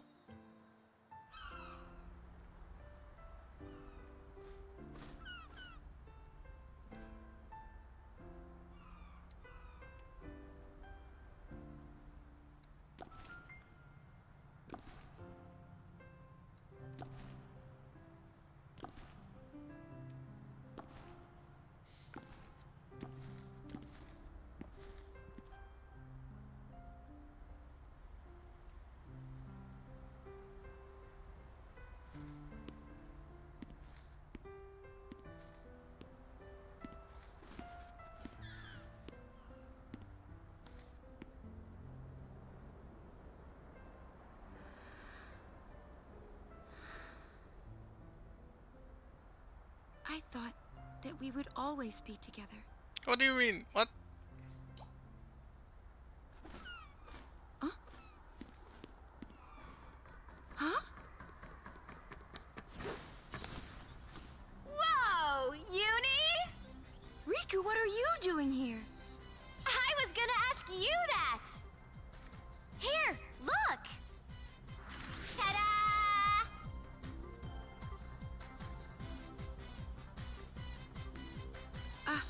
You got one too?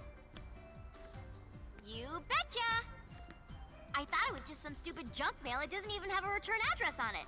But I figured I'd come check it out, and I'm glad I did. It's been so long, Uni. How are you? Good.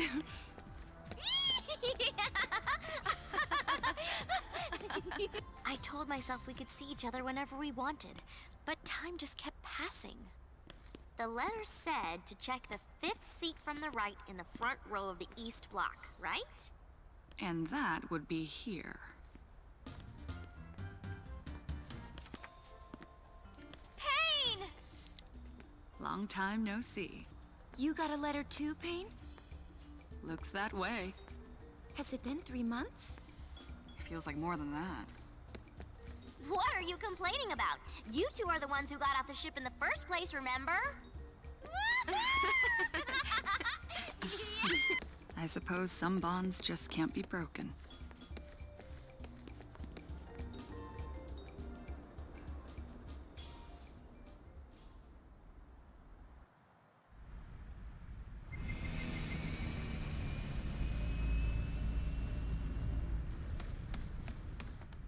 Welcome back! What happened to Titus? Thanks, Riku. Where's brother? Where's Go Titus? shopping with Buddy. Forget about that. Come on, Uni, read the letter. Read it, read it!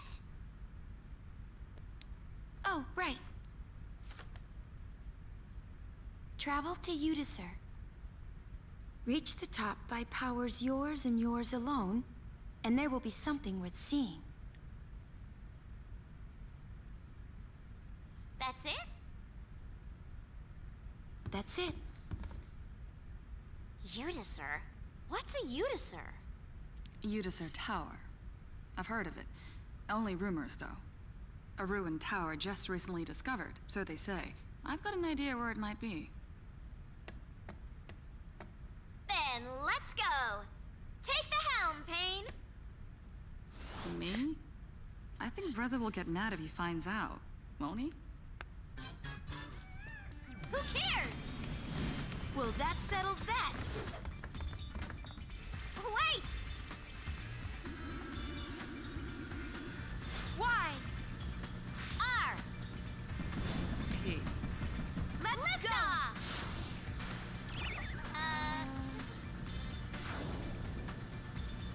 This doesn't look good.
Okay, BRB.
God damn.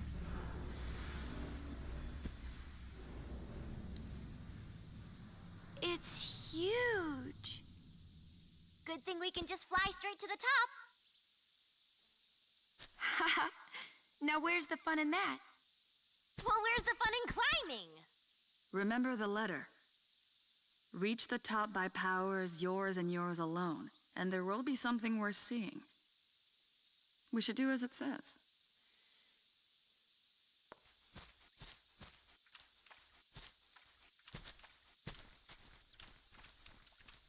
Oh, I've got a bad feeling about this.